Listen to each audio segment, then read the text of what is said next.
This is wrong. No. And nobody wants to fight for Israel.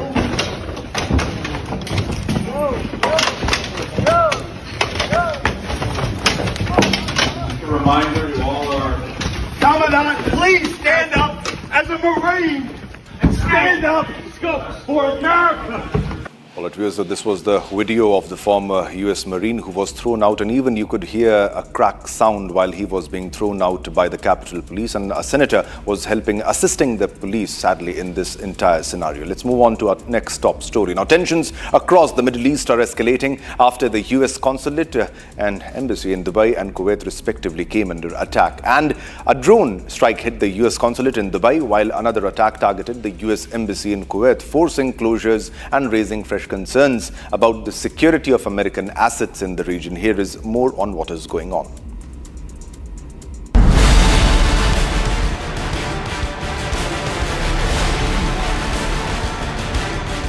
The escalation of hostilities in the Middle East have now directly targeted American embassies and consulates in Kuwait and Dubai.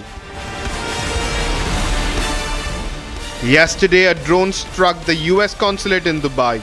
The drone reportedly hit a parking area near the building, sparking a fire which emergency teams brought under control. Officials confirmed that no injuries were reported and that the consular staff were safe and sound. Earlier, a separate drone attack targeted the US embassy in Kuwait. Smoke was seen rising from inside the compound following the strike. The US authorities suspended routine services and announced the embassy would remain closed. Kuwaiti officials condemned the attack, calling it a violation of diplomatic norms under international law. The drone strikes by Iran mark a new phase in international warfare. It reflects the growing use of unmanned systems in international conflicts. Iran shows no signs of backing down, targeting city after city with drones as well as missiles. With US consulates and embassies now directly targeted, the situation in the Gulf remains volatile, with security measures expected to remain heightened in the coming days. Right, viewers, now tensions in the Middle East are now at an all-time high. Chinese media, CGTN, reports visible signs of disruption inside the UAE, with blasts heard in recent days and major public spaces appearing unusually subdued. Visuals from Dubai show an eerily quiet airport with flight disrupted and tourists stranded. Meanwhile, Jamal Rushdie from the Arab League has given his thoughts on the war, condemning the violence and calling for an immediate end to the war, saying the region did not want this escalation. Here's more on the story.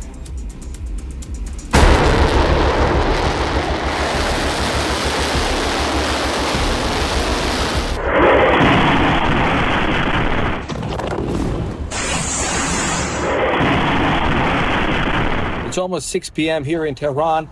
I just came out to buy some medicine for my mother.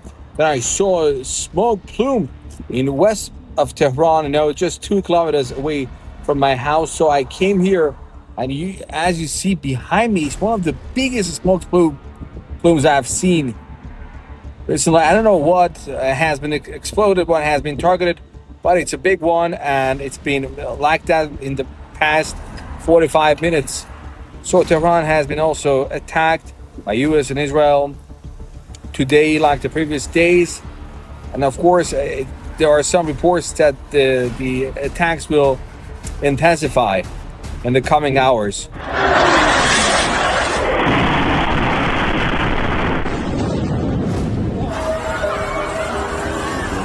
Currently, I'm in Dubai, and we are going to the airport and see if other things are still going on in normal in Dubai. There has been sounds of blast in UAE for past a few days, but there's no sound of blast this morning. Now we are driving on Sheikh Zayed Road heading to the airport. You can see there's much less traffic than normal. Usually it takes about 40 to 45 minutes to travel from Dubai Marina to the airport, but today, as we can see now, it only took about 20 minutes. We are entering departures of Terminal 3 of Dubai International Airport. And there's no display on arrivals information. This is a baggage claim where travelers usually come and pick up their luggages. You can see currently it's empty.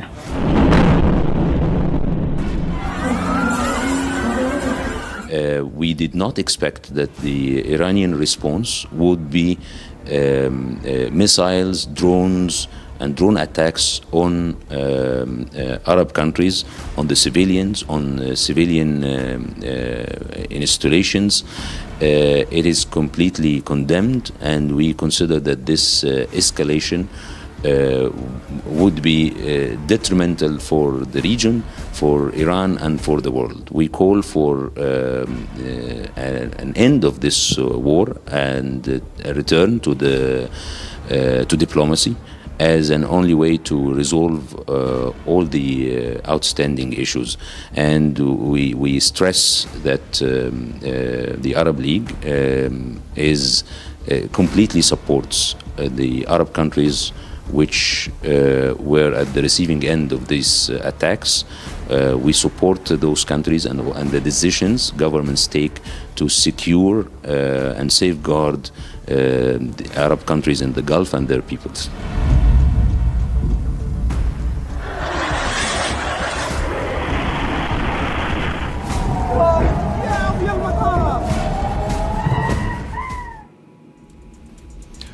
All right, viewers, let's move on to another big breaking news that we are getting right now at this moment. There is another video, a new video has surfaced of the Israel-US strikes on Iran.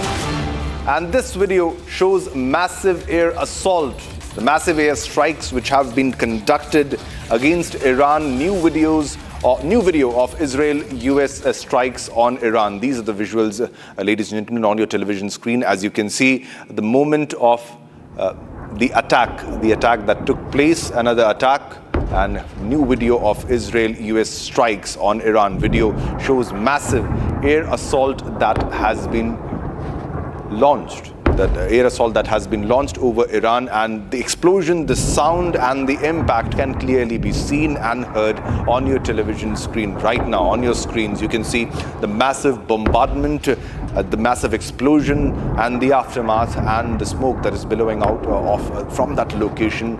The exact highlighted portion we are showing you the exact highlighted portion. In that circle you can see the impact of the blast. These are among the many assaults, among the many air strikes that are being conducted jointly by United States of America and Israel. Now, this is fresh US-Israel strikes on targets in Iran, deep inside the Iranian territory.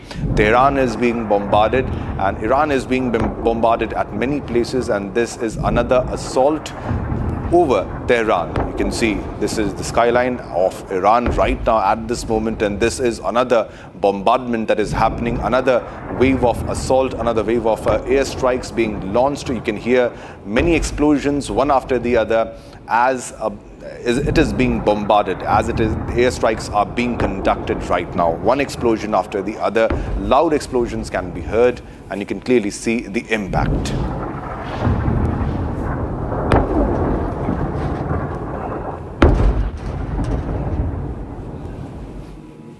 The fallout from the US-Israel confrontation with Iran is now being felt beyond the Middle East. The US has issued a security advisory and ordered non-essential personnel to leave its consulates in Karachi and Lahore. The move follows violent protests outside the US consulate in Karachi, where protesters attempted to breach the compound. However, the US Marines guarding the consulate opened fire on the protesters, leaving multiple people dead and many injured. Here's more on the story.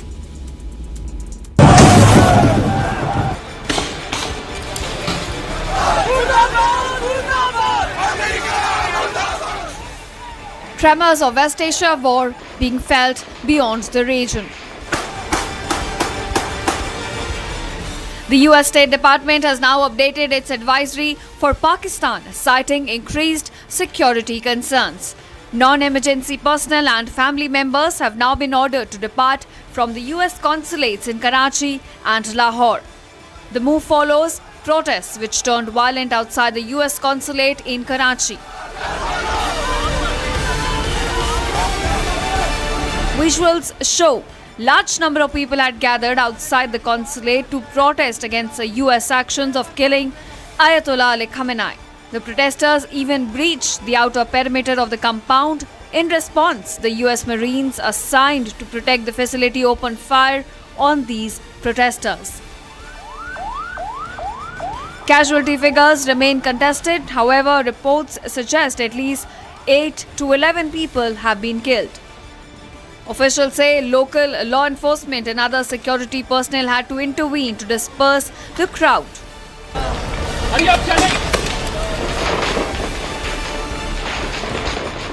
The U.S. has defended the actions of its Marines, stating that diplomatic security personnel are authorized to use lethal force in such instances. However, Pakistani officials have launched a joint investigation into the incident. The advisory now urges U.S. citizens in Pakistan to reconsider travel, avoid protest sites, and to monitor security updates closely. Now, as the Middle East war escalates and expands, the United States has released a new video of the American Operation Epic Fury, calling the first 100 hours of the operation lethal and successful. The U.S. said the operation will continue till the goal is achieved. Watch the released video.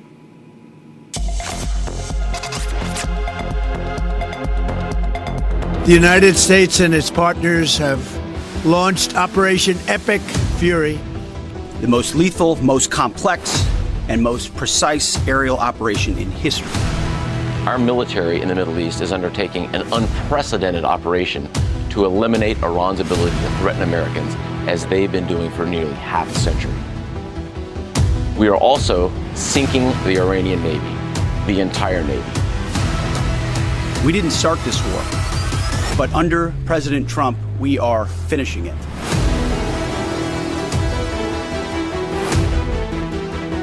Combat operations continue at this time in full force, and they will continue until all of our objectives are achieved.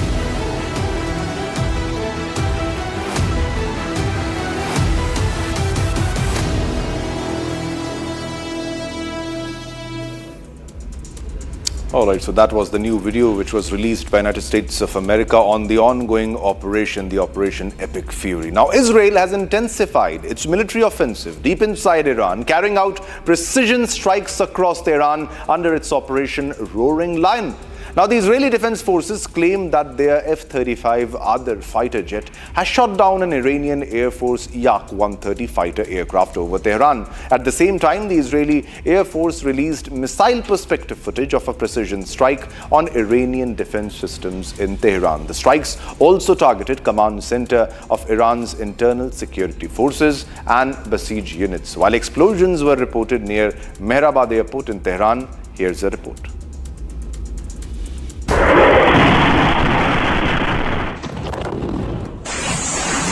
As war in West Asia enters day 5, Israel has stepped up its military campaign inside Iran.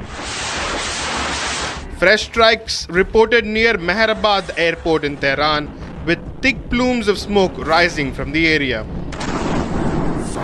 Israel says the strikes are aimed at decimating Iran's air defense system. The Israeli Air Force, using F-351 Adir fighter jets, shot down an Iranian Yak-130 fighter aircraft over Tehran. And this, in fact, is the first ever recorded air-to-air kill by an F-35 against a manned jet. The IDF also released missile perspective footage showing a precision strike on an Iranian defense system in Tehran as Operations Roaring Lion continues. Israeli forces say dozens of Iranian defense systems, missile launchers and command centers have been hit across the capital.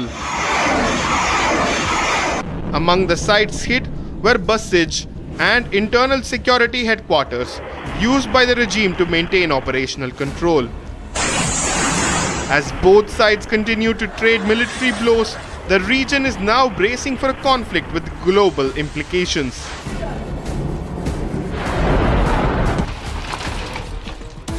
All right, viewers, time to slip into a short commercial break, but don't go anywhere, because coming up next, 87 Iranian sailors killed, over 30 injured after U.S. torpedo struck Iranian ship 300 kilometers off the coast of Kanyakumari. And also coming up, DMK Congress seat sharing talks finalized. Congress gets 28 seats and a Rajya Sabha berth as part of the deal for the elections.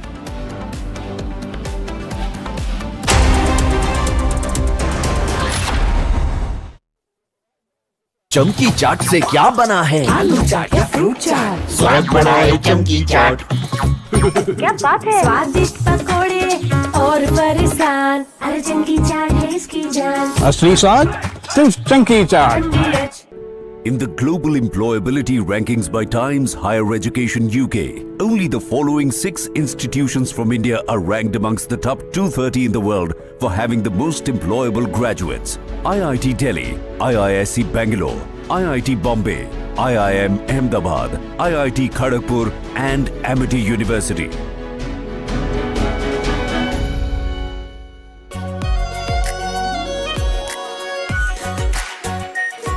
Pure shahi paneer masala, delicious, healthy every day.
Pure सूजी pasta उबालो मिलाओ और खाओ 8 minute में तैयार। क्या taste है सबका राजा हार प्योर मसाला। केसरिया से मन जोगी हुआ रे, दिल झूमे देखो मतवारा हुआ रे। केसरिया से मन जोगी हुआ। हर पल मनाओ केसरी त्योहार। विमल बोलो जुबान केसरी। प्यास बुझाए ठंडक लाए सबको भाए जीरा से, MTH का जल जीरा जीरा से। जीरा से असली रिफ्रेशिंग, असली स्वाद, असली मजा। रानी इस घर में कुछ है जो टूटता नहीं। ये पिलर कभी नहीं टूटेगा। रुंगटा स्टील TMT से बना। रुंगटा नहीं तो घर स्ट्रॉन्ग नहीं। रुंगटा स्टील TMT बार एकदम सॉलिड। थोड़े में ज्यादा स्वाद, यही तो है इसकी खास बात। वाओ मामा क्या स्वाद है। अरे मेरे राजा सबका राजा हार pure masala.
From Asia's largest news headquarters,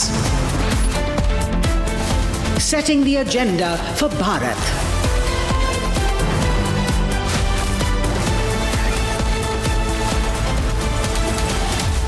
You're watching Republic.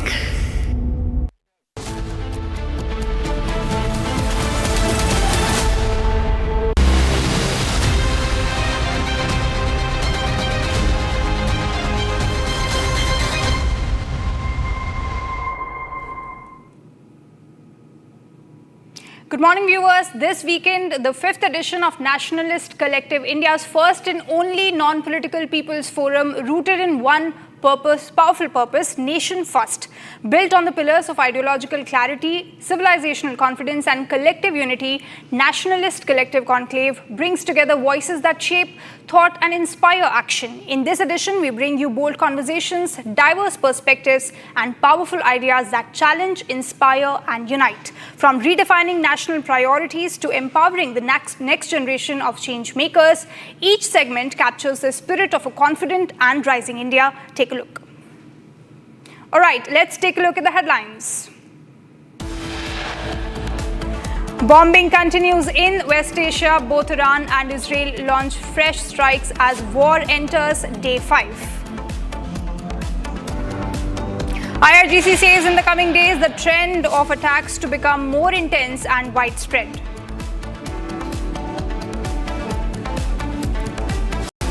War reaches Indian Ocean. U.S. torpedoes Iranian ship off Sri Lankan coast. Iran government says over 6,000 injured in the attack by Israel and US, 926 deaths confirmed in Iran as per the latest numbers. Bihar Chief Minister Nitish Kumar likely to move to the Rajya Sabha, his son Nishant Kumar to take over as Deputy Chief Minister of the state.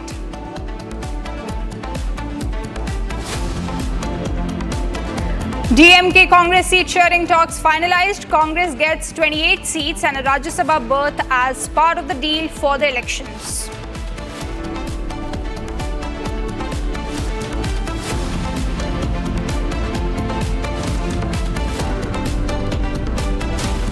All right, in a big breaking news, Chinese Foreign Minister Wang Yi held a phone call with Deputy Prime Minister and Foreign Minister of the UAE, Sheikh Abdullah bin Zayed Al Nahyan. Chinese Foreign Minister emphasized that the spillover of war is not in anyone's interest and it's the people of the region who will suffer the most. He supported the UAE's demands for safeguarding its national security and stressed the importance of resolving disputes through diplomatic channels. In addition to this, China is also going to send its special envoy to the Middle East on this issue and urging the countries to come on a common ground. So China calling for restraint. China also praised Saudi Arabia for showing restraint in this entire war where Iran is continuously striking Saudi Arabia and other Gulf nations. Now we have China trying to kind of find some sort of a headway in this West Asia war that continues to escalate from past couple of days. Now all sorts of world leaders and stakeholders are coming on the table, trying to engage with each other, trying to find a solution to this war that has been waged on jointly by US and Israel. So Chinese Foreign Minister reaching out to UAE and Saudi counterparts and calling for ceasing military operations in the region. Earlier, we have already seen China taking a position in the West Asia war, calling and in fact condemning the joint strike which was carried out by Israel and United States, saying that this is unacceptable, and also talked about how unacceptable the regime change operation is by the United States and Israel. So China, Russia, also we have seen Prime Minister Narendra Modi also holding talks with various leaders of the Gulf nations. So in the latest, China also reaching out to several nations which are now being hit hard by Iran after the strikes, joint strikes by US and Israel.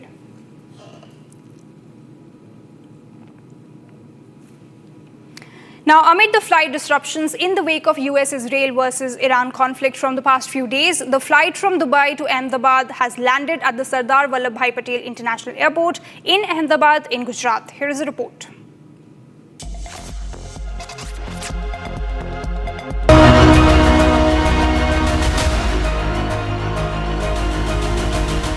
Day 5 of the war. Normal life in many Gulf nations disrupted. With the war raging on, Indians from Dubai and many other Arab nations are now returning. From the past few days, many flights are disrupted in the wake of U.S. Israel versus Iran conflict. But a glimmer of hope here in India. खुशी के आंसू है ये यूँ समझ लो बहुत गम था हमको बहुत डर खौफ था हमको कि क्या पता कौन फंसा हुआ था मेरी बेटी और दामाद और उसके लिए आप वेट कर रहे थे हाँ उसके लिए वेट कर रहे थे हमने अभी देखा आप गले लगा रहे थे रो रहे थे हाँ As flight from Dubai to Ahmedabad lands at the Sardar Vallabhbhai Patel International Airport today in Ahmedabad, Gujarat. More Indians are stranded in the Gulf nations, and Indian authorities are working to ensure their safe return.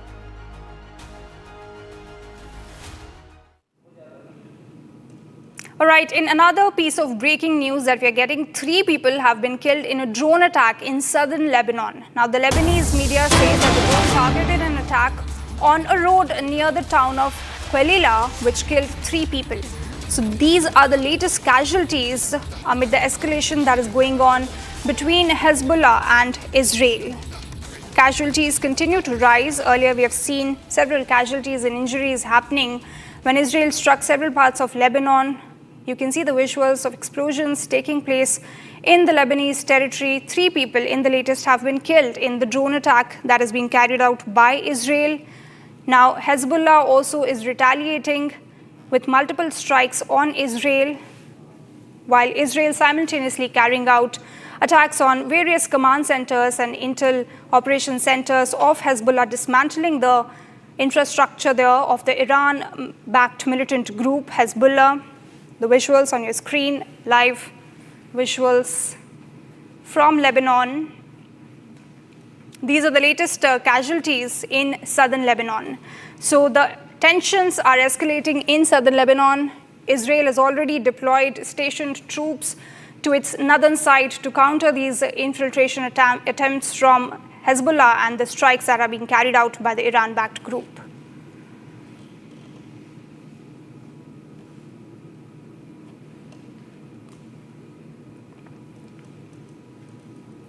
Now, as the Gulf War escalates, what is also increasing is the number of casualties on both the fronts and strains on the global economy. The war that began between Israel, US and Iran has now engulfed whole of the Middle East, with even subfronts opening between Israel and Hezbollah. With this mayhem in the Middle East, which is translating into a major impact on the global economy, the larger question that looms is, how long will this war last? Watch this report.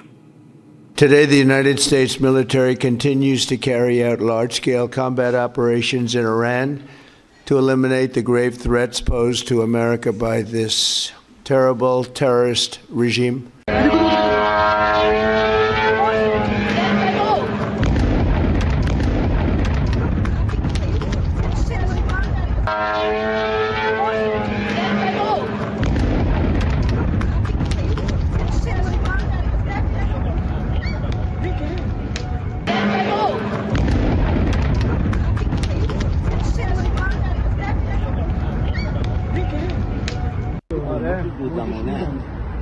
الان مترو رد میشم به این چیه اونجا چیه ولی دیگه از این ما اگر ویدیو خوبی داریم Well, most of the people we had in mind are dead. So, we had some in mind from that group that is dead. And now we have another group, they may be dead also, based on reports. So I guess you have a third wave coming in. Pretty soon we're not going to know anybody.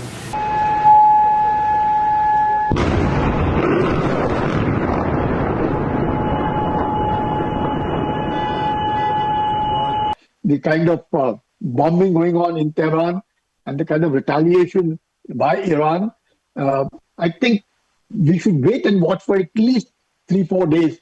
Mustaba has now taken over as the new supreme commander, almost in lines of his father in his thinking, and a person who has lost his father, mother, wife, daughter, everyone in this entire bombing there.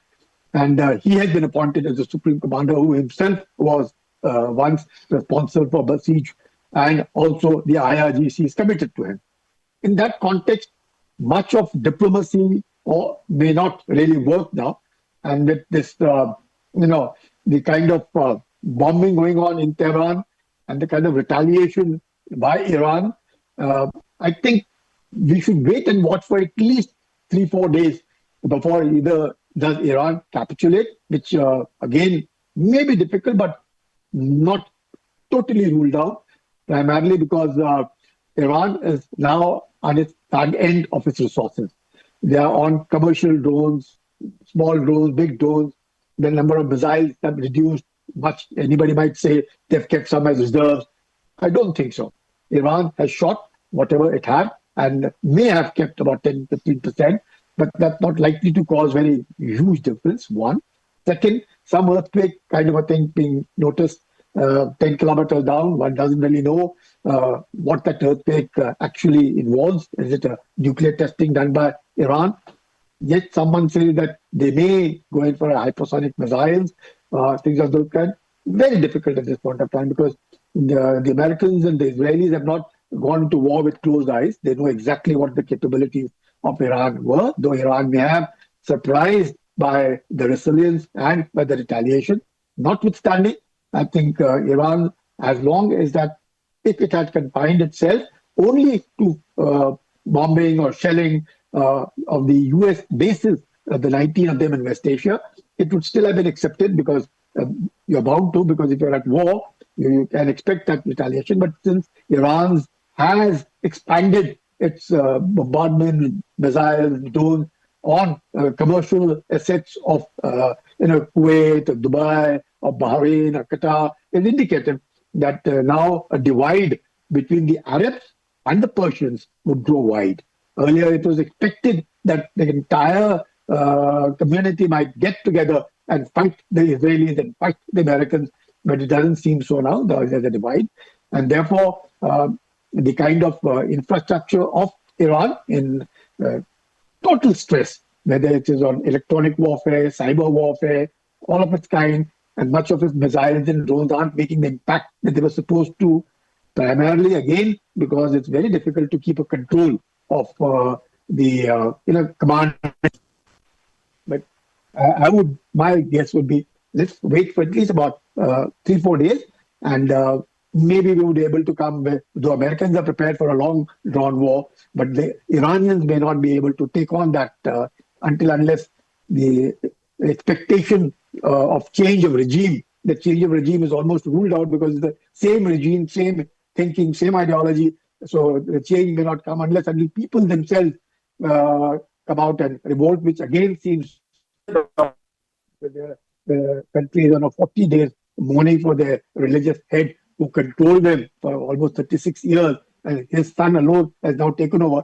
So expect for if they do not capitulate, then a long drawn war. But then, since Mustaba has taken over, tighten your belts and be ready. And if you want peace, be prepared for a nasty, expensive, destructive war. And sooner or later, Iran obviously have to lose, but it's better that they, going on a negotiating table, diplomacy, dialogue. If Iran wants it, can still be done. But if they don't want it, difficult.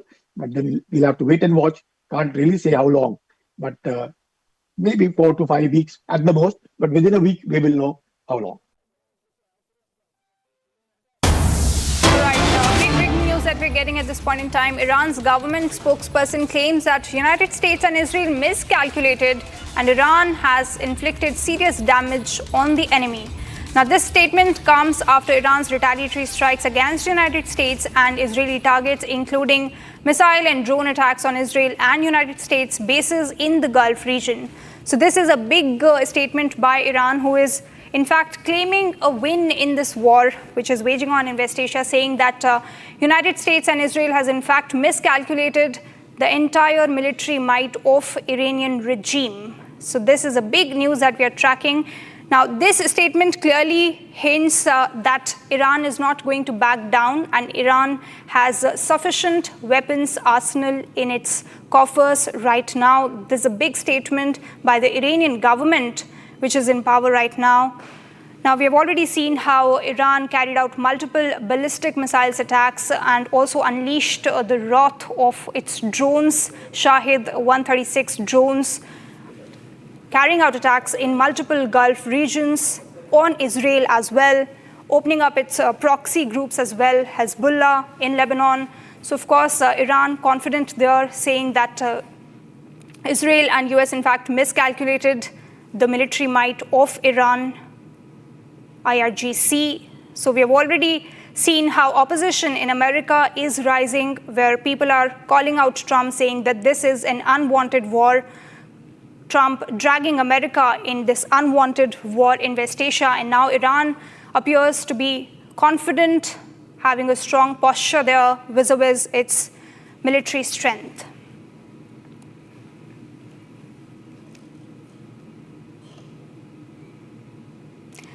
Now, a dramatic escalation in the widening conflict. An Iranian naval vessel has been struck in international waters near Sri Lanka. Rescue operations are underway off the coast of Galle after the warship sank, with casualties feared. The United States has confirmed carrying out the strike, raising serious questions about how far the conflict is now spread, dangerously close to India's maritime neighborhood. Take a look.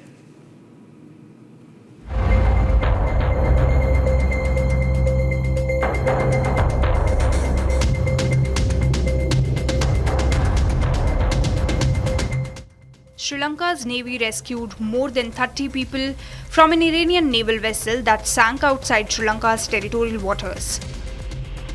The Iranian vessel was attacked by US torpedo. The Iranian naval ship was shot 40 nautical miles south of the Galle port in Sri Lanka. This attack claimed the lives of more than 30 Iranian naval personnel.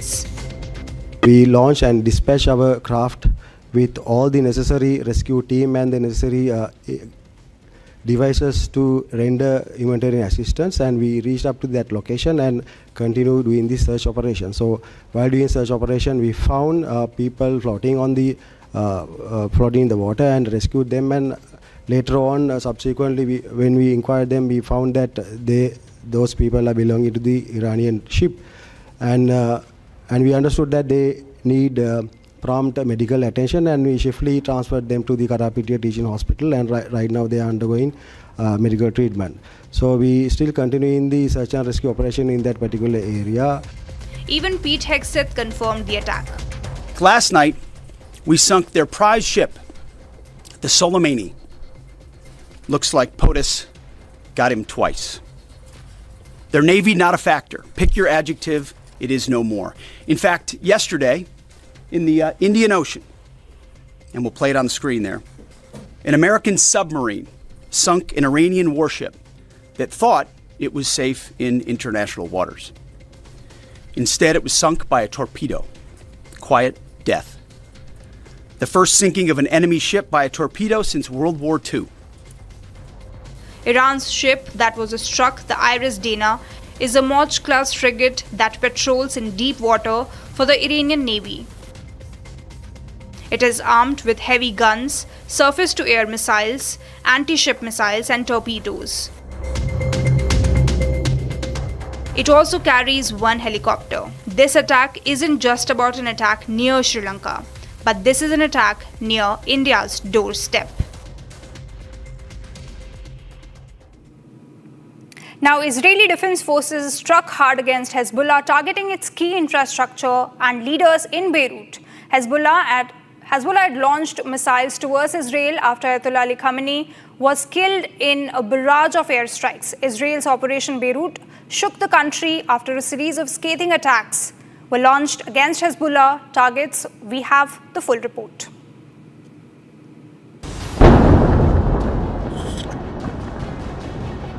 Israeli forces continue extensive airstrikes against Hezbollah camps and centers in Lebanon. The Beirut skyline was filled with smoke as Israel launched airstrikes after Hezbollah fired missiles across the border. Israeli airstrike destroyed a building in Haret Harik in Beirut's southern region, a known Hezbollah stronghold, after issuing an early evacuation warning.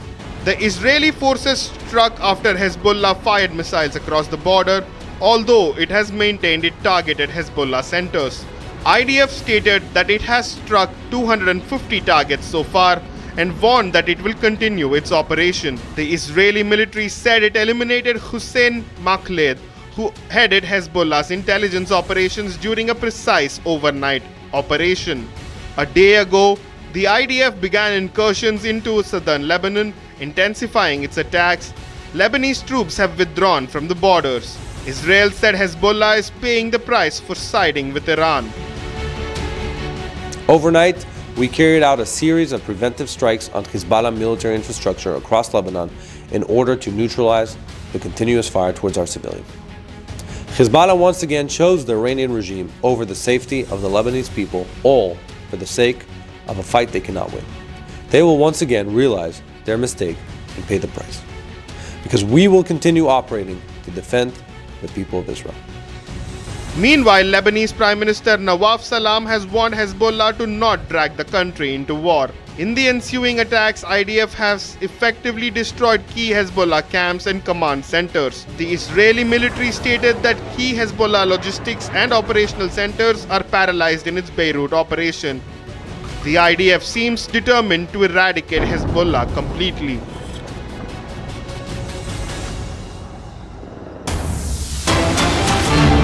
Another piece of breaking news coming in. Israeli President Isaac Herzog issued the latest statement suggesting that regime change in Iran could be a preferable outcome to the current situation in West Asia. The decision to attack Iran was made by President Donald Trump, implying a coordinated effort between the U.S. and Israel.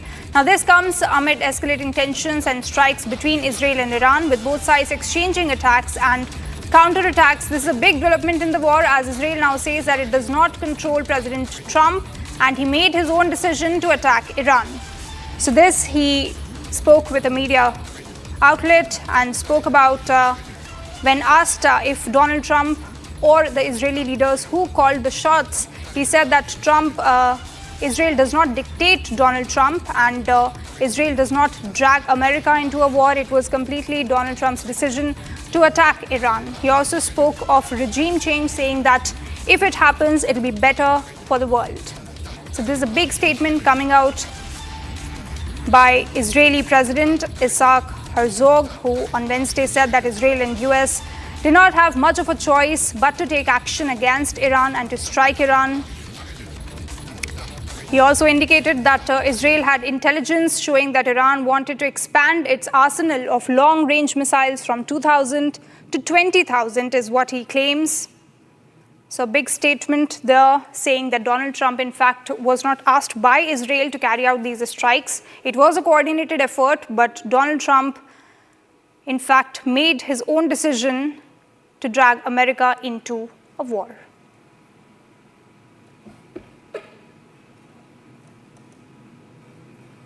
All right, slipping into a short break. Coming up, Iran's retaliatory operation True Promise 4 has escalated tensions in the Middle East, turning the Strait of Hormuz, one of the world's most critical oil routes, into a potential war zone. Now, Iran's Islamic Revolutionary Guard Corps claims that it has now the operational control over the strategic waterway and warned that any vessel attempting to pass through the Strait of Hormuz could face missile or drone attacks. For India, the situation is particularly concerning. Nearly one-third of its oil imports pass through the Strait of Hormuz. Republic's exclusive real-time vessel movement data now shows the vital corridor turning into a no-go zone, with ships either halted or rerouting. Here is a report.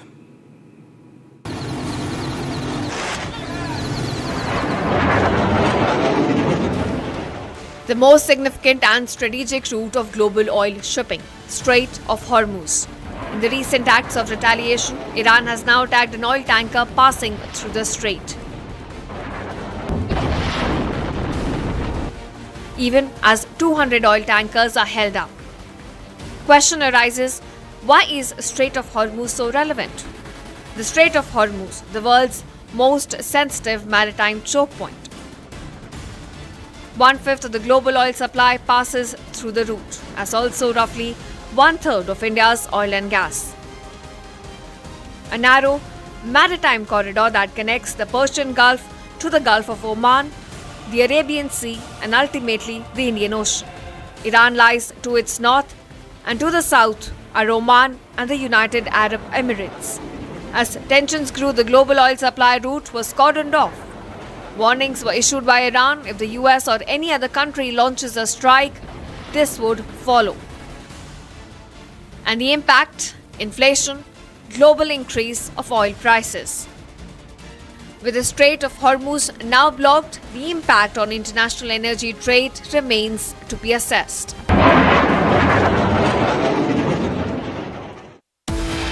Alright, taking a short break. Coming up, IRGC says in the coming days, the trend of attacks to become more intense and widespread in West Asia.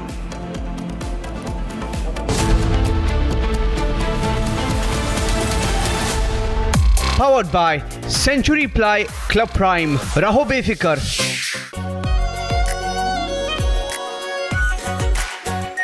Our pure Shahi Paneer Masala. Delicious, healthy, every day. In the global employability rankings by Times Higher Education UK, only the following 6 institutions from India are ranked amongst the top 230 in the world for having the most employable graduates: IIT Delhi, IISc Bangalore, IIT Bombay, IIM Ahmedabad, IIT Kharagpur and Amity University. चमकी चाट से क्या बना है? Sandwich लस्सी और छाछ। हर घूंट में चमकी चाट। अब बताओ, स्वाद आया? आया। असली स्वाद सिर्फ चमकी चाट।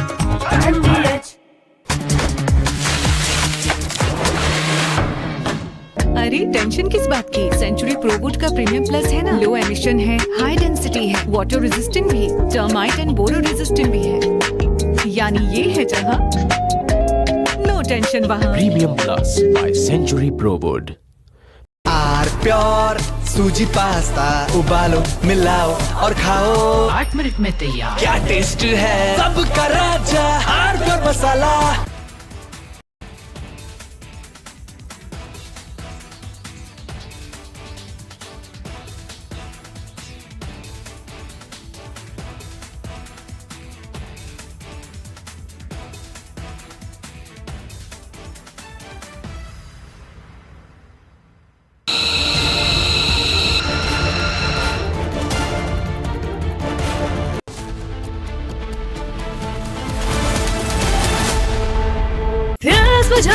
ठंडक लाए सबको भाई जीरा से, MTH का जलजीरा जीरा से।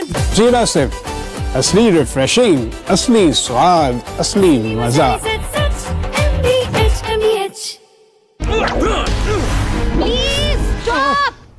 झुमका तेरा झुमका तेरा झुमका। नॉट देयर, मेरा काउंटर टॉप टूट जाएगा। तेरा झुमका।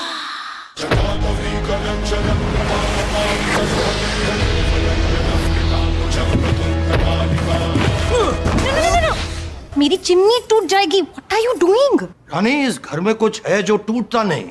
ये पिलर कभी नहीं टूटेगा। रुंगटा स्टील TMT से बना। रुंगटा नहीं तो घर स्ट्रॉन्ग नहीं। रुंगटा स्टील TMT बार एकदम सॉलिड। थोड़े में ज्यादा स्वाद, यही तो है इसकी खास बात। वाओ मामा, क्या स्वाद है? अरे मेरे राजा, सबका राजा R pure masala.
يا نحش اللي يشيل الشيعة سرتنا طاح المرتفع.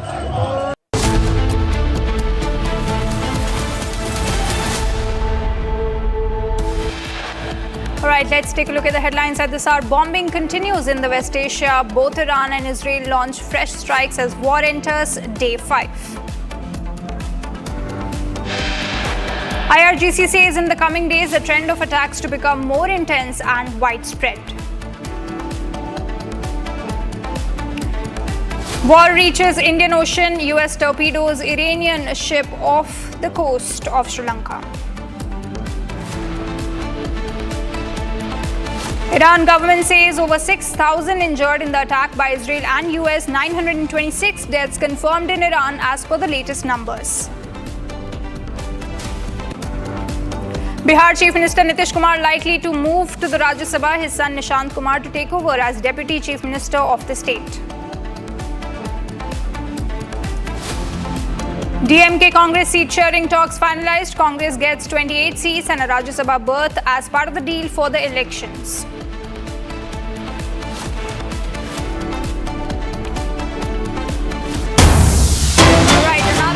Breaking news coming in. Iranian media reports saying that an Iranian military official, quoting Iranian military official, that the official has warned that if the United States and Israel seek to change the regime in Iran, Tehran will target the Dimona nuclear reactor in Israel. This is a big news that we are tracking at this hour, where Iran is now threatening Israel, saying that if Iran and Israel and US jointly try to change the regime in Iran, it will go ahead and attack the Dimona nuclear facility in Israel. If that happens, it will raise the risks of a nuclear war. So this is a big news that we are tracking at this point in time. Now we understand that Iran does not have any sort of a nuclear weapon right now. It says that it is trying to work towards it, though not trying to make a bomb. But this is a big news. Now remember this facility that we're talking about in Israel, Dimona nuclear facility, it has fortified underground structures that are well secured with the help of Israeli interceptors and air defense systems. But what could happen, nobody can tell, because Iran here threatening that if there is any sort of an attempt to change the regime in Iran, it will go ahead and destroy the nuclear facility in Israel.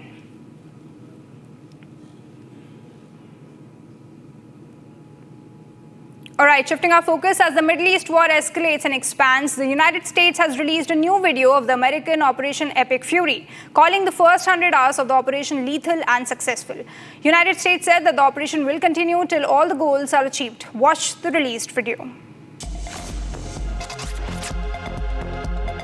The United States and its partners have launched Operation Epic Fury, the most lethal, most complex, and most precise aerial operation in history. Our military in the Middle East is undertaking an unprecedented operation to eliminate Iran's ability to threaten Americans, as they've been doing for nearly half a century. We are also sinking the Iranian Navy, the entire Navy. We didn't start this war, but under President Trump, we are finishing it.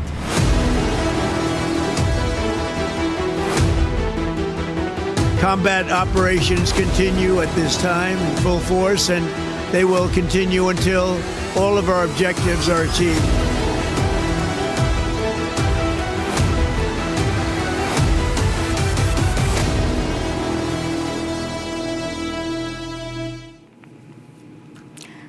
Now, day 5 of escalating tensions in West Asia, and the conflict is no longer confined to just Iran and Israel. In what it calls a defensive move, the United Kingdom has also confirmed the deployment of a Royal Navy destroyer to Cyprus. At the same time, a Greek warship has also been spotted off the Cypriot coast as European forces step up security following a drone attack on a British base earlier this week. Here is a detailed report. War in West Asia widening. As the conflict intensifies, the United Kingdom and Greece have moved naval assets closer to Cyprus. Calling it defensive operations, UK Prime Minister Keir Starmer confirmed a Royal Navy destroyer, the HMS Dragon, would be sent to the region amid the Iran war. The ship could be seen in Portsmouth Harbour in southern England. Starmer also confirmed Wildcat helicopters with counter-drone capabilities were being sent to bolster security in the Mediterranean region. The announcement came a day after a Shahid drone managed to evade the Royal Air Force's state-of-the-art radar installations at its base in Cyprus. Typhoon fighters and 6 of the world's preeminent warplane, the F-35, were deployed to take out the drone. The attack signaled a troubling expansion of the U.S. Israeli war with Iran into European territory. Initially, American planes were blocked from using British bases for the attacks on Iran. Later, Keir Starmer agreed to let the United States use bases in England and on Diego Garcia in the Indian Ocean.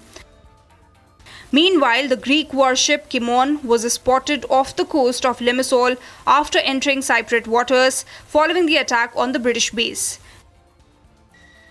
Greece has dispatched 4 F-16 fighter jets and a second frigate to help bolster the island nation's anti-drone defences.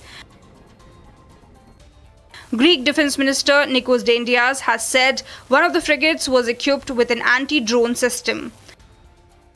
5 days into a war, US President Donald Trump suggested this could last a month or longer. Nearly 800 people have been killed in Iran. As retaliatory strikes continue and more nations increase their military presence, fears are growing that the conflict could spiral into a wider regional war. Now, Qatar has fully shut down its liquefied natural gas production following the damage caused by Iranian strikes in the area. The state-owned energy giant Qatar Energy has gone conservative on exports, triggering a spike in global gas prices and fears of a wider energy shutdown. Officials say that the move is precautionary, but estimates suggest that it could be at least a month before production and exports return to normal levels. Here is more on the story. Qatar, one of the world's largest exporters of liquefied natural gas, is set to completely halt gas liquefaction operations after 2 major energy facilities were damaged in Iranian strikes.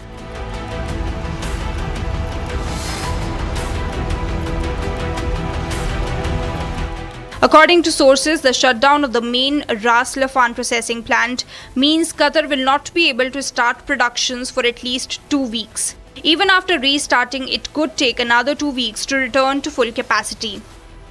Qatar Energy confirmed it has suspended LNG production. The company has declared force majeure on exports, implying that deliveries may not be fulfilled due to current circumstances. The damage was contained, and now the operations to assess technically the safety of the facilities is underway, and from the defensive posture, of course, as you have seen, we have been ready in monitoring and dealing with all of these attacks. مبدأ السياسة الخارجية القطرية كان ولا زال، ومنذ وقفت معكم من المرة الأولى هنا قلتها بوضوح. دولة قطر إذا اختارت فهي تختار السلام، إذا اختارت فهي تختار خفض التصعيد، إذا اختارت فهي تختار الحوار والوسائل السلمية، لكنها إذا تعرضت إلى تهديد. The impact on global markets was immediate. With the Strait of Hormuz also cordoned off, gas prices surged amid supply disruptions from Qatar, a critical player in energy across Asia and Europe. With production unlikely to normalize for at least a month, energy importing nations are now bracing for volatility as tensions spill directly into global fuel markets. Now, Bihar Chief Minister Nitish Kumar is expected to move to the Rajya Sabha, a step that could trigger a leadership change in the state. With the BJP watching closely, Bihar may be on the verge of a significant political transition. Take a look. Bihar's political landscape is stirring again as whispers turn into headlines. Chief Minister Nitish Kumar is widely expected to file his nomination for the Rajya Sabha, setting the stage for a dramatic reshuffle. Sources say nomination papers could be filed as early as today, with senior leaders in Patna readied for the transition. If he moves to the upper house, the CM's post in Bihar will open up, sparking fierce speculation about who succeeds him. BJP, now the largest party in the state assembly, is eyeing the top job, potentially giving it its first chief minister in Bihar. Amid the buzz, there is talk of Nitish Kumar's son, Nishant Kumar, entering active politics, possibly stepping into a leadership role. Despite intense rumors, Giriraj Singh downplays the chatter as political noise, even calling it a holy prank. In the coming days, as Rajya Sabha nominations close, this long-time Bihar power center could witness a major political reset. Now, a big breaking news coming in from the state of Bihar in another exclusive political scoop to Republic TV. Sources have informed Republic TV that last effort was made Thursday morning by family members and few JDU leaders to stop Nitish Kumar from going to Rajya Sabha, but Nitish Kumar refused it, saying that he has already given a word to the BJP and committed to BJP. Now, sources also say that earlier the initial plan was that Nitish Kumar would be the chief minister for 1 year after 2025 assembly elections, but Nitish Kumar has decided to move to Rajya Sabha. His son, Nishant Kumar, would be the new leader of JDU amongst the JDU workers for the unceremonious and clandestine exit of Nitish Kumar. So this is a big news. BJP is going to take over the government in Bihar. Efforts were made to stop Nitish Kumar from filing his nomination to Rajya Sabha. Remember, today is the last day, 5th of March, to file nominations for Rajya Sabha elections, and Nitish Kumar has done it and will be going for the elections of Rajya Sabha, and BJP is going to take over the government in Bihar. This is a big news that we are tracking at this point in time, where a leadership change will be seen in the Bihar government. Remember, today we have currently the government, the coalition government of BJP and JDU in Bihar. Now, initial plans were by the coalition government to keep Nitish Kumar at the helm for at least a year.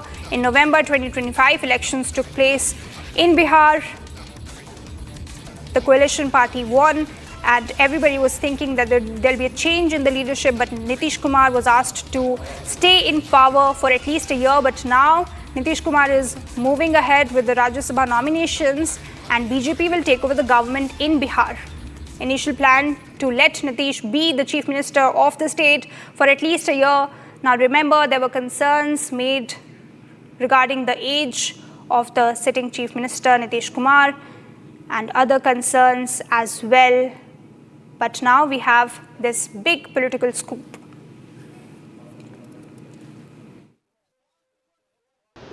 वो हम लोगों के सर्वमान्य नेता और मुख्यमंत्री नीतीश कुमार जी की इच्छा से ही होगा। निर्णय वही लेते हैं, वही लेंगे, और उन्हीं के इच्छा से सब कुछ होगा। नीतीश जी राज्यसभा जा रहे हैं, अब बात चल रही है, निर्णय उन्हीं को लेना। अब निर्णय कहे ना, हम बताए ना कि जो भी हो रहा है या जो होगा उन्हीं की इच्छा और उन्हीं के निर्देश पर होगा। एक चीज बता देते हैं कि निशांत के पार्टी में आने की बात बिल्कुल जोर से चल रही है। पार्टी के सभी लोग, पूरे कार्यकर्ता चाह रहे हैं कि निशांत राजनीति में आए। युवा हैं, पढ़े लिखे हैं, उनमें नेतृत्व करने की क्षमता लोग देख रहे हैं। तो पार्टी के कार्यकर्ताओं, नेताओं, सबकी इच्छा है कि वो आए राजनीति। Right, so Vijay Chaudhary there saying that all the doors are open for Nishant Kumar, son of Nitish Kumar, to come at the helm in the Bihar government. So it still remains to be seen who will be the chief minister.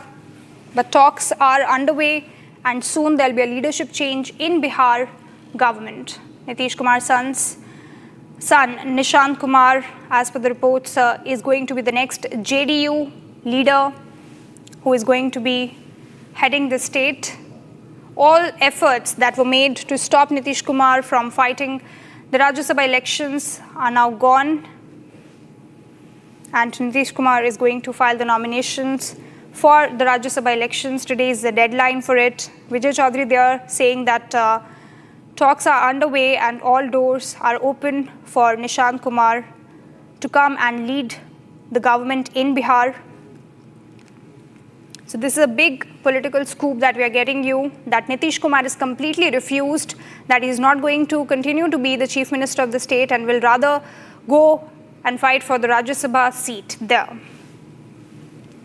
There were mounting concerns around his health as a political figure leading the state, but now he is going to. All right, I have my colleague Prakash with me. Prakash, this is a big news that we are getting at this hour where Nitish Kumar is refused, that he is not going to continue to lead the state. What is the latest that you're picking up? Well, it was a last-ditch effort that was made by the family members and some few JDU leaders as well early in the morning today. And this talks have been going on for quite some few days now. And but Nitish Kumar, in plain and simple words, have refused. He says that he wants to go to the upper house and somebody else will be handed over the reins of Bihar. He has served enough for the last 20 years. Nishi, as his son Nishant is called, will head the JDU and he will head to Delhi. But a last-ditch request was also made by some of the party leaders, top party leaders, as well as the family members. He says that he has already made a commitment and given a word. It means that there were some negotiations before the Vidhan Sabha elections that Nitish will have to step down after elections, keeping in mind his health. But there is angst among the members as well as some top family associates as well as family members that the way it is being done in a very clandestine and unceremonious manner, that has not gone down well within the rank and file of the JDU, because Nitish Kumar has in fact become synonymous to Bihar, and in a way it has not gone down well among the rank and file of the JDU, and the future of JDU, the JDU workers feel that without Nitish would be bleak, and it would reach to a point of disintegration. So that is the bone of contention, and it means that the BJP also wants its chief minister to head the state of affairs in Bihar, with JDU playing the second fiddle after 20 years of Nitish Kumar as chief minister. And also his fragile health is also a matter of concern. But some family members say that why now? A tall leader and of a stature of Nitish Kumar could have been given a better farewell than this. And this is what is resonating right now among the cadres of the JDU. But all depends on how the situation pans out. Back channel negotiations would still go on. Absolutely. And who do you think will be getting the top post from BJP? Now, JDU will be led by Nishant Kumar, but the government will be led by BJP. So we'll see a BJP face. Several names are now going around. For example, Samrat Chaudhary, Nityanand Rai. What are probable names that we're getting who can get the top post from BJP? BJP is known for its clandestine decisions and making surprises. And the way it is being done, the way Nitish Kumar has been treated by the BJP, all of a sudden, an announcement could have been made. But so a decision has to be made by the BJP, whether it has to be Samrat Chaudhary or Nityanand Rai. They are in the fray. Maybe it could be somebody else, keeping in mind the fact that the caste combination. But whatever politics I have covered in Bihar, I feel that if the JDU is weak in Bihar, then the BJP will lose its ground in future.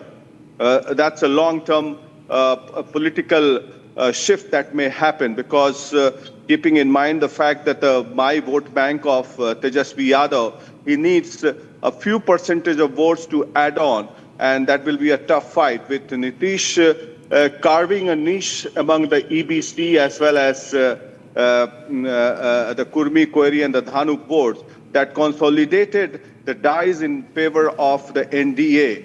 Now, it will be a huge challenge, whosoever becomes the Chief Minister of Bihar, to maintain that balance of caste equilibrium as well as good governance. Integrity is the most important factor because Nitish was known for integrity, and ruthlessness was also one of the approach of Nitish Kumar. So we'll have to wait and watch what happens next and who becomes the Chief Minister. It will be in the minds of Narendra Modi and Amit Shah. For sure, they would have made up their plan as to who would be the successor of Nitish Kumar. But Nitish Kumar has set a certain benchmark that any rookie cannot be his replacement, because he has definitely set a huge benchmark. And Absolutely. BJP taking over the reins of Bihar. Since Nitish Kumar has refused, he says that he has already made a commitment, a word to the BJP, that the power shift would happen, and that's what is happening, going Prakash, to happen now. Absolutely. Continue to stay with us. We have another piece of breaking news coming in at this point in time, where JDU MLA's car was stopped by JDU workers outside Chief Minister's house, beaten and forced to go back. The MLA was beaten and forced to go back. So definitely fears that the Chief Minister, Nitish Kumar, would go for a Rajya Sabha seat, and that is the reason the speculations have been doing the rounds. And now we are hearing that JDU youth workers gathered outside the residence of Bihar Chief Minister Nitish Kumar and stopped the car of JDU MLA and beaten him up. I would like to come back to you, Prakash, on this piece of news. Now, of course, all right, we have lost the connection there, but there's a big piece of news that we're getting in where a JDU MLA was beaten. Now, what was the cause? Why was he beaten by the JDU workers? It is still to be ascertained, but of course, fears are going on in the JDU party that what will happen next. But Nitish Kumar has clearly refused that he will, yes, go for the Rajya Sabha seat. Now, taking a short break, coming up, bombing continues in the West Asia. Both Iran and Israel launch fresh strikes as war enters day 5. IRGC says in the coming days, the trend of attacks to become more intense and widespread.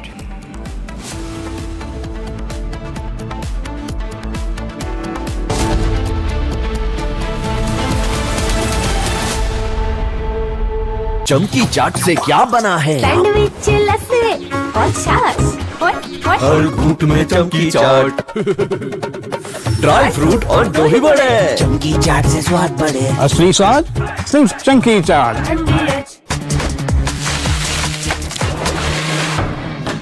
अरे tension किस बात की? Century प्रोवुड का premium plus है ना। Low emission है, high density है, water resistant भी, टर्माइट एंड बोरो रेजिस्टेंट भी है। यानी ये है जहां नो टेंशन वहां। Premium plus by Century प्रोवुड।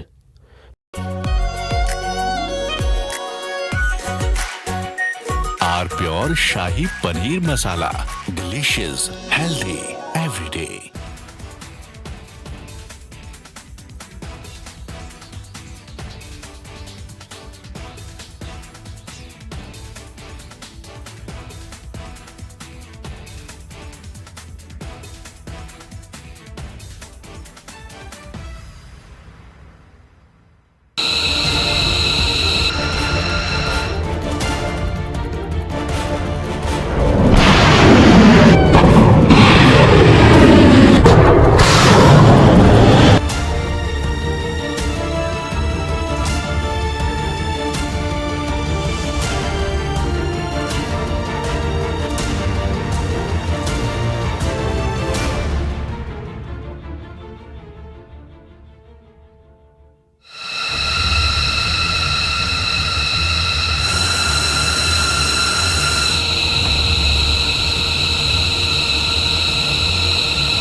All right, taking a short break. Coming up, bombing continues in the West Asia. Both Iran and Israel launched fresh strikes as war enters day 5.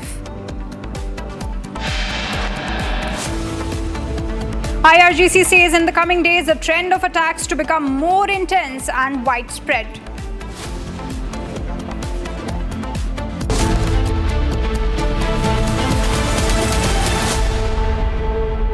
Powered by Century Ply Club Prime. रहो बेफिक्र.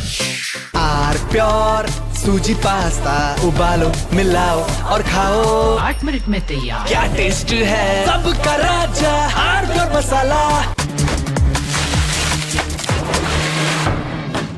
अरे tension किस बात की? Century प्रोवुड का premium plus है ना. Low emission है, हाई डेंसिटी है, वाटर रेजिस्टेंट भी, टर्माइट एंड बोरो रेजिस्टेंट भी है. यानी ये है जहाँ नो टेंशन वहाँ. Premium plus by Century Prowood.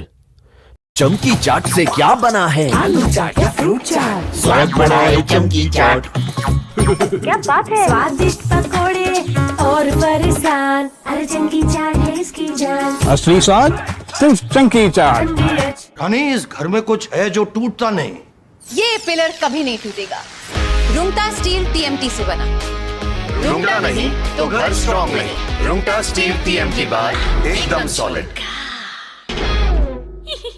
थोड़े में ज्यादा स्वाद, यही तो है इसकी खास बात. वाओ मामा, क्या स्वाद है. अरे मेरे राजा, सबका राजा R pure masala.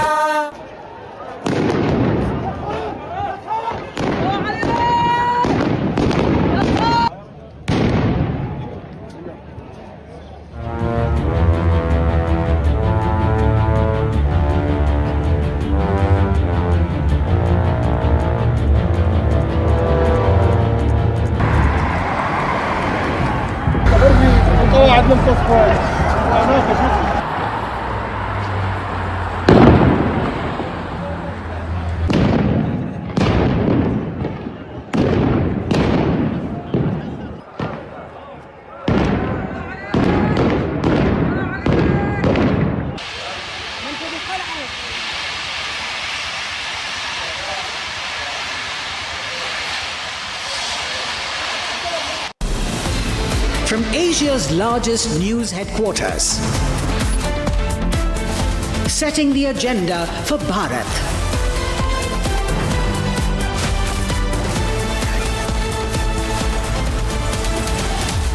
You're watching Republic.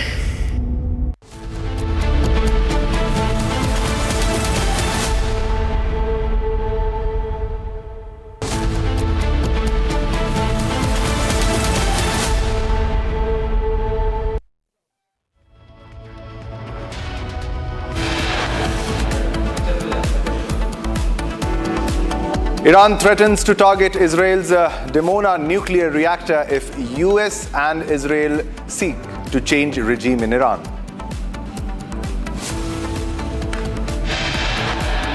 Iran says the US and Israel miscalculated and claims to have inflicted very serious damage.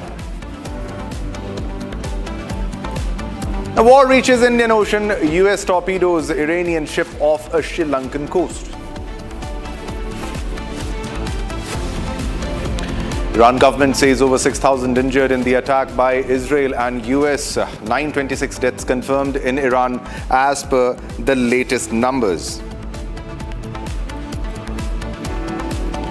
And big scoop coming in from Bihar. Nitish Kumar heads to the Rajya Sabha as BJP is set to take over the Bihar government.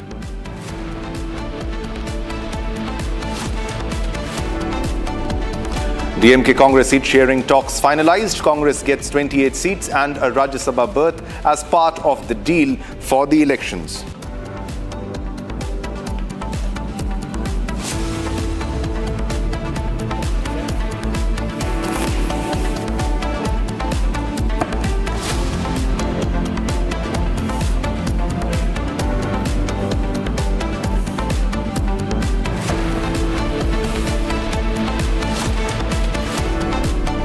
All right, viewers, we continue our focus on the West Asian conflict that is unfolding as we speak. Now, another big breaking news coming in.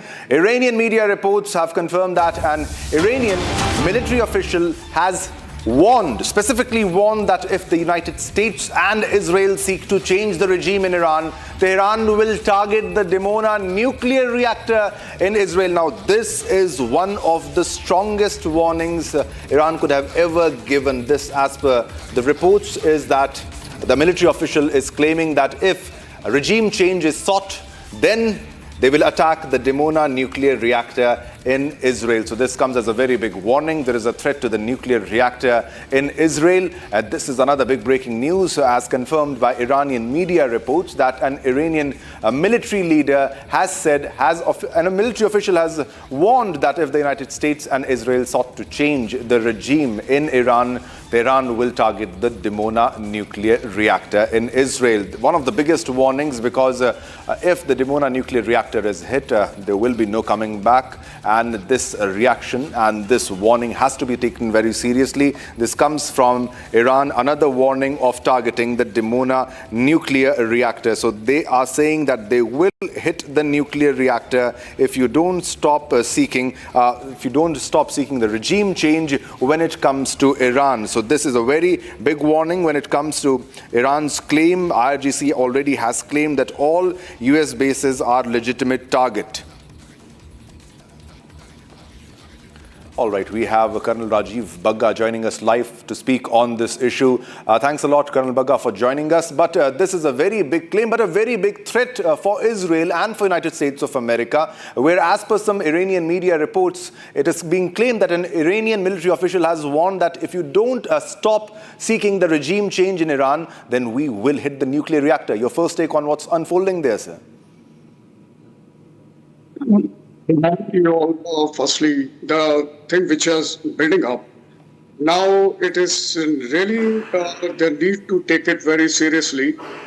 The one thing we must understand that, for Iran, it is a kind of proving and it is a kind of a survivability. When Iran is confronting two major military powers, that is one is the US and Israel, we all are aware about it.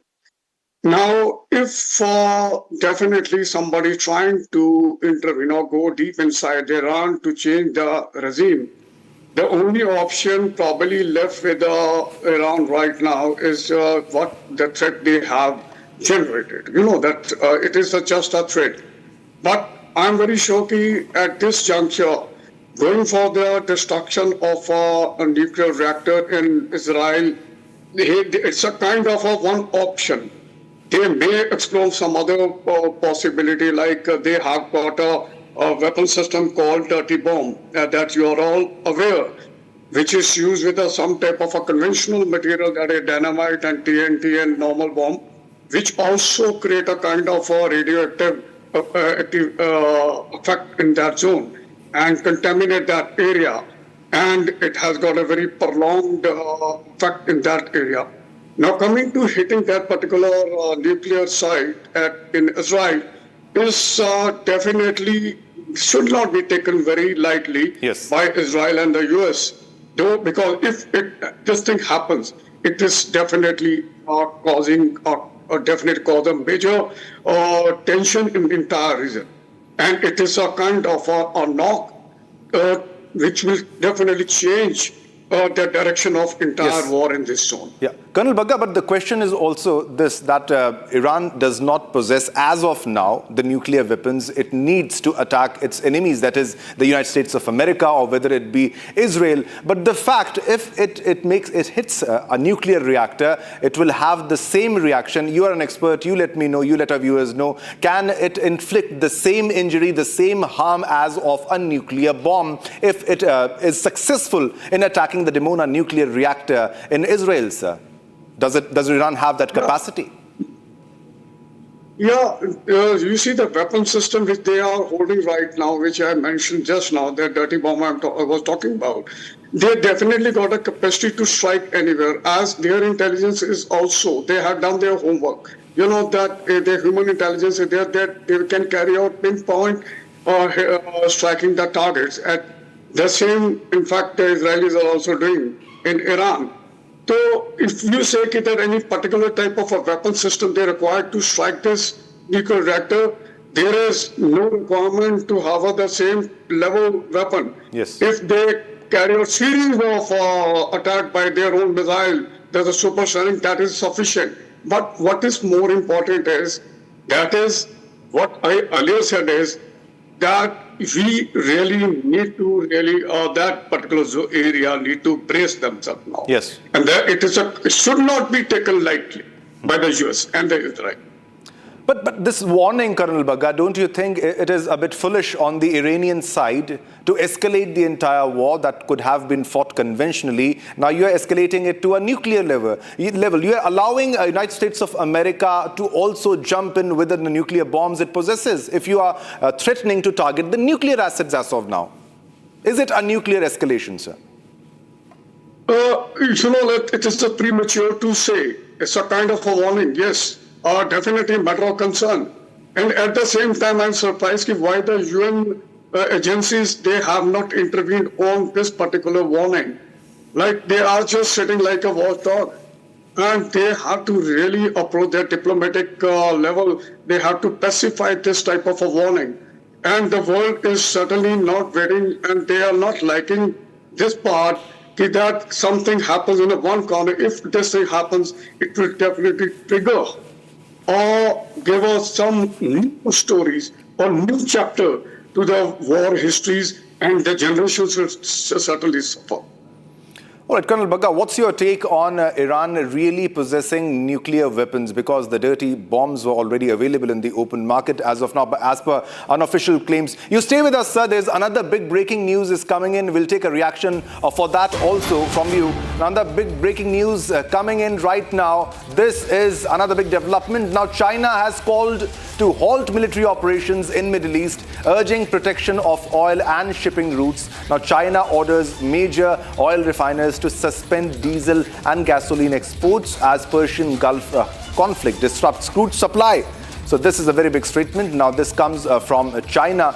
China calls to halt the military operations that are happening in the operations which are happening in Gulf. All right. Colonel Bagga, your first reaction on the Chinese interests in the entire Middle East region. China wants peace, but it has strategic interests in that location, and it can't see US taking over a rerun of what happened in Venezuela.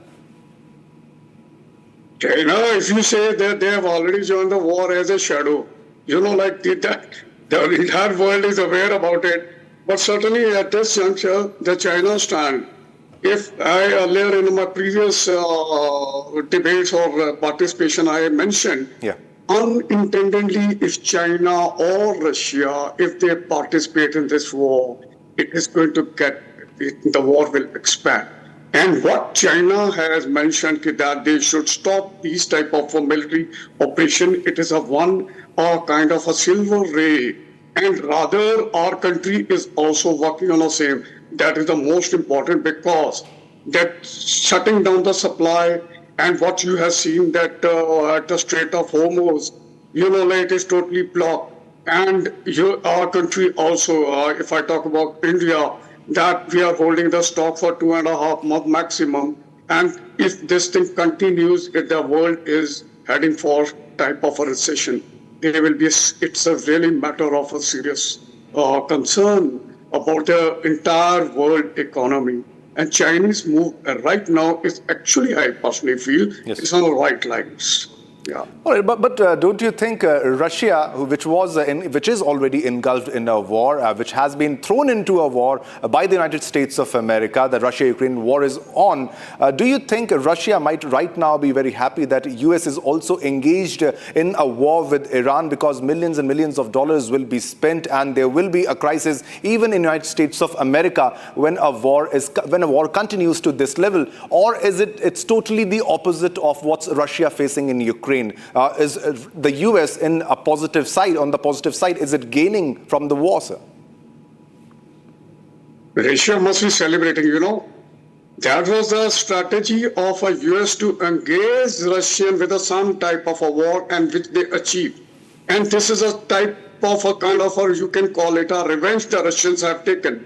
And they're happy that the US is also stuck and their resources and everything. And they are also analyzing the type of weapon system they are using, and they are also gearing up for the future war in case should the thing become more worse. What type of a weapon system they should use? So Russia is more they're absolutely very, very happy about this commit.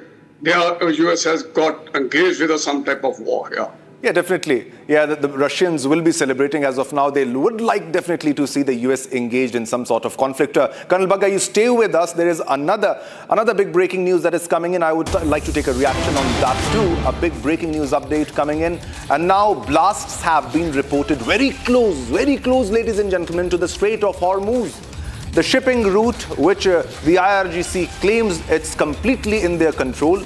They claim that it's a war zone. Now, powerful explosions have been reported near IRGC naval base in Bandar Abbas, south of Iran. Now, according to reports, the blasts occurred near Bandar Bahonar in the first naval zone of the Islamic Revolutionary Guard Corps, the closest unit to the strategic Strait of Hormuz. So this is definitely the US intervention in that entire region, because US was claiming that it will give protection to the ships that will pass from the Strait of Hormuz, and IRGC had warned that no ship should pass from this region, and IRGC already has struck many oil tankers and vessels passing from that location. More than 10 vessels have been targeted by the IRGC, and this comes as a very big development. Is Iran losing hold of the Strait of Hormuz? Colonel Bagga is joining us. He is continuously live with us. Colonel Bagga, your reaction on this also. Is Iran losing its control over the Strait of Hormuz?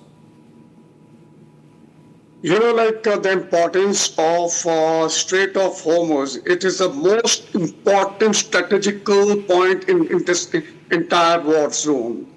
And US and the Israeli endeavor is to take this particular pocket under their control. Whereas Iranians, they are also, if this thing is snatched away from them, so what is going to happen is that they will partially lose this war. If the blast has occurred, it is certainly not that it is a type of a wave or series of attacks which have been carried out by Israeli or Iranian to take it back. It can be some type of attack by the Iranians also on those ships which are trying to escape from this particular strait.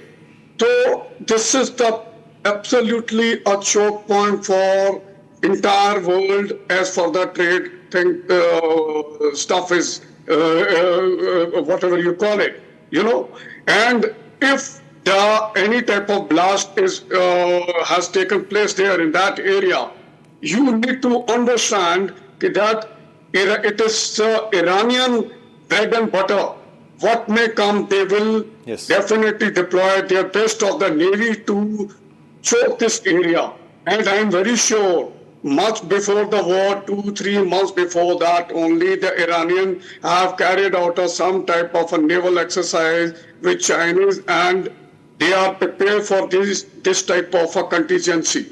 So it is premature to say it is the Iranian is losing the hold in this. No, I don't think so. They are still fighting. They are still enduring this war.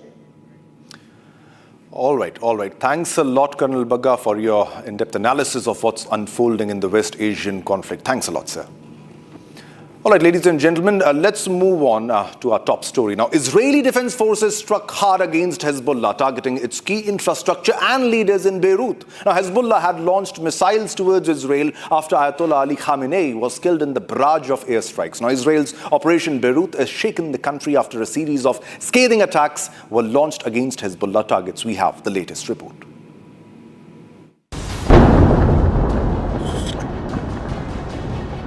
Israeli forces continue extensive airstrikes against Hezbollah camps and centers in Lebanon. The Beirut skyline was filled with smoke as Israel launched airstrikes after Hezbollah fired missiles across the border. Israeli airstrike destroyed a building in Haret Harik in Beirut's southern region, a known Hezbollah stronghold, after issuing an early evacuation warning.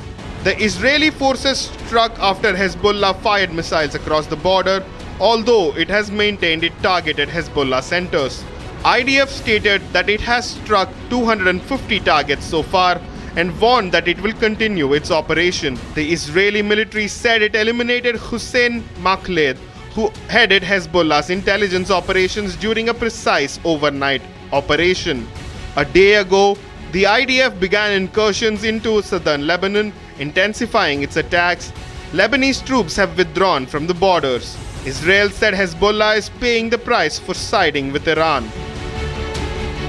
Overnight, we carried out a series of preventive strikes on Hezbollah military infrastructure across Lebanon in order to neutralize the continuous fire towards our civilians. Hezbollah once again chose the Iranian regime over the safety of the Lebanese people, all for the sake of a fight they cannot win. They will once again realize their mistake and pay the price. Because we will continue operating to defend the people of Israel. Meanwhile, Lebanese Prime Minister Nawaf Salam has warned Hezbollah to not drag the country into war. In the ensuing attacks, IDF has effectively destroyed key Hezbollah camps and command centers. The Israeli military stated that key Hezbollah logistics and operational centers are paralyzed in its Beirut operation. The IDF seems determined to eradicate Hezbollah completely.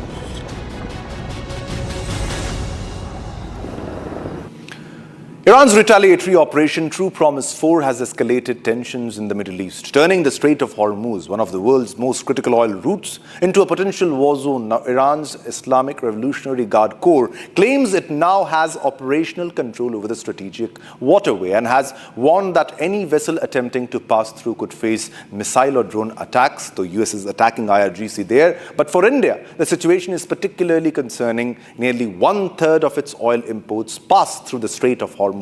Republic's exclusive real-time vessel movement data now shows the vital corridor turning into a no-go zone, with ships either halted or rerouting. Here's the report.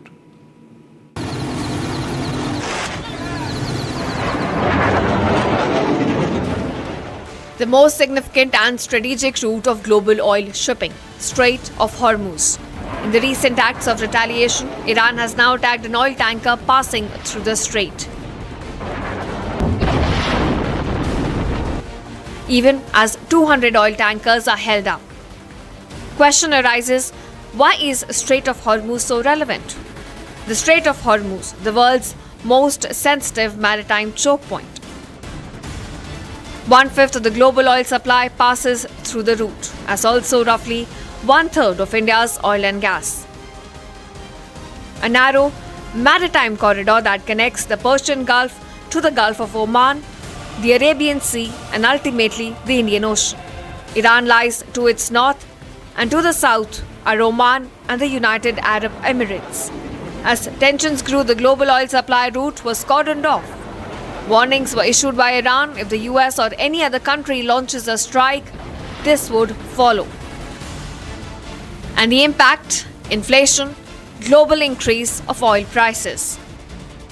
With the Strait of Hormuz now blocked, the impact on international energy trade remains to be assessed.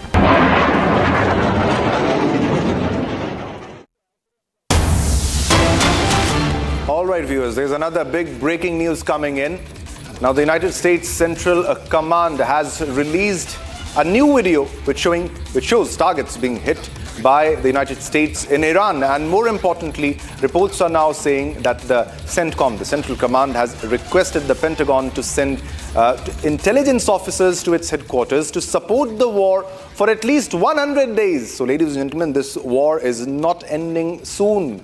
They want the intelligence officers to its headquarters to be sent to support the war for at least 100 days more. This is the biggest development in the entire war.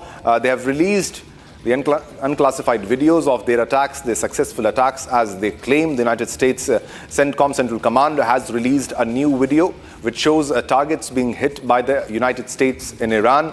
And more importantly, reports are now saying the Central Command has requested the Pentagon to send officers, intelligence officers, for this war to continue for more than 100 days. So is America planning for boots on ground or some sort of other operation, a small operation for changing the regime? A big development.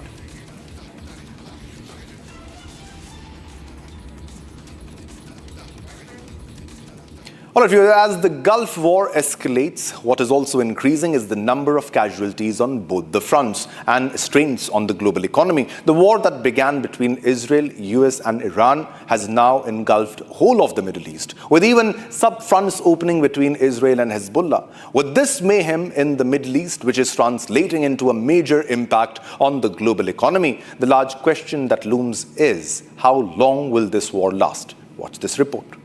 Today, the United States military continues to carry out large-scale combat operations in Iran to eliminate the grave threats posed to America by this terrible terrorist regime.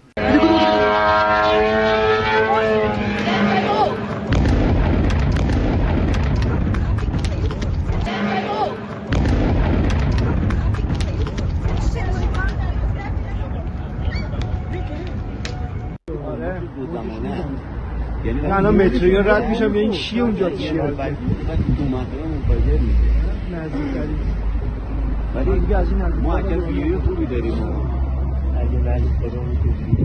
Well, most of the people we had in mind are dead.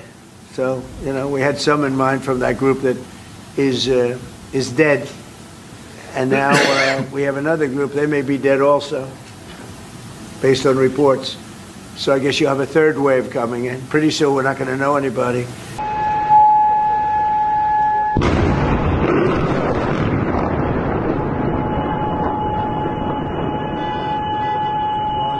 The kind of bombing going on in Tehran and the kind of retaliation by Iran, I think we should wait and watch for at least 3-4 days. Mustafa has now taken over as the new Supreme Commander, almost in lines of his father in his thinking. And a person who has lost his father, mother, wife, daughter, everyone in this entire bombing there. And he had been appointed as the Supreme Commander, who himself was once responsible for Basij, and also the IRGC is committed to him. In that context, much of diplomacy may not really work now. And with this, the kind of bombing going on in Tehran and the kind of retaliation by Iran, I think we should wait and watch for at least 3-4 days before either does Iran capitulate, which again may be difficult, but not totally ruled out, primarily because Iran is now on its end of its resources.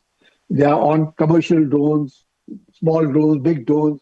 The number of missiles have reduced much. Anybody might say they've kept some as reserves. I don't think so. Iran has shot whatever it had and may have kept about 10-15%, but that's not likely to cause very huge difference, one.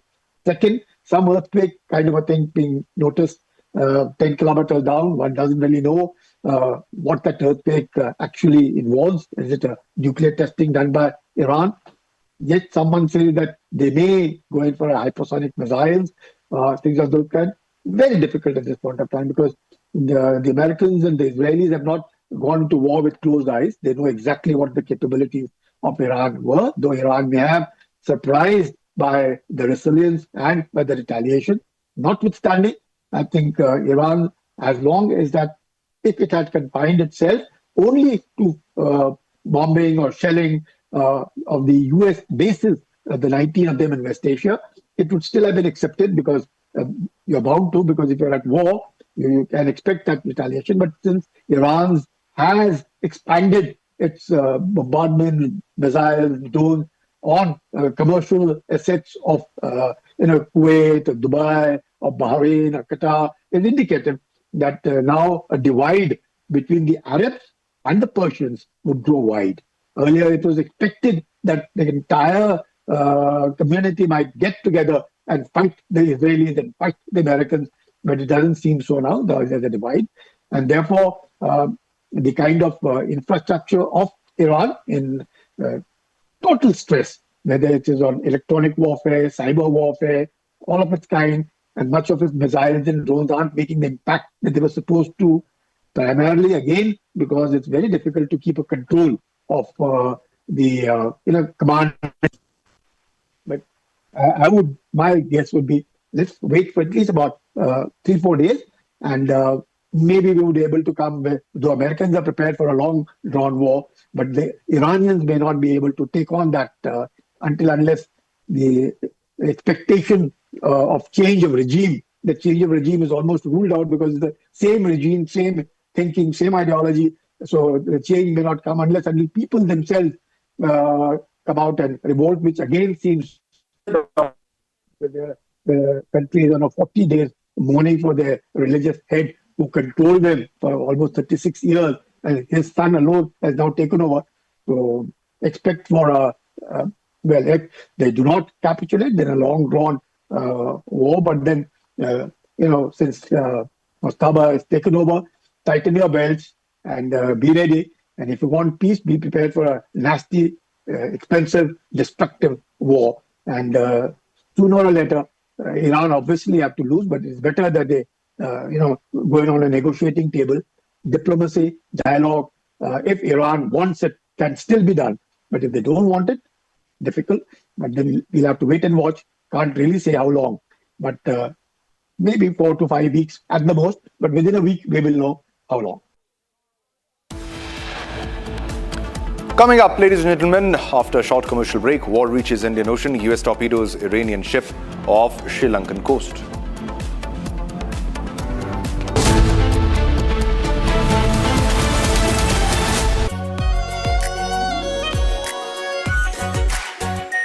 Are pure shahi paneer masala, delicious, healthy everyday.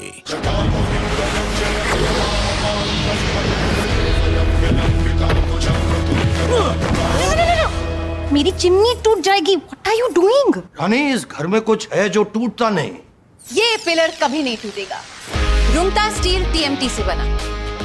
Rungta नहीं तो घर strong नहीं। Rungta steel TMT bar एकदम solid.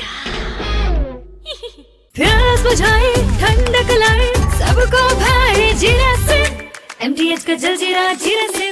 जीरा से असली refreshing, असली स्वाद, असली मजा। MTH।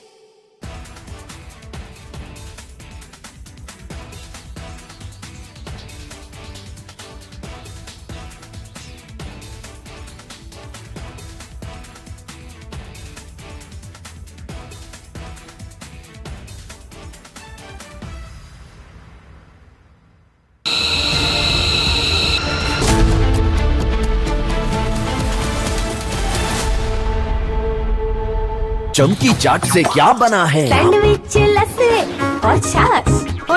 हर घूंट में चमकी चाट। अब बताओ, स्वाद आया? आया। असली स्वाद सिर्फ चमकी चाट। केसरिया से मन जोगी हुआ रे, दिल झूमे देखो मतवारा हुआ रे। केसरिया से मन जोगी हुआ। हर पल मनाओ केसरी त्योहार। विमल, बोलो जुबान केसरी। आर प्योर सूजी पास्ता, उबालो, मिलाओ और खाओ। 8 मिनट में तैयार। क्या टेस्ट है सबका राजा, R pure masala.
Viewers, Republic India Women's Summit 2026 celebrates the spirit, strength and substance of women who are shaping the nation's present and defining its future.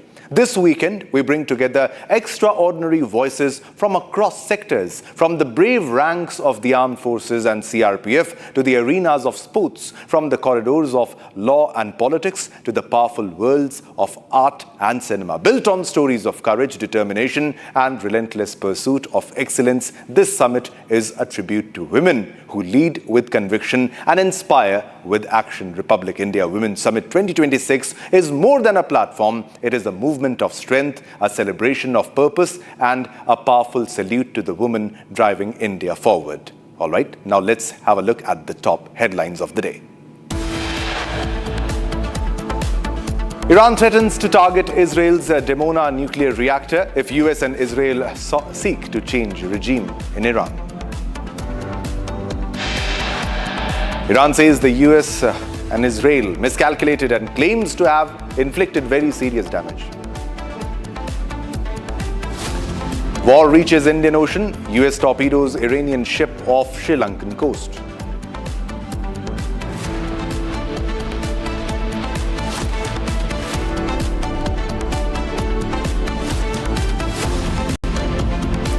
Iran government says over 6,000 injured in the attack by Israel and US, 926 deaths confirmed in Iran as per the latest numbers. Big scoop coming in from Bihar. Nitish Kumar heads to the Rajya Sabha as BJP is set to take over the Bihar government.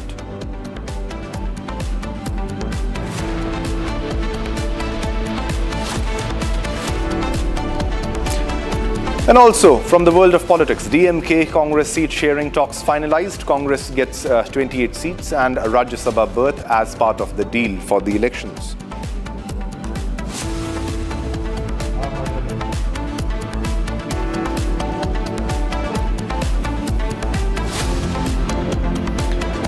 All right, viewers, let's begin this bulletin with the big breaking news that is coming in. And this after big scoop on Bihar politics. Now, BJP is set to take over government in Bihar, and visuals are now coming of JDU workers who have gathered outside the CM house. They're not happy. Another big update coming in is that Union Minister Lallan Singh has arrived in Patna, and on the question of Chief Minister Nitish Kumar going to the Rajya Sabha, he said the party was built by him. It is Nitish Kumar's decision. We should seek his comment. Wherever the Chief Minister wants to go, the party is built by him. So this is a sort of a confirmation. He also mentioned that whether we want it or not will not affect anything. It will happen as per his wish. Now, what Nitish Kumar has achieved in Bihar is beyond anyone's imagination. He also said this, and he also said that Nitish Kumar has built Bihar. So this decision is Nitish Kumar. So this is confirmed, and this is the big Republic scoop of what's happening in Bihar. A major shift in what's happening in Bihar as per the Bihar government. And a big breaking news coming in after big scoop on Bihar politics. All right, let's watch the ground report of our correspondent from Bihar, of Sumit Jha. Bihar के सियासी गलियारे में एक बार फिर से सरगर्मी तेज हो गई है। नीतीश कुमार के राज्यसभा जाने की खबरों के बीच कार्यकर्ता यहां पर जुटे हुए हैं। जेडीयू कार्यकर्ता सीएम आवास के बाहर, और लगातार वो रोष जता रहे हैं, आक्रोश जता रहे हैं। नीतीश कुमार को नहीं जाने देंगे। नीतीश कुमार के साथ गद्दारी नहीं चलेगी। कौन कर रहा है गद्दारी? कौन? अब जो लोग चाहे लोग हैं जो बीजेपी से मिले हुए हैं साजिश के तहत नीतीश, अब बताइए, जिसने बिहार को 20 साल मुख्यमंत्री रहा, कई लोगों को राज्यसभा बनाया, और ऐसे में उनके लिए राज्यसभा भेजना उनके पद और कद दोनों को कम करके दिखाना है। जब इतिहास लिखा जाएगा तो उसमें नीतीश कुमार को कम करके लिखा जाएगा। जो कंस लोग होते हैं वही लोग चाह रहे हैं कि नीतीश कुमार दिल्ली चले जाए। क्या मांग कर? हम लोग नीतीश कुमार बिहार में रहे, बिहार की जो तरक्की की 20 साल तक, आगे भी तरक्की करते रहे। नीतीश कुमार के लिए हम लोग मरने कटने के लिए तैयार हैं। या तो धरना देंगे, प्रदर्शन करेंगे, उससे भी नहीं होगा तो आत्मदाह तक कर लेंगे, लेकिन नीतीश कुमार को ही रहना चाहिए, चाहे किसी भी हालत में। जब तक नीतीश कुमार जी में सांस है, बिहार की एकक जनता का उन्हीं पे आस है।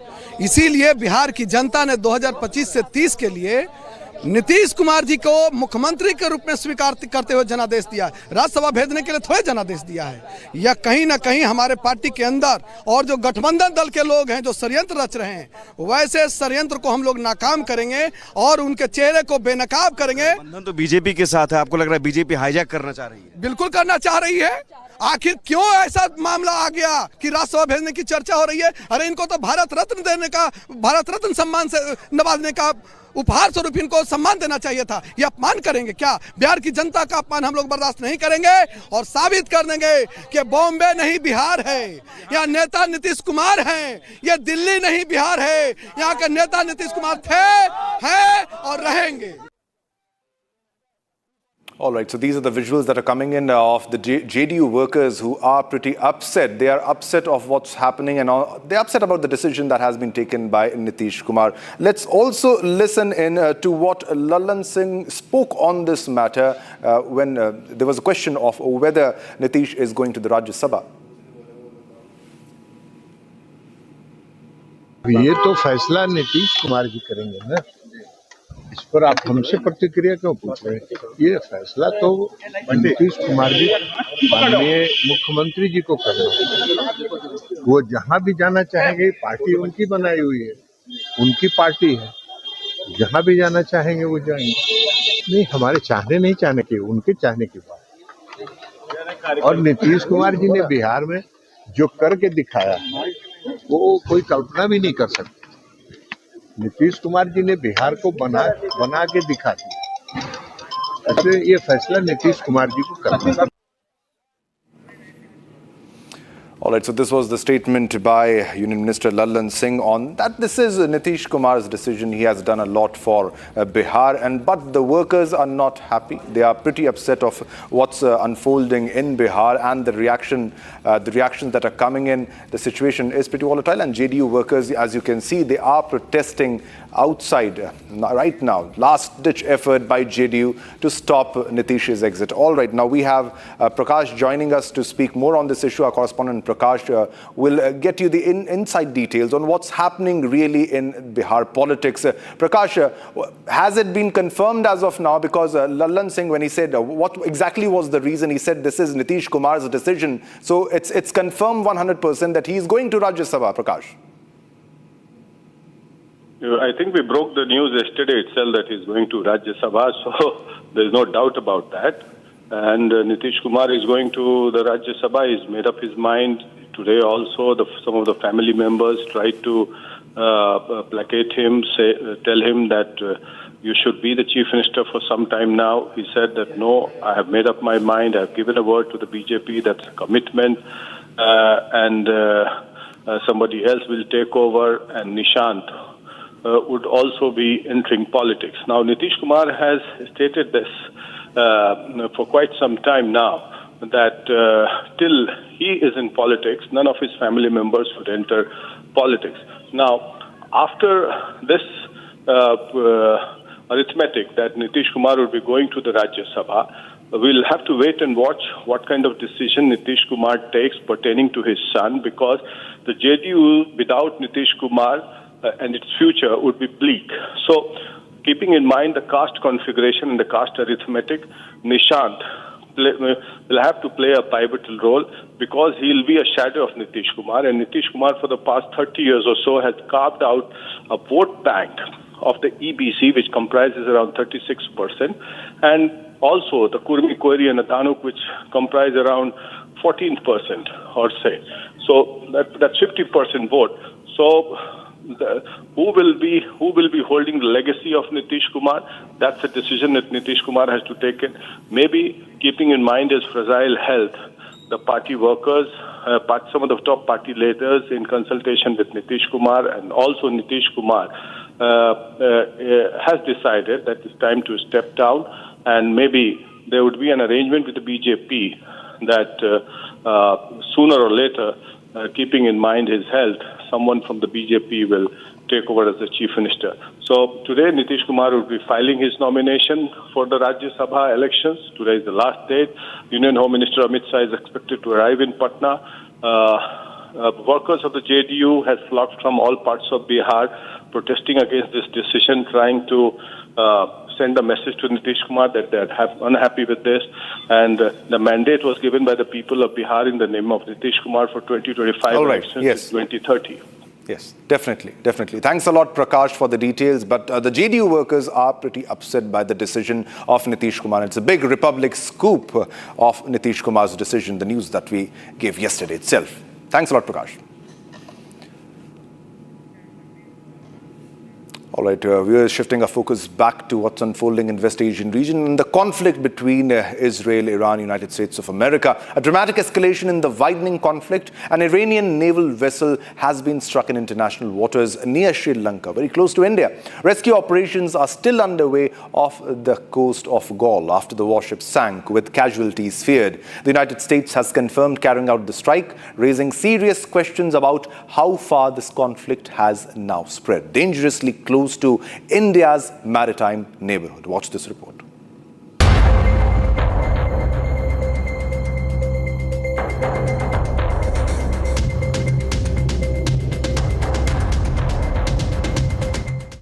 Sri Lanka's Navy rescued more than 30 people from an Iranian naval vessel that sank outside Sri Lanka's territorial waters. The Iranian vessel was attacked by U.S. torpedo. The Iranian naval ship was shot 40 nautical miles south of the Galle port in Sri Lanka. This attack claimed the lives of more than 30 Iranian naval personnel. We launched and dispatched our craft with all the necessary rescue team and the necessary devices to render humanitarian assistance, and we reached up to that location and continued doing this search operation. So while doing search operation, we found people floating on the floating in the water and rescued them, and later on subsequently when we inquired them, we found that those people are belonging to the Iranian ship, and we understood that they need prompt medical attention, and we swiftly transferred them to the Karapitiya Teaching Hospital, and right now they are undergoing medical treatment. So we still continue in the search and rescue operation in that particular area. Even Pete Hegseth confirmed the attack. Last night, we sunk their prize ship, the Soleimani. Looks like POTUS got him twice. Their Navy, not a factor. Pick your adjective, it is no more. In fact, yesterday, in the Indian Ocean, and we'll play it on the screen there, an American submarine sunk an Iranian warship that thought it was safe in international waters. Instead, it was sunk by a torpedo. Quiet death. The first sinking of an enemy ship by a torpedo since World War II. Iran's ship that was struck, the Iris Dana, is a Moj-class frigate that patrols in deep water for the Iranian Navy. It is armed with heavy guns, surface-to-air missiles, anti-ship missiles and torpedoes.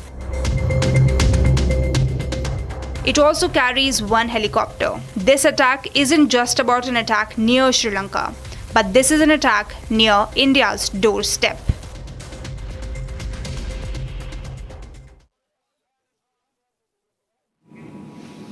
All right, so this is what unfolded very close to the Indian coast. Also, it's very close to Sri Lankan coast, very close to India. Now, bodies were found, many were killed, more than 80 were killed of the Iranian vessel that took part in the fleet, or IFR, International Fleet Review also. Now, the Sri Lankan Navy has confirmed that they have recovered many bodies from the Iranian frigate that sank off the country's southern coast following what the crew members described as an explosion. And the visuals, as you can see, this was confirmed by the United States of America also now, and they also claim that this happened after a very long time, that a submarine torpedoed a vessel after World War. That's something that happened after a World War. But the situation, the level of escalation is on to a very dangerous level, where a ship where a ship was attacked while in the international waters. It's a different level of escalation.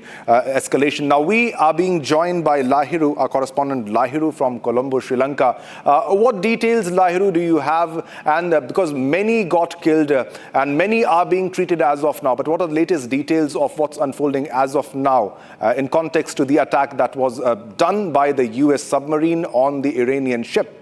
Lahiru. All right, we'll try to reconnect with our correspondent from Sri Lanka. Lahiru will be joining us live, but the level of escalation is on a different level because a ship that belonged to Iran was attacked in international waters. They claimed that the US said that they thought that they might be safe in the international waters, but this is Iris Dana, which was struck in the Indian Ocean region. Sri Lankan Navy was the first responder in the rescue operation. The search operation is still ongoing, and powerful explosions were heard at that time. And as per the reports, many of them are being treated.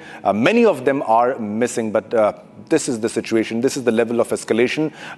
Iranian vessels will be United States of America's target in other regions also. This is the biggest development, very close to the Indian waters, which happened. All right, there's another big breaking news that is coming in right now at this moment. A big breaking news coming in. Israel is now saying we destroyed a defense system designed to target Air Force aircraft in Isfahan. Now, Israeli Air Force aircraft struck and dismantled an armed ballistic missile launcher in the area of Qom that was ready to launch a missile toward the Israeli home front. In addition, an aerial defense system was struck in Isfahan. Additionally, an air defense system intended to be used against Israeli Air Force aircraft was struck in Isfahan. These strikes are part of the broader operation to degrade the Iranian terror regime, in the words of Israel, the Iranian regime's firepower array, and to expand the IDF's aerial superiority in the entire region. So Israel claims that it has dismantled armed ballistic missile launcher in Qom. It has dismantled their air defense technology, and also claiming that it was ready to launch missile towards Israel, and it was intended to be used against Israeli Air Force aircraft. So their intention was to strike the Israeli Air Force as a part of their air defense, and also they had the ballistic missile launchers, as you can see, and now IDF has claimed that they have struck and dismantled and destroyed what it calls was going to hit Israel, what it claims that might have been used to attack, Israel.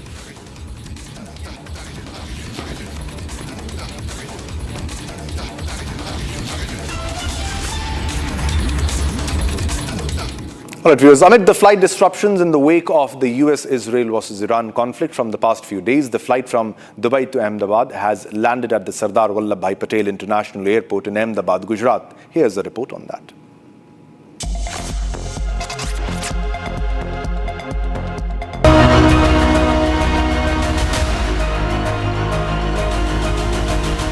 Day 5 of the war. Normal life in many Gulf nations disrupted.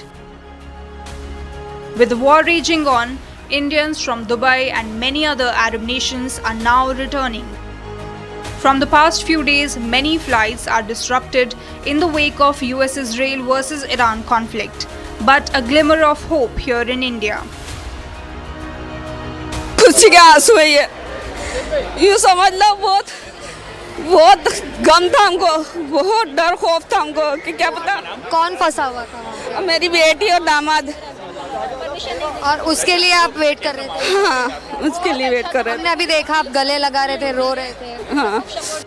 As flight from Dubai to Ahmedabad lands at the Sardar Vallabhbhai Patel International Airport today in Ahmedabad, Gujarat. More Indians are stranded in the Gulf nations, and Indian authorities are working to ensure their safe return.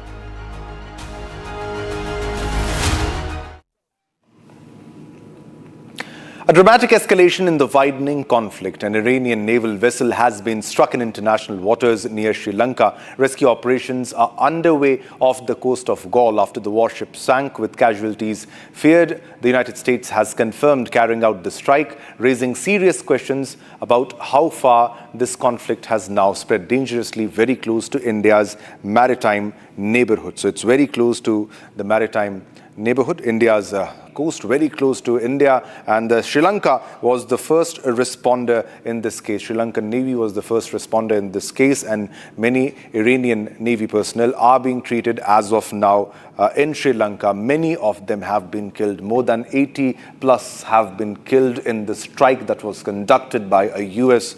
Navy submarine in the Indian Ocean region, and the target was the Iranian ship U.S Dana.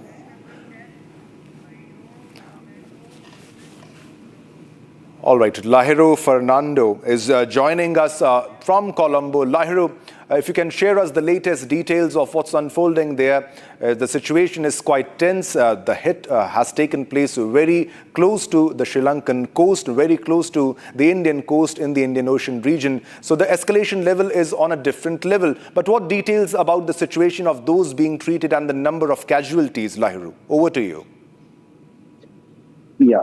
Yesterday morning, Sri Lanka Navy reported that they got a distress call from an Iranian ship off the seas, 40 nautical miles off the southern city of Galle in Sri Lanka. So they quickly responded to that distress call, and they had deployed 3 naval ships and 1 surveillance aircraft from Sri Lankan Air Force to that location. But when they reached there, what the Navy spokesperson yesterday said was they could not see any vessel or a ship there, but they could see some oil patches on the waters, and they could see some people floating with life jackets on the sea. So that's how they decided that was the location where the distress call came from. So based on that, they reached there and they rescued 32 members from that ship initially, and they were brought back to the land.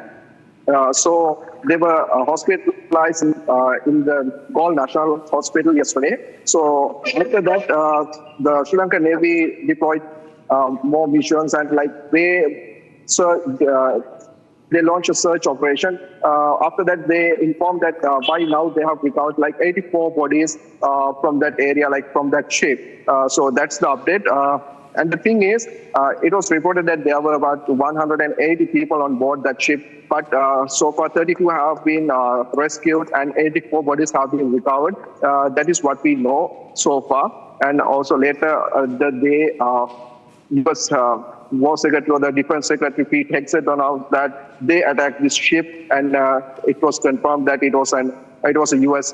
attack on this ship. So far this is the situation. That is what Navy have confirmed by this morning. They have recovered 84 bodies from that location in the sea. All right. Also, Lahiru, what is the condition of those who have been rescued? They are being given medical attention, medical treatment right now in a Sri Lankan hospital. What is the situation when it comes to their health conditions? Yeah, Lahiru. Yeah. By last evening, what the hospital authorities had mentioned to the media was 7 of them are on normal condition. One is in a little bit critical condition. That is what they said. They didn't give much information about the people who have been hospitalized there. So 7 people are in with minor injuries, and that is what they said. So we are yet to get an update from the hospital authorities by now. And I want to tell you one thing. When they were hospitalized, the Navy wanted to confirm whether it was an attack or something. So they wanted to ask from the Navy, Iranian Navy people who were rescued yesterday. But due to the communication barriers, they could not due to the language barriers, they could not communicate what happened, actually what happened to them. But they had mentioned to the Sri Lankan Navy the word attack. That's what they had mentioned. So this is also something I wanted to tell you, because they had informed the Navy that it was an attack. That's something related to the incident. But when it comes to the casualties, that is what we know so far. All right. Thanks a lot, Lahiru, for all the details and the latest information. All right, viewers, now it's time to slip into a short commercial break, but don't go anywhere, because coming up next, Iran threatens to target Israel's Dimona nuclear reactor if U.S. and Israel seek to change regime in Iran. Coming up next.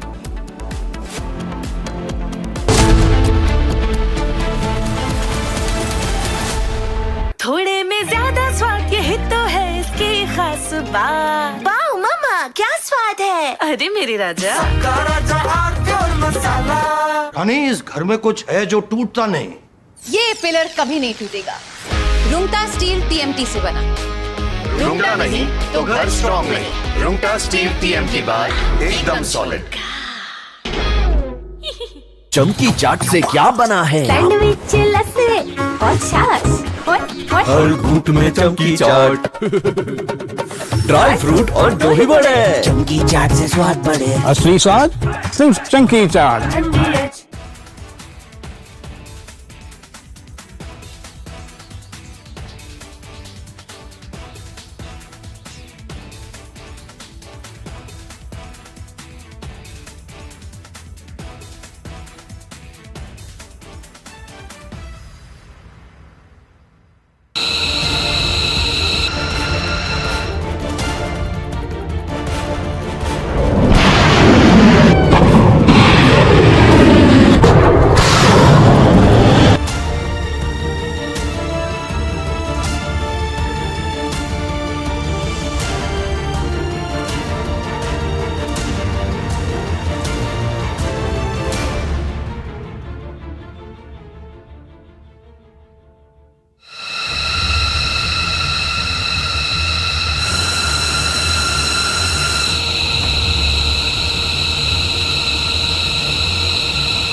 All right, viewers, there's a lot more lined up. Don't go anywhere because we'll be focusing on the 87 Iranian sailors who were killed and over 30 injured after a U.S. torpedo struck Iranian ship 300 kilometers off the coast of Kanyakumari. And also DMK Congress seat sharing talks finalized. Congress gets 28 seats and a Rajya Sabha berth as part of the deal for the elections. Coming up next.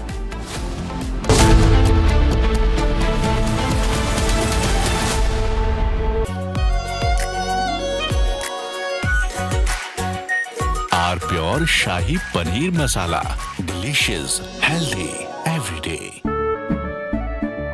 केसरिया से मन जोगी हुआ रे, दिल झूमे देखो मतवारा हुआ रे। केसरिया से मन जोगी हुआ। हर पल मनाओ केसरी त्योहार। विमल, बोलो जुबान केसरी। आर प्योर सूजी पास्ता, उबालो मिलाओ और खाओ, 8 मिनट में तैयार। क्या टेस्ट है सबका राजा R pure masala.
From Asia's largest news headquarters, setting the agenda for Bharat.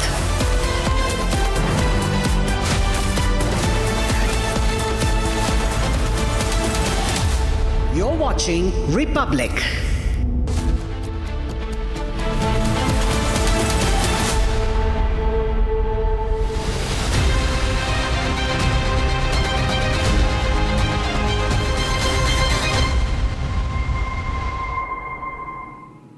This weekend, the 5th edition of Nationalist Collective, India's first and only non-political people's forum rooted in one powerful purpose, nation first.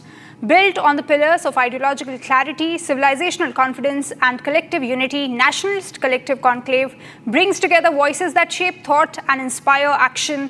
In this edition, we bring to you bold conversations, diverse perspectives and powerful ideas that challenge, inspire and unite. From redefining national priorities to empowering the next generation of change makers, each segment captures the spirit of a confident and rising India. Now let's start the bulletin with the headlines. Iran threatens to target Israel's Dimona nuclear reactor if U.S. and Israel seeks to change regime in Iran. Iran says the US and Israel miscalculated and claims to have inflicted very serious damage. War reaches Indian Ocean. US torpedoes Iranian ship off Sri Lankan coast. Iran government says over 6,000 injured in the attack by Israel and United States. 926 deaths confirmed in Iran as per the latest numbers. And big scoop coming in from Bihar. Nitish Kumar heads to the Rajya Sabha as BJP is all set to take over the government in Bihar.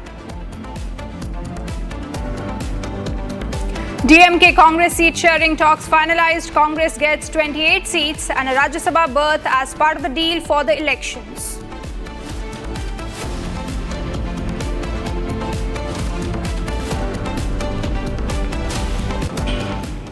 Alright, in a big political scoop, Nitish Kumar is now all set to file his nomination for the Rajya Sabha, marking a significant shift in Bihar's politics. In his statement, he expressed gratitude to the people of Bihar for their trust and support towards him, which has enabled him, he said, to serve the state for over 2 decades. He also mentioned that his desire to become a member of both houses of the Bihar legislature and both houses of parliament and is now seeking to join the Rajya Sabha. The move has sparked speculation about the future of Bihar's leadership, with the BJP likely to claim the chief minister's post. Nitish Kumar's son Nishant Kumar is also expected to enter politics, potentially taking on a prominent role in the JDU. The BJP has announced its candidate for the Rajya Sabha elections, including Nitin Nabin and Shivesh Kumar. So this is the latest that we have. All right, I have my colleague Prakash with me on the phone line. Prakash, this is a big news. Now, we also would like to know more about Nishant Kumar. He is an engineer, is inclined towards spirituality, but now he's going to debut in Bihar by leading JDU.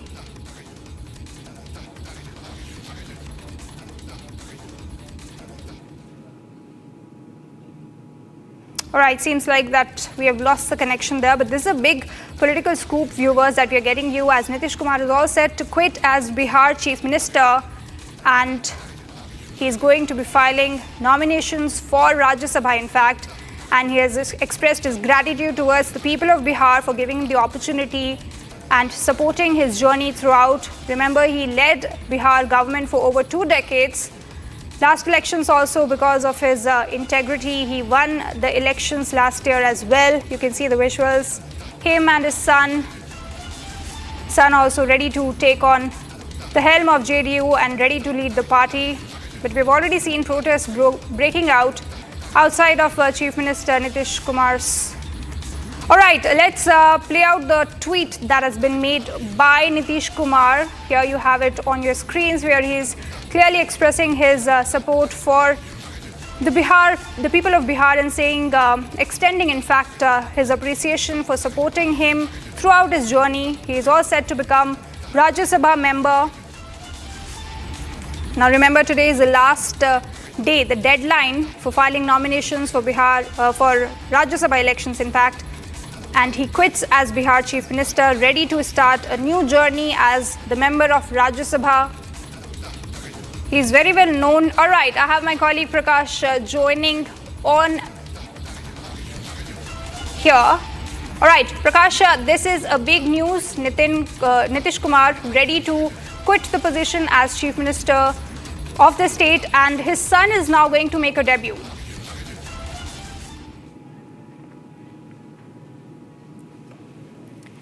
All right, we'll try and connect back to him, but this is a political scoop, viewers. First on Republic, we are getting the information that Nitish Kumar in fact refused to continue as the Chief Minister of Bihar. Now remember, last year when elections took place, everybody was talking about who is going to be the next Chief Minister of Bihar, and there were initial plans that he will remain in power as Chief Minister, will continue to keep his hold on the post for at least a year. But now we have Rajya Sabha nominations, which he is all set to file, and he has in fact quit as Bihar Chief Minister. Now a new face from the BJP is likely to take over the government. Now who will be leading the state from BJP is yet to be ascertained, but we have probable names. Among those, we have Samrat Chaudhary, Nityanand Rai. These are the probable names that we have. All right. Connecting back to Prakash, to you, this is a big news. Now, Nitish Kumar is quitting from his position and his son is going to make a debut. What more can you tell us about Nishant Kumar's debut? Well, Nitish Kumar had already made up his mind, and we had broken the news today morning also that some of the family members and top JDU leaders tried to request him to stay on as Chief Minister, but he said that no, I have made up my mind. I've given a word to the BJP, and I've served Bihar for 20 long years, and my commitment for the development for Bihar is unwavering, and I'll be there to support and guide the new government. It means now, after his tweet, it is clear that the new government will be formed, new Chief Minister will be at the helm of affairs, and most likely a BJP man would be the Chief Minister, with Nishant Kumar making a political debut. And what would be the role? Because Nitish Kumar has been stating the fact that till he is in politics, no one from his family members would enter politics. Had he wanted, Nishant would have become a member of parliament or a MLA or MLC for the past 25 years. But Nitish Kumar has always maintained this, and he kept family away from politics. And he maintained a high level of integrity and morality in politics, and that's what he is known for. So now, the onus is on the BJP. Who would be the next Chief Minister of Bihar from the BJP? Some of the names doing the rounds are Samrat Chaudhary, keeping in mind the Kushwaha vote bank. Nityanand Rai is also a front runner, and there are several other names, and BJP is known for making surprises.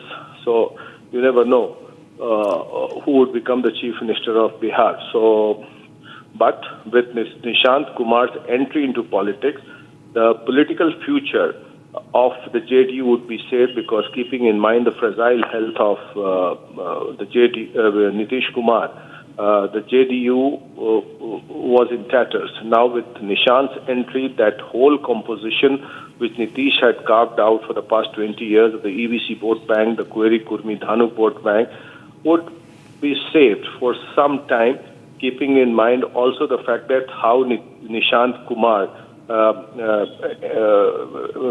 manages to enter into politics, or is able to survive in politics. So, Prakash, so that's a million-dollar question. Absolutely. And we are also playing out visuals of JDU workers protesting outside of Nitish Kumar's residence, and also stopping a car of a JDU MLA. Now, clearly, these JDU workers are disgruntled and fearing that there will be a disintegration of the party. In fact, if he quits, which he has already done, what is the latest that you're picking up related to these protests that are taking place?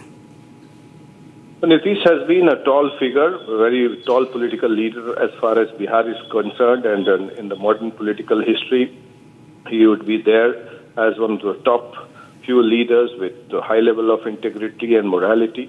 And yes, the JDU is synonymous to Nitish Kumar, and The JDU workers cannot digest the fact that Nitish will no longer be the chief minister. He's been the chief minister for 20 long years. Imagine, and he's become a phenomenon in Bihar. So the people of Bihar, as well as the workers of the JDU, as well as the women voters, are not able to digest. So it will take time to sink in. And with Nishant Kumar's entry, sooner or later, the dust will settle down. Prakash, what is the sentiment in the JDU workers, amongst the JDU workers, related to Nishant Kumar, now that he is going to lead the party? Well, the JDU workers are upbeat as far as Nishant Kumar, but Nishant Kumar cannot be Nitish Kumar. Nitish Kumar is known for his administrative acumen, he's known for his morality, integrity, work ethics, and the kind of development he has done for Bihar. There cannot be another Nitish Kumar. It's the same way like Sachin Tendulkar's son could not be replicated. So Nitish Kumar had carved out a niche for himself. He was known for ruthlessness, good governance, rule of law. And we have seen Bihar, how Bihar has grown for the past 20 years. It was in tatters, in minus development. He brought Bihar on the path of development. And Bihar will remember him for several years, the kind of work he has done in Bihar, and with utmost integrity and honesty. We are also hearing, in fact, we just played out the tweet that he has made, thanking the people of Bihar for extending support towards him for the past 20 years. So he clearly is absolutely appreciating whatever the love that the people of Bihar has given him. What more are we picking up from the ministers in the Bihar government? How are they reacting to this change? Well, yes, this mandate that was given by the people of Bihar in the recently concluded assembly elections was in the name of Nitish Kumar. And it clearly manifested the fact that how Nitish was popular in Bihar. The vote was in the name of Nitish Kumar. And we could see that happening. There was a large sentiment in favor of Nitish Kumar. And for 20 long years, if you have the same sentiment, and if Nitish Kumar is going now, he's retiring on a high. And that's what we can say. And people of Bihar have given him a very warm send-off by giving him a landslide mandate. And now he's leaving the throne. You seldom find anybody leaving a throne like this and going away. So, yes, he's not been keeping well. That's also a matter of concern, and would have realized the fact that things may slip and his party may also become weak. So that is why he's stepping aside, and he will take care of his health and thereafter guide the political leaders of the party as well as his son to save the party and strengthen the party in future. Absolutely, Prakash. And this is a decision that is solely being made by Nitish Kumar, is what we are hearing from all the leaders, in fact, so far, who have commented on this particular development. But we are also hearing that the last-ditch effort was made by his family members and also leaders from the party. What were they saying initially?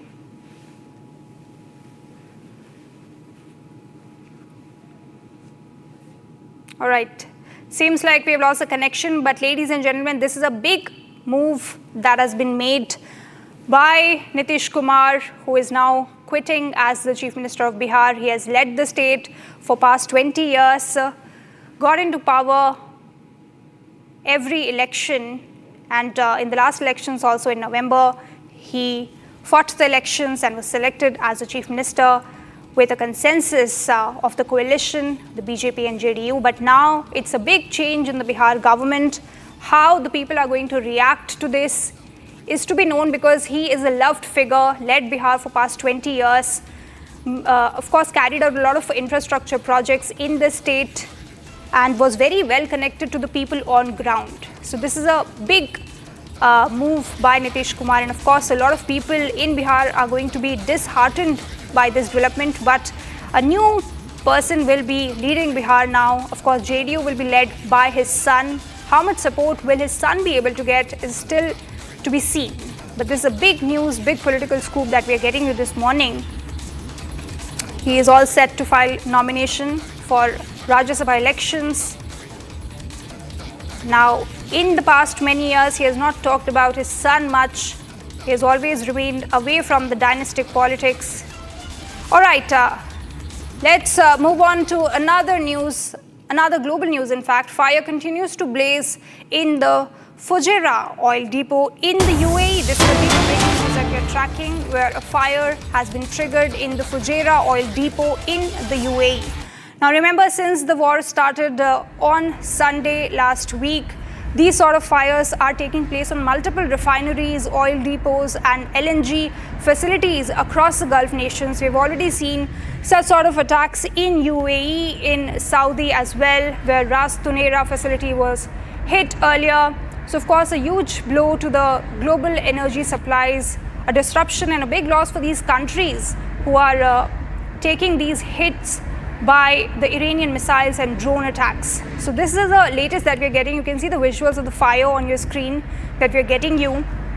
These are the visuals, videos from UAE of the Fujairah oil depot, which was struck in fact and caught fire.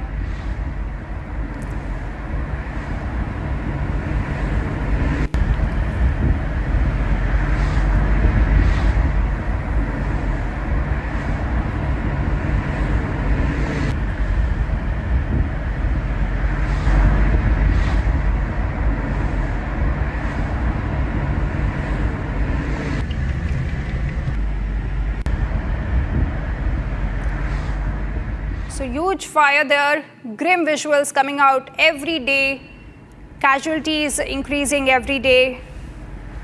The Strait of Hormuz is also choked completely. Iran continuing its attack on ships on Strait of Hormuz. And ships are all lined up there.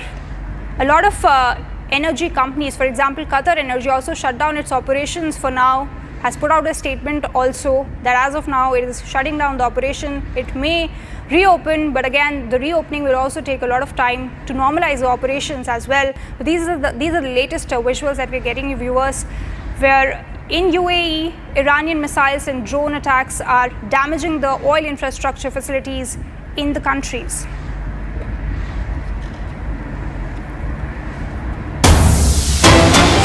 Another piece of breaking news that we're getting, markets across the globe were witnessing a massive sell-off since the day war begun.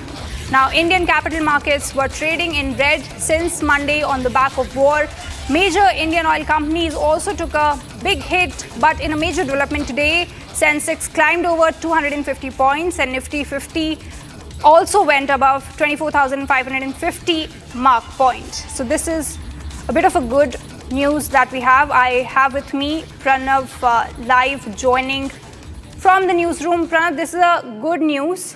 We have already seen how since the war started, we have seen a constant dip in the markets, but today the markets have gained a little bit of momentum. What is the latest that you're picking?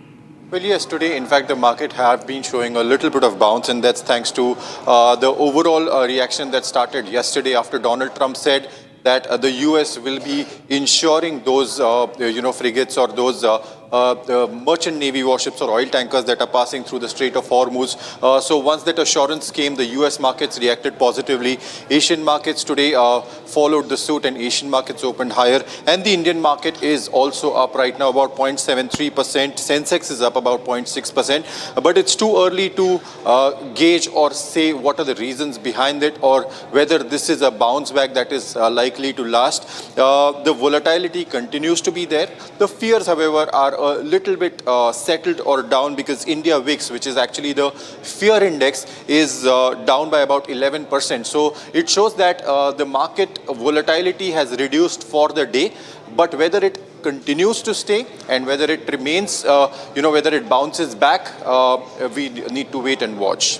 Pranav, we are also picking that individual shares of India's leading oil companies, IOCL and BPCL, they are also picking. So, of course, the sentiments are now picking up after the statement by the Indian government. Well, it is basically what we need to understand here is one, the oil prices, the fluctuations in oil prices is what is actually affecting the Indian corporates. I mean, those companies such as the Indian Oil Corporation or Reliance or so these companies which are directly using oil for refining or as OMCs, oil marketing companies, and then there are other companies which are using oil as an input product. So once the oil costs go up, it is their input costs that are going up and the profit margins are coming down. So market participants are still weighing it high. We need to, it's too early to probably comment as to whether these are buying opportunities that investors are looking at because of which these shares are rising, or it could be that, there are some historic positions that are being covered or cleared because of which the markets are rising. So we actually need to wait and see for a concrete news or some sort of positive news as to whether this is a permanent bounce back. Absolutely, Pranav. Continue to track this particular story for us. But as of now, thank you so much. Now, moving on to another news. As the Middle East war escalates and expands, the United States has released a new video of the American Operation Epic Fury, calling the first 100 hours of the operation lethal and successful. Now, United States said that the operation will continue till all the goals are achieved. Watch the video that was released by CENTCOM. The United States and its partners have launched Operation Epic Fury, the most lethal, most complex, and most precise aerial operation in history. Our military in the Middle East is undertaking an unprecedented operation to eliminate Iran's ability to threaten Americans, as they've been doing for nearly half a century. We are also sinking the Iranian Navy, the entire Navy. We didn't start this war, but under President Trump, we are finishing it.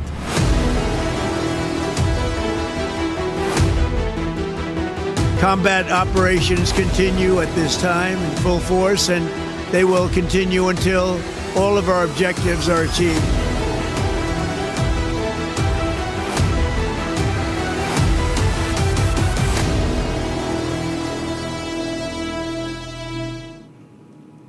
Now, as the war wages on in West Asia, China is all set to send a special envoy to the Middle East for mediation. Now, this comes as Chinese Foreign Minister Wang Yi spoke with Saudi Arabian and UAE counterparts. Take a look.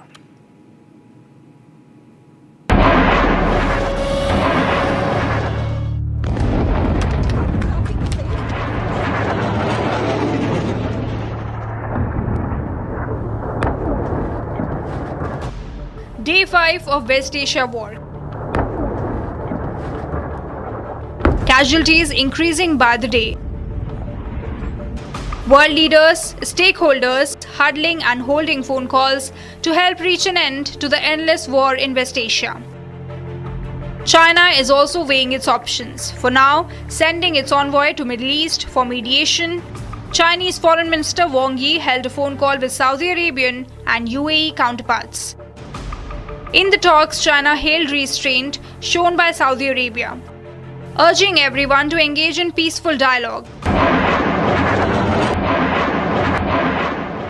China earlier took a position on the West Asia war, condemning the joint strikes by U.S. and Israel as blatant, called the incitement to regime change as unacceptable. China also called for immediate ceasefire and requested to return to the negotiating table to prevent the war from expanding. With many countries engaging to find a headway, the stakes were never higher than this since World War II. So China, they are trying to mediate in the West Asia war. But taking a short break, coming up, Iran threatens to target Israel's Dimona nuclear reactor if United States and Israel seek to change regime in Iran.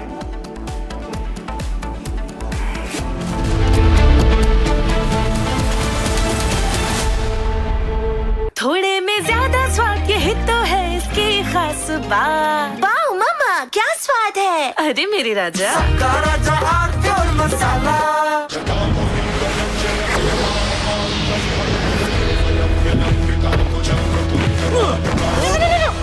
मेरी chimney टूट जाएगी। What are you doing? रानी, इस घर में कुछ है जो टूटता नहीं। ये पिलर कभी नहीं टूटेगा। रुंगटा स्टील TMT से बना। रुंगटा नहीं तो घर स्ट्रॉन्ग नहीं। रुंगटा स्टील TMT बार एकदम solid.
Right, taking a short break. Coming up, war reaches Indian Ocean. U.S. torpedoes Iranian ship off Sri Lankan coast.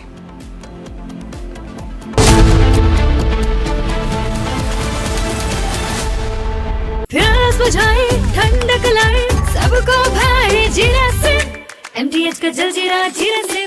जीरा सिप असली रिफ्रेशिंग, असली स्वाद, असली मजा। MTH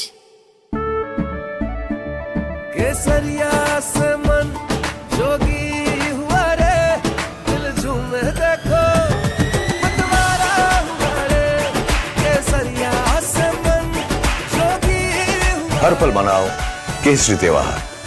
विमल, बोलो जुबान Kesari.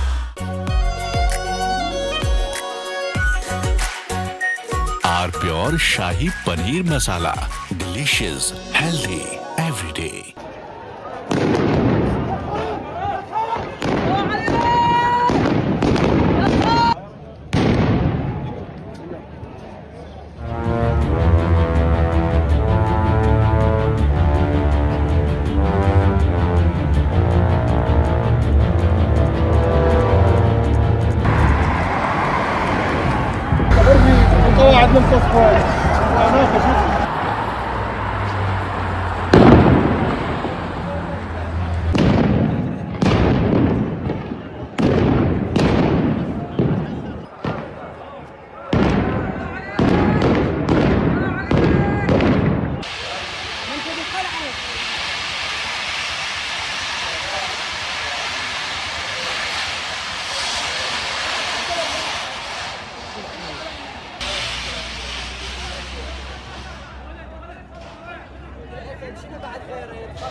Viewers, Republic India Women's Summit 2026 celebrates the spirit, strength and substance of women who are shaping nation's present and defining its future. This weekend, we bring together extraordinary voices from across sectors, from the brave ranks of the armed forces and CRPF to arenas of sports, from the corridors of law and politics to powerful worlds of cinema. Built on stories of courage, determination and relentless pursuit of excellence, this summit is a tribute to women who lead with conviction and inspire with action. Republic India Women's Summit 2026 is more than a platform. It is a movement of strength, a celebration of purpose and a powerful salute to the women driving India forward. Now let's take a look at the headlines we're tracking for you at this hour. Iran threatens to target Israel's Dimona nuclear reactor if US and Israel seek to change regime in the country. Iran says that the US and Israel miscalculated and claims to have inflicted very serious damage. War reaches Indian Ocean. US torpedoes hit Iranian ship off Sri Lankan coast. Iran government says over 6,000 injured in attack by Israel and US 926 deaths confirmed in Iran as per the latest numbers. In a major development from Bihar, Nitish Kumar heads to Rajya Sabha as BJP is set to take over the Bihar government. DMK Congress seat sharing talks finalized. Congress gets 28 seats and a Rajya Sabha berth as part of the deal for elections.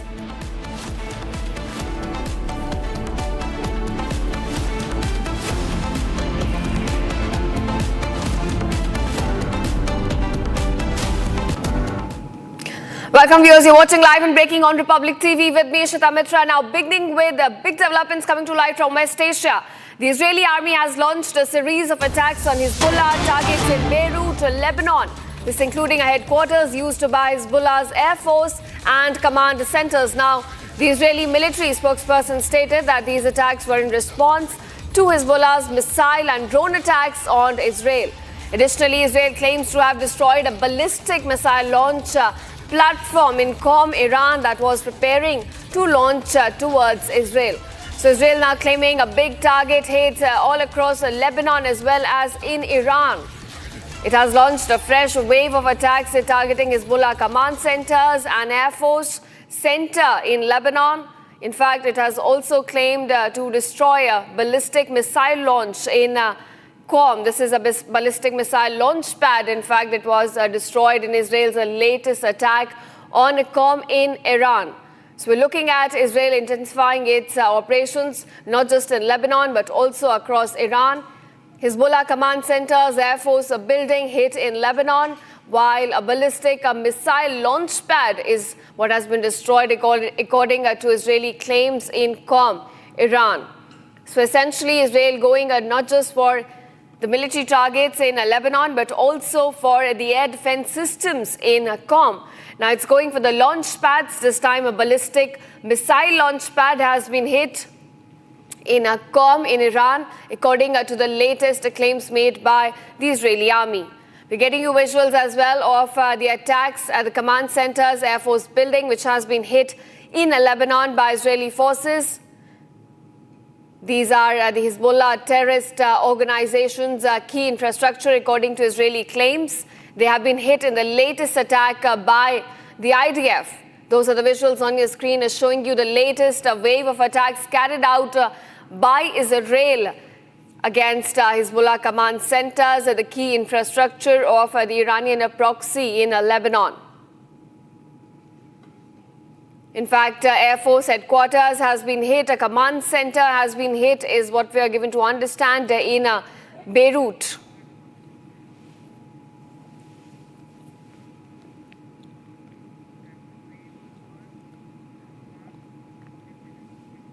And now viewers, as the Middle East war escalates and expands, the United States has released a new video of the American Operation Epic Fury, calling the first 100 hours of the operational lethal and successful.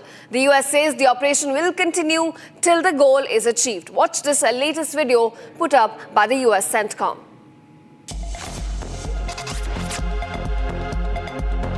The United States and its partners have launched Operation Epic Fury, the most lethal, most complex, and most precise aerial operation in history.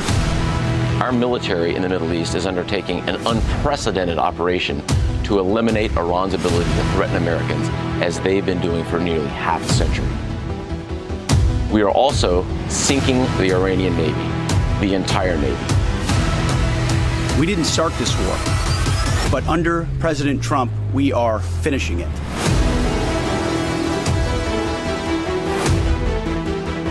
Combat operations continue at this time in full force, and they will continue until all of our objectives are achieved.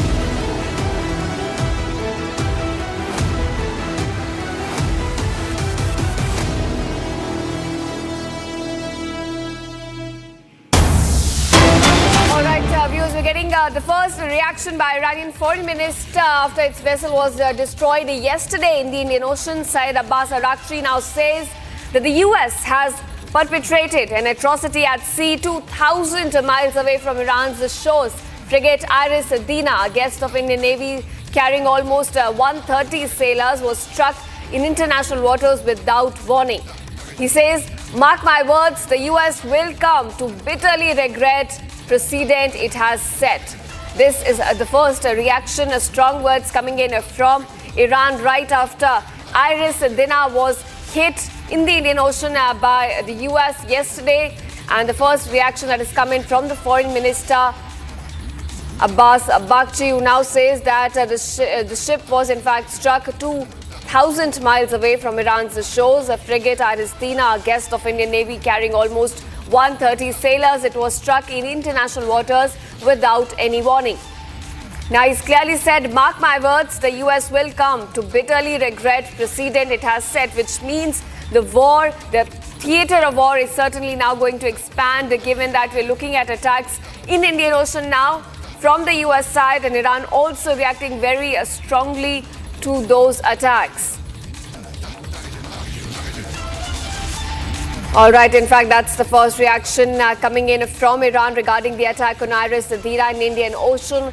Iran is strongly saying that this attack came on its ship without any warning, 2,000 miles away from its shores. And this will, in fact, set the precedent, which means we're looking at Iran also intensifying its attacks against US and Israeli targets. It could go well beyond West Asia, it seems, at this point now. And viewers, this comes as the death toll, in fact, has crossed already 900 mark in Iran, according to the latest numbers we're getting. And remember, this comes as Iris Dina. It was a ship which, in fact, had participated in Indian Excise International Fleet Review. It was going back to Iran, and it was struck by a US torpedo in the Indian Ocean, just 40 kilometers south of Sri Lankan island, some 100 kilometers from Indian coast, and certainly the theater of war widening there. And we've got a reaction from Iran's foreign minister saying that US will bitterly regret the precedent it has set, which means as US is now expanding the theater of war, we could see some similar action from Iranian side as well. The foreign minister has clearly said that this attack on its ship Iris Dina came without any warning, about 2,000 miles away from its shores, when this ship was not, in fact, engaging in any war activity. It was returning to Iran after having participated in a naval exercise and international fleet review. It had about 130 sailors on board. Remember, from the numbers we're getting from about Sri Lankan sources, it says about 32 have been rescued and 84 bodies have been recovered so far. It had made a distress call around Sri Lankan coast, to which the Sri Lankan Navy responded and the rescue ops began. The numbers that we have with us, viewers, it says about 32 rescued and 84 bodies recovered. So it's a big loss for Iran. And now we've got a reaction from the foreign minister, which has clearly stated that, it could set a precedent, which in fact the United States will regret now. It has said that US will bitterly regret the precedent it has set with this attack that took place 2,000 miles away from Iran's shores on a ship that was not engaging in any war activity. It was a ship returning from, after having participated in International Fleet Review, the naval exercise. It was returning. It was in the Indian Ocean on its way back to Iran when it was struck by a US torpedo. It sunk the ship. 84 bodies have been now recovered. 32 sailors have been rescued. The Iran says there were about 130 sailors on board that Iris Dina. It was struck in international waters without any warning, is what Iran is saying. In fact, the foreign minister now says, Mark my words, the US will come to bitterly regret the precedent it has set with this attack, which means it was an attack carried out by the US away from the theater of war, and we could now see similar action by Iran as well.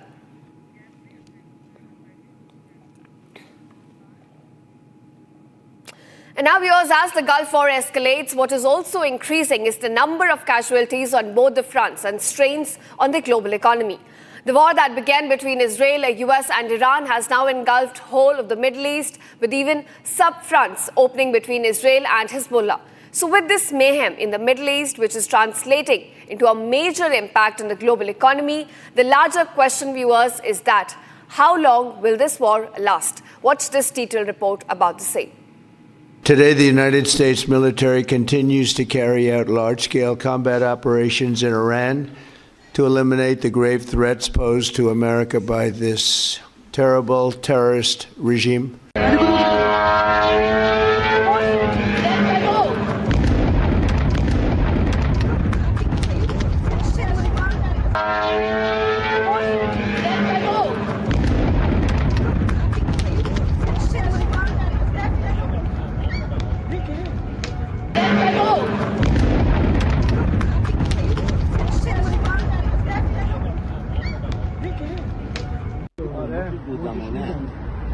الان مترو رد میشم به این چیه اونجا چیه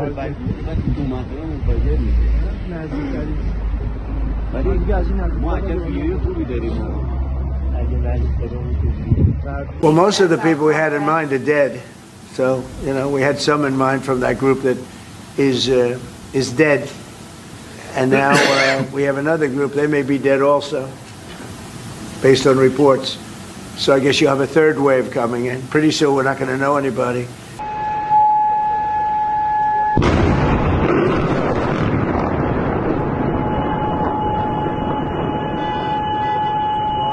The kind of bombing going on in Tehran and the kind of retaliation by Iran, I think we should wait and watch for at least 3-4 days. Mustaba has now taken over as the new supreme commander, almost in lines of his father in his thinking, and a person who has lost his father, mother, wife, daughter, everyone in this entire bombing there. And he has been appointed as the supreme commander, who himself was once responsible for Basij, and also the IRGC is committed to him. In that context, much of diplomacy may not really work now. And with this, the kind of bombing going on in Tehran and the kind of retaliation by Iran, I think we should wait and watch for at least 3-4 days before either does Iran capitulate, which again may be difficult, but not totally ruled out, primarily because Iran is now on its end of its resources. They are on commercial drones, small drones, big drones. The number of missiles have reduced much. Anybody might say they've kept some as reserves. I don't think so. Iran has shot whatever it had and may have kept about 10-15%, but that's not likely to cause very huge difference, one. Second, some earthquake kind of a thing being noticed 10 kilometers down. One doesn't really know what that earthquake actually involves. Is it a nuclear testing done by Iran? Yet someone says that they may go in for a hypersonic missiles, things of those kind. Very difficult at this point of time because the Americans and the Israelis have not gone to war with closed eyes. They know exactly what the capabilities of Iran were, though Iran may have surprised by the resilience and by the retaliation. Notwithstanding, I think Iran, as long as that, if it had confined itself only to bombing or shelling of the US bases, the 19 of them in West Asia, it would still have been accepted because you're bound to, because if you're at war, you can expect that retaliation. But since Iran has expanded its bombardment, missiles, drones on commercial assets of Kuwait, or Dubai, or Bahrain, or Qatar, is indicative that now a divide between the Arabs and the Persians would grow wide. Earlier, it was expected that the entire community might get together and fight the Israelis and fight the Americans. but it doesn't seem so now. There's a divide. And therefore, the kind of infrastructure of Iran in total stress, whether it is on electronic warfare, cyber warfare, all of its kind, and much of its missiles and drones aren't making the impact that they were supposed to, primarily, again, because it's very difficult to keep a control of the command. But my guess would be, let's wait for at least about 3-4 days, and maybe we would be able to come with, the Americans are prepared for a long drawn war, but the Iranians may not be able to take on that unless the expectation of change of regime, the change of regime is almost ruled out because it's the same regime, same thinking, same ideology. So the change may not come unless only people themselves come out and revolt, which again seems the country is on 40 days mourning for their religious head who controlled them for almost 36 years, and his son alone has now taken over. So expect for if they do not capitulate, then a long drawn war. But then, since Mustaba has taken over, tighten your belts and be ready. And if you want peace, be prepared for a nasty, expensive, destructive war. And sooner or later, Iran obviously have to lose, but it's better that they, going on a negotiating table, diplomacy, dialogue. If Iran wants it, can still be done. But if they don't want it, difficult. But then we'll have to wait and watch. Can't really say how long, but maybe 4 to 5 weeks at the most. But within a week, we will know how long. And now, viewers, moving on to another development coming to light. Iran here has denied a missile launch toward Turkey after NATO interception. Iran's armed forces say that on Thursday they did not fire any missile toward Turkish territory and that the organization respects Turkey's sovereignty.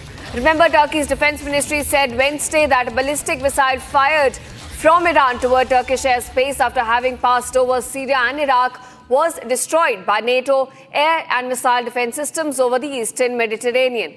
But now Iran coming out and denying all those allegations, refuting the allegations put by Ankara, saying that it did not fire any ballistic missile toward Turkey. It says it respects the sovereignty of Turkish airspace as well as territorial integrity. And remember, this comes after Turkey had claimed that there was a ballistic missile fired from Iran. It passed over Syria and Iraq and was then intercepted by NATO's air defense system.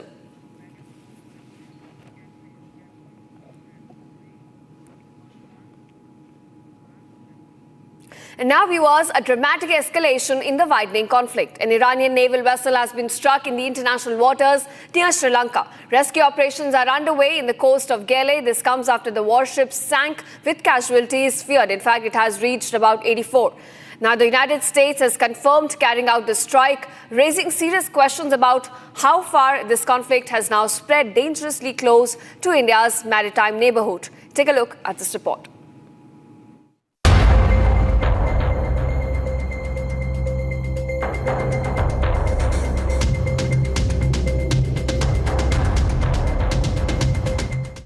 Sri Lanka's Navy rescued more than 30 people from an Iranian naval vessel that sank outside Sri Lanka's territorial waters. The Iranian vessel was attacked by U.S. torpedo. The Iranian naval ship was shot 40 nautical miles south of the Galle port in Sri Lanka. This attack claimed the lives of more than 30 Iranian naval personnel. We launched and dispatched our craft with all the necessary rescue team and the necessary devices to render humanitarian assistance, and we reached up to that location and continued doing the search operation. So while doing search operation, we found people floating on the floating in the water and rescued them, and later on subsequently when we inquired them, we found that those people are belonging to the Iranian ship, and we understood that they need prompt medical attention, and we swiftly transferred them to the Karapitiya Teaching Hospital, and right now they are undergoing medical treatment. So we still continue in the search and rescue operation in that particular area. Even Pete Hegseth confirmed the attack. Last night, we sunk their prize ship, the Soleimani. Looks like POTUS got him twice. Their Navy not a factor. Pick your adjective, it is no more. In fact, yesterday in the Indian Ocean, and we'll play it on the screen there, an American submarine sunk an Iranian warship that thought it was safe in international waters. Instead, it was sunk by a torpedo. Quiet death. The first sinking of an enemy ship by a torpedo since World War II. Iran's ship that was struck, the Iris Dana, is a Moj-class frigate that patrols in deep water for the Iranian Navy. It is armed with heavy guns, surface-to-air missiles, anti-ship missiles and torpedoes. It also carries one helicopter. This attack isn't just about an attack near Sri Lanka, but this is an attack near India's doorstep. And now, viewers, Iran's retaliatory operation True Promise 4 has escalated tensions in the Middle East, turning the Strait of Hormuz, one of the world's most critical oil routes, into a potential war zone. Iran's Islamic Revolutionary Guard Corps claims it has now operational control over the strategic waterway and has warned that any vessel attempting to pass through it could face missile or drone attacks. For India, the situation is specifically concerning. Nearly one-third of its oil imports come through that strait. Republic's exclusive real-time vessel movement data now shows that vital corridor turning into a no-go zone, with ships either halted or rerouting. Take a look at this report.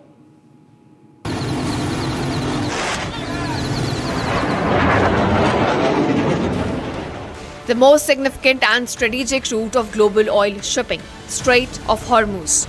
In the recent acts of retaliation, Iran has now attacked an oil tanker passing through the strait. Even as 200 oil tankers are held up. Question arises, why is Strait of Hormuz so relevant? The Strait of Hormuz, the world's most sensitive maritime choke point. 1/5 of the global oil supply passes through the route, as also roughly 1/3 of India's oil and gas. A narrow maritime corridor that connects the Persian Gulf to the Gulf of Oman, the Arabian Sea, and ultimately the Indian Ocean. Iran lies to its north, and to the south are Oman and the United Arab Emirates. As tensions grew, the global oil supply route was cordoned off. Warnings were issued by Iran if the US or any other country launches a strike, this would follow. And the impact? Inflation, global increase of oil prices. With the Strait of Hormuz now blocked, the impact on international energy trade remains to be assessed.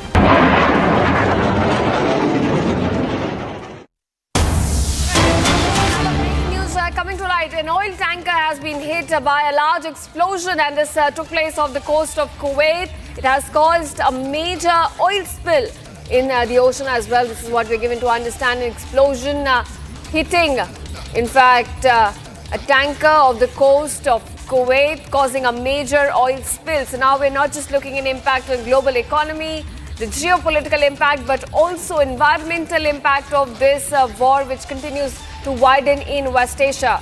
There has been a large explosion reported on an oil tanker off the coast of Kuwait. It has caused a major oil spill, is what we're given to understand. That's the latest, viewers, the latest update coming to light from West Asia. Remember, on Republic, we're breaking all the developments of West Asia war as they happen. And this is the latest that we're picking up. An oil tanker was hit by a large explosion. It was off the coast of Kuwait. It has caused a major oil spill.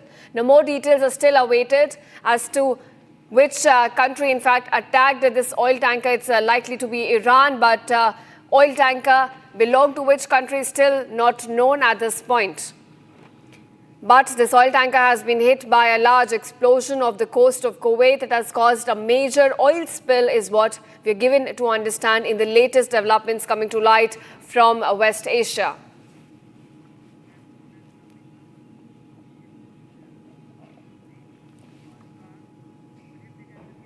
All right, viewers, that's all we could pack in this edition of Live and Breaking. But don't go anywhere. On the other side, we talk about how Iran has threatened to target Israel's Dimona nuclear reactor if US and Israel seek to change regime in Iraq.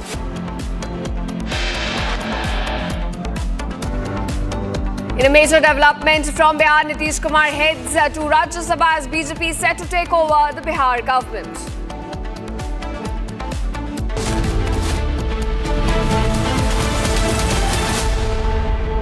Are pure सूजी pasta उबालो मिलाओ और खाओ 8 minute में तैयार। क्या taste है सबका राजा आर प्योर मसाला।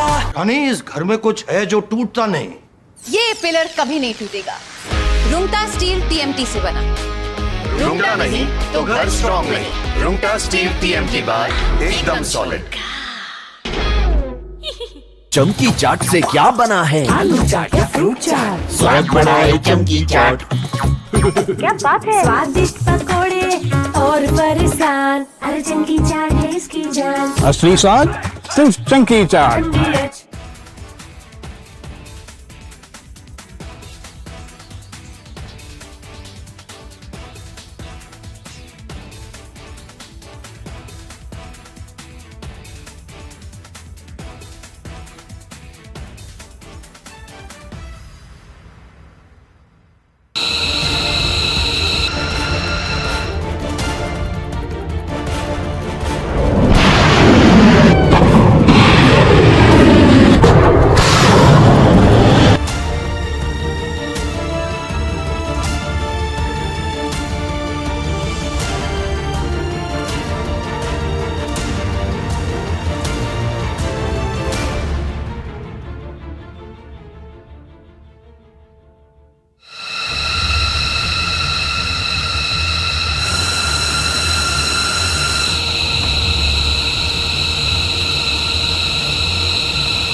केसरिया से मन जोगी हुआ रे, दिल झूमे देखो मतवारा हुआ रे। केसरिया से मन जोगी हुआ। हर पल मनाओ केसरी त्योहार। विमल, बोलो जुबान केसरी। थोड़े में ज्यादा स्वाद, यही तो है इसकी खास बात। वाओ मामा क्या स्वाद है, अरे मेरे राजा। सबका राजा R pure masala.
From Asia's largest news headquarters, setting the agenda for Bharat.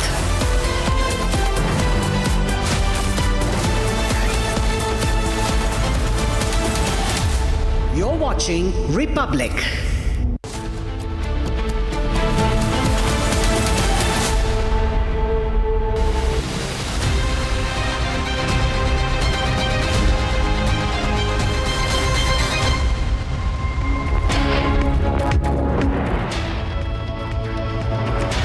welcome. You're watching Live and Breaking on Republic with me, Ishita Mitra. Now, viewers, the theatre of West Asia war is widening. The latest attack reported on Iranian warship in the Indian Ocean by a U.S. torpedo. We'll get you all the details on that. But first up, let's take a look at the headlines we're tracking for you at this hour. Nitish Kumar confirms Rajya Sabha entry, steps down as Bihar Chief Minister. JDU workers protest outside his residence in Patna. Iran threatens to target Israel's Dimona nuclear reactor if US and Israel seek to change regime in the country.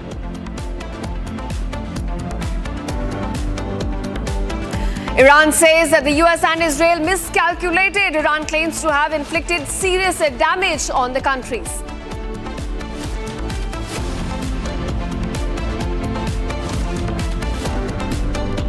War reaches Indian Ocean. US torpedoes hit Iranian ship off the Sri Lankan coast in Indian Ocean.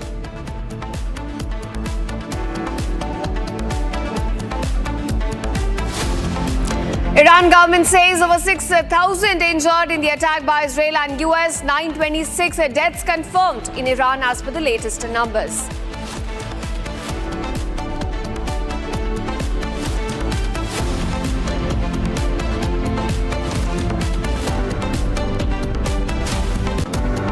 Australian Prime Minister announces deployment of military units in the Middle East.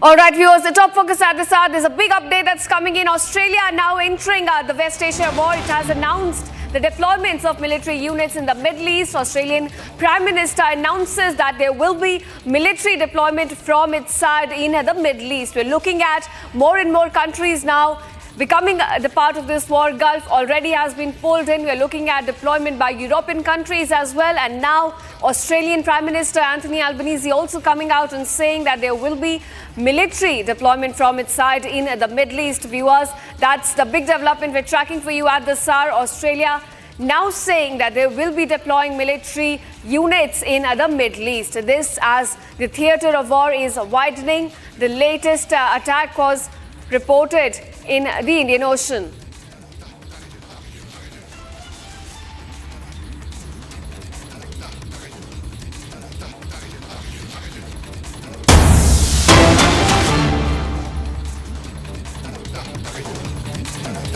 And now viewers are getting you Iranian ambassador exclusive to Republic regarding detentions in Middle East.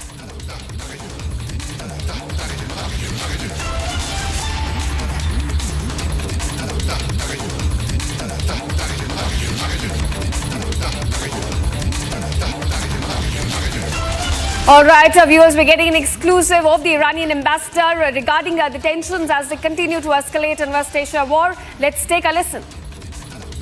The current situation, you know that all the institution, all the state institution and public services moving forward in normal and legal way.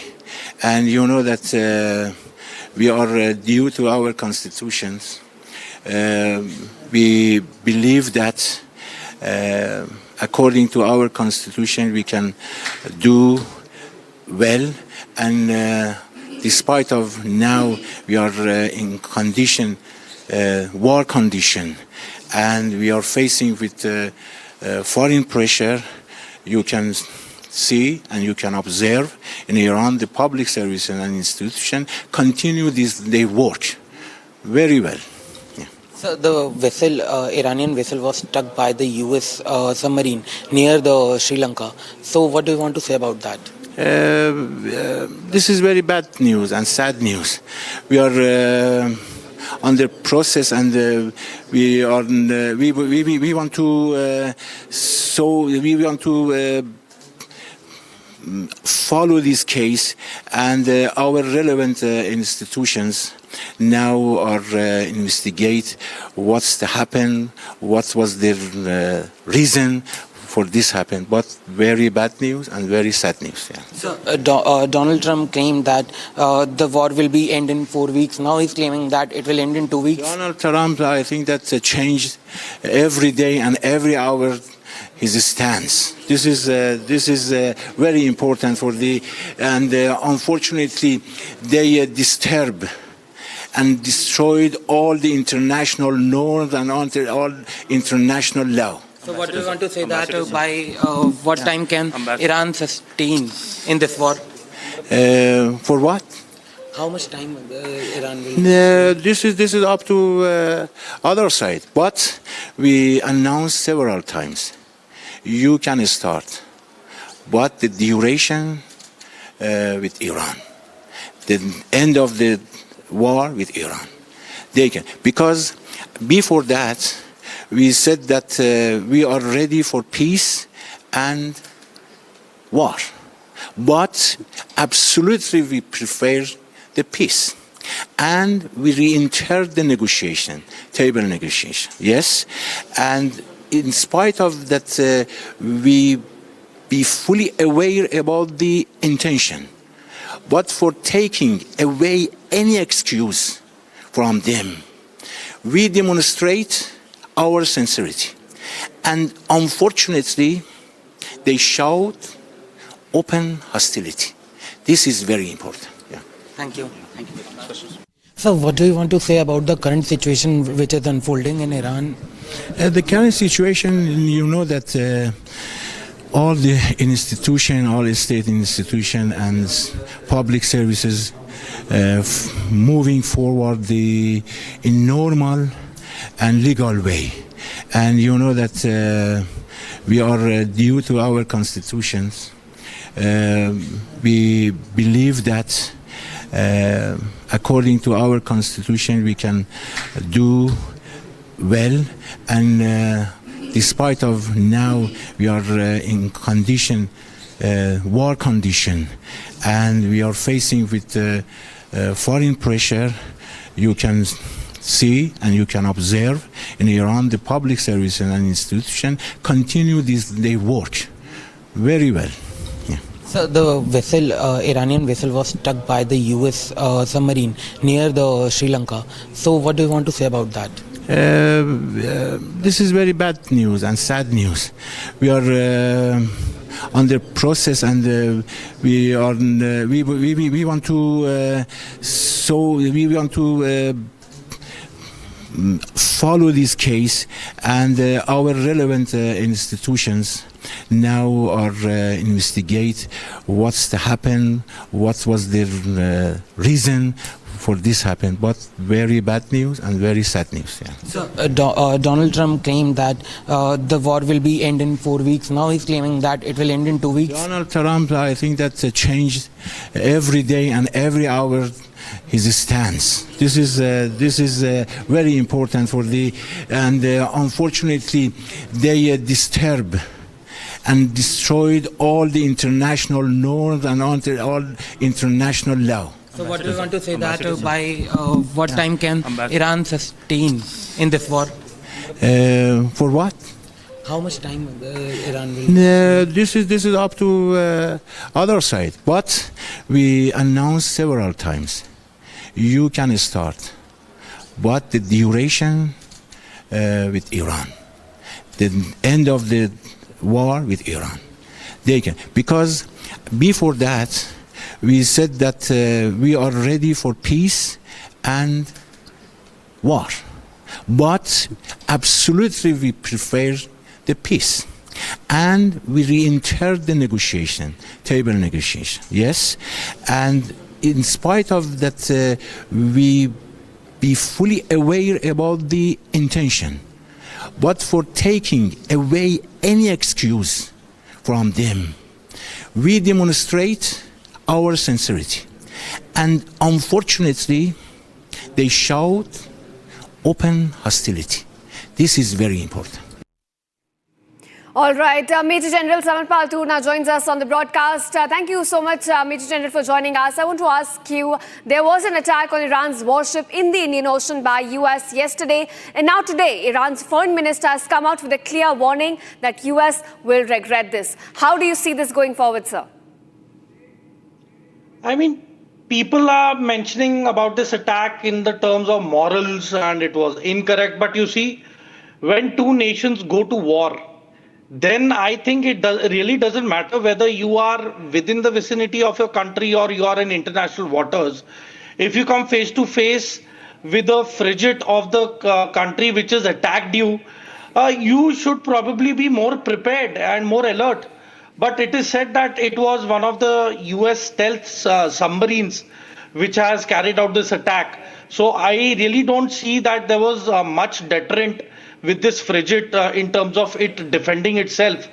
And you see, everything's fair in love and war. It's an open war. The ambassador itself has said that the US has declared an open war. So I certainly feel that the Iranians should mentally totally be prepared as to whatever hostilities will occur. That will occur only when they are confronting or in face to face of the enemy. And other than that, there will be deceptions, there will be decoys, there will be deceiving of one another. So these are all military tactics. So I think it's part of the game. And I mean, it's just too sad that this should not have happened. And probably the Iranian naval frigate captain should have been more alert and call as per what route he should have taken, what route he should have exited, and how he could have commuted his way out, or he would have probably stayed a little longer in the Indian ports or at the Sri Lankan port.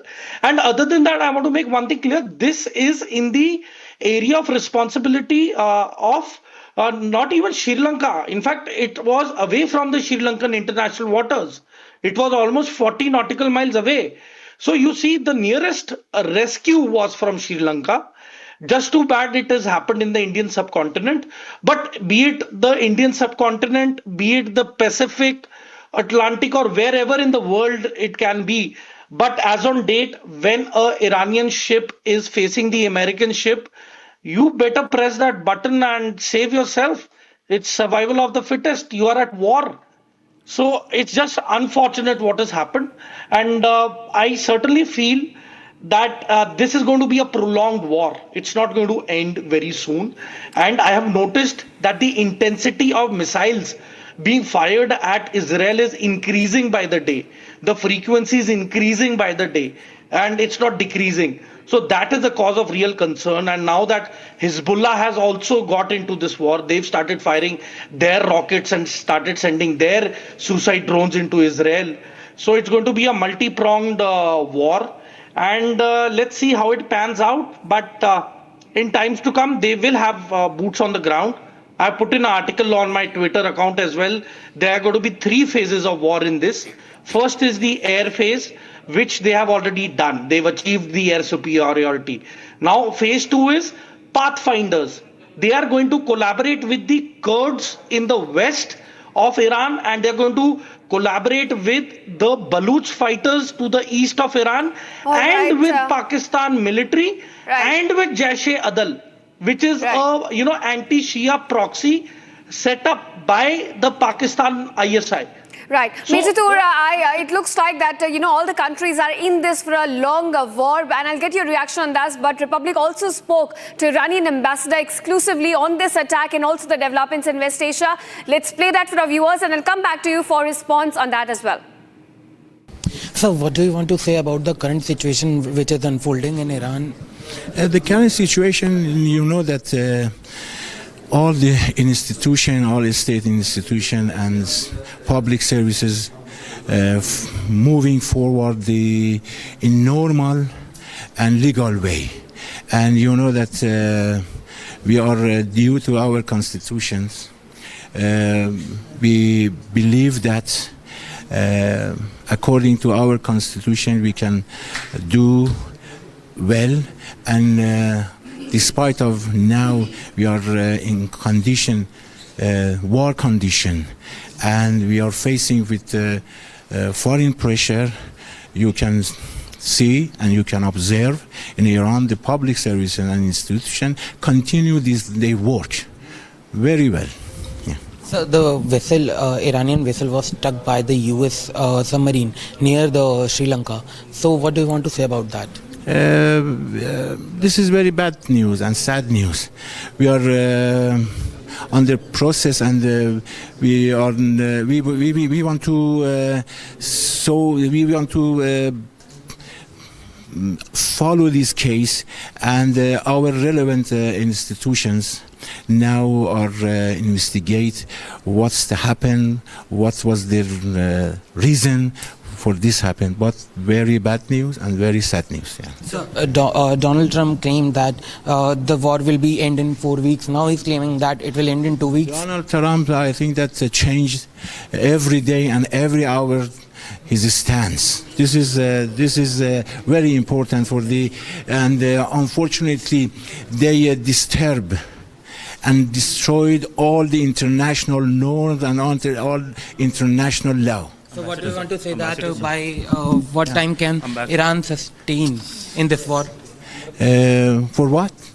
How much time Iran will? This is up to other side. But we announced several times, you can start, but the duration with Iran, the end of the war with Iran, they can, because before that we said that we are ready for peace and war, but absolutely we prefer the peace, and we re-entered the table negotiation. Yes, and in spite of that, we be fully aware about the intention, but for taking away any excuse from them, we demonstrate our sincerity. And unfortunately, they showed open hostility. This is very important. So what do you want to say about the current situation which is unfolding in Iran? The current situation, you know that all the institution, all state institution and public services moving forward in normal and legal way. And you know that we are due to our constitutions.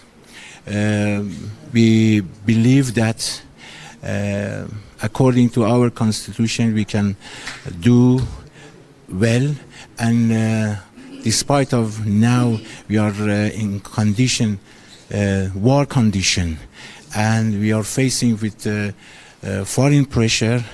You can see and you can observe in Iran the public services and institution continue their work very well. So the vessel, Iranian vessel, was struck by the U.S. submarine near the Sri Lanka. So what do you want to say about that? This is very bad news and sad news. We are under process, and we want to follow this case, and our relevant institutions now are investigate what's to happen, what was the reason for this happened. But very bad news and very sad news. Yeah. So Donald Trump claimed that the war will be end in 4 weeks. Now he's claiming that it will end in 2 weeks. Donald Trump, I think that's changed every day and every hour his stance. This is very important for and unfortunately they disturb and destroyed all the international norms and all international law. So what do you want to say that by what time can Iran sustain in this war? For what? How much time Iran will? This is up to other side. But we announced several times, you can start, but the duration with Iran, the end of the war with Iran, they can, because before that we said that we are ready for peace and war, but absolutely we prefer the peace. And we re-entered the table negotiation. Yes, and in spite of that, we be fully aware about the intention. But for taking away any excuse from them, we demonstrate our sincerity. And unfortunately, they showed open hostility. This is very important. All right, viewers, we also have the first reaction from Iranian foreign minister after the vessel was destroyed yesterday in Indian Ocean. Syed Abbas Araghchi has now said that US has perpetrated an atrocity at sea 2,000 miles away from Iran's shores. Frigate Iris Adina, a guest of India's Navy, carrying almost 130 sailors, was struck in international waters without any warning. He goes on to say, mark my words, the US will come to bitterly regret the precedent it has said. That's a big warning coming in from the Iranian side. The foreign minister now clearly laying it down for the US that this was not called for. You attacked a ship which was 2,000 miles away from Iran's shores without any warning, a ship that was not engaging in any war activities, and now the foreign minister clearly says that US will come to bitterly regret its actions by attacking the Iranian frigate Iris Adina. Remember, the ship was attacked just 40 kilometers from Sri Lankan coast, about 100 kilometers from Indian coast. It made a distress call to Sri Lankan Navy yesterday, which was in fact responded to by the Sri Lankan Navy. The rescue ops began. So far, about 32 have been rescued. 84 bodies have been recovered.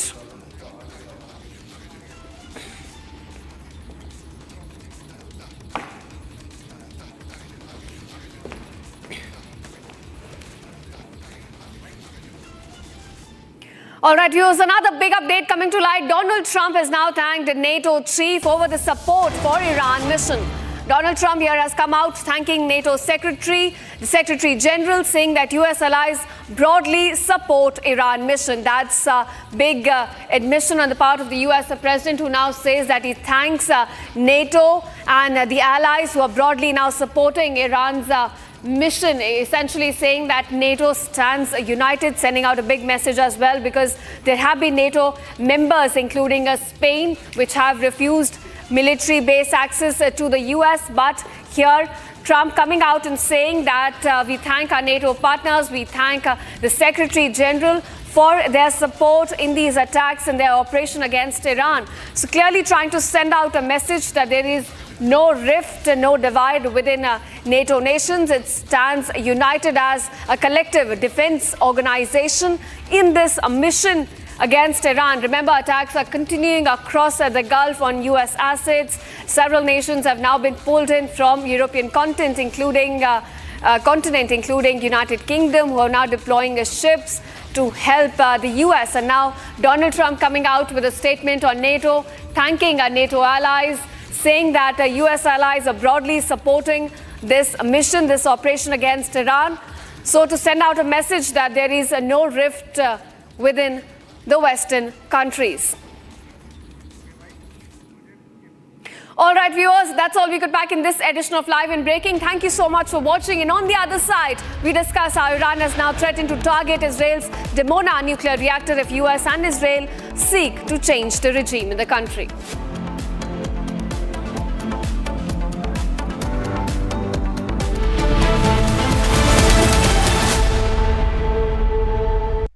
चमकी चाट से क्या बना है? आलू चाट या fruit चाट? स्वाद बढ़ाए चमकी चाट।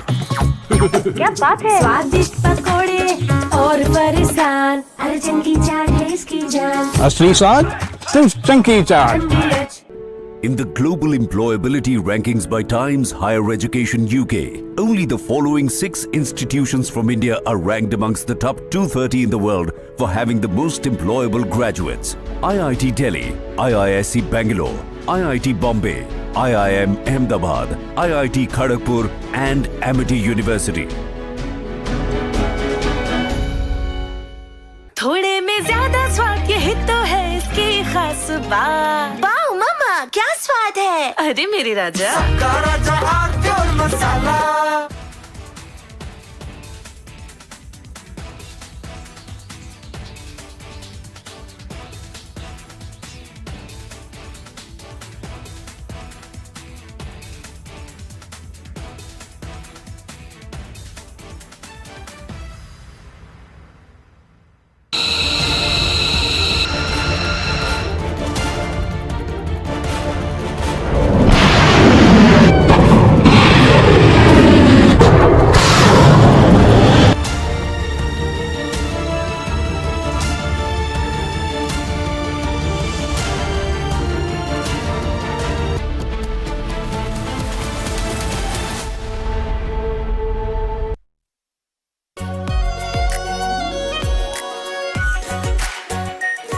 प्योर शाही paneer masala, delicious, healthy everyday. केसरिया से मन जोगी हुआ रे, दिल झूमे देखो मतवारा हुआ रे। केसरिया से मन जोगी हुआ। हर पल मनाओ केसरी त्योहार। विमल, बोलो जुबान केसरी। प्यास बुझाए, ठंडक लाए, सबको भाए जीरा से। MTH का जल जीरा, जीरा से। जीरा से असली रिफ्रेशिंग, असली स्वाद, असली मजा। MTH।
يا نحش اللي يشيل الشيعة، سرتنا طاح المرتفع.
A very warm welcome, viewers. You're watching Republic TV. This is Shivam Dutt Mehta. Republic India Women's Summit 2026 celebrates the spirit, strength and substance of women who are shaping the nation's present and defining its future. This weekend, we bring together extraordinary voices from across sectors, from the brave ranks of the armed forces and CRPF to the arenas of sports, from the corridors of law and politics to the powerful worlds of art and cinema. Built on stories of courage, determination and relentless pursuit of excellence, this summit is a tribute to women who lead with conviction and inspire with action. Republic India Women's Summit 2026 is more than a platform. It is a movement of strength, a celebration of purpose and a powerful salute to the women driving India forward. Now, let's have a look at the top headlines of the hour. Nitish Kumar confirms Rajya Sabha entry, steps down as Bihar Chief Minister. JDU workers protest outside Nitish Kumar's Patna residence.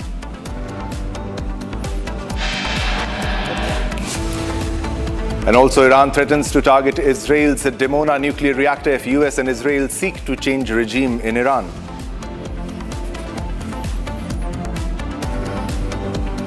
Iran says the US and Israel miscalculated Iran claims to have inflicted very serious damage. A war reaches the Indian Ocean. US torpedoed Iranian ship off the Sri Lankan coast in Indian Ocean.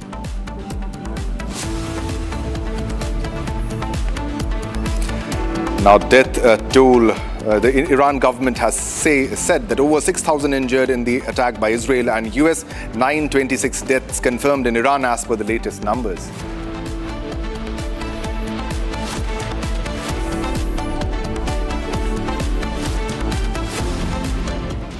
All right, viewers, let's begin with the first story. Top big breaking news that we are getting right now at this moment. Now, Iranian Navy targets fuel tanks with drones at Ramat David base affiliated with Israel. So this is a very big development in the war zone in the West Asian conflict that is happening right now in this moment. A big development where they have struck the oil tanker. Now the war is escalating to a level where there is no comeback. Iran is attacking Israel with more missiles, with more attacks, and now this is a drone attack that has taken place. A big development. Iranian Navy targets fuel tanks with drones at Ramat David base affiliated with Israel. We're getting this latest development, the latest development where Iran Navy targets fuel tanks at Israeli base. This is confirmed that Iran has targeted fuel tanks with using its drone technology. Iran possesses advanced drone technology and advanced missile technology, and it has been firing a lot of missiles, a lot of drones in this entire conflict with Israel. A barrage of missiles were launched towards Israel. Many waves of missiles and also many waves of drones have been launched by Iran towards Israel and all the US bases and US military assets. And these are the latest visuals of the attack by Iranian Navy. The Iranian Navy has targeted fuel tanks with drones at Ramat David base affiliated with Israel. IRGC has already warned that this war will intensify. The future attacks will be more intense amid the ongoing conflict. It has already warned that it might attack if the US and Israel will seek a regime change. It might attack their nuclear reactor, which is in Israel, and also has escalated the tensions even further by further targeting the Israeli assets, and also this time they have attacked fuel tanks using drones at Ramat David base, which is affiliated with Israel. The latest visuals on your television screen from the war zone, from the conflict zone. Many are dying when it comes to the attacks that is happening right now from the missiles that are being fired by Iran. Death toll is rising majorly when it comes to Iran, and also many have died in the war zone in the entire Middle East region because all of it is engulfed in the ensuing war that is getting more and more wider. The area of it's getting more and more wider, and Iran is continuously striking Israeli assets and also American assets. All right, viewers, we are getting another big breaking news right now at this moment. Explosions have been heard in Bandar Abbas port in Iran. A big development here And new threats escalates in the Middle East tensions. The explosions reportedly occurred near Bandar Abba-Banohar, an area associated with the first naval zone of Iran's Islamic Revolutionary Guard Corps. The port lies close to the strategically important Strait of Hormuz, a key shipping route for global oil supplies. Now, explosions heard in Bandar Abbas port, which is a major Iranian port. Now, this first on Republic, on your television screen, as you can see, Bandar Abbas port has been targeted. The war is escalating to further level, and also this port is very close to the Strait of Hormuz. Now, Iran, the IRGC, had earlier claimed that it has complete control over the Strait of Hormuz, which is a very important strategic shipping route for shipping vessels. It's a major route for transporting oil from that region, and it is the Bandar Abbas port is pretty close to the Strait of Hormuz. Now, Iranian assets have been attacked. Explosions are being heard as of now in Bandar Abbas port in Iran. So Iran is fighting an endless war with Israel and United States of America. These are the latest pictures that are coming in. Plumes of smoke, visible fire, visible on your screens. Exclusive first on Republic. As you can see, the vessels are also being attacked. Now, Bandar Abbas port in Iran has been attacked. The Bandar Abbas port, the latest visuals on your screens, ladies and gentlemen. As you can see, this war is going on to unprecedented levels. Though Iran is fighting back, but it is also taking many hits. Iran's Bandar Abbas port, very strategically important port, which is very close to the Strait of Hormuz, has been attacked. Very big development here. Iran already claimed that it has complete control over the Strait of Hormuz, and already had warned earlier that no ship should pass by this route because they will attack any vessel which passes from this route. And America also had said that it will give protection to the vessels which are passing through the Strait of Hormuz. So this war between America and Iran over the Strait of Hormuz, because it is an important strategically located oil route, shipping route, very important for many countries, strategically important even for India, because most of the oil comes from this region. For many countries, it's strategically important, not just for India, but also for China. Very important location, the Strait of Hormuz. The IRGC had claimed that it has kept a complete blockade in the Strait of Hormuz, and the war is near the Strait of Hormuz. All right, so these are the latest visuals on your screen from Bandar Abbas port. As you can see, the powerful explosions and fires were reported in Bandar Abbas, which is a strategic Iranian port city on the Strait of Hormuz. All right.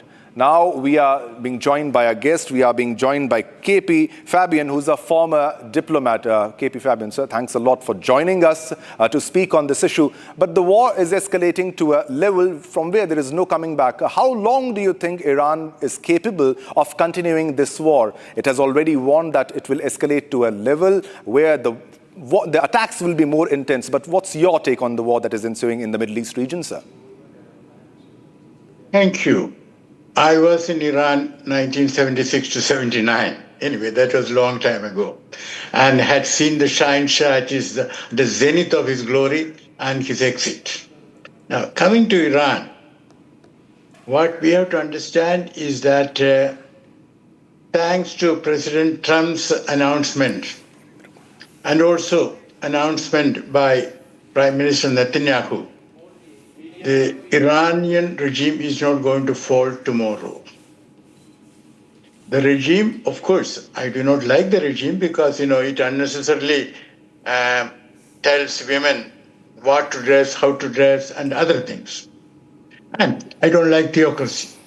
When I was there, the young Iranians had wanted democracy and had taken so many copies of the Indian Constitution from me. But that apart, the regime is in a way solid, and it has arms, it is organized, and the protesters are not organized and they do not have arms. That is point number one.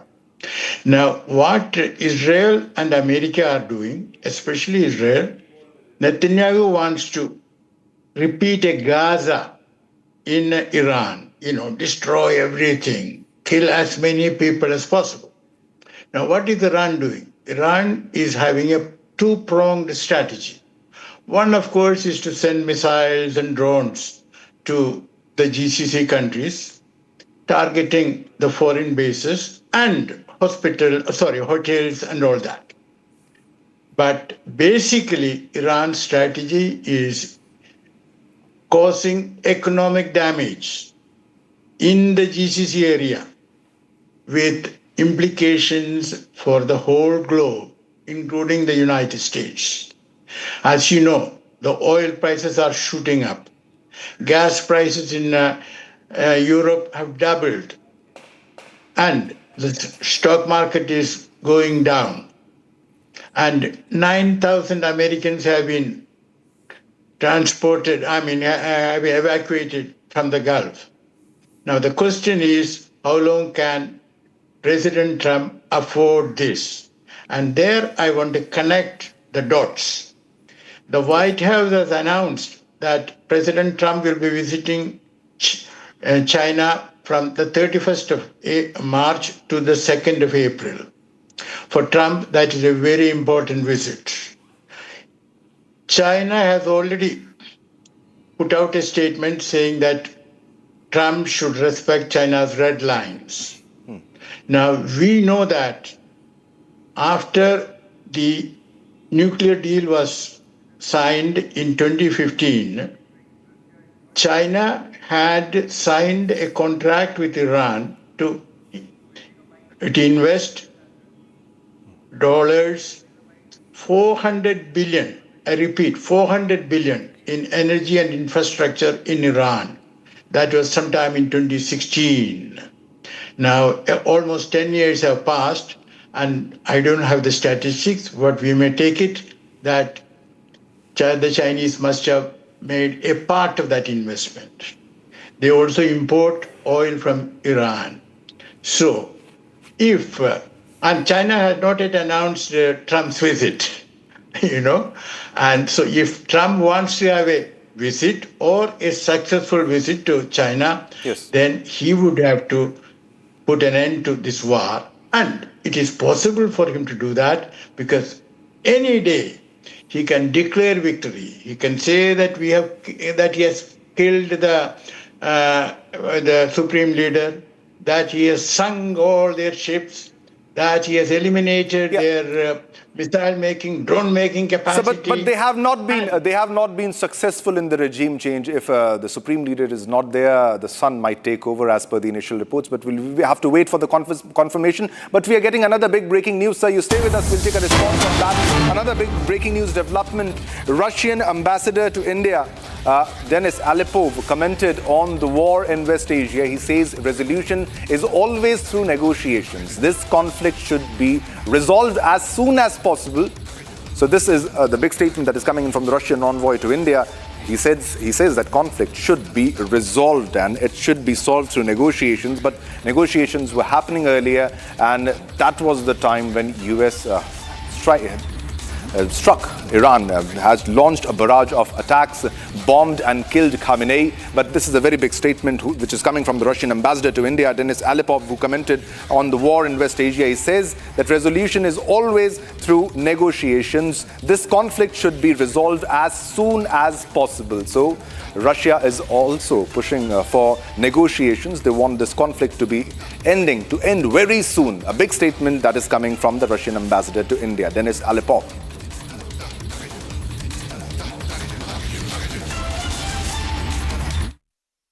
The resolution is always through negotiations. The conflict should stop as soon as possible. How long this conflict is going to continue, sir? How long? I have no idea. This is a question to the U.S. The resolution is always through negotiations. The conflict should stop as soon as possible. How long this conflict is going to continue, sir? How long? I have no idea. This is a question to the U.S. The resolution is always through negotiations. The conflict should stop as soon as possible. How long this conflict is going to continue, sir? How long? I have no idea. This is a question to the U.S. All right, so this was the Russian ambassador, and he's pushing for negotiations. Mr. Fabian, what's your take on this? China wants the war to end, and Russia is also pushing for negotiations. But also Russia is already involved in a very long war with Ukraine. And don't you think Russia is also celebrating that America should also get involved in some sort of war, and also the financial crisis that is being faced by United States of America, because war is not a cheap business, sir? Okay. First thing to understand is that when diplomats say A, they may not mean A, they may mean B or C. But that apart, let me continue with what I was saying. If President Trump wants to have a successful visit or even a visit to China, then he would have to put an end to it. And I don't think negotiations are required for that. It is possible for President Trump to declare victory. And you mentioned that regime change might not happen. But you also know that the Secretary of War has said more than once, we are not interested in regime change. So don't take these pronouncements seriously. As far as America is concerned, if Iran is in chaos, if the Kurds, the Baluchis, the Arabs and others start rebellion against the central government in Iran, which gets weaker and weaker, then America will be very happy, because that is what Netanyahu wants. He also has been speaking of regime change, but you don't have to take it seriously, because if Iran is in chaos, then Israel becomes a hegemon in the region. No one to contest Israel's status as a hegemon. And Saudi Arabia, sooner or later, will normalize relations. That is the game they want. And what Iran is trying to do is to inflict economic costs on a scale bigger and bigger, so that Trump cannot afford to have it. Yes. Now, my guess is that before meeting with Xi Jinping, that is 31st of March, Trump can declare victory. There is no question of talks. Iran is not going to talk. And what is there to talk about? They have talked twice. And don't forget that talks in Geneva, which were concluded on the 27th of February, according to the Omani foreign minister who mediated, Iran agreed to zero enrichment, zero stockpiling, and converting the uranium with it into a state from where such that it cannot be used for weapon purposes, and also to say it shall never ever seek a nuclear weapon. So in other words, Trump had the option to go to town and say, look, I got a better deal than Obama. I am the deal, a master of the deal.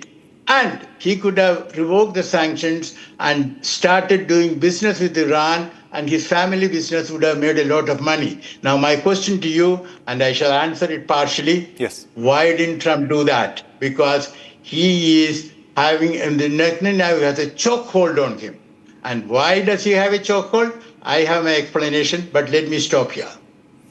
Yes, stay with us, Mr. Fabian. We have another development, because this is how Israel is getting impacted. A big development coming in from Israel. The Israeli Ministry of Health has released a statement. Now, as per the Israeli Ministry of Health, evacuation of 1,473 injured to hospitals has been done now since the start of the war with Iran, including 199 during the past day. So in just one day, around 200, and since the beginning of the war with Iran, 1,473 have been injured. So this is not an easy war for Israel also. The health ministry has released the numbers, and the numbers are big. It's 1,473. The number is big as per Israel. Also, Mr. Fabian, your comment on this. Iran claims that the US and also Israel had miscalculated the capability of Iran of continuing this war. They thought that this war won't continue for a very long time. Mr. Fabian, all right. So, all right. So now in the other story, as the war wages on in West Asia, China is all set to send a special envoy to the Middle East for mediation. This comes as Chinese Foreign Minister Wang Yi spoke with Saudi Arabian and UAE counterparts. Have a look.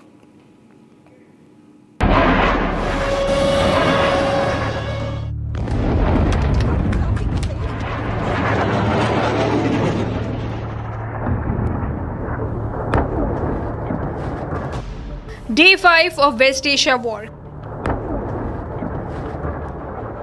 Casualties increasing by the day. World leaders, stakeholders huddling and holding phone calls to help reach an end to the endless war in West Asia. China is also weighing its options. For now, sending its envoy to Middle East for mediation. Chinese Foreign Minister Wang Yi held a phone call with Saudi Arabian and UAE counterparts. In the talks, China hailed restraint shown by Saudi Arabia, urging everyone to engage in peaceful dialogue. China earlier took a position on the West Asia war, condemning the joint strikes by US and Israel as blatant, called the incitement to regime change as unacceptable. China also called for immediate ceasefire and requested to return to the negotiating table to prevent the war from expanding. With many countries engaging to find a headway, the stakes were never higher than this since World War II. Well, it feels now at least 87 people were killed after a U.S. submarine sank an Iranian warship, Iris Dina, in the Indian Ocean. U.S. Defense Secretary Pete Hegseth stated that this was the first time since World War II the U.S. had sunk an enemy combat ship by torpedo. Watch this detailed report for more information. The Iranian Air Force is no more. Built for 1996, destroyed in 2026.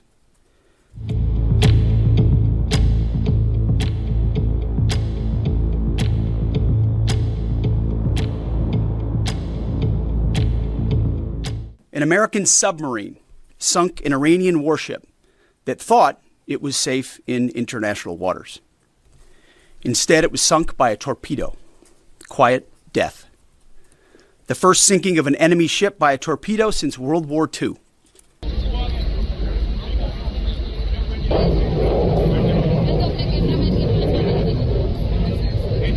In fact, last night, we sunk their prize ship, the Soleimani. Looks like POTUS got him twice. Their Navy, not a factor. Pick your adjective, it is no more. In fact, yesterday, in the Indian Ocean, and we'll play it on the screen there. On the night of March 4, 2026, a U.S. submarine sank Iran's Iris Dina warship in the Indian Ocean. At least 2 weeks ago, the Iranian warship Iris Dina arrived in Visakhapatnam to participate in India's Milan 2026 naval exercise. Its sailors were seen marching in the video. According to a recent statement from Sri Lanka's Foreign Minister Vijitha Herath, the Sri Lankan Navy recovered 87 bodies and rescued 32 people out of the 180 crew members on board. The fate of the remaining crew members remains unknown.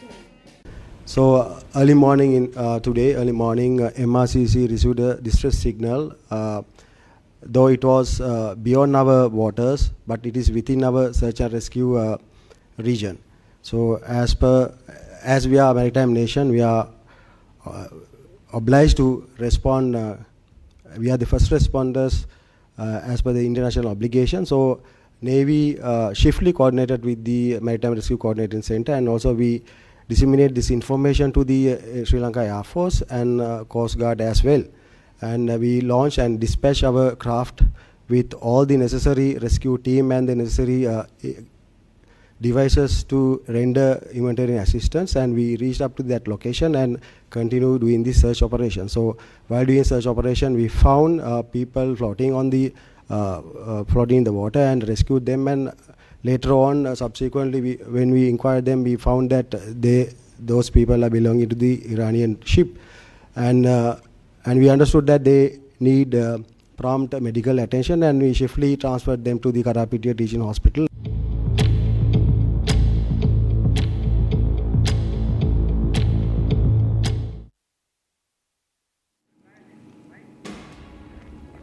Well, viewers, time to slip into a short commercial break, but don't go anywhere, because coming up next, Iran threatens to target Israel's Dimona nuclear reactor if US and Israel seek to change regime in Iran. Coming up next.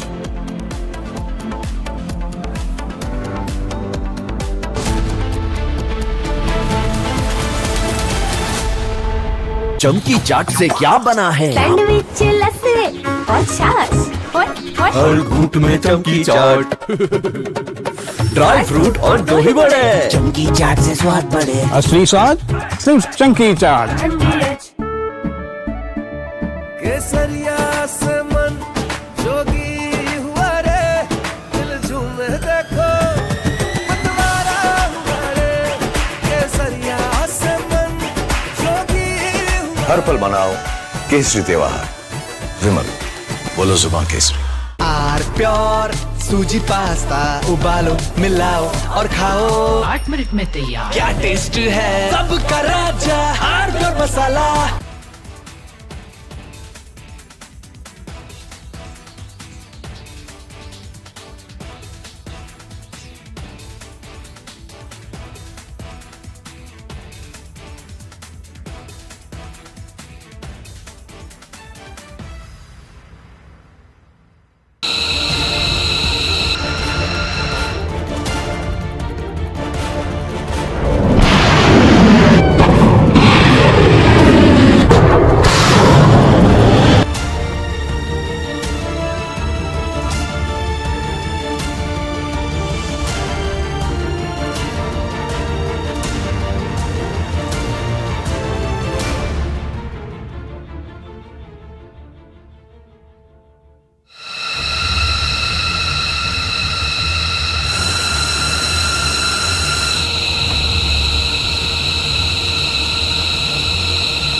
थोड़े में ज्यादा स्वाद, यही तो है इसकी खास बात। वाओ मम्मा, क्या स्वाद है। अरे मेरे राजा, राजा R pure masala.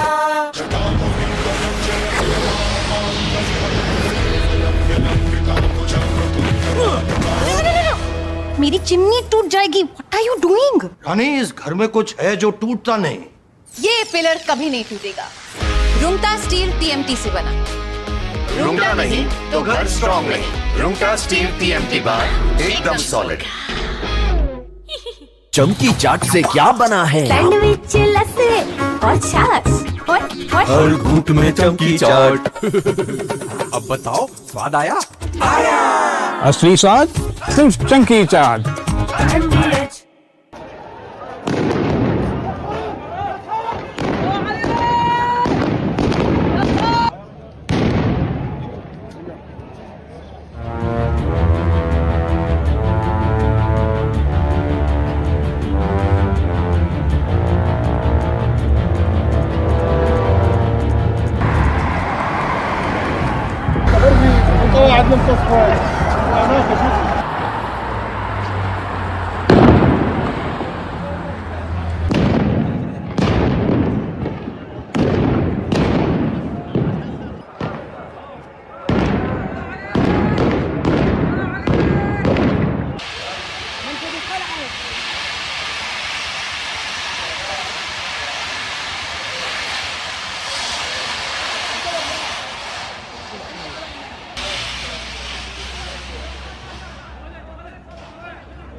From Asia's largest news headquarters,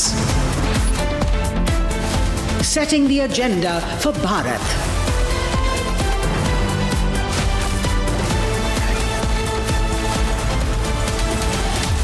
You're watching Republic.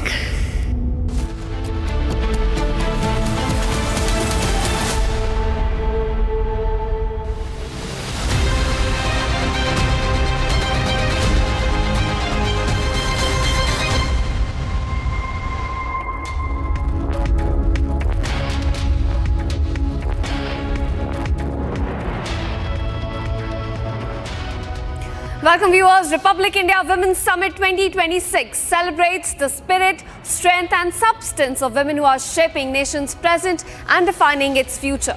This weekend, we bring together extraordinary voices from across sectors, from the brave ranks of the armed forces and CRPF to the arenas of sports, from the corridors of law and politics to the powerful worlds of cinema. Built on stories of courage, determination and relentless pursuit of excellence, this summit is a tribute to women who lead with conviction and inspire with action. Republic India Women's Summit 2026 is more than a platform. It is a movement of strength, a celebration of purpose and a powerful salute to women driving India forward. In fact, now let's cut across to headlines we're tracking for you at this hour.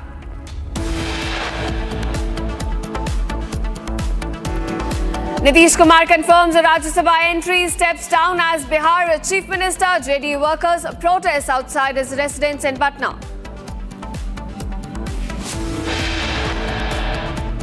Iran threatens to target Israel's Dimona nuclear reactor if Israel and the U.S. seek to change regime in the country. Iran says the U.S. and Israel miscalculated. Iran claims to have inflicted very serious damage. War reaches Indian Ocean. U.S. torpedoes target Iranian ship off Sri Lankan coast in Indian Ocean. Iran government says over 6,000 injured in the attack by Israel and the U.S. and 926 deaths confirmed in Iran as per the latest numbers.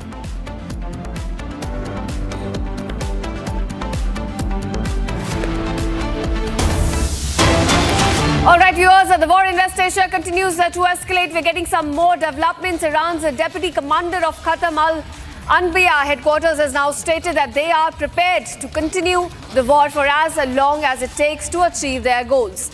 This statement comes amid escalating tensions between Iran and Israel, with both the sides now exchanging attacks and counter-attacks. We're looking at the war, the theatre of war widening, viewers. There have been continuous attacks, not just from Iran, but also from US and Israel. It's day 6 of the West Asia war, and now we've got a statement coming in from Iran. Iran says they are prepared to continue the war for as long as it takes for them to achieve their goals, which means all the countries involved in this war are in this for a long, long time. Iran says they are prepared to handle both peace and war. They preferred peace, but war it is this time, and they are now ready to continue for as long as it takes. All right, which means what we're looking at on day 6, there is no end to hostilities from both the sides. The pause in this conflict cannot be seen from afar. In fact, at this point, Iran says they are prepared to continue the conflict for as long as it takes for them to achieve their goals. Certainly on day 6, there is no end that we're looking at, or any pause in the hostilities or the conflict.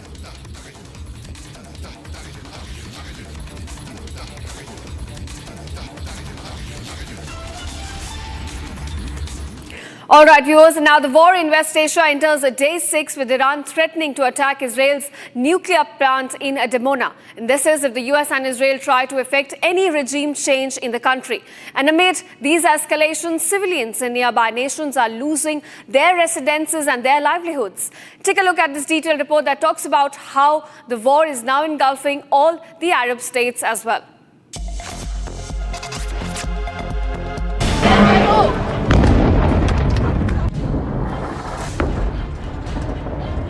The war in West Asia is showing no signs of slowing down.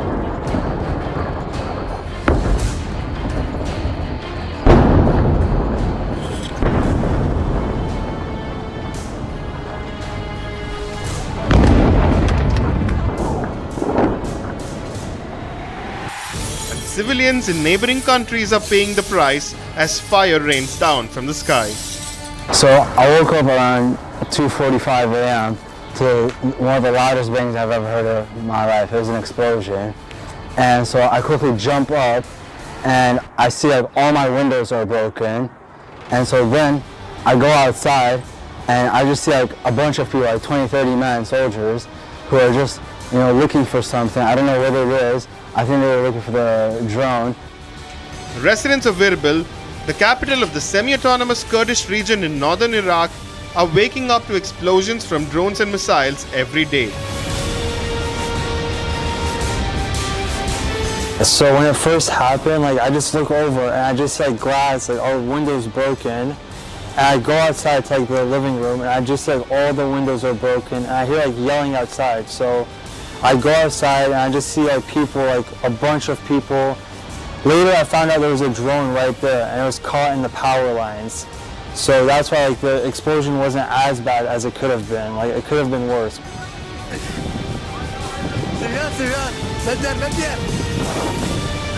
The drones and missiles are destroying residences and public infrastructure in the Gulf nations, and Iraq, being closest to the epicenter of the war, is bearing the brunt. Boom! Yo! No! Boom!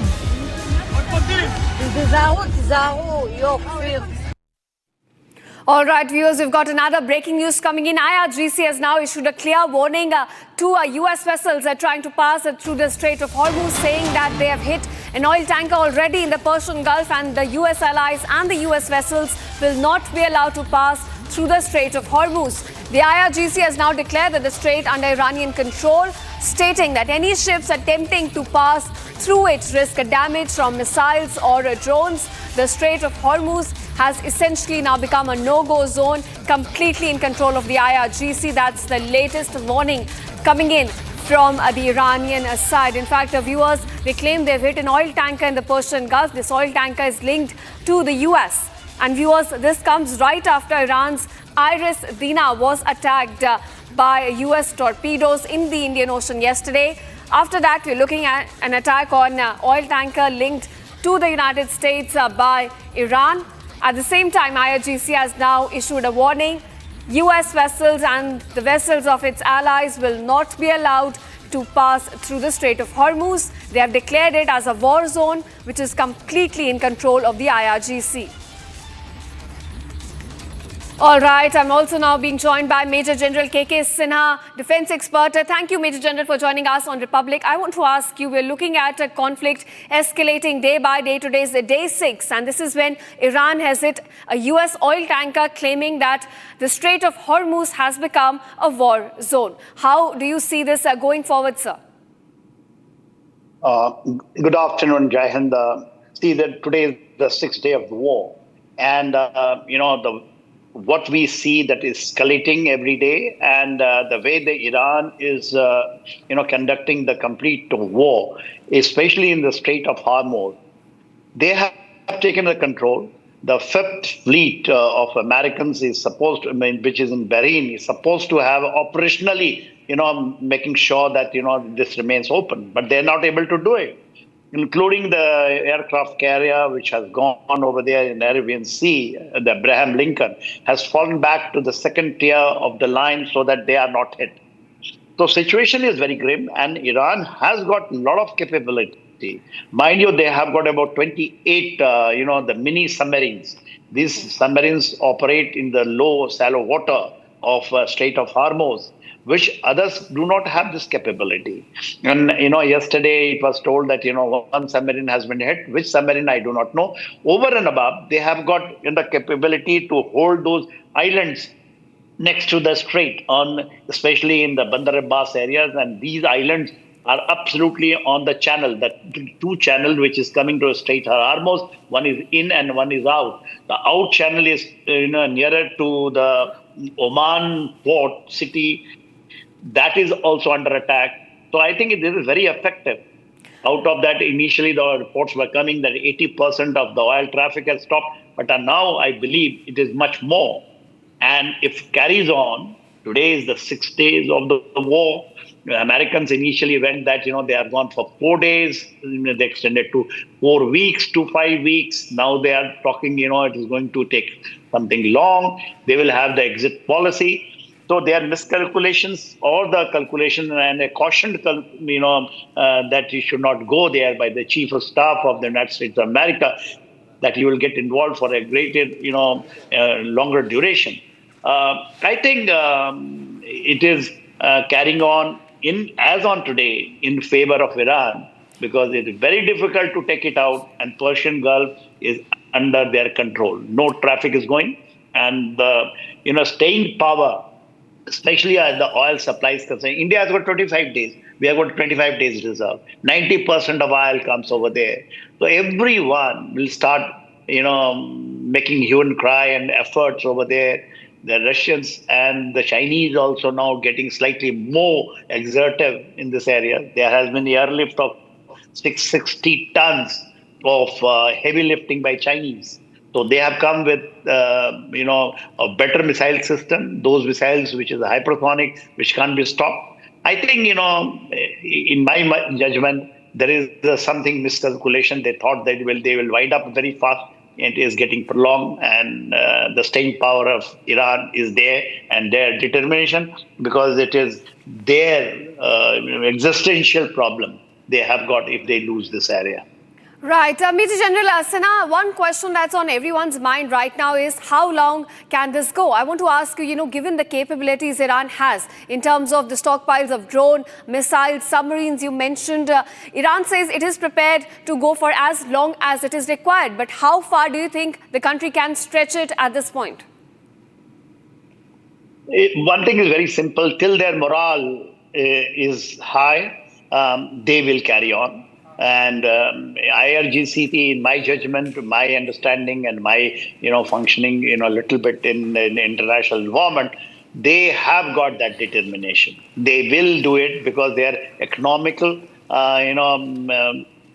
dependency in this areas, especially of IRGC commanders, is very, very high. And Iranian people are not the way the things happened, because the Americans' miscalculation was there that there will be a total uprising and they will be able to, change the regime. Change of regime in one thing, and then enlarging it, saying that, missile capability, they want to take it out. They want to take it out, their nuclear, in peaceful purposes, and further enlarging it. I think that was a total miscalculation. In spite of the caution by the people who understand the war in America, they have gone against it, thinking, I think what has happened, basically, there are other factors which has pulled them in. They wanted to have the control of the oil of Iranians, which I think, they have taken a chance and taken calculated risk, which is not going in their favor. You asked me how long it will carry on. It can go endlessly, because Iranian is getting the supplies, of their wherewithal, which I said 660 tons of heavy lifting done by the Chinese.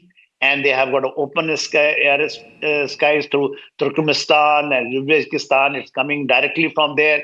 Then Caspian Sea, if the Russians decide to carry on, that will be going to be endless. But Americans' staying power in this area, I have got my own doubts, which is limited. They're not able to do it in spite of the fact that the Fifth Fleet, which is operational responsibility to keep the Strait of Hormuz open, they are not able to do it. They should have done it before going for the kill, that is on 28th, when they actually eliminated the higher leadership of war, which Iranian has already decentralized the complete command and control structure after June 2025.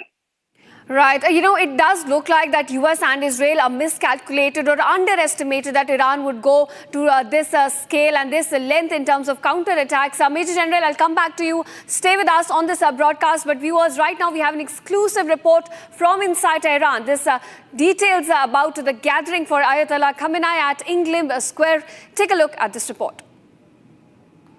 I'm here at Ayatollah Square. You can see behind me people are praying.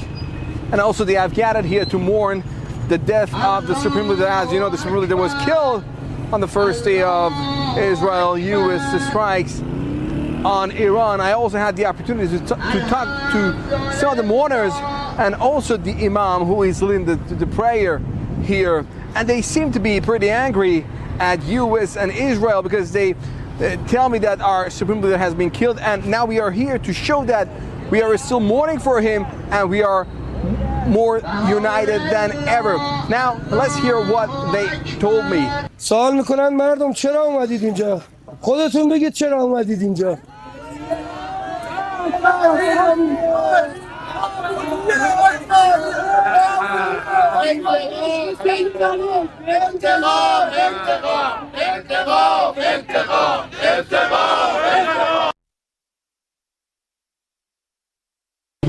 I'm here at Envelope Square. You can see behind me people are praying, and also they have gathered here to mourn the death of the supreme leader. As you know, the supreme leader was killed on the first day of Israel U.S. strikes on Iran. I also had the opportunity to talk to some of the mourners and also the imam who is leading the prayer here. And they seem to be pretty angry at U.S. and Israel because they tell me that our supreme leader has been killed, and now we are here to show that we are still mourning for him and we are more united than ever. Now let's hear what they told me. سوال میکنن مردم چرا اومدید اینجا؟ خودتون بگید چرا اومدید اینجا؟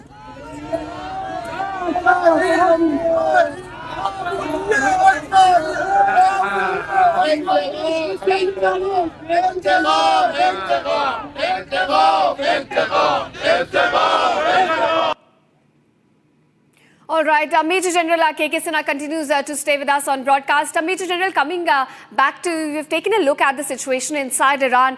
Ayatollah Khamenei has now been replaced by his son Mojtaba Khamenei. So it's certainly far from a regime change. You know, the son is certainly set to take forward Khamenei's legacy. You are absolutely right. What the American thought that, eliminating, the top leadership, including Ayatollah Khamenei, they will have a, fair game. People will come out in the street and they will take over. They want, as a change of regime. It is totally failed. As for the Mojtaba, Khamenei is concerned, he even was involved for controlling some sort of, war during that, 12 days war in June 2025. And he was the choice, and then he has been selected by, the complete. He has got an anonymous, absolutely everyone has gone for him. It shows that, the legacy of Ayatollah Khamenei, because the three-strung, it is not that he is the, second. They have he has made it clear how it will go. As far as Ayatollah Khamenei was concerned, he was told to go inside the bunker, which he refused. And probably he wanted to have the martyrdom, achieve the martyrdom by and further uniting it. So Iran is more united than ever, I feel, because the resolve of, more than, 8.65 crore people, which is there in Iran, which was divided. If you have seen in your visual, even the women are now without hijab, but they are, making, and joining the hands there. That is a real change. I believe the people who were there earlier raising the slogan against the regime, they are also realized that if the Americans carried out with the design, Israelis has got a different aim. Israelis have got a problem of, existential problem. So they are carrying out, they were against, that is a two different ball game. But the Americans come over there and supporting Israel, thinking that it is a strategic time to have the complete control of West Asia, that is wrong. Actually, everyone is just, combining two things. Israel is different, why they have gone for it, and they have got legitimate right after 7th October. But the Americans, they have come, and they have come with a knee-jerk, in spite of the fact that the Chief of Staff, General Daniel has cautioned them that it is not going to be an easy go, like in Venezuela they were able to do it. In spite of the fact they have gone, but attraction of the oil and the domination in the area is the basically of the Trump administration, and they are not talking in one sync. all are, when the Trump says he is the change of regime, when comes down to, Pete Hegseth, he is saying something. When the Marco Rubio, he is talking about missile and also the nuclear capability taking it out. So they are in different world. Trump require an off-ramp. I think they will get an off-ramp because they do not have that much staying power in this area. Right. Major General, certainly the situation is looking very different if we look at the situation on day 6 compared to how it started. Thank you so much, sir, for joining us on Republic and giving us your detailed analysis on the conflict in West Asia. And now we are shifting focus. Political turmoil in Bihar after Chief Minister Nitish Kumar has stepped down from the CM's post. In fact, we are getting some more breaking news about India. In fact, MOUs are signed. Let's cut across to that breaking we're getting at this point. India signing some significant MOUs is what we're given to understand, viewers. This is a breaking development that we're getting. In fact, India and Finland here are exchanging MOUs on certain critical sectors, and those are the visuals on your screen. The Finland president, in fact, on your screen, and the delegation also present there.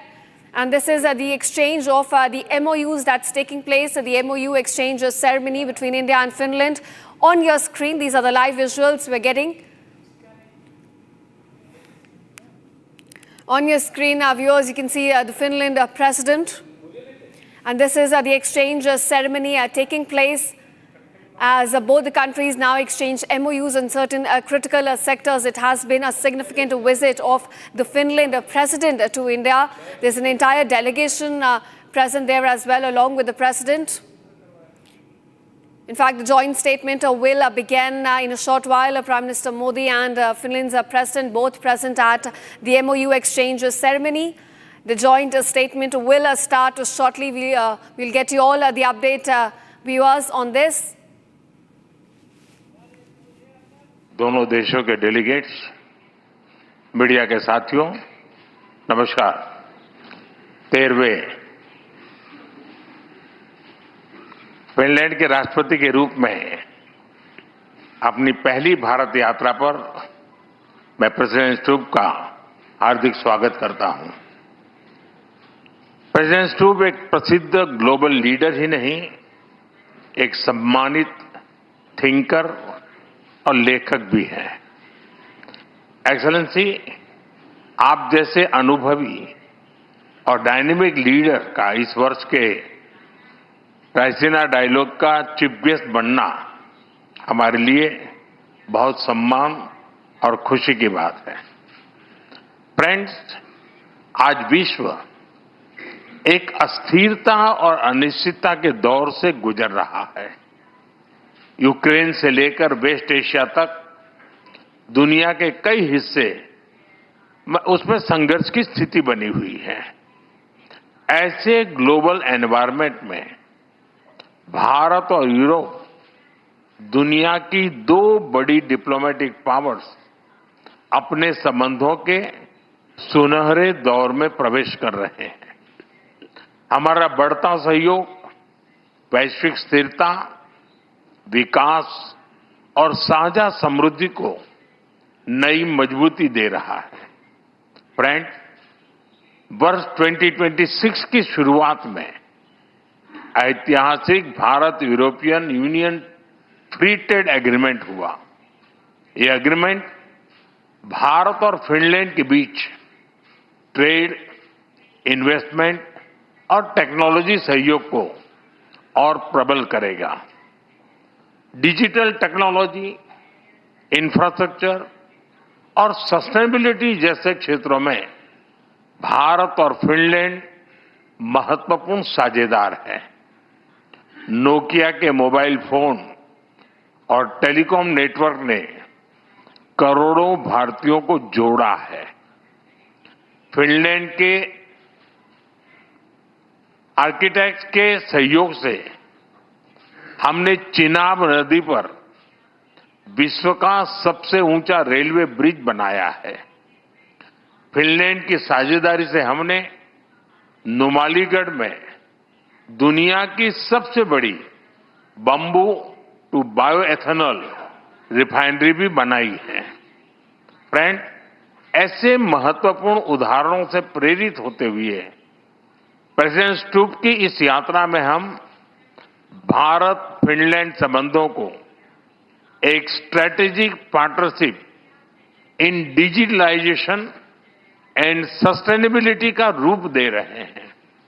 यह partnership AI से लेकर 6G telecom तक, clean energy से लेकर quantum computing तक कई hi tech क्षेत्रों में हमारे सहयोग को गति और ऊर्जा देगा।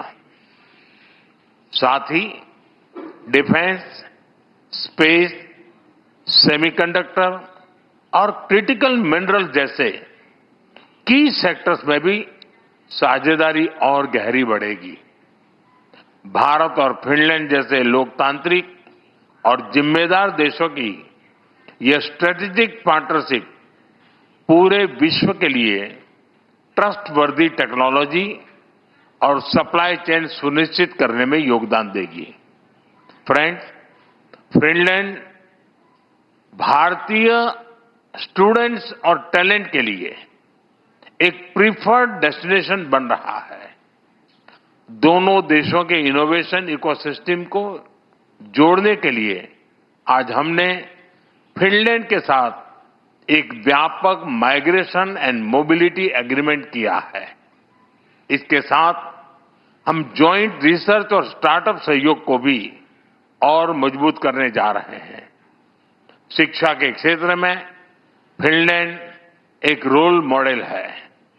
आज हमने teacher training, school to school partnership और फ्यूचर ऑफ एजुकेशन में रिसर्च सहयोग बढ़ाने पर भी सहमति बनाई है।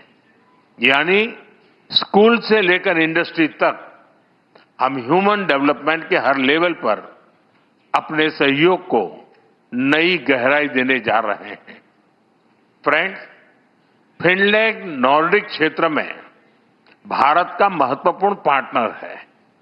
हम फिनलैंड के साथ मिलकर आर्कटिक और पोलर रिसर्च में भी सहयोग बढ़ा रहे हैं। एक हेल्दी प्लैनेट हमारी साझी प्राथमिकता है। हमें बहुत खुशी है कि इस वर्ष फिनलैंड के साथ हम भारत में world circular economy forum host करने जा रहे हैं।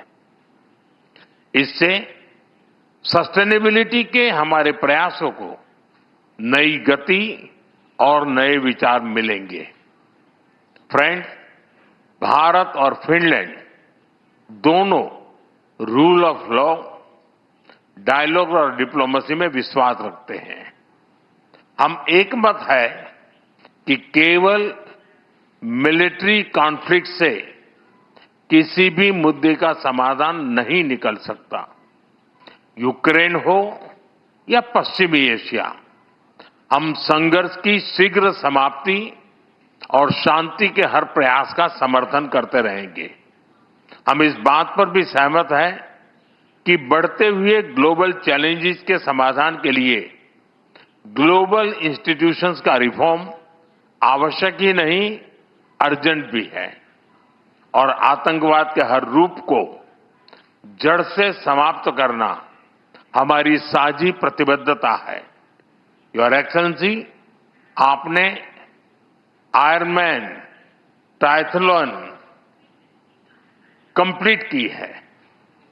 हमें विश्वास है कि आप जैसे ऊर्जावान लीडर के साथ मिलकर हम भारत और फिनलैंड के बीच इनोवेशन, डिजिटल और सस्टेनेबिलिटी के एक नए ट्रायथलॉन को भी अचीव करेंगे।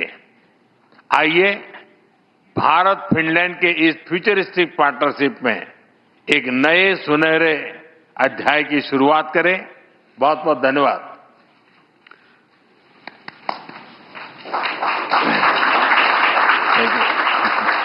Thank you, sir. May I now request His Excellency Dr. Alexander Stubb, President of the Republic of Finland, to give his remarks to the media. Mr. Prime Minister, Excellencies, ladies and gentlemen, namaskar, terve, as you said. Thank you very much for your kind words. Also, thank you for the warm hospitality that you have shown us here. I have to say that I salute your diplomatic skills when you say that we stand here as two big democracies. There is one big and one slightly smaller, but I think the key message is that we share values. I would also like to congratulate you for your leadership. My last visit to India was actually in 2013 in my capacity as Minister of Trade. And the change that I just see on the streets of New Delhi and that I will most probably see in Mumbai in a couple of days is palpable. This is an economic miracle that we're witnessing, and I wish you all the best. Thank you also for welcoming me. I arrived yesterday in the middle of Holi, which was lovely to see. I was able to escape some of the color attacks that were coming at me, but it was a great experience as such. The previous state visit of Finnish head of state, the president, was actually in 1996 with President Martti Ahtisaari, who was very much a man of peace. He won the Nobel Prize of Peace in 2008 and was a great respected leader. Rarely, if ever, have we been in a situation also where we've had a prime minister here 2 weeks ago in the form of Petteri Orpo, and now a president 2 weeks later. India obviously is one of the world's largest and most influential countries and the world's largest democracy. And as we have seen, you are now a key strategic partner for Europe. Its importance in foreign and security policy and trade policies is difficult to overstate. You are one of the fastest growing economies in the world that we can witness here every day. And what I really respect about your foreign policy is that you've never been under illusions. You've always based your foreign policy on a pragmatic and realistic worldview. You've showed the rest of the world that strategic caution and safeguarding autonomy means a lot, all the while championing multilateralism and global cooperation. And I believe personally that we should all become a little bit more Indian. It's an honor for me to open the Raisina dialogues today together with you, Mr. Prime Minister. It's amazing to see the growth of Raisina. Only in 10 years it's become one of the key set pieces where everyone in the world is listening and watching what is happening at Raisina, not least right now when the world is so turbulent. The world is changing. We are living through a transition in the global order, and India, together with its friends in the global south, will determine the direction in which this order will go. And that is one of the key issues. It's been so fruitful to discuss and understand your approach. Today we discussed security issues in the region.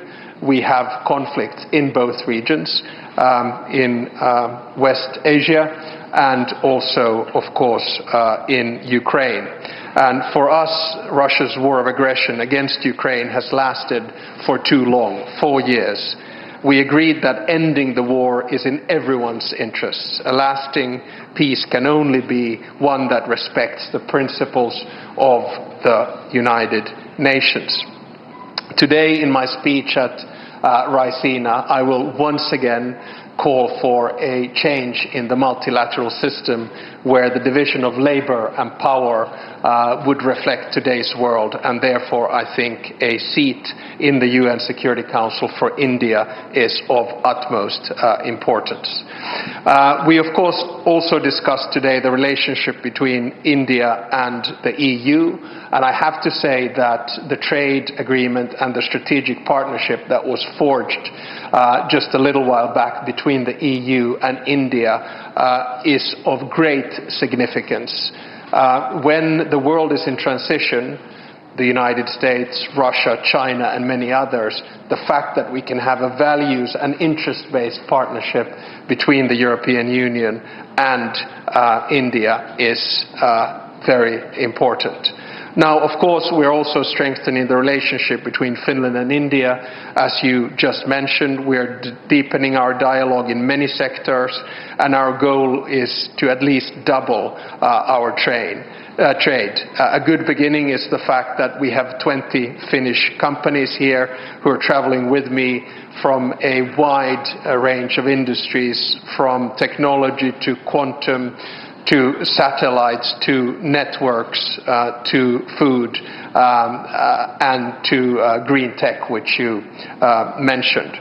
Our dialogue is further strengthened by the fact that we have a very strong Indian community in Finland. I know these numbers don't sound big to you, but for us they are.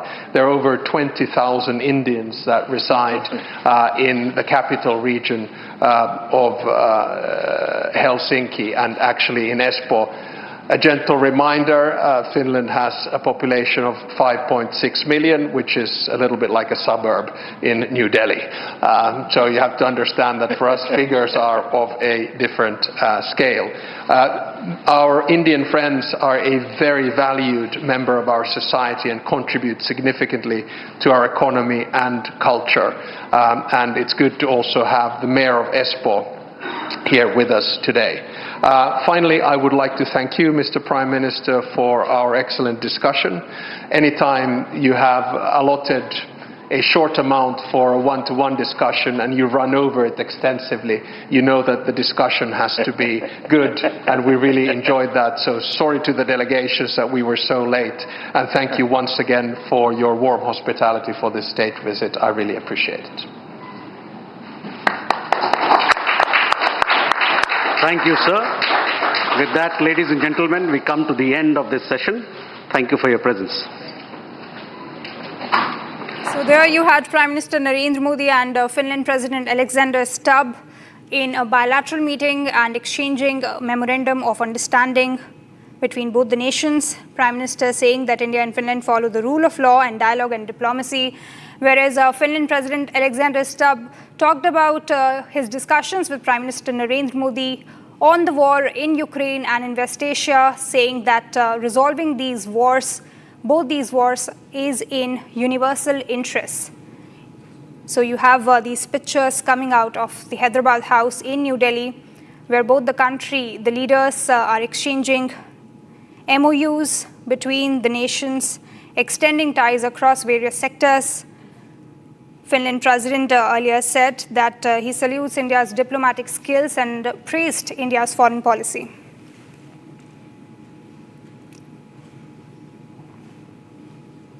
All right, in a big breaking news, Denis Alipov, the Russian ambassador to India, says that he has no idea when the war will end, and this is a question to the United States. It should be asked to the United States.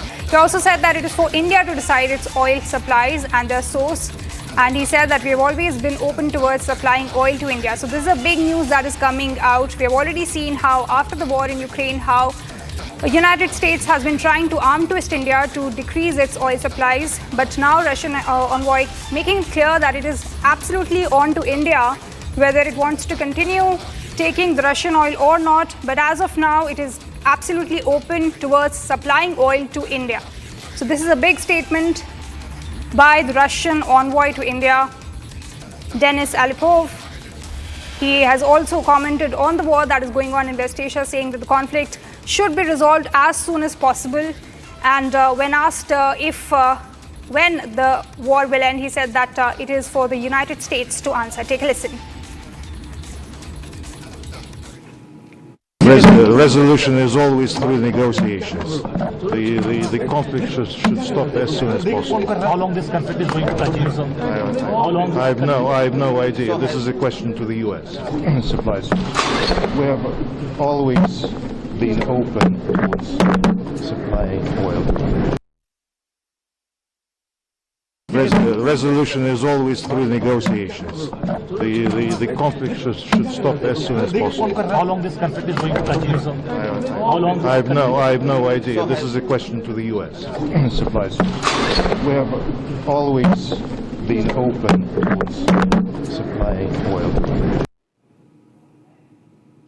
Now, Israel Ministry of Defense spokesperson's statement has come out on wartime procurement. Now, Israel Ministry of Defense has said that it is going to acquire dozens of GLTV vehicles for ground forces in approximately $26 million deal. So this is a big news amid the war that is going on in West Asia, where Israel is now looking to purchase GLTV vehicles for its army. Now, remember, these vehicles are used for ground forces.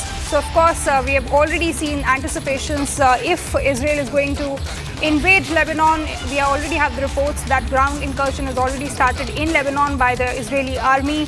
Now, there are concerns also if US and Israel will also carry out an incursion on the Iranian territory. And amid a situation where the stakes are very high, Israel now announces that it is going to acquire GLTV vehicles for its ground forces. And the deal is of approximately $26 million.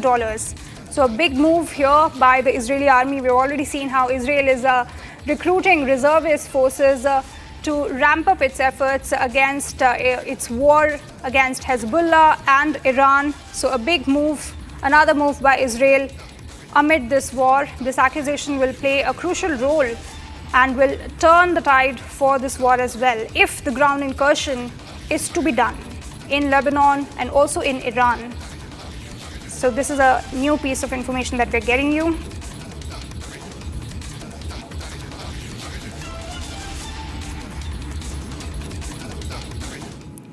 Now, at least 87 people were killed after a U.S. submarine sank an Iranian warship in the Indian Ocean. A news agency reported the warship Iris Dana had participated in a naval exercise in India just weeks ago. Now, Iris Dana, a Moj-class frigate, also came to India in 2024 to participate in the multilateral naval exercise Milan. The same exercise, 2026 edition, also took place from where it sailed home today when the U.S. submarine attacked it. Yesterday, in fact, it sailed when the U.S. submarine torpedoed it and sank the ship. Take a look.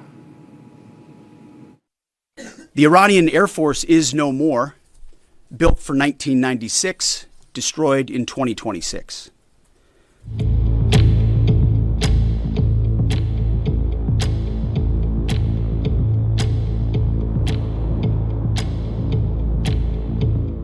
An American submarine sunk an Iranian warship that thought it was safe in international waters. Instead, it was sunk by a torpedo. Quiet death. The first sinking of an enemy ship by a torpedo since World War II.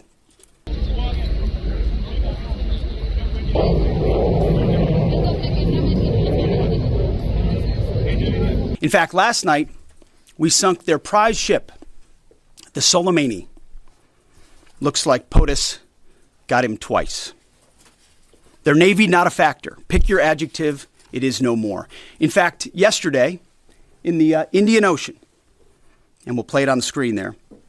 On the night of March 4, 2026, a U.S. submarine sank Iran's Iris Dana warship in the Indian Ocean. At least 2 weeks ago, the Iranian warship Iris Dana arrived in Visakhapatnam to participate in India's Milan 2026 naval exercise. Its sailors were seen marching in the video.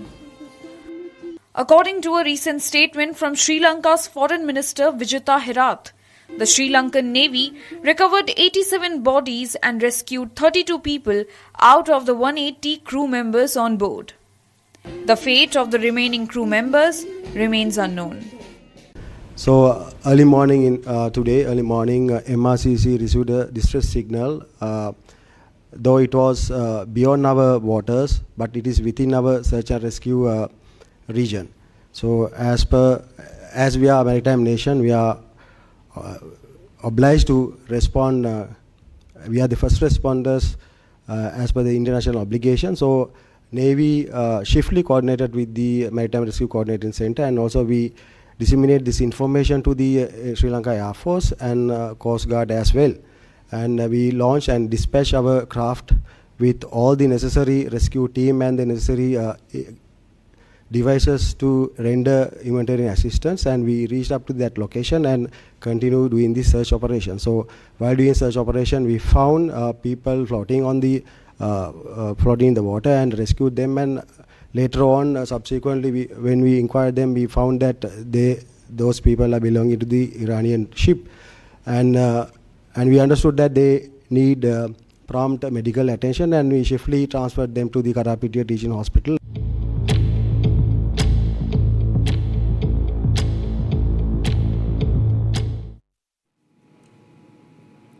Now, as the Middle East war escalates and expands, the United States has released a new video of the American Operation Epic Fury, calling the first 100 hours of the operation lethal and successful. United States said that the operation will continue till all the goals are achieved. Watch this video.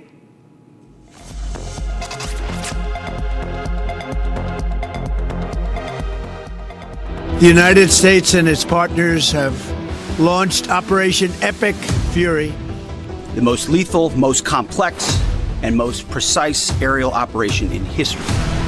Our military in the Middle East is undertaking an unprecedented operation to eliminate Iran's ability to threaten Americans, as they've been doing for nearly half a century.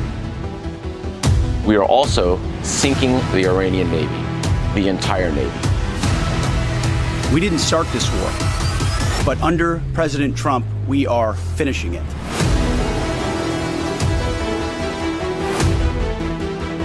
Combat operations continue at this time in full force, and they will continue until all of our objectives are achieved.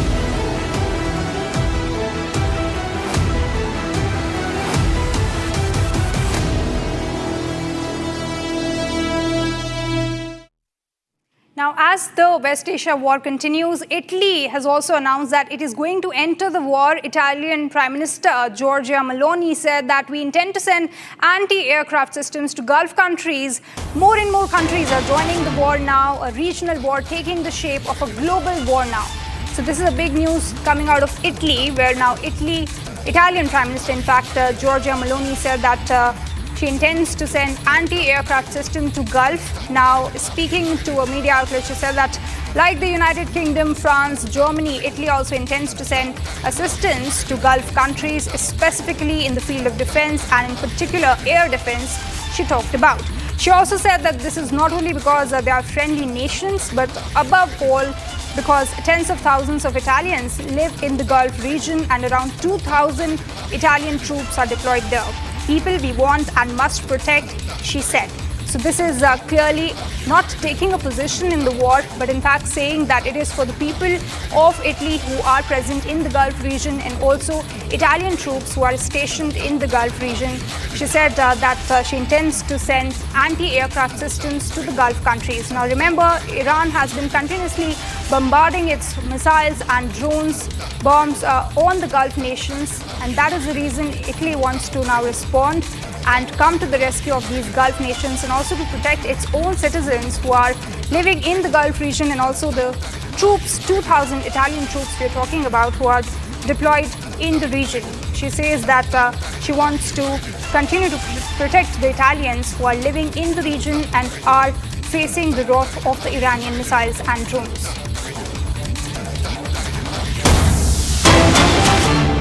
All right, another piece of breaking news coming in. Israeli warplanes carried out an airstrike on the town of Western Zautar in southern Lebanon, escalating tensions along the Israel-Lebanon front. Now, meanwhile, residents in Doha reported hearing the echo of a loud explosion in the sky, prompting concerns and speculation about aerial activity in the region. So explosions are heard in Doha, Israeli warplanes attacking southern Lebanon. These are fresh explosions that we are reporting you viewers, back-to-back strikes being carried out by Israel on southern Lebanon. So the situation, another war front opening there as well, we've already seen in the past couple of days. All right. These are the visuals where we are getting you. Nitin Nabin is seen in the visual. All right, so these are the nominations that are being filed for Rajya Sabha. You have Nitish Kumar as well. Nitish Kumar is also there filing nomination for the Rajya Sabha elections.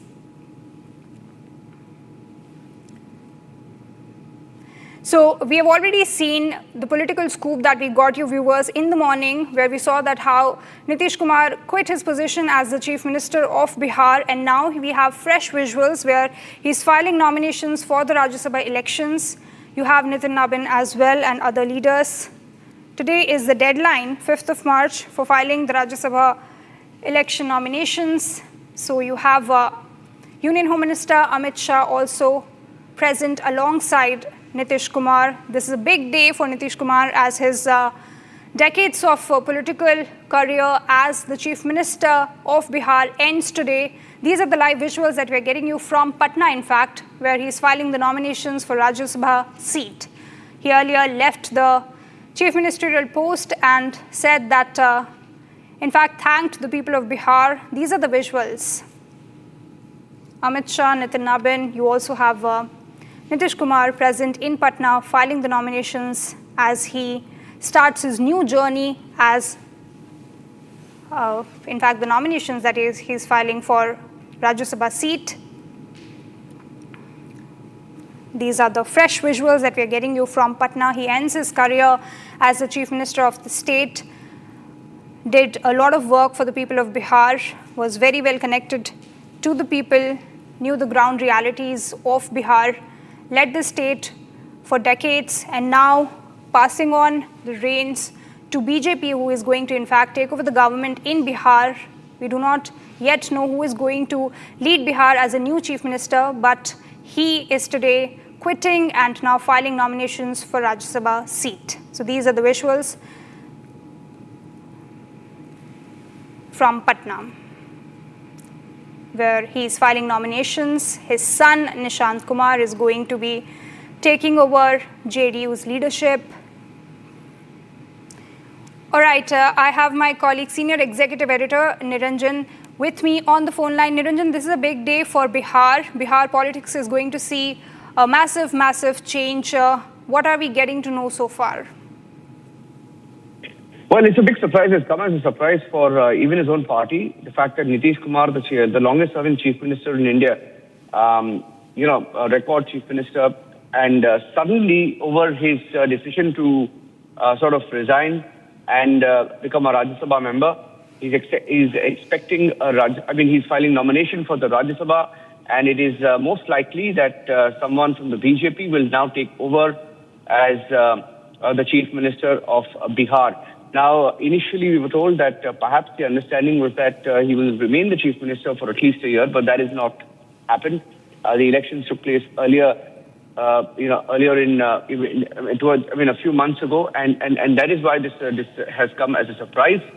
Nitish Kumar will be replaced by perhaps a BJP leader who could take over as a Chief Minister, but who the leader is, we don't know. There are several front runners right now for the post of Chief Minister in Bihar.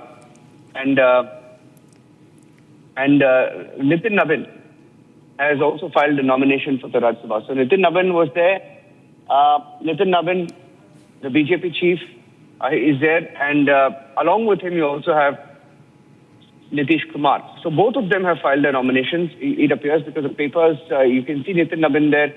Nitin Nabin is also from Bihar. He was a BJP leader, an MLA from Bihar, who was chosen to lead the BJP. And he too is filing his nomination as we speak.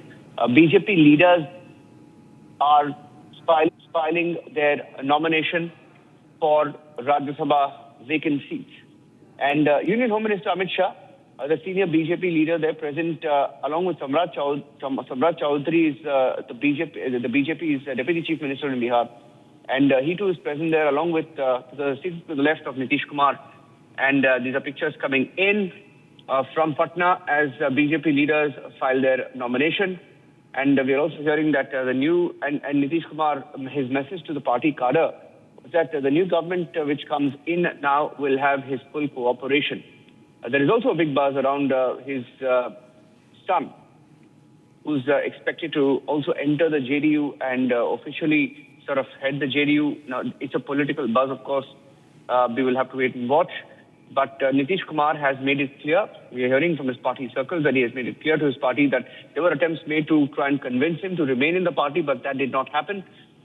He has decided to step down, and he will be heading to the Rajya Sabha. Those are pictures coming in of Nitish Kumar, along with Nitin Navin, the BJP chief, and the other Rajya Sabha nominees of the BJP filing the nomination, the candidates rather filing the nomination, and filing the papers there in the presence of Union Home Minister Amit Shah. We'll take a short break and we'll come back with the live coverage.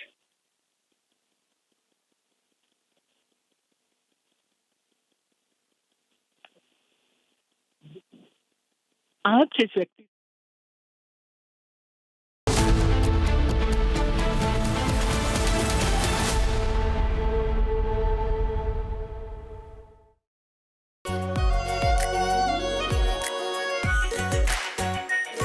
Pure shahi paneer masala, delicious, healthy everyday.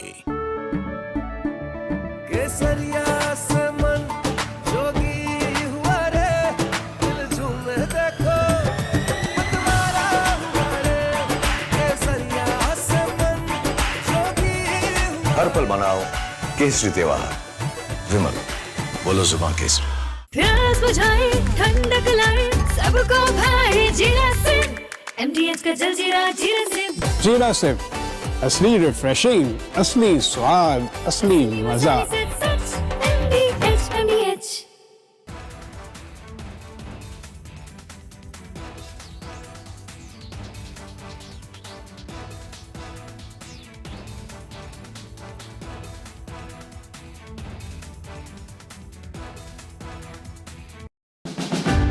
Indian Ocean region, if you see the region right now, it is becoming a place of contestation. How you view the increasing maritime contestation? 21st century is going to be Indian Ocean century. We have to be ready to deal with situations across the spectrum with our extensive maritime domain awareness and our reach and sustainability. And if we were to call to do certain things in any level of spectrum, we are ready to do that.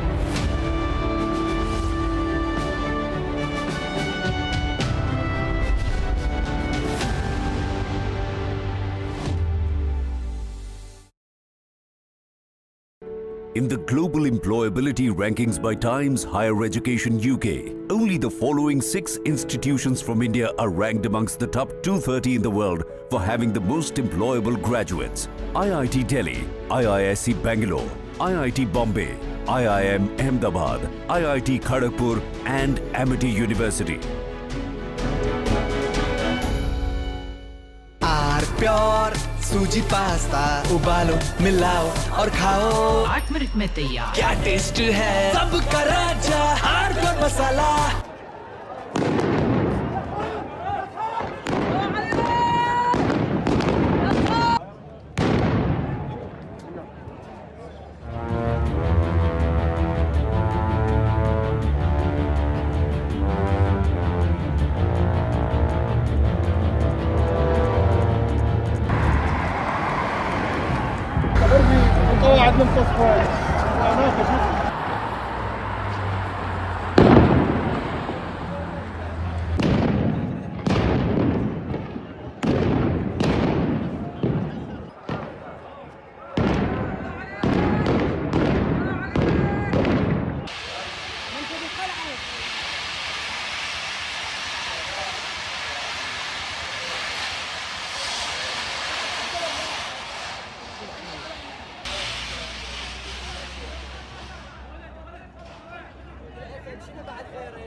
चमकी चाट से क्या बना है? आलू चाट या fruit चाट। स्वाद बढ़ाए चमकी चाट। क्या बात है? स्वादिष्ट पकोड़े और परेशान अरे चंकी चाट है इसकी जान असली स्वाद सिर्फ चंकी चाट। रानी इस घर में कुछ है जो टूटता नहीं। ये पिलर कभी नहीं टूटेगा। रुंगटा स्टील टीएमटी से बना। रुंगटा नहीं तो घर स्ट्रॉन्ग नहीं। रुंगटा स्टील टीएमटी बार एकदम सॉलिड। थोड़े में ज्यादा स्वाद ये तो है इसकी खास बात। वाओ मामा क्या स्वाद है। अरे मेरे राजा सबका राजा और pure masala.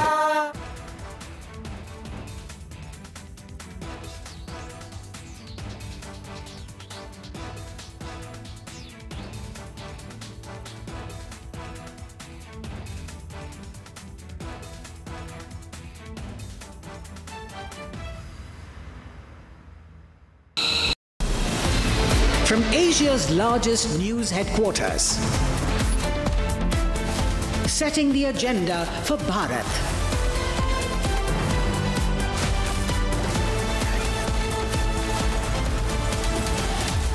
You're watching Republic.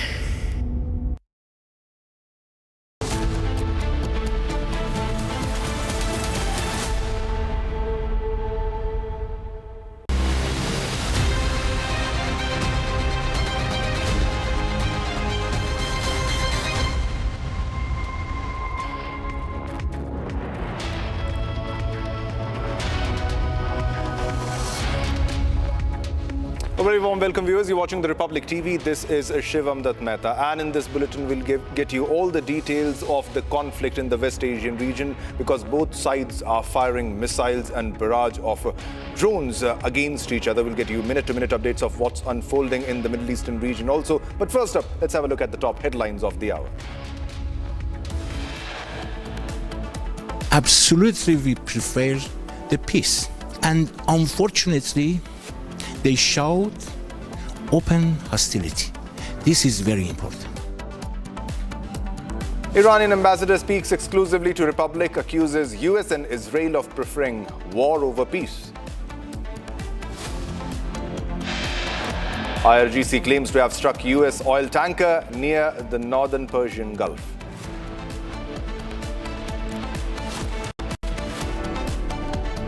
Iran threatens to target Israel's Dimona nuclear reactor if US and Israel seek to change regime in Iran.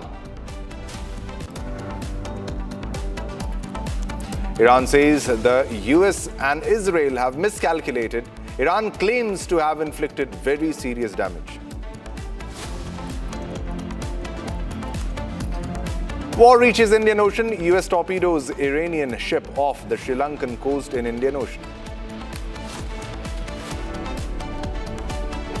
And also, big focus, Nitish Kumar confirms Rajya Sabha entry, files nomination papers while being accompanied by Home Minister Amit Shah and BJP Chief Nitin Nabin.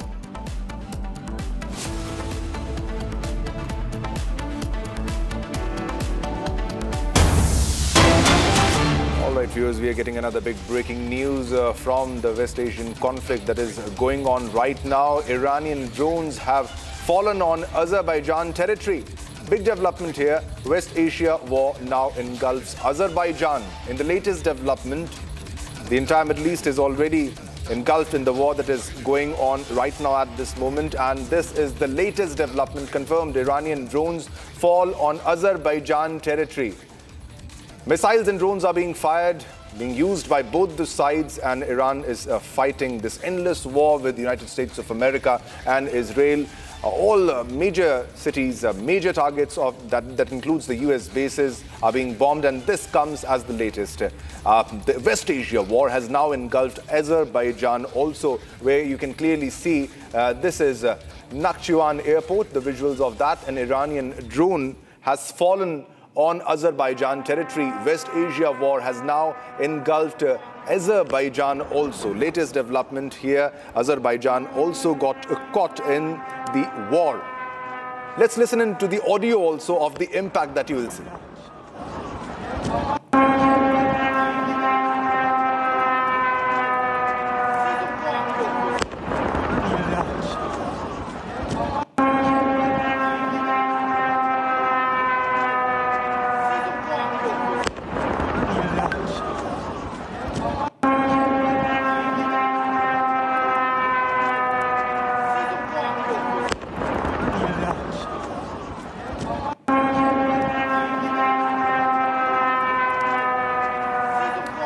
right, so these are the visuals, and you can pretty much hear the sound of a drone.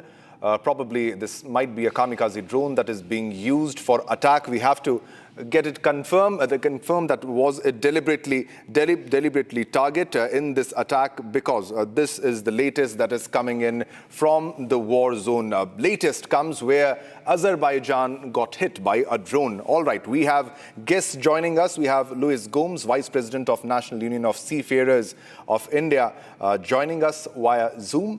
And also, we'll be having other guests also. That is retired Major General Sanjay Meston, also joining us to speak on this issue. All right.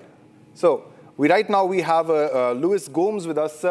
What's your take on what's happening right now in the West Asian region? Iran has confirmed that it has the complete control over the Strait of Hormuz, but there are attacks being reported from nearby locations. What's the situation of the seafarers in that location, sir?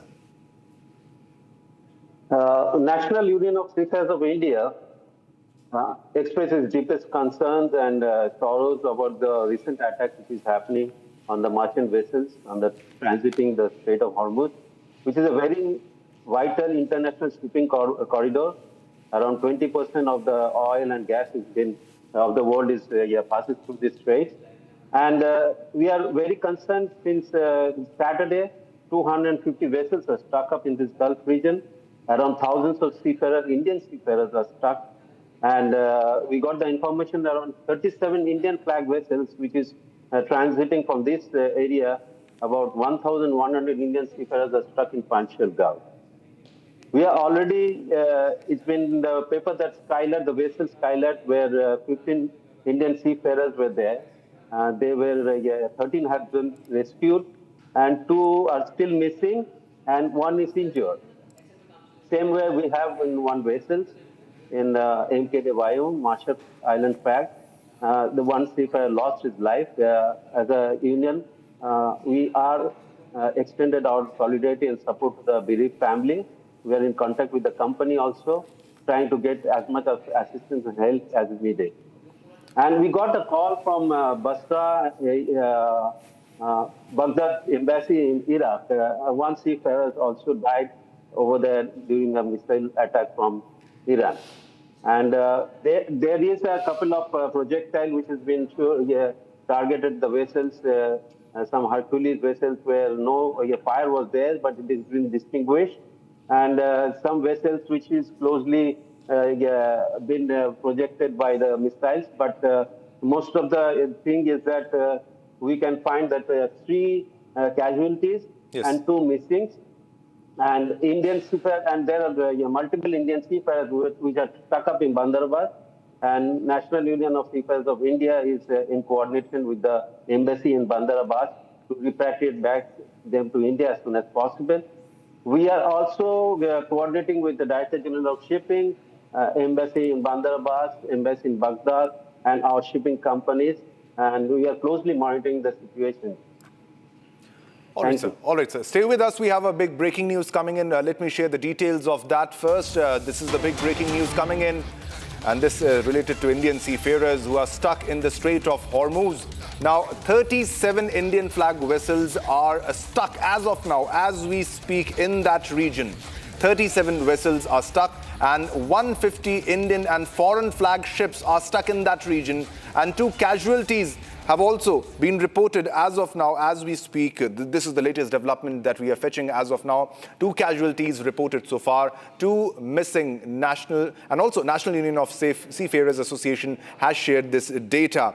Data has been shared by the National Union of Seafarers of India, and we have Louis Gomes, who is the Vice President of National Union of Seafarers of India. How dangerous is the situation, sir? And what kind of support do you need in this critical situation as of now? Because the entire Strait of Hormuz, as declared by the IRGC, has become a war zone. And they are specifically targeting all vessels which are U.S. allies. But are Indian ships safe as of now? Can they pass that region? Or there's a complete blockade as we speak in this moment?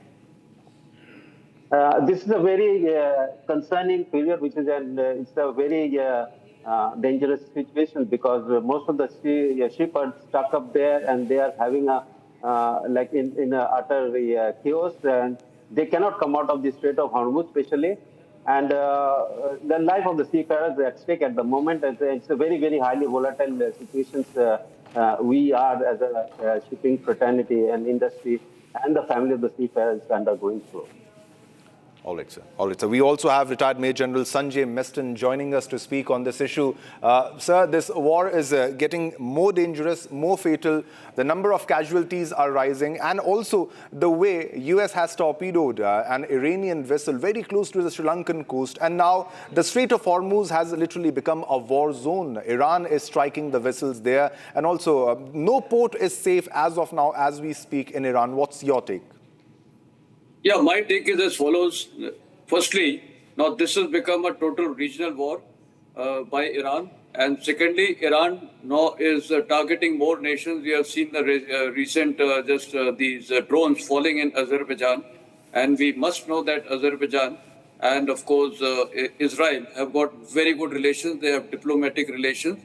And they have got a good amount of setup there in Azerbaijan.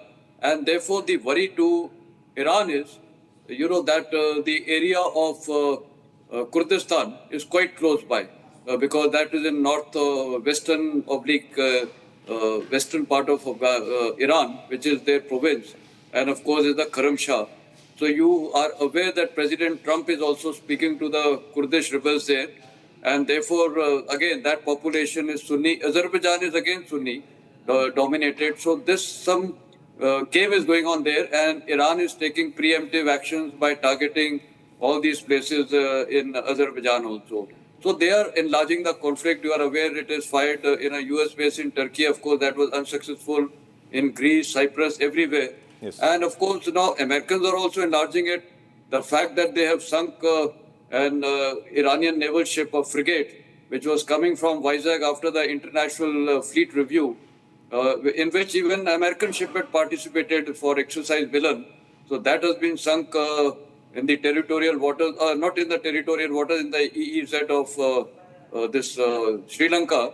And I'm happy that it was not in the territorial waters of India. Otherwise, it would have become a major political issue within our country. Yes. So the conflict is being enlarged, and both sides today, none of them is prepared for talks. So where is this situation heading to?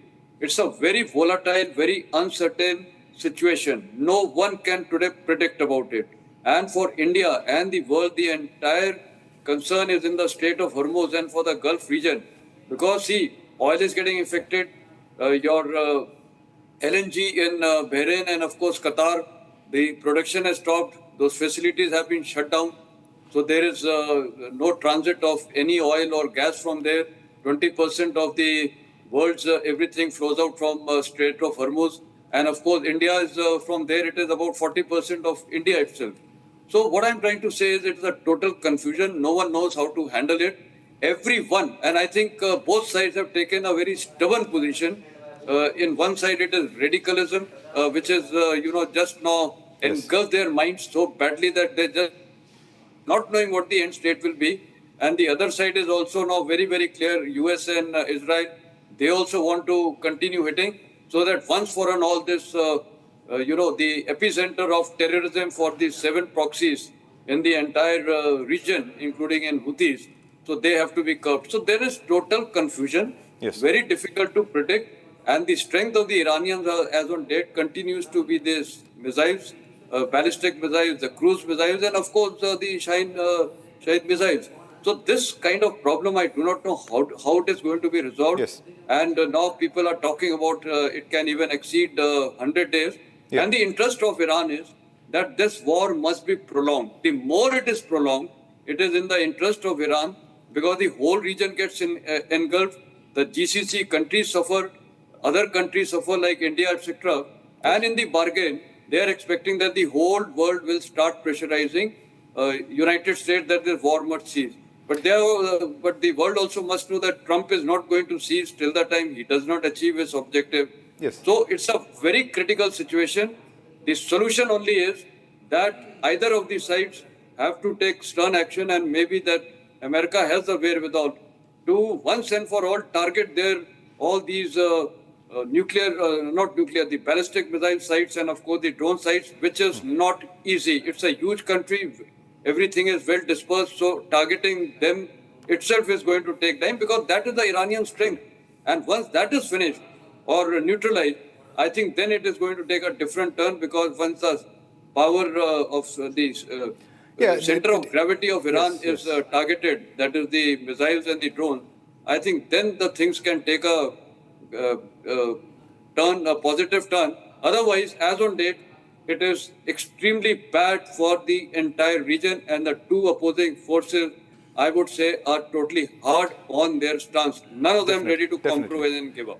And IRGC has also warned that the future strikes will be more intense, and also it has been requested by US CENTCOM for more than 100 intelligence officers, for many intelligence officers for more than 100 days. All right, Luis Gomes was also with us, but Major General Meston, if you can put this into perspective, there is also a sort of blockade which is happening in that entire region, and it will have a very detrimental impact in the entire region. I'll come back to you with that question, but we also have a special report. We have an exclusive report from inside Tehran, ladies and gentlemen, a report of a gathering for Ayatollah Ali Khamenei at Engelab Square in Tehran. Let's watch that report.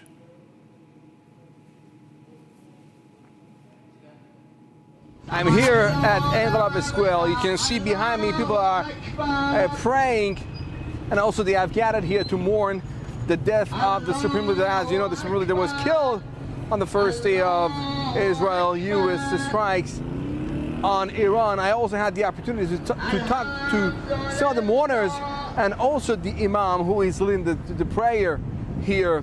And they seem to be pretty angry at U.S. and Israel because they tell me that our Supreme Leader has been killed, and now we are here to show that we are still mourning for him and we are more united than ever.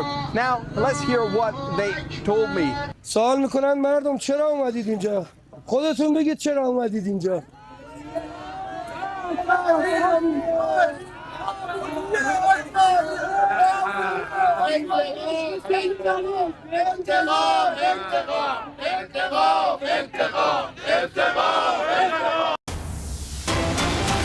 All right, there's another big breaking news coming in right now at this moment. Big breaking news coming in, and now as per reports, IRGC is pressing for Mojtaba Khamenei.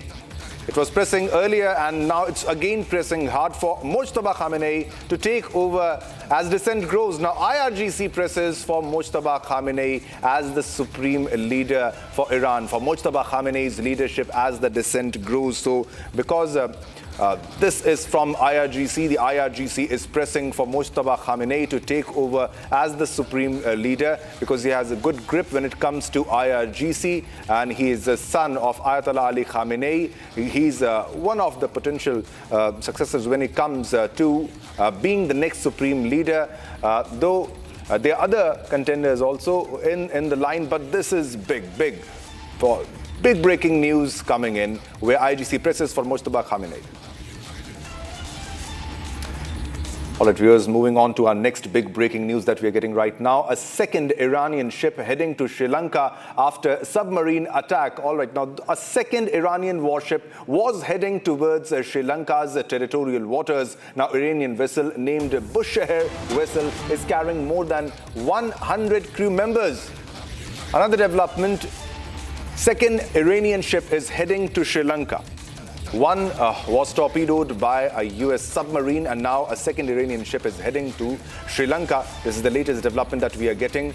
This exactly was the place where the U.S. submarine, the U.S. Navy submarine was there, because after World War II, this was the first time a ship was torpedoed in the entire world. Now this is the first, and also this is the second time second Iranian ship is heading towards Sri Lanka. One ship was torpedoed, and many were killed. More than 83 were killed. Many are missing. Many are getting treatment in a hospital in Sri Lanka as we speak. Now, a second Iranian ship is heading towards Sri Lanka. This is the latest big development we are getting of an Iranian ship heading towards Sri Lanka. All right, we have Major General Sanjay Meston to speak on this issue. Sir, as we were speaking earlier, they already struck the Iranian vessel earlier with a torpedo. Now, this was the first time, as claimed by the US government, that after World War II, this was the first time a vessel was struck using a torpedo. Now, another vessel is moving towards Sri Lanka. Is there any reason? Are they going to target the submarine, or does Iran have a strategy when it comes to tackling the situation, because their ship was hit and they have lost a lot of personnel, lot of Navy personnel in that entire region?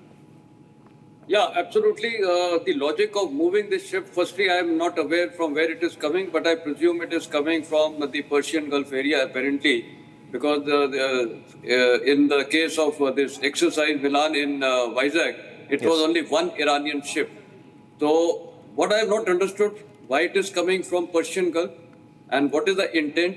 And generally, the ships never move alone when there is such kind of warfare. Yes. So I do not know why this ship is moving alone, because I perhaps feel that this itself now is a lucrative target for the enemy. Yes. You have to now, do fire and move. So generally, ships have to be supporting to each other. Not that they have to be close, they have to be far, they have to be in communications, and they have to be. So you have seen any movement, including of the U.S. aircraft carrier, it is supported by so many ships. Yes. Nothing can move alone. Imagine a U.S. aircraft carrier just moving all by itself. It is the most vulnerable and lucrative target. So logic of moving the ship is not understood.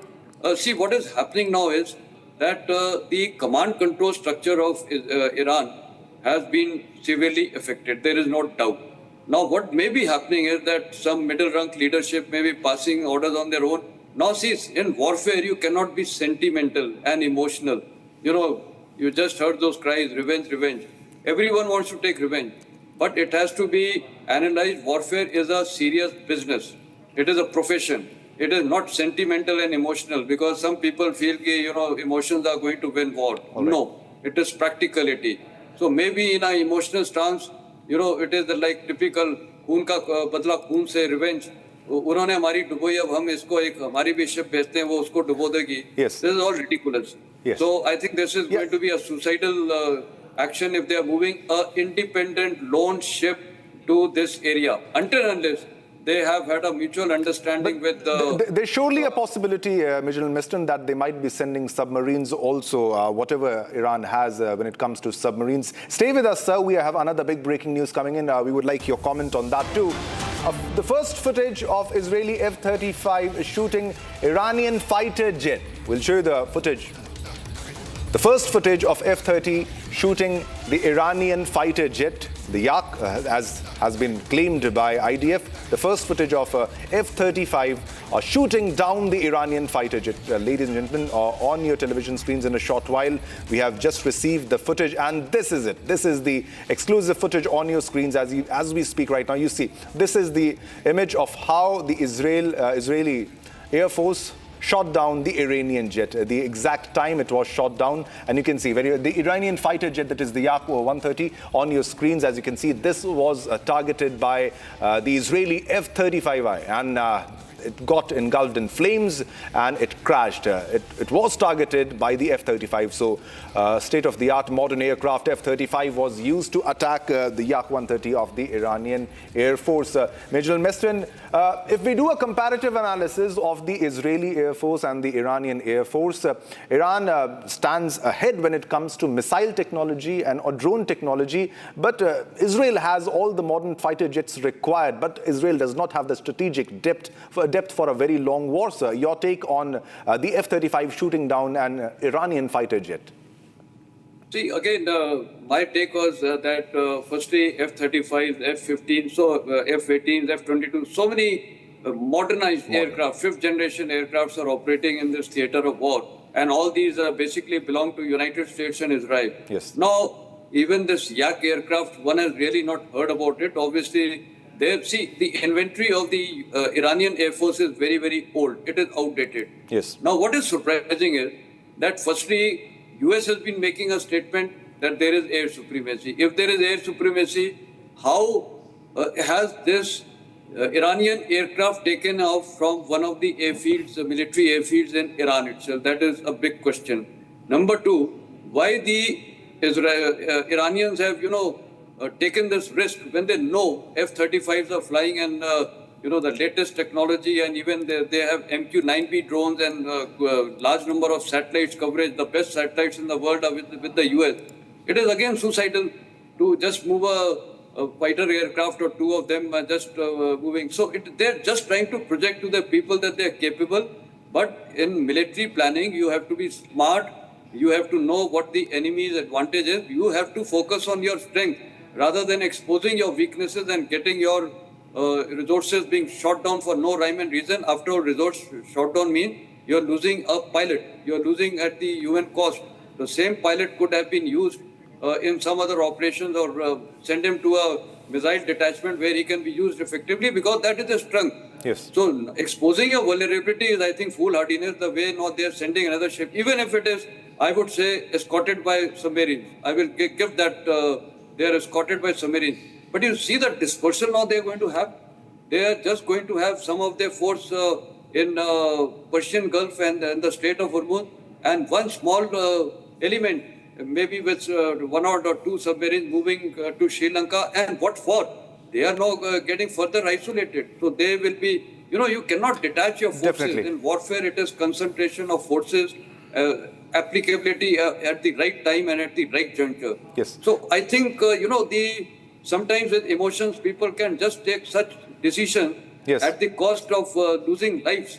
So I think Iran is being suicidal. Now even firing drones in Azerbaijan. Now, they should realize, the vulnerability of Iran is towards the northwest and the western border. You have the Kurdistan border, you have the Karamshah, the province, the Kurdistan province of Iran. And of course, on the north is Azerbaijan. So Azerbaijan will also start training some of the elements there and Mossad is based there. The special forces of the General Mestin, you are saying that there. Azerbaijan was deliberately targeted. Are you saying that?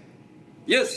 So it's been deliberately targeted. So they are inviting trouble. Iranians are actually now, I would say, they are off their mind. They are inviting trouble for themselves. Azerbaijan is not going to sit quiet. Firstly, they are Sunnis, and the interest, the Mossad is there in large numbers. The special forces of the Israeli forces are there. They are operating. So now they are going to unite the Azerbaijan people there, the Sunnis over there, the Kurdistan Sunnis who are part of the Kurdistan province. And I think the protest and revolt will start that side. Iran should remember that Mehsana Amini, that girl who was killed in 2022 by the Iranian police, for not putting on a hijab and for exposing her hair. She incidentally belonged to Kurdistan, that province of Iran. So she had just come to Tehran. So they must realize that, the Kurds are a different identity. So now they are going to unite the Kurds. They are going to unite the Sunnis of Azerbaijan, and Kurds also, who are the majority of them are Sunnis. So Iran is not actually inviting trouble. They are thinking that by firing at everywhere, including, AFO's the base in Turkey and Greece, etc. I think a stage may come when the entire if that was the case, NATO may get involved. if that was the case, it has already struck the various US bases which are present in the entire Middle East, and there is definitely a conflict between the Shia countries and the Sunni countries, as you are saying. But Middle East is not responding in that way. But will Azerbaijan exactly respond in a way that you are saying it will strike back? See, yes, I will tell you, Middle East is not going to respond for one reason. Because their security guarantee is already there by the presence and the way the US troops and Israeli troops are taking care of that. So they are just on a defensive mechanism. And that's what they have been stating, that we have got full right to defend our sovereignty. They will not, and they do not have a continuous border with Iran. So they do not have any capability. Then these countries are looking for peace, development and prosperity. Azerbaijan has been in warfare for so many years. They against Armenia. So they have that experience. Now they are not going to, launch missiles and drones. They will just do asymmetric warfare by launching their Sunnis in conjunction with the Kurds over there in Kurdistan province. So they are inviting trouble. So one has to see the geographical reality. The geographical reality is Azerbaijan is contiguous to Iranian northwest provinces, and incidentally the name of those provinces are also, I think, North Azerbaijan, Central Azerbaijan. Yes. So imagine both sides of the border. One side is Azerbaijan nation and the other side is on south of that line is Azerbaijan, part of Azerbaijan provinces, part of Iran. So they are inviting trouble for themselves. You know, here the border is contiguous, so asymmetric warfare is going to be the order of day. And let me again tell you, the Kurds have got a lot of experience in asymmetric warfare, whether it is against Turkey. All right. So I think this is a... Sir, stay with us. Major General Minister, stay with us. So we are getting a big breaking news as we speak, and this is related to Azerbaijan. Sir, we'll need your response on that. Azerbaijan summons Iranian ambassador over the drone attack. Big development here because Azerbaijan's Ministry of Foreign Affairs has already strongly condemned the drone attacks carried out from the territory of Iran. Now, in a statement, the ministry has emphasized that Azerbaijan strongly condemns these drone attacks launched from the Iranian territory. The foreign ministry has noted that the attack on Azerbaijan's territory contradicts the norms and principles of international law and contributes to escalating tensions in the region. Now, at the same time, the Azerbaijani side has stated that it reserves the right to take appropriate response measures. It will respond, it has the right to take appropriate response measures. But what kind of measures can it take place? Major General Meston, your response on that? The Azerbaijan has summoned the Iranian ambassador over the drone attack, but will it be able to respond, or they will just lodge a protest, and if there is no casualty, let's get over with it. They will say, let's get over with it. Iran will say that our target was something else, definitely, definitely, this is a symbolic protest they will launch, which is part of protocol diplomacy, that the moment such things happen, but it is not casualty. Casualties will not define that they have to respond. See, what will make them respond is, and perhaps they are already doing it, certain covert operations are going on. Let us understand between Azerbaijan and Israel, what is the relationship? They have a diplomatic relationship, they have defense cooperation, and in defense cooperation, the following has been given. One, they have been given large number of drones. They have been given air defense weapon systems, which were also used against Armenia. And of course, they have a very good intelligence setup, joint intelligence and counterintelligence. So what does it imply? There are Mossad and Israeli special forces apparently based in Azerbaijan. And I remember when I was in Afghanistan, way back in 2011 to 2014, one got some kind of report that Israel, I'm talking about that era, they were very active in Azerbaijan. So beyond this, you can understand that Azerbaijan has the capability to launch asymmetric warfare. Now, do they launch their regular forces? The answer is no. For asymmetric warfare, you have trained and motivated people. They will be utilized. Remember, again, it is Sunni dominated. And further south, if you go to the Iranian province of Kurdistan and Khorramshahr, this is also Sunni dominated. So probably this is what exactly Trump is looking for. That in these areas of Kurdistan and all, get them to start protesting. And if you recollect, what is Iran doing? What is Israel doing? They are bombarding all IRGC assets in Kurdistan province of Iran. So that once these targets have been bombarded, the net advantage would be that once the locals feel there, that now the effect of IRGC is gone, obviously there will be protests. So this is what the strategy is happening, and I feel Iran is falling trap in this game plan. Right, Major General, I'll come back to you as we continue to analyze all the developments that are coming to light on day 6 of this war. But we have some reports also lined up to play for our viewers. Now, viewers, at least 87 people have been killed after the U.S. submarine sank an Iranian warship INS Dana in the Indian Ocean. U.S. Defense Secretary Pete Hegseth has said that this was the first time since the World War II that U.S. sunk an enemy combatant ship by a torpedo. Watch this detailed report for more.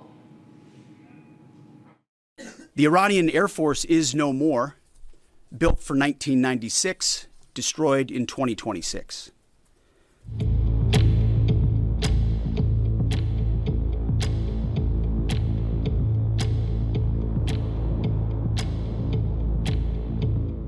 An American submarine sunk an Iranian warship that thought it was safe in international waters. Instead, it was sunk by a torpedo. Quiet death. The first sinking of an enemy ship by a torpedo since World War II.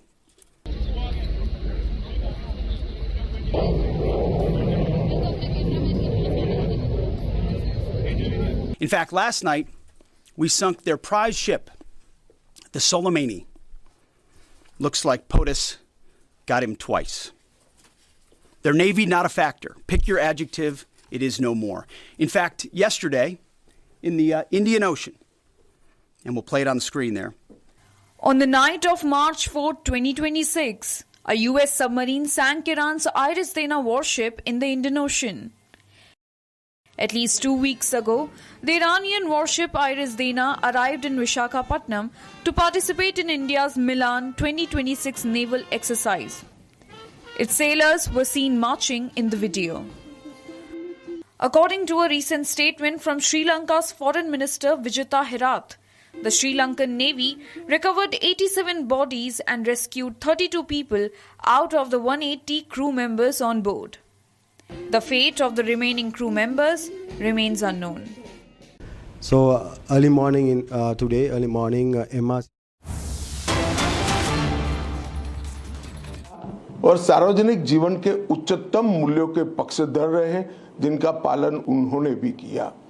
Narendra Modi ji के नेतृत्व में 11 साल तक बिहार को हर प्रकार से आगे ले जाने में बहुत बड़ा योगदान किया और उनके नेतृत्व में ही मोदी जी की भेजी हुई सभी योजनाएं बिहार के जन जन तक पहुंची।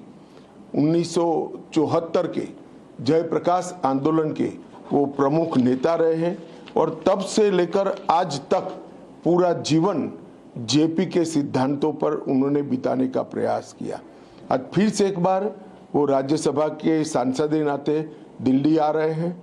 मैं और एनडीए के सभी साथी उनका हृदय से स्वागत करते हैं और उनका कार्यकाल जो मुख्यमंत्री के नाते हैं वो हमेशा बिहार के लोग याद भी रखेंगे, उसका सम्मान भी करेंगे। मैं फिर से एक बार नितिन नवीन जी और नीतीश कुमार जी का राज्यसभा में आने का स्वागत करता हूं। धन्यवाद। All right, that was Home Minister Amit Shah speaking about Bihar's Chief Minister Nitish Kumar, who has now in fact got an entry to Rajya Sabha. He filed his nomination just a while ago in presence of Home Minister and BJP President Nitin Nabin. We've got the statement. Let's take a listen as to what the Home Minister has to say. आज मैं पटना में श्री नितिन नवीन जी, राष्ट्रीय अध्यक्ष भाजपा, श्री नीतीश कुमार जी, बिहार के यशस्वी मुख्यमंत्री श्री रामनाथ ठाकुर जी, श्री उपेंद्र कुशवाहा जी और श्री शिवेश राम जी के राज्यसभा के नामांकन के लिए यहाँ पर आया हूँ। श्री नितिन नवीन जी राज्य में लंबे समय तक यशस्वी राजनीति करने के बाद भाजपा के राष्ट्रीय अध्यक्ष बने हैं और अब वो राज्यसभा के माध्यम से संसद में भी अपना योगदान देंगे। हम सब एनडीए के सदस्य, भाजपा के करोड़ों कार्यकर्ता नितिन नवीन जी का राष्ट्रीय राजनीति में और संसद में स्वागत करते हैं। आज बिहार के यशस्वी मुख्यमंत्री श्री नीतीश कुमार जी ने भी राज्यसभा में अपना नामांकन किया है। इसके साथ ही बहुत लंबे अरसे के बाद श्री नीतीश कुमार जी फिर से एक बार राष्ट्रीय राजनीति में राज्यसभा सांसद के नाते प्रवेश करेंगे। 2005 से लेकर आज तक नीतीश कुमार जी बिहार के मुख्यमंत्री रहे। उनका एक कार्यकाल एक प्रकार से बहुत यशस्वी रहा। ये कार्यकाल उनका बिहार के इतिहास में स्वर्णिम पृष्ठ के रूप में लिखा जाएगा और बिहार के विकास के सारे मायने को उन्होंने गति देने का काम किया। उन्होंने अपने शासनकाल में बिहार को जंगल राज से मुक्त करने का काम किया। इन्होंने बिहार की सड़कों को न केवल गांवों तक जोड़ा, बिहार की सड़कों की स्थिति को भी सुधार किया। इतने लंबे करियर में विधायक, सांसद, मुख्यमंत्री, केंद्रीय मंत्री रहते हुए उनके कुर्ते पर कभी दाग नहीं लगा। पूरा जीवन भ्रष्टाचार के आरोप लगने बगैर इतना लंबा राजनीतिक सफर शायद ही किसी राजनेता ने तय किया हो जो नीतीश कुमार जी ने किया है। बिहार में हर गांव, हर घर में बिजली पहुंचाने में भी उनका बहुत बड़ा योगदान रहा। हमेशा नीतीश जी सादगी, शुचिता और सार्वजनिक जीवन के उच्चतम मूल्यों के पक्षधर रहे हैं, जिनका पालन उन्होंने भी किया। नरेंद्र मोदी जी के नेतृत्व में 11 साल तक बिहार को हर प्रकार से आगे ले जाने में बहुत बड़ा योगदान किया और उनके नेतृत्व में ही मोदी जी की भेजी हुई सभी योजनाएं बिहार के जन जन तक पहुंची। All right, viewers, now going back to the developments coming to light from West Asia, Iran here has issued a warning to U.S., Israeli, European and all the allied vessels that they are banned from transiting through the Strait of Hormuz. Iran, in fact, has said that all the violators here will become a target of its drone and missiles if they try an attempt to pass through the Strait of Hormuz, which it says has now become a war zone. It has complete control over the strait. That's the big breaking now coming in. Israel, in fact, Iran has issued a warning to not just Israel, US, but all the allied vessels, saying that it has become a war zone and all the violators who try and attempt to pass through the Strait of Hormuz will in fact be targeted.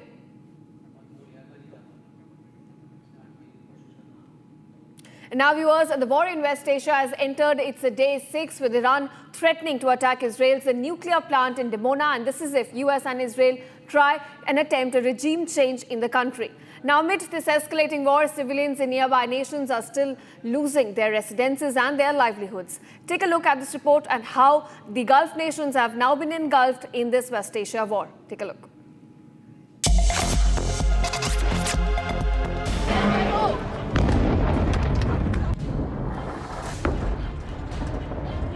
The war in West Asia is showing no signs of slowing down.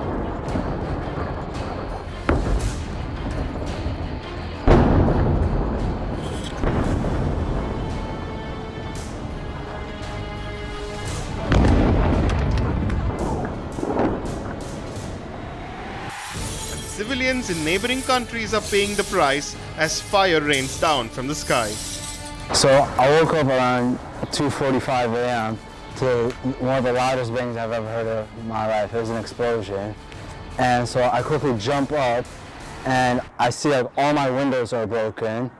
And so then I go outside and I just see like a bunch of people, like 20, 30 men, soldiers, who are just, looking for something. I don't know what it is. I think they were looking for the drone.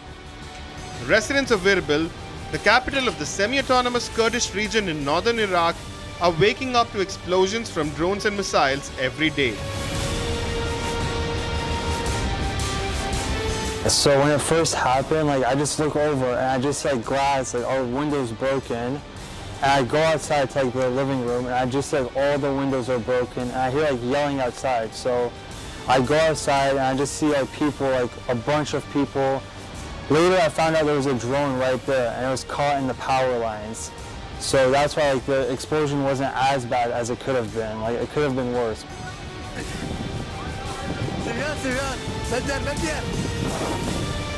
The drones and missiles are destroying residences and public infrastructure in the Gulf nations, and Iraq, being closest to the epicenter of the war, is bearing the brunt.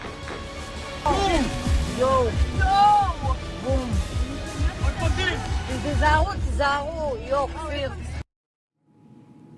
Now, viewers, as the Gulf War escalates, what is also increasing is the number of casualties on both the fronts and constraints on the global economy. The war that began with Israel, US and Iran now has engulfed the whole of Middle East, with even sub-fronts opening between Israel and Hezbollah. With this mayhem in the Middle East, what is translating into a major impact on the global economy? The larger question, viewers, is how long will this war last? Watch this detailed report about all the latest developments coming to light. Today, the United States military continues to carry out large-scale combat operations in Iran to eliminate the grave threats posed to America by this terrible terrorist regime.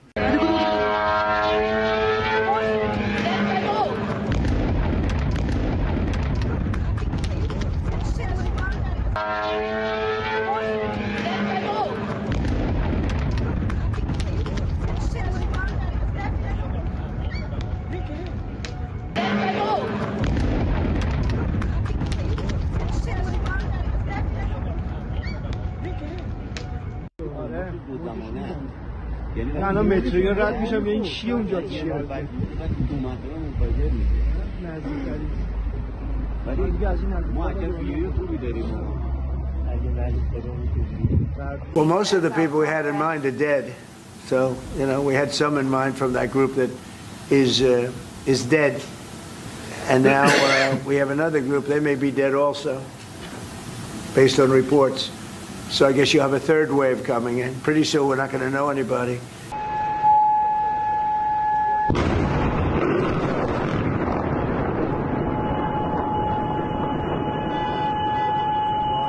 The kind of bombing going on in Tehran and the kind of retaliation by Iran, I think we should wait and watch for at least 3-4 days.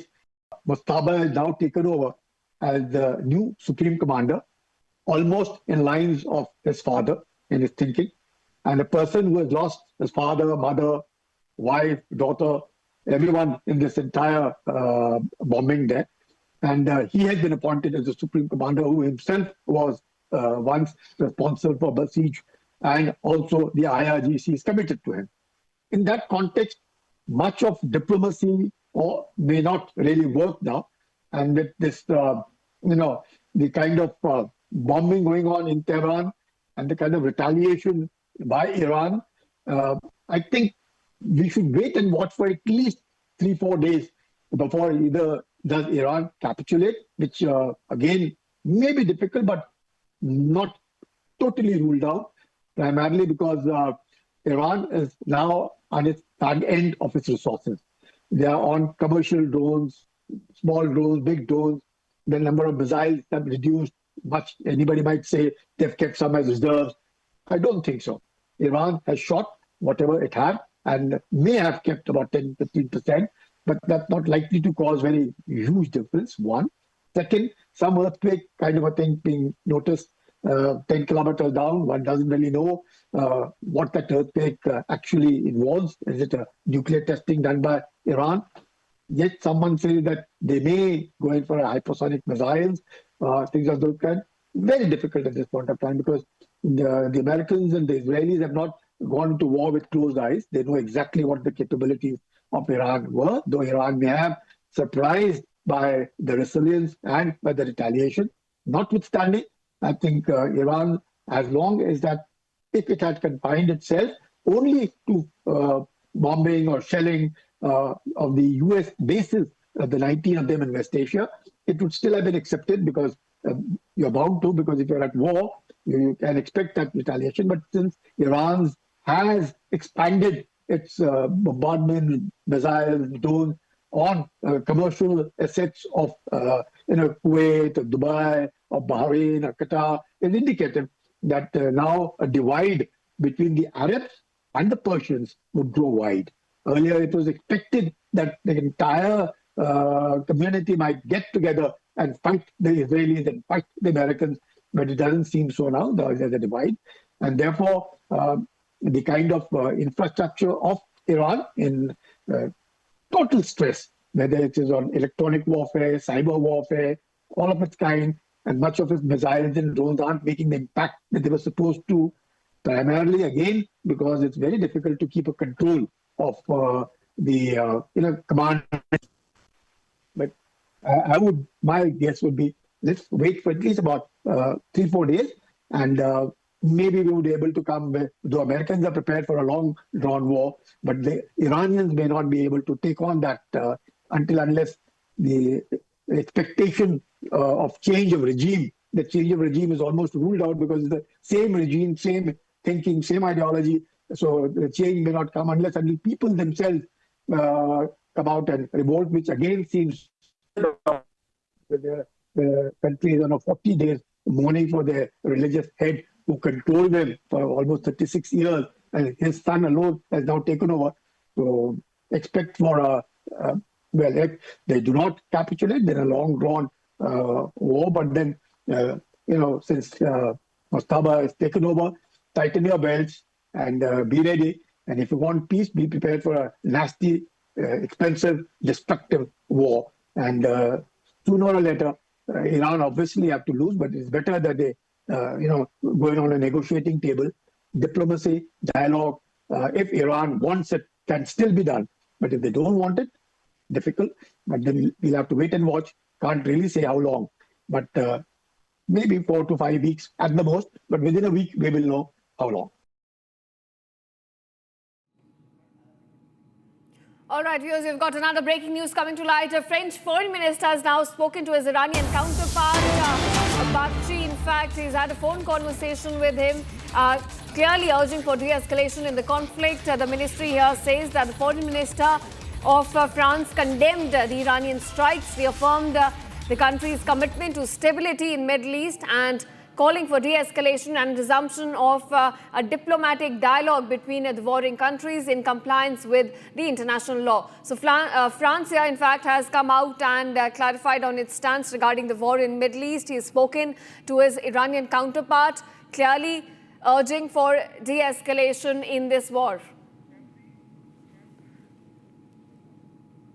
All right, viewers, we've got some dramatic visuals coming to life from Nakhchivan airport. This after a drone attack took place. This is in Azerbaijan. In fact, and now another development coming to light. Iranian ambassador has been summoned over the drone attack that took place in Azerbaijan. We've got some visuals. In fact, viewers, will show them to you in just a short while.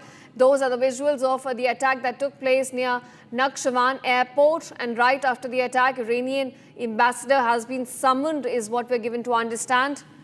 Those are the visuals, viewers. It looks like the war is widening by every hour. This is the attack that's now been carried out by Iran inside Azerbaijan. So more and more countries are now getting pulled in. This is near Nakhchivan airport. The attack took place near the airport, and those are the visuals on your screen. And post that attack, Azerbaijan, in fact, has now summoned Iranian ambassador, is the latest what we're picking up, viewers. Now, those visuals on your screen show you the aftermath of the attack which was carried out. Azerbaijan claims it's an attack carried out by Iran near the Nakhchivan airport. And post that attack, in fact, we understand that ambassador has now been summoned. Iranian ambassador has now been summoned by Azerbaijan. Now, those are the visuals. They show you the impact of the attack near Nakhchivan airport in Azerbaijan. Viewers, day 6 of the West Asia war, more and more countries are now pulled in. First, it was West Asian countries, and now Central Asian nations are also being pulled into this war.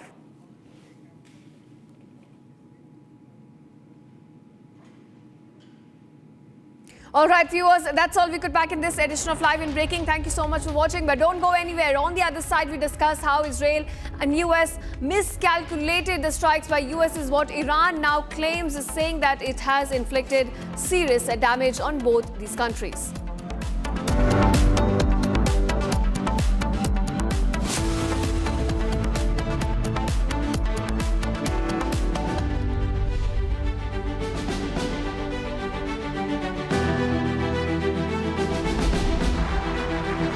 Do say that Operation Sindoor is still on, and when we get a chance in the next round, we hope we have the opening shot. As a Navy, we do believe that we have got the ability to carry out large-scale destruction. If given an opportunity in any future eventuality, we hope that we are the first one to fire that salvo.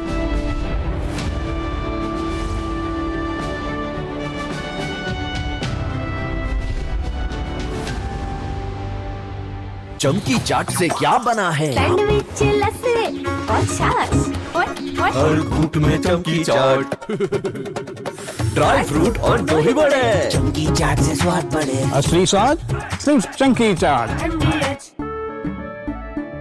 केसरिया से मन जोगी हुआ रे, दिल झूमे देखो मतवारा हुआ रे।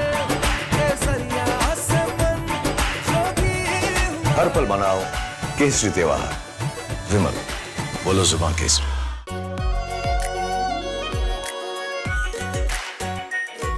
Pure shahi paneer masala, delicious, healthy every day.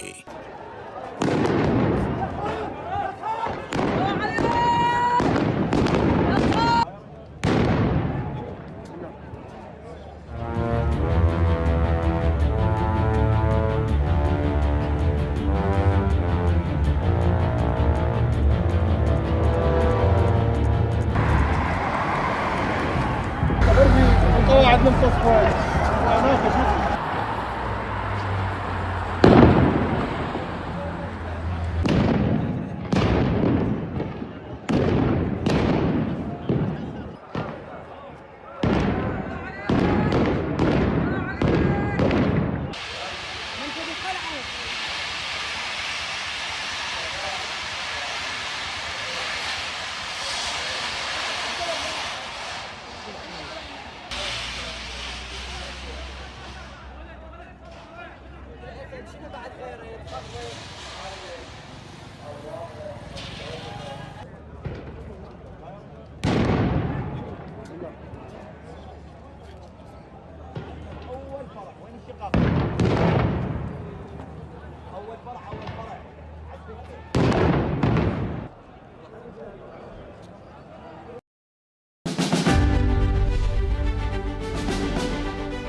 From our security and maritime point of view and the present situation that's happening globally, what impact is it having on your strategies? We learn from every event, every opportunity, not only from our own experiences, but also from what is happening around the world. The Indian Navy is fully geared up to face any challenges of any kind.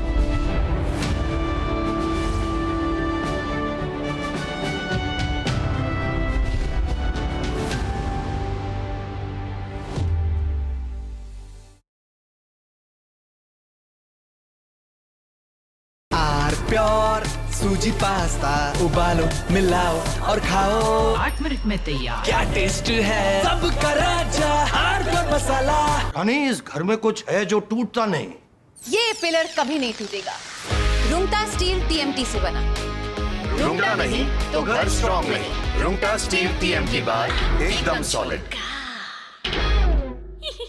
प्यास बुझाए ठंडक लाए सबको भाई जीरा से MDH का जलजीरा जीरा सिप जीरा सिप असली रिफ्रेशिंग असली स्वाद असली मजा MDH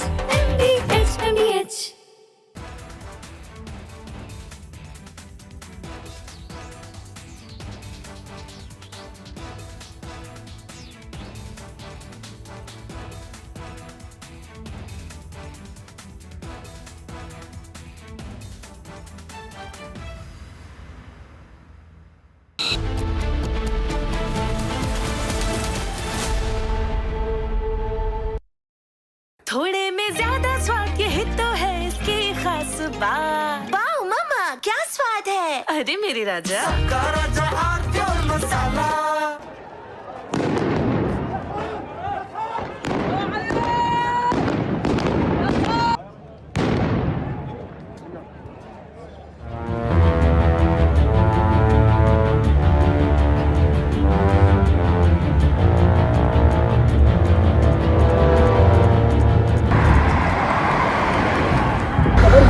قعدنا متصفين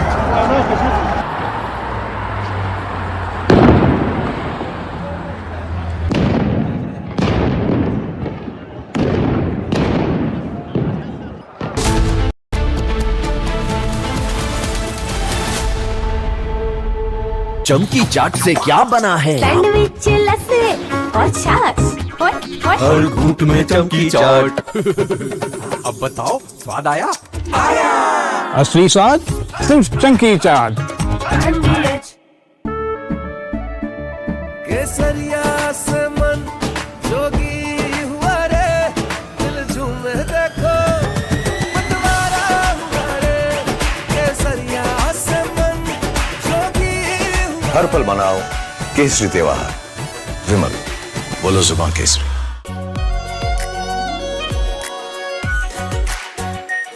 are pure shahi paneer masala delicious healthy everyday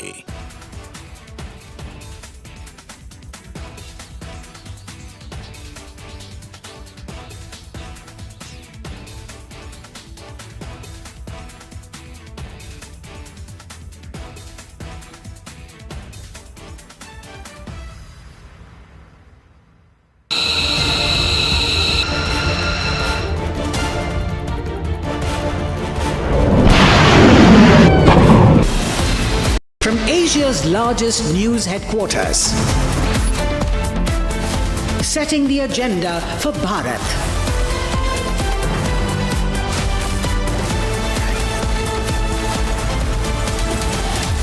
You're watching Republic.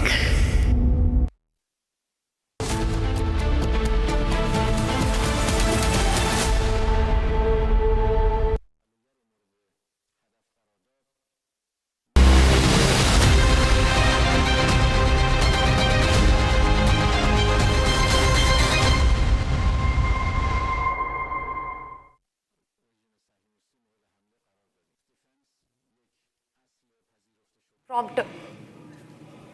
Republic India Women's Summit 2026 celebrates the spirit, strength and substance of women who are shaping the nation's present and defining its future.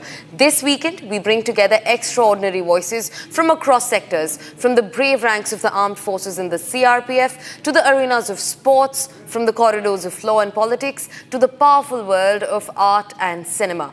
Built on stories of courage, determination and relentless pursuit of excellence, this summit is a tribute to women who led with conviction and inspire with their action. Republic India Women's Summit 2026 is more than a platform. It is a movement of strength, a celebration of purpose and a powerful salute to the women driving India forward. Let's also take a look at the headlines for the hour. Take a look at this. Iranian ambassador speaks exclusively to Republic, accuses US and Israel of preferring war over peace. IRGC claims to have struck US oil tanker near the northern Persian Gulf. Iran threatens to target Israel's Dimona nuclear reactor if US and Israel seek to change regime in Iran. Iran says the US and Israel miscalculated. Iran claims to have inflicted very serious damage. War reaches the Indian Ocean. US torpedoes Iranian ship off of the Sri Lankan coast in the Indian Ocean. Nitish Kumar confirms Rajya Sabha entry, files nomination papers while being accompanied by Home Minister Amit Shah and BJP Chief Nitin Nabin.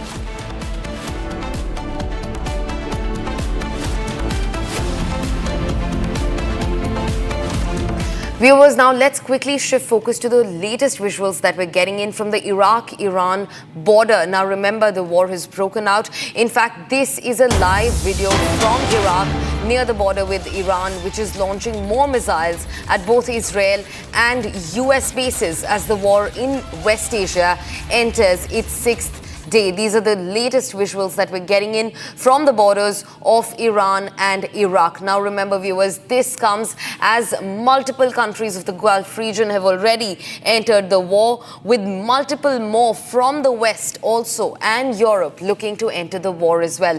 Now these are the live visuals on your screens from the Iranian border with Iraq. Iran is now launching more missiles at Israel and multiple US bases as the war in West Asia enters its sixth day. All mum on the borders, as most border towns have been evacuated as the war erupts further in the Gulf region.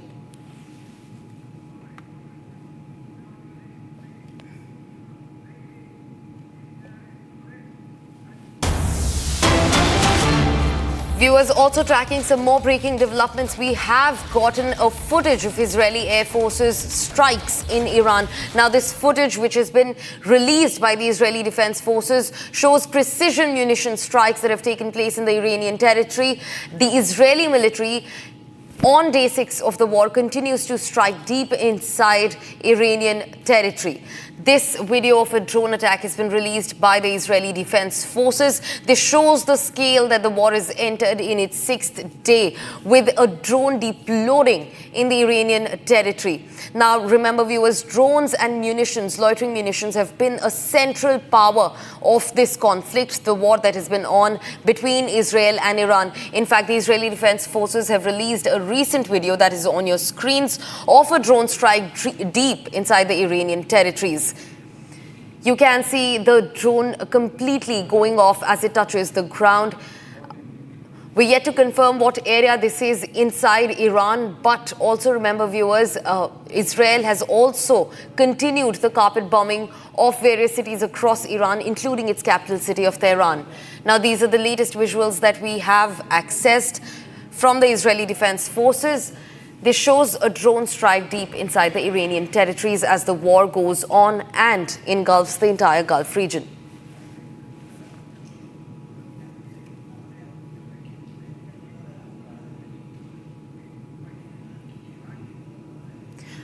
Viewers, now with war tensions intensifying in West Asia, a lot of airstrikes are being carried out by the US, Iran and Israel. Now this attack and counterattack is coming as the Gulf region remains on the edge and at the risk of entering the war as a whole. In fact, look at the visuals on your screens, viewers. This is the first visual that we've, accessed. And about 10 to 12 visuals we will play out in front of you, showing you the scale of the war. These are the defining moments of what is making up the war. Now, the first visual, this is an Iranian drone strike. The second one, this also shows the F-35, the US F-35 shooting down the Iranian fighter jet amid the ongoing war between Iran, US and Israel. Now, remember, Israel and US remain on one side, Iran on the other, and one must not make the mistake of actually undermining Iranian military. In fact, moving on to the third visual, this is a massive fire that rages on at an oil depot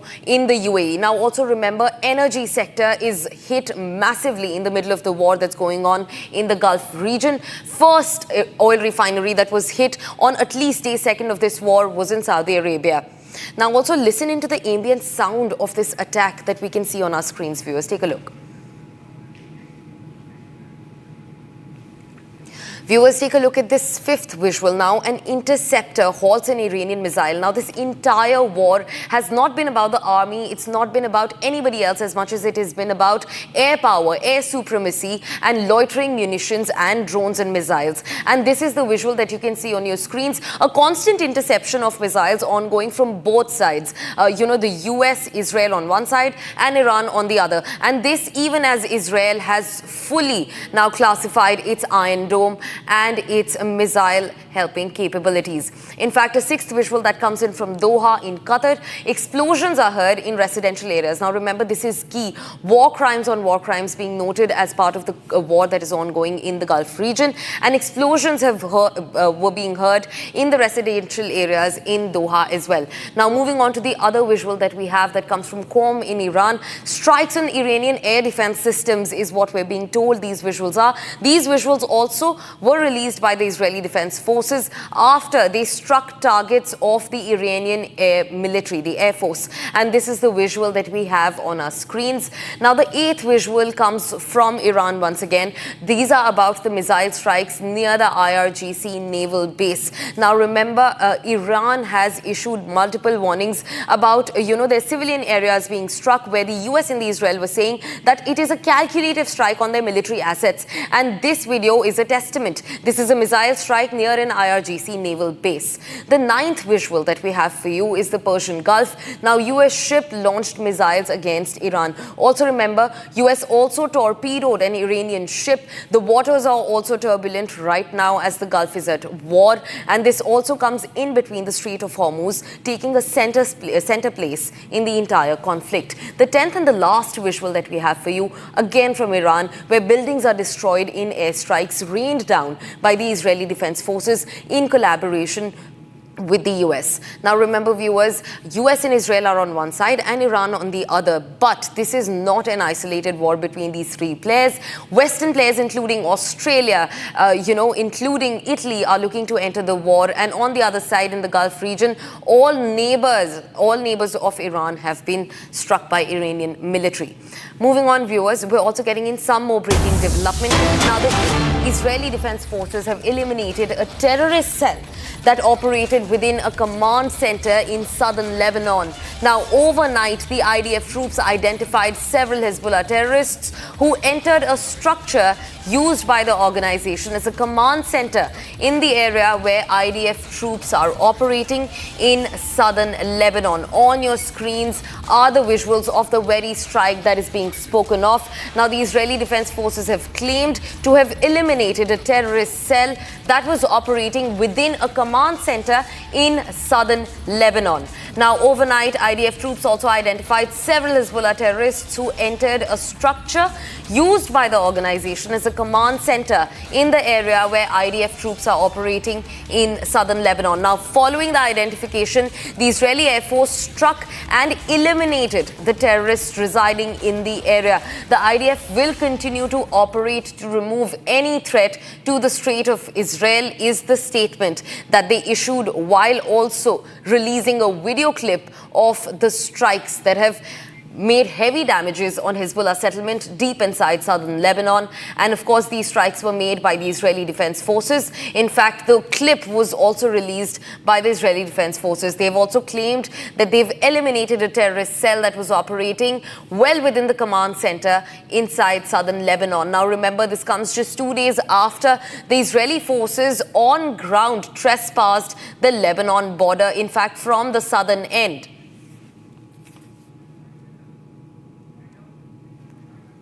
Viewers, quickly shifting focus and getting in more breaking developments now. Azerbaijan's foreign ministry has accused Iran of a drone attack on its territory, and it's also said that 2 civilians were injured as part of this drone strike. We will get you the footage in a bit, but this is big. The war now proliferating across the region. Azerbaijan has now come up and is accusing Iran of a severe drone attack inside the Azerbaijani territories. They've also said that at least 2 civilians were struck in the attack and are now injured. These are the visuals on your screens of the airport in Azerbaijan, completely in shambles after the drone strike. Now, this also raises pertinent questions over Iran's claim that they are only out to strike military establishments, especially of Israel and the US. But this is the visual of the airport in Azerbaijan, completely in shambles, completely destroyed because of the drone strikes launched by Iran. Listen into this. Has a great impact on the energetic system of the entire European continent, but it also has an impact on Moldova's energetic system. Today in Moldova starts an alarming state in the energetic situation. How is Europe to approach the energetic security entirely and in particular for Moldova as a candidate? I hope that the Commissioner for Energy will actually share also with the wider public that we are not dependent on the oil that is coming from the Gulf states. So it doesn't have that impact on us when it comes to security of supply. But of course, if the market prices are rising, then it has impact more widely. But right now we don't see that yet. So there is no room for panicking. The risk for arms supplies for Ukraine, how huge is this risk? Well, you see that everybody has the need for air defense, so that Ukraine has the need. Also, the Middle Eastern countries have the need. When it comes to also the drone interceptors, there is a need in both of these wars. So there is really problem with the production. We need to also do more on the European side and really speed up. When it comes to drones and drone interceptor drones, then Ukraine has really been able to produce a lot and can also share this knowledge with the Gulf countries to boost this production. So, of course, we are looking into this, but I'm worried that, just the capabilities are limited, and that's why it will have an impact also on different wars. About the diplomacy, because since the first meeting you said we have to explore the diplomatic options. Do you see any diplomatic space taking into consideration that you are still in contact with Iran? And second, French president announced that maybe a coalition to save the maritime security. Is it built on Aspides or same kind of something like this? Yes. So on the maritime security, we have two missions. We have Operation Atalanta and Aspides that are in the region, but of course right now, I mean, they are not in the Strait of Hormuz. So the European naval assets and the are really coordinating to have the protection of also Strait of Hormuz, so that we have the trade routes. What comes to diplomatic outreach, then it's clear that wars really end in diplomacy, and there has to be room for diplomacy here to really get out of this cycle of escalation. Is the EU offering any concrete aid to? So is the EU offering any concrete aid to the Gulf countries? Well, we are discussing this today. One of the things is the drone interceptors that, Ukraine is also offering. What we are saying to the Gulf countries is also to have the contacts with Ukraine and President Zelensky, how they can work together. I have had also calls with Gulf countries, and they have been really surprised how much Ukraine is helping them in this regard, keeping in mind that they are under heavy attacks all the time. And maybe the support hasn't been really, two-way street, but one-way street. But maybe it changes actually from this day on. Nothing from the EU side of that? No, from the EU side, we are providing, of course, support to get the civilians protected and the consular support and what we can do.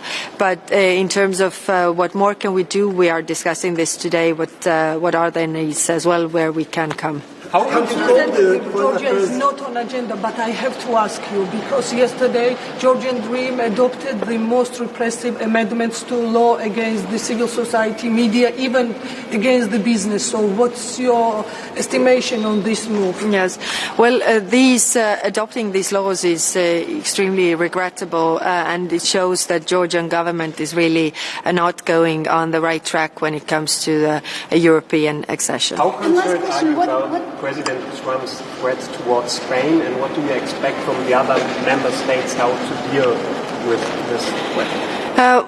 Trade is a European competence, so we have a trade deal with the United States that was signed in June, so we hope that the United States also respects this agreement that applies to all the member states. Thank you very much. About priorities,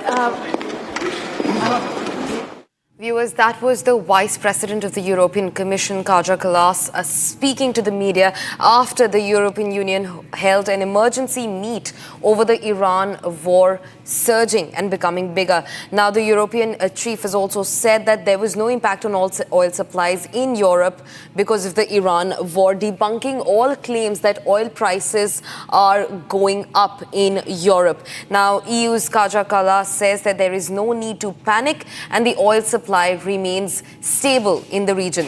And this was the Vice President of the European Commission speaking to the media after the European Union held an emergency meeting on the Iran war, also surrounding claims regarding the oil supply being hit. In fact, Kaja Kallas has said that there is no need to panic at all and that the oil supply remains stable in the European region.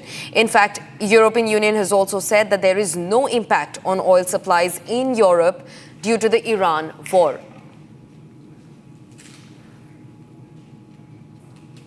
Viewers, now also tracking some more developments that we're getting in. Now, the Ministry of Defense of State of Qatar has announced that State of Qatar has been subjected to a missile strike. Now, the air defense systems are intercepting the missile attack. The ministry also urges its citizens, residents and visitors to remain calm and adhere to official instructions issued by security authorities, avoid any rumors and rely solemnly on information released through official channels. Now, this advisory, much like anyone that's been issued during times of wars, comes after the Ministry of Defense of Qatar has announced that it has been subjected to a missile strike. The air defense systems in Qatar have been activated. In fact, they are busy intercepting the missile strike as we speak this very moment. The ministry has also urged citizens and residents to stay inside in light of the missile strike.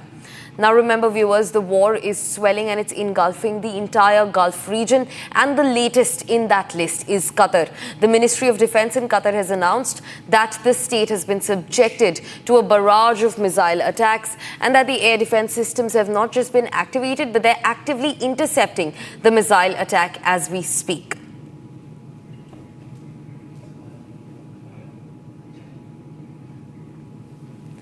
Viewers, keeping on to the war in West Asia. Now, as West Asia war escalates and expands, the United States has now released a new video of the American Operation Epic Fury, calling the first 100 hours of the operation lethal and successful. US said the operation will continue till the goal is achieved. Watch the released video to get all the details into what's happening.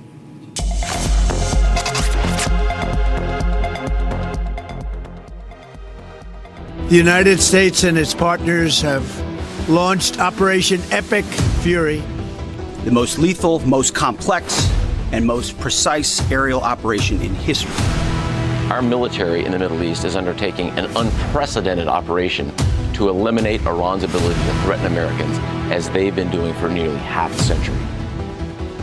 We are also sinking the Iranian Navy, the entire Navy.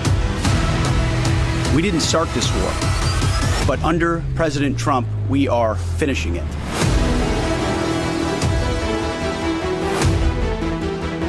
Combat operations continue at this time in full force, and they will continue until all of our objectives are achieved.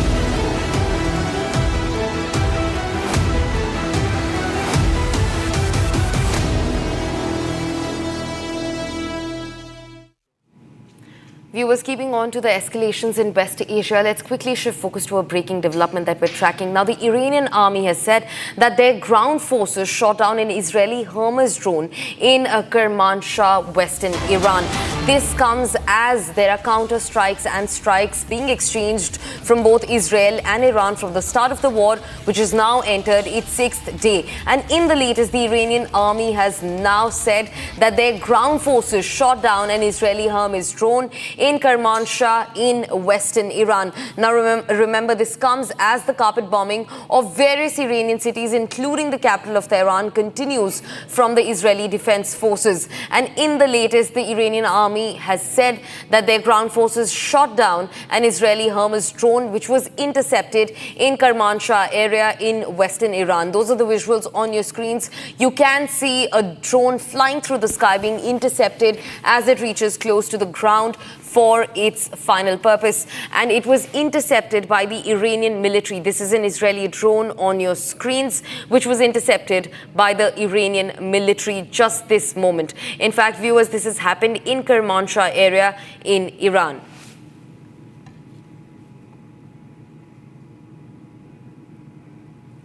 Viewers, now the civilians near targeted zones in Erbil, Baghdad and other areas describe the terrifying ordeals. Homes shaking violently from explosions, shattered glass everywhere, thick smoke, the smell of gunpowder and the constant fear of one more strike. One victim captured the devastation simply: "All I see are broken windows," a poignant symbol of lives upended by the war, with windows blown out by blast waves from nearby hits on bases hosting US forces. Now this comes after Iran launched retaliatory missile and drone attacks across the West Asian region, including various US military sites in Iraq. Take a look. براسي احساسي قرص يعني بابتي ماديه كنيا بابتي اوي كاتو سفري دكيدي او كارثه الرودا لوي كاتو ليكوتي كارثه شي قرصي. So when it first happened, like I just look over and I just see like glass, like all windows broken, and I go outside to like the living room and I just see like all the windows are broken and I hear like yelling outside. So I go outside and I just see like people, like a bunch of people.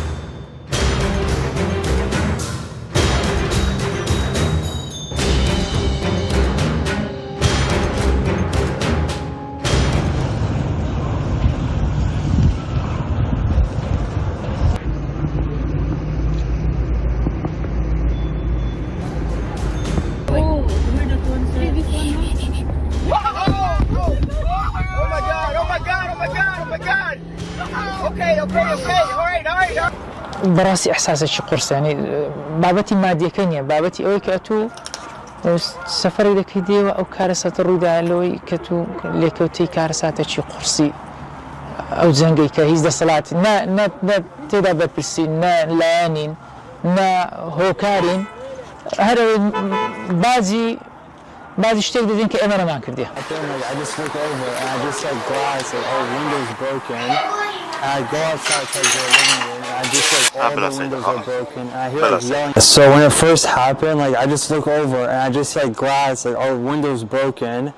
And I go outside to like the living room and I just like all the windows are broken. And I hear like yelling outside. So I go outside and I just see like people, like a bunch of people.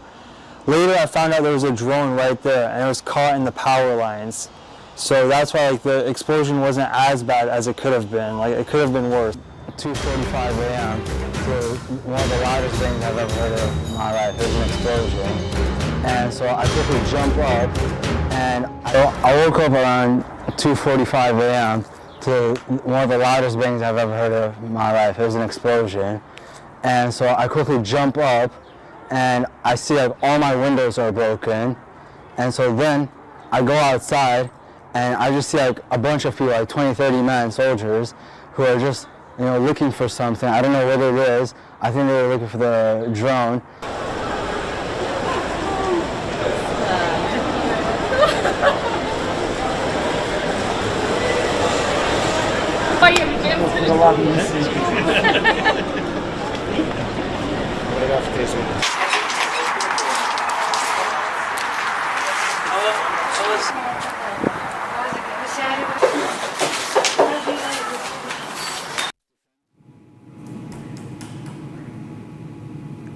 Viewers, as we come to an end to this edition of the News Bulletin, the IRGC has now claimed to have struck U.S. oil tanker near the northern Persian Gulf.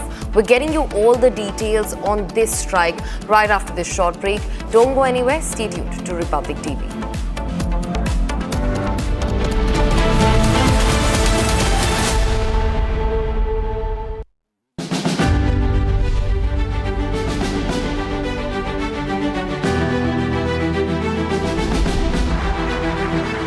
Say that Operation Sindoor is still on, and when we get a chance in the next round, we hope we have the opening shot. As a Navy, we do believe that we have got the ability to carry out large-scale destruction. If given an opportunity in any future eventuality, we hope that we are the first one to fire that salvo.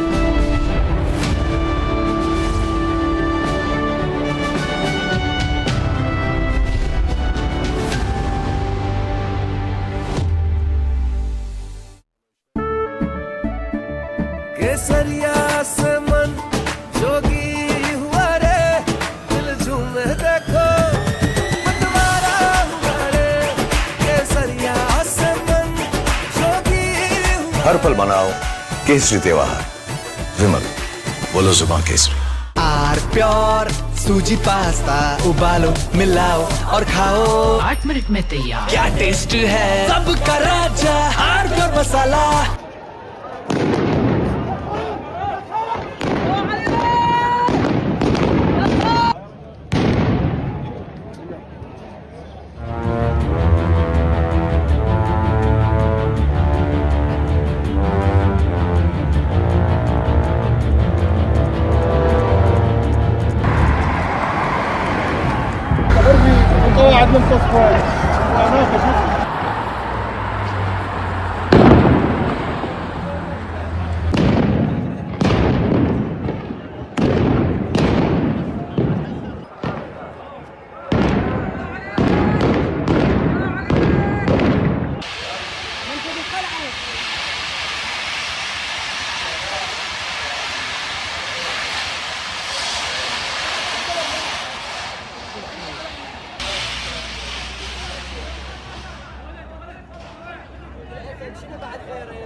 थोड़े में ज्यादा स्वाद यही तो है इसकी खास बात। वाओ मामा, क्या स्वाद है? अरे मेरे राजा, सबका राजा और मसाला।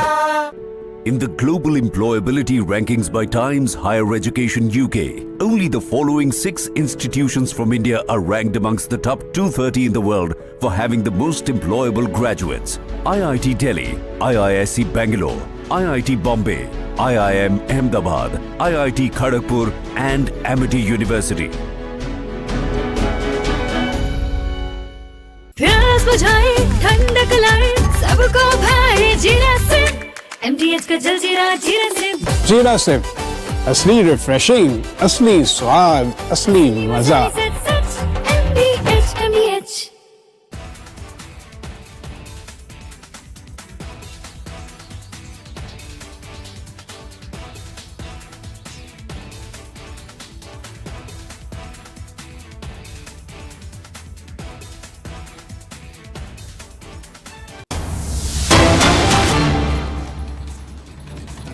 Viewers, these are the live visuals that we're getting in from Doha in Qatar right now, where drones are being intercepted. Now, take a look at these visuals, viewers. You can see the lines in the skies. These are all plumes of smokes that have arisen from intercepted drones. Now, the Iranian military continues to rain missiles and drones over Qatar. And Qatar, in fact, released a statement talking of the very interception that you're seeing live on your screens right now. These are the visuals of drones being intercepted in Qatar, over the Qatar airspace. And these Iranian military drones are being rained on Doha in Qatar from day one of the war, which has now reached its 6th day. These are the live visuals that are coming in from Doha in Qatar. Now remember, viewers, one must not underestimate the Iranian military's capabilities, especially when it comes to drones and loitering munitions. Even though their defense expenditure is not nearly as high as Israel or the US, it falls far, far behind in the list, in fact. However, Iran maintains its supremacy using its drones and loitering munitions, which are made at a very cheap cost. And in fact, the loss of these drones is also not a heavy loss for the Iranian military. And that is one major reason why we see the deployment of drones the most from the side of the Iranian military in the war that's ongoing in West Asia. Now, even though these drones are made at a cheaper cost, one must not make the mistake of assuming that they are not lethal. They are extremely lethal, and these drones and loitering munitions are also precision-based weaponry that is used from the side of the Iranian military. In fact, visuals on your screens of the drones being rained down and that attempt being thwarted by an interception by the Qatar military. These are the visuals of the Iranian missiles and drones breaching the Qatar airspace, once again engulfing the entire region into the war that should remain put between Israel and Iran. Now, Iran made it amply clear at the beginning of this conflict that everybody who is housing a US military base will face the Iranian wrath. Viewers, getting in some more breaking development. Now, huge US strikes hit Iranian cities of Sanandaj near the Imam Ali base in Dushan, close to the Kurdish border. In fact, we're getting you the visuals just in about a minute, but these are US strikes that we're talking about on the Iranian city. Just right now, we saw Iranian missiles and drones being intercepted by Doha in Qatar. And now these are the visuals of US strikes on an Iranian city of Sanandaj near the Imam Ali base in Dushan. You can see the visuals on your screens. Massive destruction ongoing in the city of Sanandaj in Iran. These are US strikes that have rained down upon the Iranian territory deep inside the Sanandaj city, which is near the Imam Ali base in Dushan, close to the Kurdish border, in fact. And this comes as US's counter-strike on the Iranian territory. Now remember, Israel and US are partners in this war, and they're standing on one side of the spectrum while Iran stands on the other. In fact, while Iran continues bombing the region, it continues bombing its neighboring countries, including Qatar, UAE, Saudi, Jordan, Bahrain. These are the visuals of U.S. strikes deep inside Iran. In fact, this place is close to the Kurdish border and the Imam Ali base in Dushan. This is a city called Sanandaj inside Iran, where you can see the scale of destruction that has been caused by U.S. strikes inside the Iranian city. Now, remember, this also comes as major facilities of the Iranian regime have been flattened across cities in Iran by the involved and by the collaborated effort of the US and the Israeli Defense Forces. Viewers, getting in some more breaking development from Spain. Now, the Defense Ministry in Spain has said that it will send its most advanced frigate to protect Cyprus after a drone strike on a British base on the Mediterranean island sucked it into the Middle East war. Now, remember, the war is only becoming bigger in West Asia, and this time we're speaking of Italy entering the war. We're also speaking of Spain possibly entering the war. Now, Spain has said that they will send their advanced, biggest frigate to protect Cyprus. Now, remember, Cyprus is an important hub that houses the UK military. It is home to UK's air bases. It is home to UK's strategic military assets.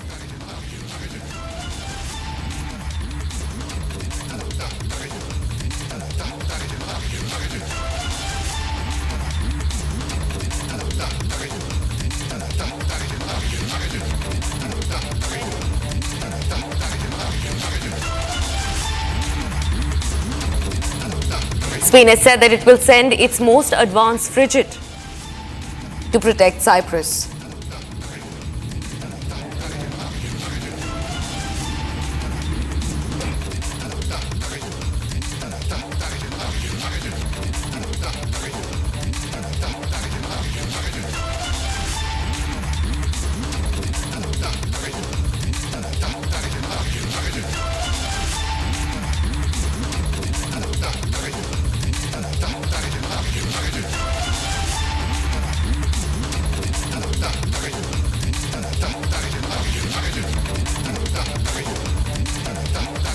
Today, the United States military continues to carry out large-scale combat operations in Iran to eliminate the grave threats posed to America by this terrible terrorist regime.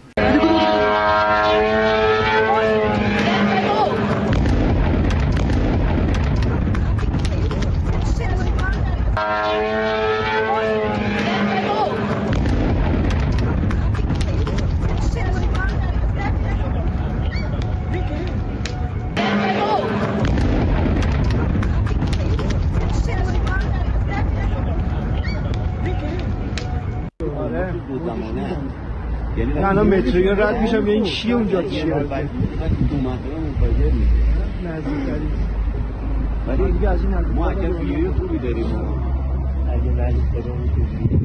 Well, most of the people we had in mind are dead. So, we had some in mind from that group that is dead. And now we have another group, they may be dead also, based on reports. So I guess you have a third wave coming in. Pretty soon we're not going to know anybody.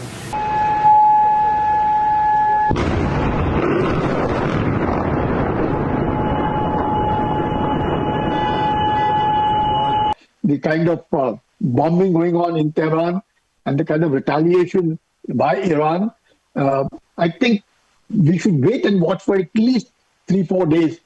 Mustafa has now taken over as the new Supreme Commander, almost in lines of his father in his thinking, and a person who has lost his father, mother, wife, daughter, everyone in this entire bombing there. And he has been appointed as the Supreme Commander, who himself was once responsible for Basij, and also the IRGC is committed to him. In that context, much of diplomacy may not really work now. And with this, the kind of bombing going on in Tehran and the kind of retaliation by Iran, I think we should wait and watch for at least 3-4 days before either does Iran capitulate, which again may be difficult, but not totally ruled out, primarily because Iran is now on its tag end of its resources. They are on commercial drones, small drones, big drones. The number of missiles have reduced much. Anybody might say they've kept some as reserves. I don't think so. Iran has shot whatever it had and may have kept about 10-15%, but that's not likely to cause very huge difference, one. Second, some earthquake kind of a thing being noticed 10 kilometers down. One doesn't really know what that earthquake actually involves. Is it a nuclear testing done by Iran? Yet someone says that they may go in for a hypersonic missiles, things of those kind. Very difficult at this point of time because the Americans and the Israelis have not gone to war with closed eyes. They know exactly what the capabilities of Iran were, though Iran may have surprised by the resilience and by the retaliation. Notwithstanding, I think Iran, as long as that, if it had confined itself only to bombing or shelling of the U.S. bases, the 19 of them in West Asia, it would still have been accepted because you're bound to, because if you're at war, you can expect that retaliation. But since Iran has expanded its bombardment, missiles, drones on commercial assets of Kuwait, or Dubai, or Bahrain, or Qatar, is indicative that now a divide between the Arabs and the Persians would grow wide. Earlier, it was expected that the entire community might get together and fight the Israelis and fight the Americans, but it doesn't seem so now. There's a divide. And therefore, the kind of infrastructure of Iran in total stress, whether it is on electronic warfare, cyber warfare, all of its kind, and much of its missiles and drones aren't making the impact that they were supposed to, primarily, again, because it's very difficult to keep a control of the command. But my guess would be, let's wait for at least about 3-4 days, and maybe we would be able to come with, the Americans are prepared for a long drawn war, but the Iranians may not be able to take on that unless the expectation of change of regime, the change of regime is almost ruled out because it's the same regime, same thinking, same ideology. So the change may not come unless people themselves come out and revolt, which again seems the country is on 40 days mourning for their religious head who controlled them for almost 36 years, and his son alone has now taken over. So expect for if they do not capitulate, then a long drawn war. But then, since Mustaba has taken over, tighten your belts and be ready. And if you want peace, be prepared for a nasty, expensive, destructive war. And sooner or later, Iran obviously have to lose, but it's better that they, going on a negotiating table, diplomacy, dialogue. If Iran wants it, can still be done. But if they don't want it, difficult. But then we'll have to wait and watch. Can't really say how long. But maybe 4 to 5 weeks at the most. But within a week, we will know how long.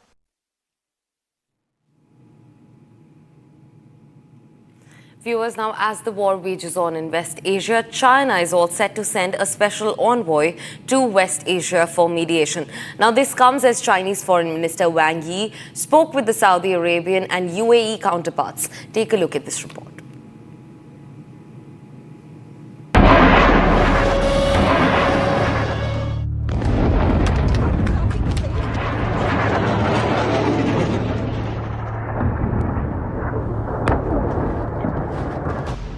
Day 5 of West Asia War. Casualties increasing by the day. World leaders, stakeholders huddling and holding phone calls to help reach an end to the endless war in West Asia. China is also weighing its options. For now, sending its envoy to Middle East for mediation. Chinese Foreign Minister Wang Yi held a phone call with Saudi Arabian and UAE counterparts. In the talks, China hailed restraint shown by Saudi Arabia, urging everyone to engage in peaceful dialogue. China earlier took a position on the West Asia war, condemning the joint strikes by US and Israel as blatant, called the incitement to regime change as unacceptable. China also called for immediate ceasefire and requested to return to the negotiating table to prevent the war from expanding. With many countries engaging to find a headway, the stakes were never higher than this since World War II.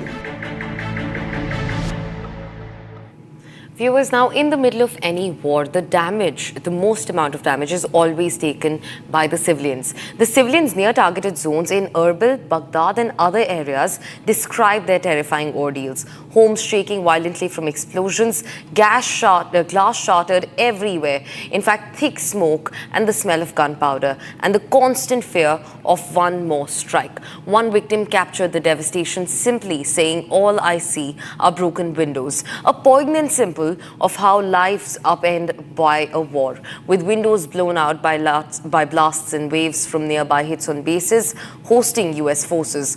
This comes after Iran launched retaliatory missiles and drone attacks across West Asia, including US military sites in Iraq. Take a look. براسي إحساس الشقرس يعني بابتي مادية كنيا بابتي أوي كأتو سفري دك ديوا أو كارثة الرودا لوي كتو ليكوتي كارثة تشي قرصي. So when it first happened, like I just look over and I just see like glass, like all the windows broken.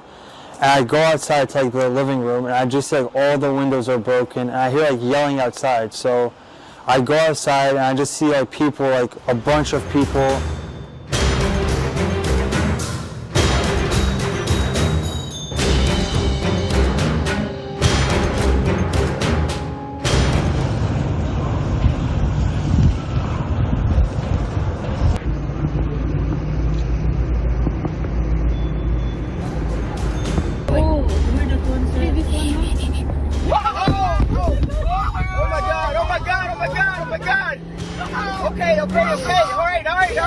براسي إحساس الشقرس يعني بابتي مادية كنيا بابتي أوي كأتو سفري دك ديوا أو كارثة الرودا لوي كتو ليكوتي كارثة تشي قرصي أو زنجي كهيز ده صلاة نا تدا ببسي نا لانين نا هوكارين هذا بعض اشتاق دين كأمانة ما كرديه. I just look over and I just like glass, like all windows broken. And I go outside to like the living room and I just like all the windows are broken. And I hear like yelling. So when it first happened, like I just look over and I just see like glass, like all the windows broken. And I go outside to like the living room and I just see like all the windows are broken. And I hear like yelling outside. So I go outside and I just see like people, like a bunch of people. Later I found out there was a drone right there and it was caught in the power lines. So that's why like the explosion wasn't as bad as it could have been. Like it could have been worse. 2:45 a.m. to one of the loudest things I've ever heard of in my life. There's an explosion.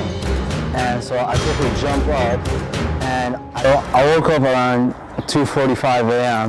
to one of the loudest things I've ever heard of in my life. There's an explosion. And so I quickly jump up and I see like all my windows are broken.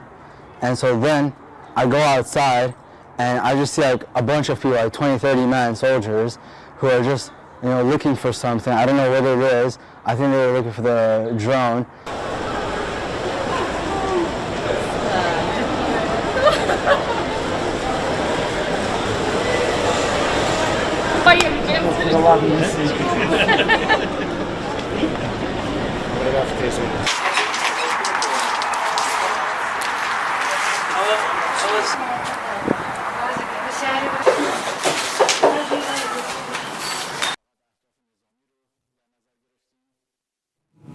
Viewers, getting in a fresh breaking development. Now the Indian authorities have said that there is no shortage of oil supplies in India and that India is completely well stocked and there is no increase in consumer prices either seen in India. In fact, India has also said that we are diversifying to non-Hormuz sources for procurement of oil barrels. At least 50 days of stocks is full with India. That's the latest statement that we're getting in. Now remember, India witnessed a vulnerability in terms of its crude reserves following the breakout of the war in the Gulf region. However, now top sources have revealed that there is no shortage of oil supply to India. In fact, at present, they have said that we have the crude to sustain us for the next 50 days. In fact, joining us on the broadcast is our senior editor Abhishek Kapoor, who will get us more details on the matter. Abhishek, speak to us about the recent revelation that's been made by our top sources. Now, this also comes at a time when India is resuming its oil supply from Russia. Abhishek. Well, yes, the government, we spoke to sources in the government, and the information that comes out is that there is active work going on to make sure that the Hormuz disruption and the force majeure that has been affected by commercial entities, obviously because of the ongoing war situation, does not affect the standing supplies and India's energy security. So as of now, for example, we have stocks of 25 days of crude and 25 days of crude products, petroleum products, which includes petrol, diesel, gas, among others. So all that is there for 50 days taken together. And replenishments are happening to make sure that this supply does not go down, that the storage does not go down, that the availability does not go down, that window of 50 days does not go down. And to that extent, for example, Prime Minister himself has spoken to the heads of governments in the Gulf region and all these Gulf countries, the Minister of Petroleum, the Commerce Minister, the External Affairs Minister. Everyone is coming together with a whole of government approach to make sure that India's energy supply chains are not disrupted.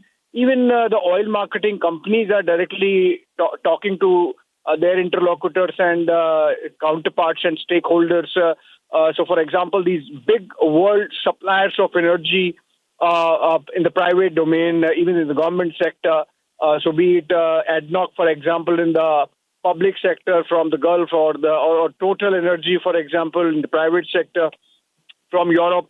All those stakeholders are being involved and talked to. Even non-Hormuz sources are being tapped. Remember, we continue to buy about 1 million barrels per day of crude from Russia. And in the given circumstance, even that can be looked into, is what our sources telling us, that there is no harm, given the kind of disruptions that are happening, to diversify our sources, including Venezuela. Why not India? In fact, India has tremendous amount of refining capacity, and even if Venezuela crude comes, that's welcome, and the talks are going on in that direction also. So by taken together, I think between all the assurances that Prime Minister has got from the respective heads of government and all these stakeholders coming in and talking to their respective counterparts, India seems to be in a good shape, and there is no worry whatsoever, is what the sources tell us, of the disruptions affecting supplies in a manner that could lead to a spike in prices, not at the consumer end, be it petrol or gas. The cylinder supplies are taken care of, the CGD or the city gas distribution is taken care of, and whatever disruptions are happening, the diversification of the supply chains on which the government is working aggressively would take care of those disruptions. Right, Abhishek, thanks very much for getting us those details. In fact, viewers, we're quickly slipping into a short commercial break, but don't go anywhere. Now, the IRGC has claimed to have shot down a U.S. oil tanker in the Persian Gulf, and we're getting you all the details on that right after this short commercial break. Stay tuned to Republic TV.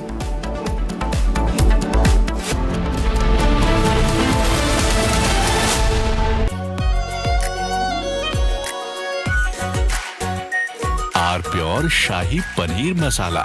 Delicious, healthy, every day. केसरिया से मन जोगी हुआ रे दिल झूमे देखो मतवारा हुआ रे केसरिया से मन जोगी हर पल मनाओ केसरी त्योहार। विमल, बोलो जुबान केसरी। चमकी चाट से क्या बना है? आलू चाट या फ्रूट चाट, स्वाद बढ़ाए चमकी चाट। क्या बात है? स्वादिष्ट पकोड़े और फरसान, अरे चमकी चाट है इसकी जान। असली स्वाद सिर्फ चमकी चाट।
Indian Ocean region, if you see the region right now, it is becoming a place of contestation. How you view the increasing maritime contestation? 21st century is going to be Indian Ocean century. We have to be ready to deal with situations across the spectrum with our extensive maritime domain awareness and our reach and sustainability. And if we were to call to do certain things in any level of spectrum, we are ready to do that.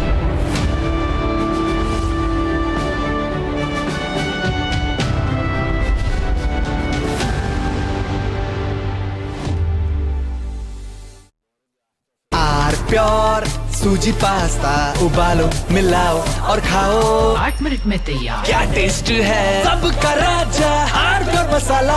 रानी, इस घर में कुछ है जो टूटता नहीं। ये pillar कभी नहीं टूटेगा। रुंगटा स्टील TMT से बना। रुंगटा नहीं तो घर स्ट्रॉन्ग नहीं। रुंगटा स्टील TMT बार एकदम सॉलिड। थोड़े में ज्यादा स्वाद, यही तो है इसकी खास बात। वाओ मामा, क्या स्वाद है? अरे मेरे राजा, सबका राजा आर प्योर मसाला।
चमकी चाट से क्या बना है? सैंडविच लस्सी और छाछ हर घूंट में चमकी चाट, ड्राई फ्रूट और दही बड़े। चमकी चाट से स्वाद बढ़े। असली स्वाद सिर्फ चमकी चाट। केसरिया से मन जोगी हुआ रे, दिल झूमे देखो मतवारा हुआ रे। केसरिया से मन जोगी हुआ। हर पल मनाओ केसरी त्योहार। विमल, बोलो जुबान Kesari.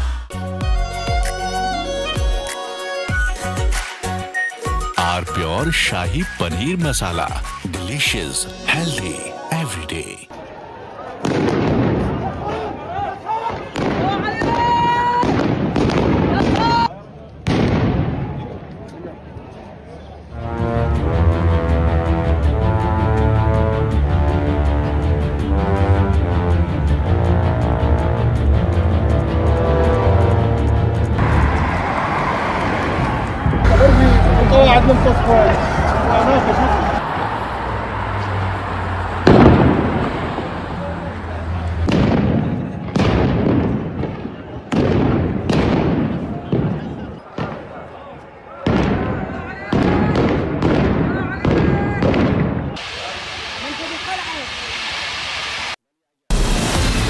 From Asia's largest news headquarters,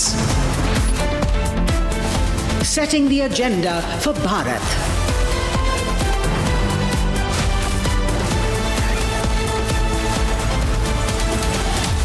You're watching Republic.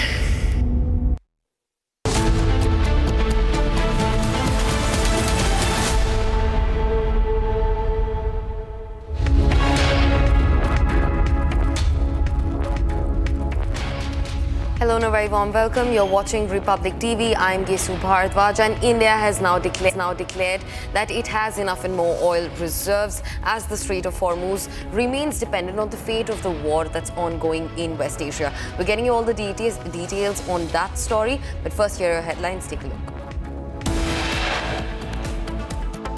Absolutely, we prefer the peace, and unfortunately, they showed open hostility. This is very important. Iranian ambassador speaks exclusively to Republic, accuses the US and Israel of preferring war over peace.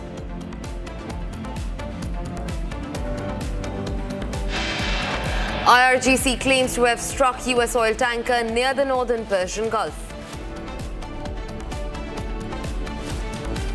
Iran threatens to target Israel's Dimona nuclear reactor if US and Israel seek to change regime in Iran. Iran says the US and Israel miscalculated Iranian claims to have inflicted very serious damage.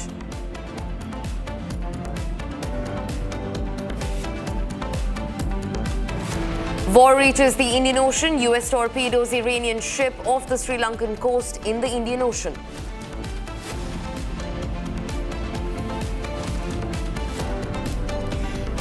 Nitish Kumar confirms Rajya Sabha entry, files nomination papers while being accompanied by Home Minister Amit Shah and BJP Chief Nitin Nabin.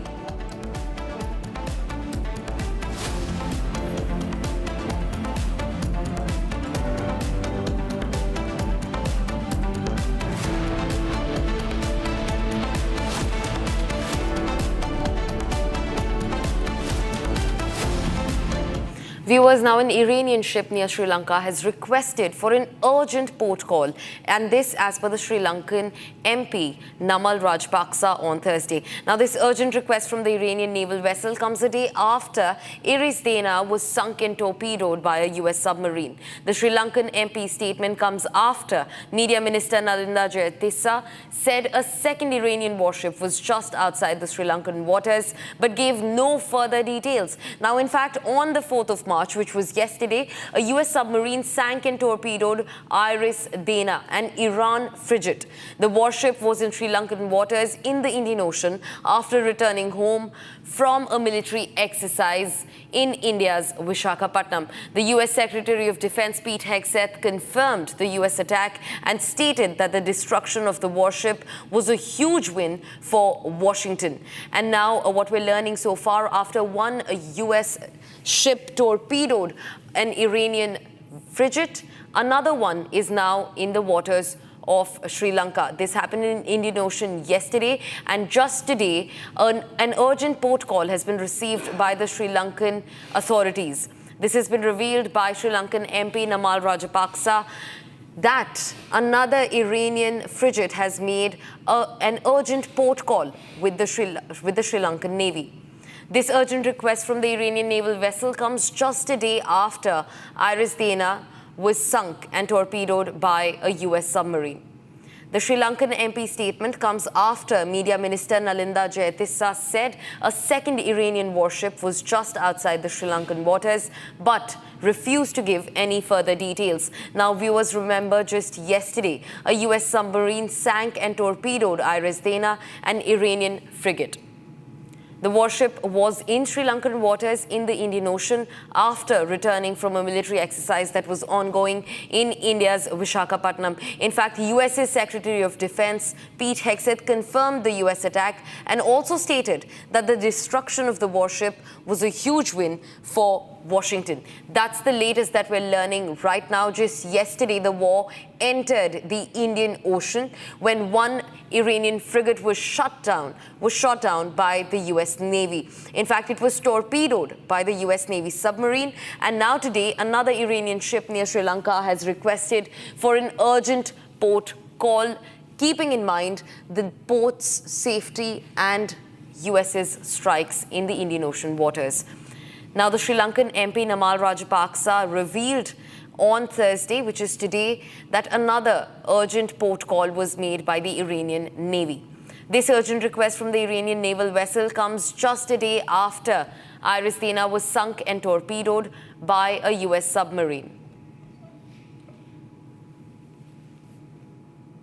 Viewers, shifting focus and looking at another facet of the war altogether. Now, German Foreign Minister said that there is no international appetite for negotiations with Iran unless it abandons its current hostile behavior. This comes in full synchronization with President Donald Trump's statement also, where he mentioned that there was no space for dialogue with Iran given its hostilities. In fact, now Germany has also stepped up its attack against Iran. The German Foreign Minister said that there is absolutely no international appetite for any negotiations with Iran unless Tehran abandons its current hostile behavior. And by hostile, they also mean the striking and attacking of neighboring countries, including UAE, Tehran, including UAE, Bahrain, and also Jordan. With the West now coming to fore at the war that's ongoing in West Asia, Germany has also broken its silence. The German Foreign Minister said that there was no space for a dialogue-based negotiation with Iran unless it abandons its current hostile behavior.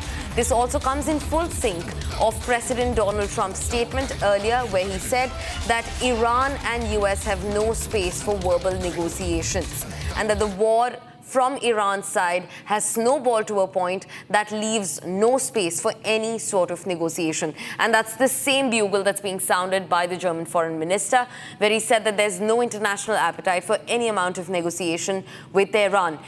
And one condition has also been given, that it can only take place after Iran abandons its current hostile behavior of striking not just the enemy that Iran is at war with, but also the neighboring regions and the neighboring countries in the Gulf region.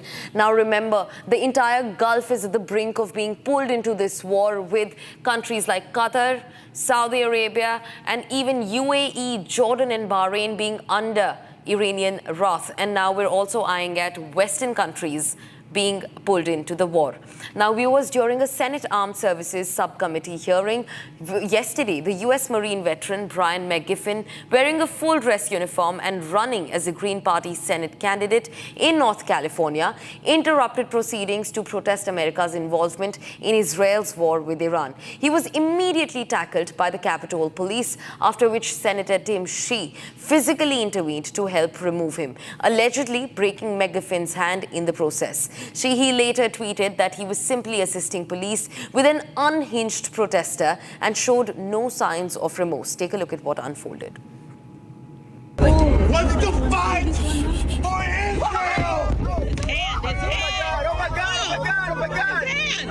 Okay. All right. Sir.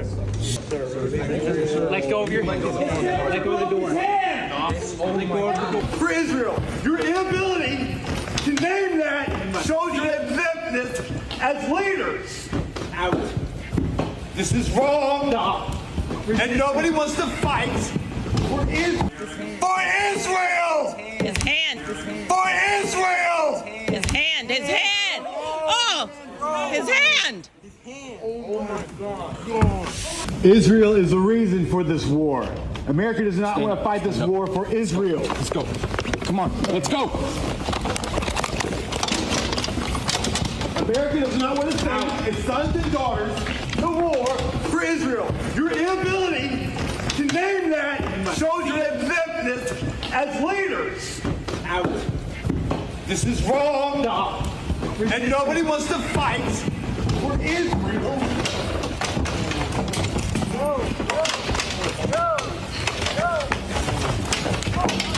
A reminder to all our Commandant, please stand up as a Marine and stand up for America.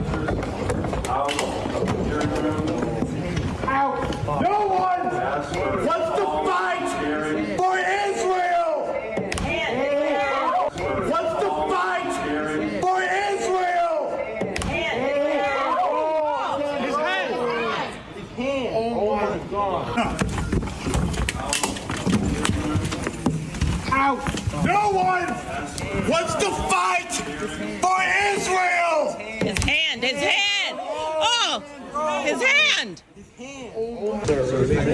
Let go of your hand. Let go of the door. Let go of the door. The senator broke his hand. A sitting U.S. senator just broke the hand of a Marine. Sir. Control your Senate. We're stuck in the door. Okay, sir. Broke the hand of a Marine. You're a coward. Punk. Yeah, go fuck yourself. What do you say, Senator? Go fuck yourself. You're a shit seal. That's why you got kicked out. Everybody sit down, please. Sit down, please. Everybody sit down, please. Everybody sit down, please. For Israel, your inability to name that shows your exemptness as leaders. Dressed in a full Marine Corps uniform, Brian McGinnis is a veteran U.S. Marine. He is also a Green Party candidate running for Senate in North Carolina. During the Senate Armed Services hearing, McGinnis protested against America's involvement in Israel's war with Iran. Tim Sheehy, the senator from Montana, who is being accused of breaking the veteran's hand, tweeted that the Capitol Police were attempting to remove an unhinged protester from the Armed Services hearing. It is after this that he decided to help out and de-escalate the situation. Tim Sheehy has shown no remorse for his actions.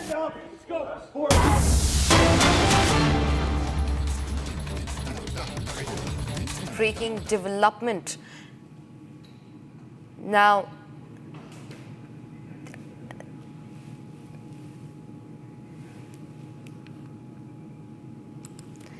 that is India's Foreign Secretary Vikram Misri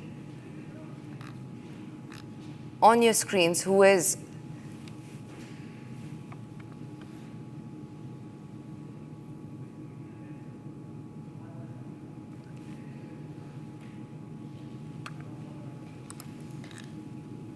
viewers, that on your screens are the visuals. Now, Indian Foreign Secretary Vikram Misri is now signing a condolence message for Khamenei. Now, this comes after a long building pressure was being built up on India over its response on Khamenei's killing. In fact, joining me on the broadcast is our senior editor, Shravan Sen, to get us more details into what's happening as India now finally takes its stand and the Foreign Secretary, Vikram Misri, stands there to sign the condolence message for Khamenei. He's meeting the Iranian envoy and he's sending India's condolence message. India's message now loud and clear that India does not stand for any sort of violence. In fact, joining me on the phone line is our editor, Shravan Sen, to get us more updates into the matter. Shravan. Well, in fact, this comes after the Prime Minister's strong statement that came in this morning during the bilateral with the Finnish president. In fact, this is what the Prime Minister had to say, that there could be no resolution in a military conflict. Following which you have Foreign Secretary Vikram Misri signing the condolence book at the Iranian embassy. This after the Deputy Foreign Minister, we are given to understand, is currently in the national capital, with whom we spoke earlier today, where he's largely spoken about the fact that how United America has unilaterally attacked Iran despite the talks that were basically going on. As far as India's position is concerned, remember, we've walked the tightrope at this point in time, where we have largely spoken about the fact that it is time for de-escalation. That is the messaging that has been done by Foreign Minister Dr. S. Jaishankar when he spoke to his counterpart in Iran as well as in Israel. Now you have these images coming in of the Foreign Secretary who's arrived at the Iranian embassy, where he's met the Iranian ambassador as well as the Deputy Foreign Minister, and he's sent across a message from India. So that's the positioning that has been done by India at this stage, where India has condoled the death of Ayatollah Khamenei. And in fact, this is the first strong statement that has come in from the Prime Minister with regards to the ongoing conflict, which is only widening. This comes just a day after, where we have seen almost the war reaching our doorsteps, with an Iranian ship being targeted by a U.S. submarine. In fact, questions were also being raised about India's position on this entire matter. Now you have this imagery that is coming up with the Foreign Secretary signing the condolence book in the Iranian embassy in the national capital. So largely, if you see the messaging that has been done by India's, walking the tightrope, because we have strategic interests also currently in Iran. With the Strait of Hormuz being shut, remember, it is also going to have a direct impact as far as our oil supply is concerned. While government sources have been indicating that there is enough reserve to last, and the fact that there are alternatives that are basically available, but in the longer run, with the Strait of Hormuz being shut, remember, there is also going to be a direct ramification as far as our oil supplies are concerned. So for keeping that in mind, there are strategic interests that we have at this stage, while the Prime Minister, when he makes the statement about de-escalation and the fact that dialogue is the only way and no solution can be found through a military conflict, it is a clear indication of where we stand at this point in time. Right, Shravan, thanks very much for getting that detail in for us. In fact, viewers, take a look at your screens. This is India's Foreign Secretary Vikram Misri signing a condolence document for the death and the killing of Iran's Supreme Leader Khamenei. Now, this is also happening as he meets the Iranian envoy, and it's happening in New Delhi. This is India's first official condolence towards the death of Iran's Supreme Leader Khamenei. Now remember, viewers, India's Foreign Secretary Vikram Misri, in his first official statement, has signed the condolence document over the killing of Iran's Supreme Leader Khamenei. In fact, our senior editor Shravan Sen continues being with us on the matter. Shravan, also speak to us about the delay. You know, we spoke about how India is, of course, looking after its national interest. India also believes in the policy of, solving things through dialogue and not war. But also speak to us about, why was India's response late? In fact, Republic exclusively also spoke to the Iranian ambassador. Shravan Sen will join me on the broadcast very soon. But let's take a look at what he had to say on the matter first. So what do you want to say about the current situation which is unfolding in Iran? The current situation, you know that all the institution, all state institution and public services moving forward in normal and legal way. And you know that we are due to our constitutions. We believe that according to our constitution we can do well, and despite of now we are in condition, war condition, and we are facing with foreign pressure. You can see and you can observe in Iran the public service and institution continue their work very well. So the vessel, Iranian vessel, was struck by the U.S. submarine near the Sri Lanka. So what do you want to say about that? This is very bad news and sad news. We are under process, and we want to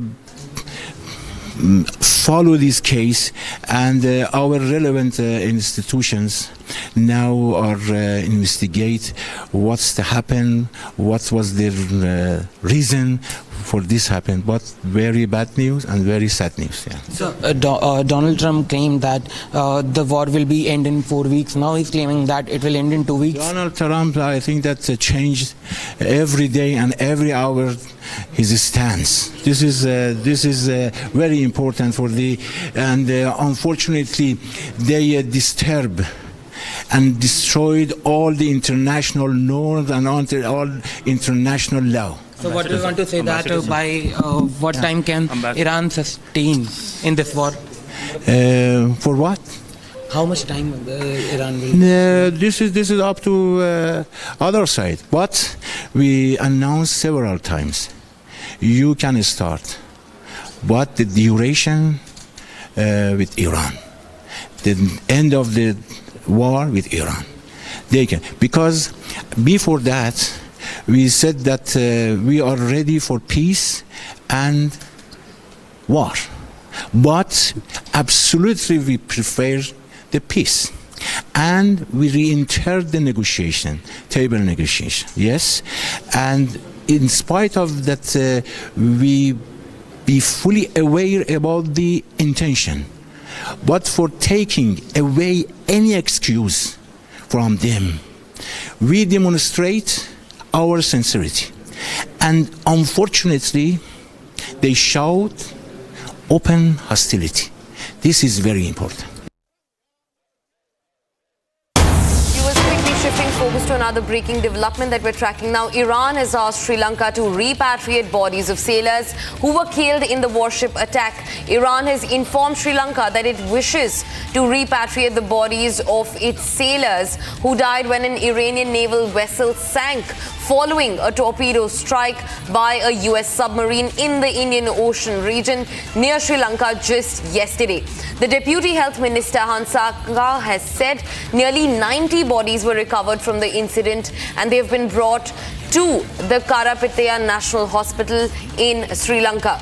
In the latest that we're learning now, after an Iranian naval vessel today also sounded the bugle for a port call, an urgent port call with Sri Lanka, now Iran has asked Sri Lanka to repatriate the bodies of sailors who were killed in a warship attack yesterday. Now remember, yesterday a US naval submarine struck an Iranian frigate with a torpedo, killing at least what seems to be 90 Iranian soldiers. Now Iran has also informed Sri Lanka that it wishes to repatriate the bodies of its sailors who died when the Iranian naval vessel sank following the torpedo attack from the US submarine in the Indian Ocean near Sri Lanka. Now, the Deputy Health Minister of Sri Lanka, Hansaka, has said that nearly 90 bodies were recovered from the incident and they've been brought to the Karapitiya National Hospital in Sri Lanka. Now, the tensions have not doused down at all. In fact, today also Iran made another urgent port call with Sri Lanka, much like the one that was made yesterday, moments after which the Iranian frigate was shot down by a U.S. submarine torpedo. Now, this time around, Iran has asked Sri Lanka to repatriate the bodies of the slain soldiers, the sailors that were killed in the warship attack from yesterday. Iran has come forward to inform Sri Lanka that it wishes to repatriate the bodies of its sailors who died atop the frigate that was hit by a U.S. torpedo in the Indian Ocean region close to the Sri Lankan port. In fact, remember today also, keeping in mind the U.S. and the Israeli threat in the Indian Ocean, a frigate of the Iranian military returning from an exercise in India's Visakhapatnam also made an urgent port call with the Sri Lankan Navy.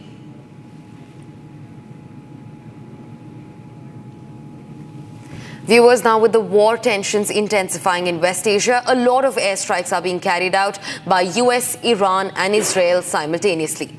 In fact, we're also looking at 10 of the most defining visuals of this entire war as the war in West Asia enters its day 6. On your screens right now is the first visual that we're seeing of an Iranian drone that falls near an airport facility. Now, this also debunks Iran's claim that they have only been after US military bases and Israeli military installments in the region. Now, remember, Iran has struck various countries, various airports and civilian establishments across the Gulf region. Listen into that sound in this video where the drone comes down and before hitting the ground is shot in the air. Viewers, this is the second visual that we're tracking for you. Now, an F-35 fighter jet has shot down an Iranian fighter jet in what looks like a dogfight between the two fighter jets. An F-35 fighter jet of the US has shot down an Iranian fighter jet. This visual was particularly released by the Israeli Defense Forces that keep on releasing these visuals to show what is happening in the ongoing war.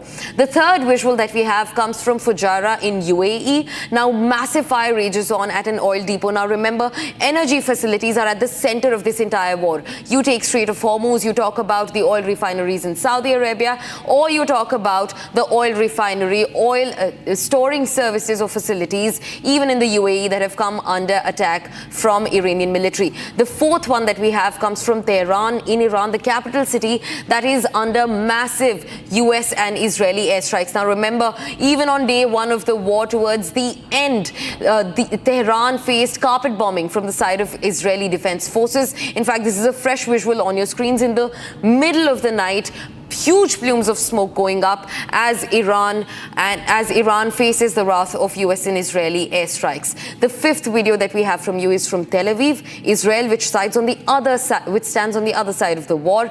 Interceptors halted Iranian missiles. Now, remember, Israel has also completely activated its Iron Dome. Despite that, when there are breaches, interceptions are made to contain those Iranian missiles. The sixth video that we have is from Doha in Qatar. The explosions are being seen in residential areas. Now, why Qatar at all? Remember, because Iran has struck various neighboring states in the Gulf region. Now, this has also embroiled the entire Gulf region to indirectly enter the war and issue warnings against Iranian aggression. Now, the seventh video that we're moving on to also comes from Qom in Iran, where strikes are seen on the Iranian air defense systems.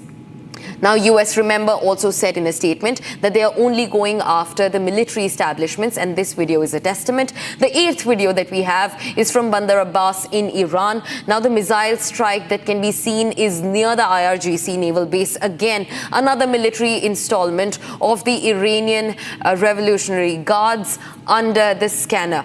Now, going on to the ninth video that we have is from the Persian Gulf, where US ship launched missiles against Iran. Remember, the same Persian Gulf where the waters also remain turbulent, where Iran, US and Israel remain at the cusp of exchanging constant attacks and counterattacks against each other. And this is the last defining visual that we have for you as of now. This comes from Tehran in Iran, the capital city where buildings have been flattened in the air airstrike that was jointly carried out by the US and Israel. Now remember, at the middle of this entire conflict is always civilians who face the wrath of the military aggression that's ongoing in the Gulf region. Viewers, now as we come to an end to this edition of the News Bulletin, the war has now reached Indian Ocean.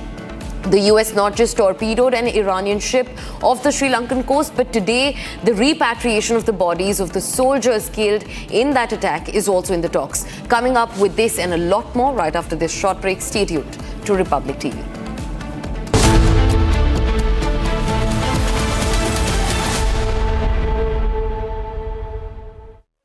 Pure सूजी pasta उबालो मिलाओ और खाओ 8 minute में तैयार। क्या taste है सबका राजा आर प्योर मसाला। केसरिया से मन जोगी हुआ रे, दिल झूमे देखो मतवारा हुआ रे। केसरिया से मन जोगी हुआ। हर पल मनाओ केसरी त्योहार। विमल, बोलो जुबान केसरी।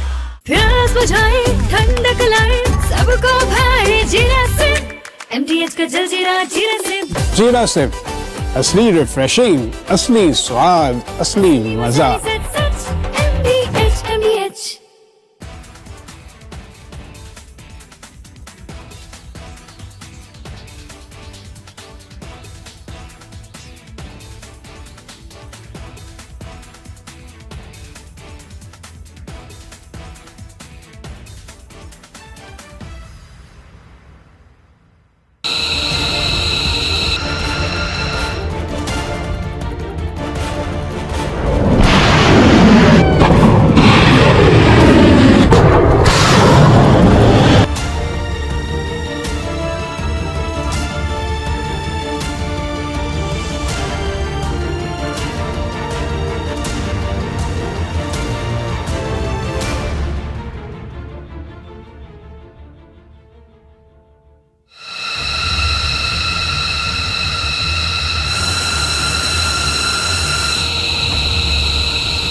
केसरिया से मन जोगी हुआ रे, दिल झूमे देखो मतवारा हुआ रे।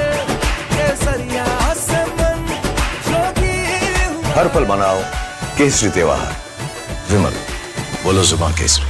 थोड़े में ज्यादा स्वाद ये तो है इसकी खास बात। वाओ मामा क्या स्वाद है। अरे मेरे राजा, सबका राजा R pure masala.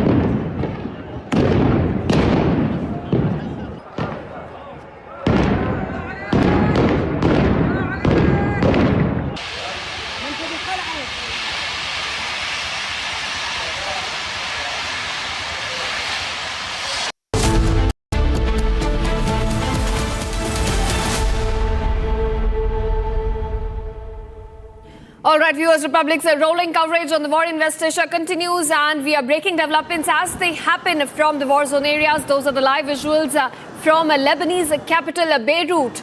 This is where Israel has been striking Hezbollah command centers, the key infrastructure all across, and even the compound centers linked to the paramilitary groups of the Lebanese army.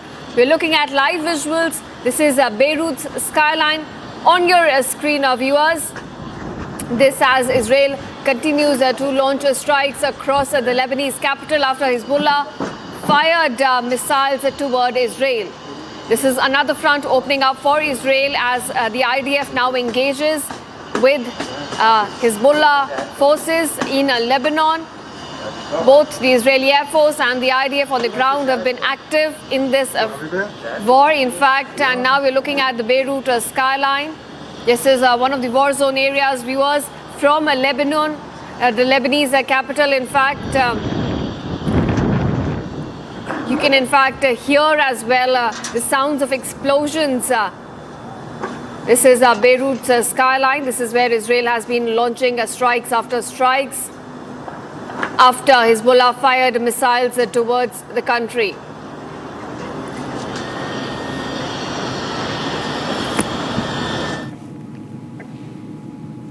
And now, viewers, another breaking news coming in. A second Iranian vessel is off the coast of Sri Lanka. It is closer to Colombo, is what we're given to understand. And the vessel is now requesting access to Colombo port, citing engine damage. Now, the government has still not provided approval. This is the Sri Lankan government here. It has still not provided approval to a second Iranian vessel, which is closer to the Colombo port.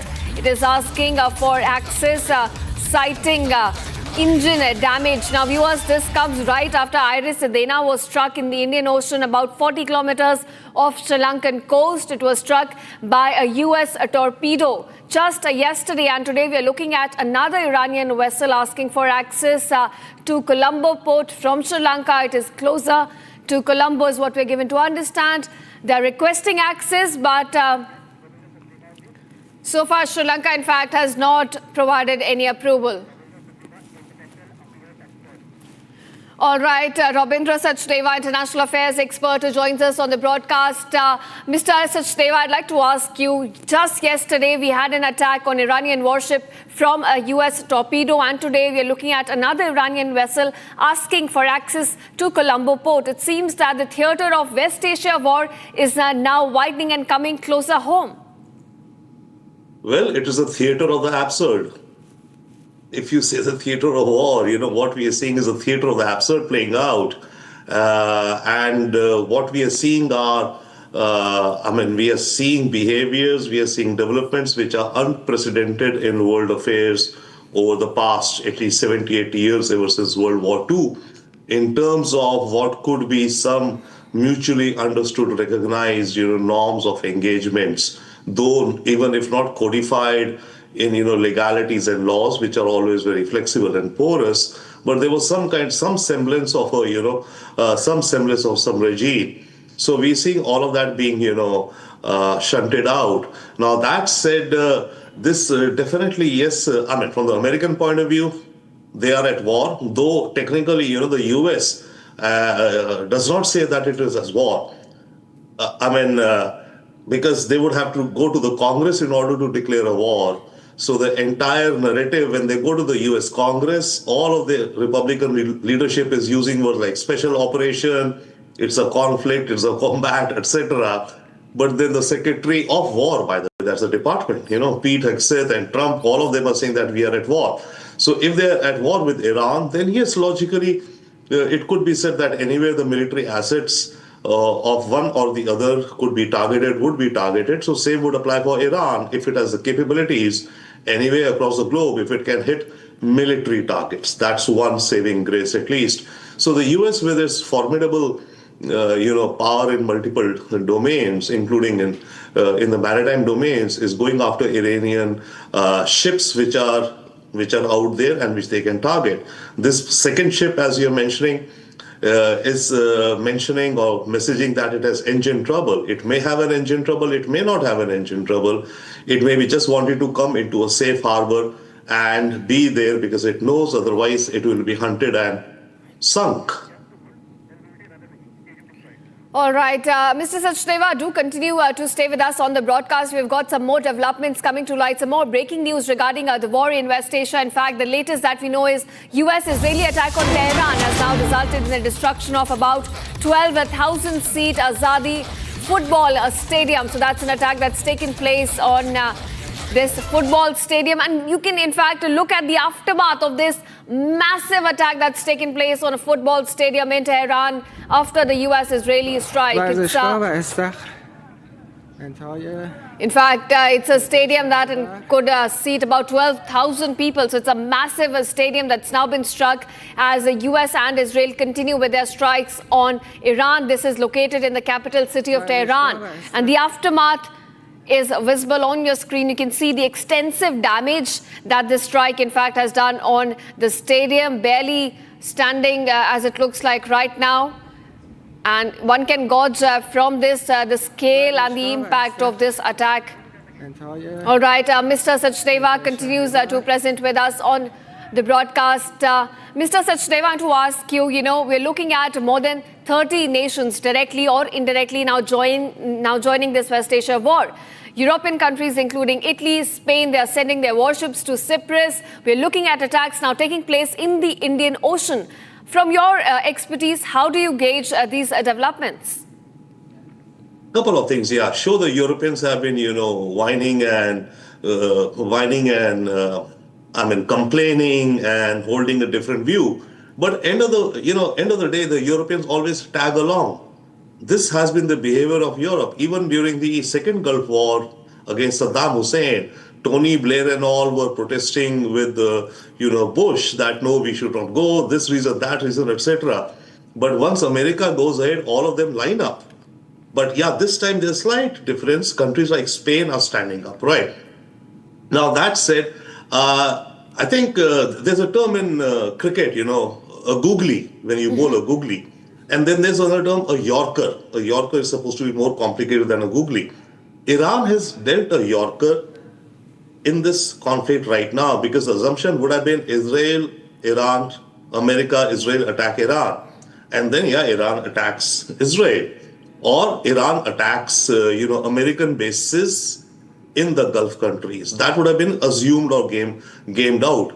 I think where I'm using the term a Yorker is that Iran went a step ahead and Iran has started targeting the civilian infrastructure assets of these sovereign nations itself. The LNG terminal of Qatar, which has been probably damaged quite a lot yesterday or day before, is the largest LNG terminal in Qatar. Aramco, the Saudi oil giant, that has also been attacked, though the damage is less. Other attacks on other civilian infrastructures. I think that has been something that the US or Israel may not have given a high probability. Of course, they could have anticipated, but they might have thought that that might not happen. Now, that said, Iran is digging in. What America thought was to kind of repeat the Venezuela model, that is, you take away the layer 1, the layer 2, which takes office, you simply threaten them and tell them, like they did with Rodriguez in Venezuela, they informed her to get on a phone call on a speakerphone with her defense chief, army chief, and then from Tampa, Florida, wherever the command base of the US, they called that phone number and they told her, you have 15 minutes to agree or not agree. If you do not agree by the end of these 15 minutes, the next 15 minutes you will be dead. It worked in Venezuela. That's not working in Iran. Right, the next layer of leadership which has come in Iran due to be their ideology or whatsoever perspectives, they have not agreed to that. So the US is now going to eliminate the second layer and hope that the third layer, whoever comes, they can work that message. So that's the game plan of America. So in that case, if things go to that script, then the war may end in the next 3, 4, 5 days. Otherwise, this war would be an ulcer. It would damage the region hugely. In fact, the ones who are suffering, who will suffer the most in the long term, will be the countries of the Middle East. If you give me 10 seconds, I'll say why. Yes, Dubai, Abu Dhabi, Qatar, they have the image and the reality of smart, efficient, modern city-states, ease of doing business, financial capitals of the world, etc. Okay. And all of these countries are looking to get into a post-oil economy. So they are investing hugely in AI and data centers, etc. Now, with the attacks in these countries, I think that their future is threatened. Which NVIDIA or Amazon would put up, a big data center with $10 billion of investments which are due, which is a mile long, a mile wide. It's like a sitting duck. So the Gulf countries are going to be, unfortunately, big losers the longer this conflict continues. Apart from others who may be losers or gainers, but the Gulf countries would be the biggest losers, I think, in the future. Right, so you've rightly mentioned that Iran is no Venezuela, and the interesting analogy that you share, that how it is thrown a googly or a Yorker with its attacks across the Gulf states. I'll come back to you with further analysis, but now we have an exclusive report coming to light from inside Iran. This is a report detailing the gathering for Ayatollah Khamenei at Engleb Square in Tehran. Viewers, let's take a look at this exclusive report from inside Iran.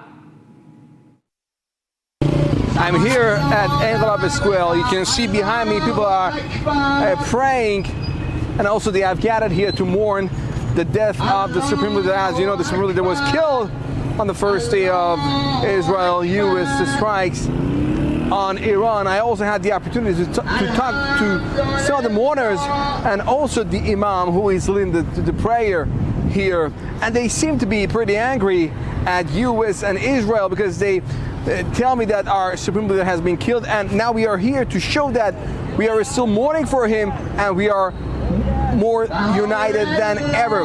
Now let's hear what they told me. سوال میکنن مردم چرا اومدید اینجا؟ خودتون بگید چرا اومدید اینجا؟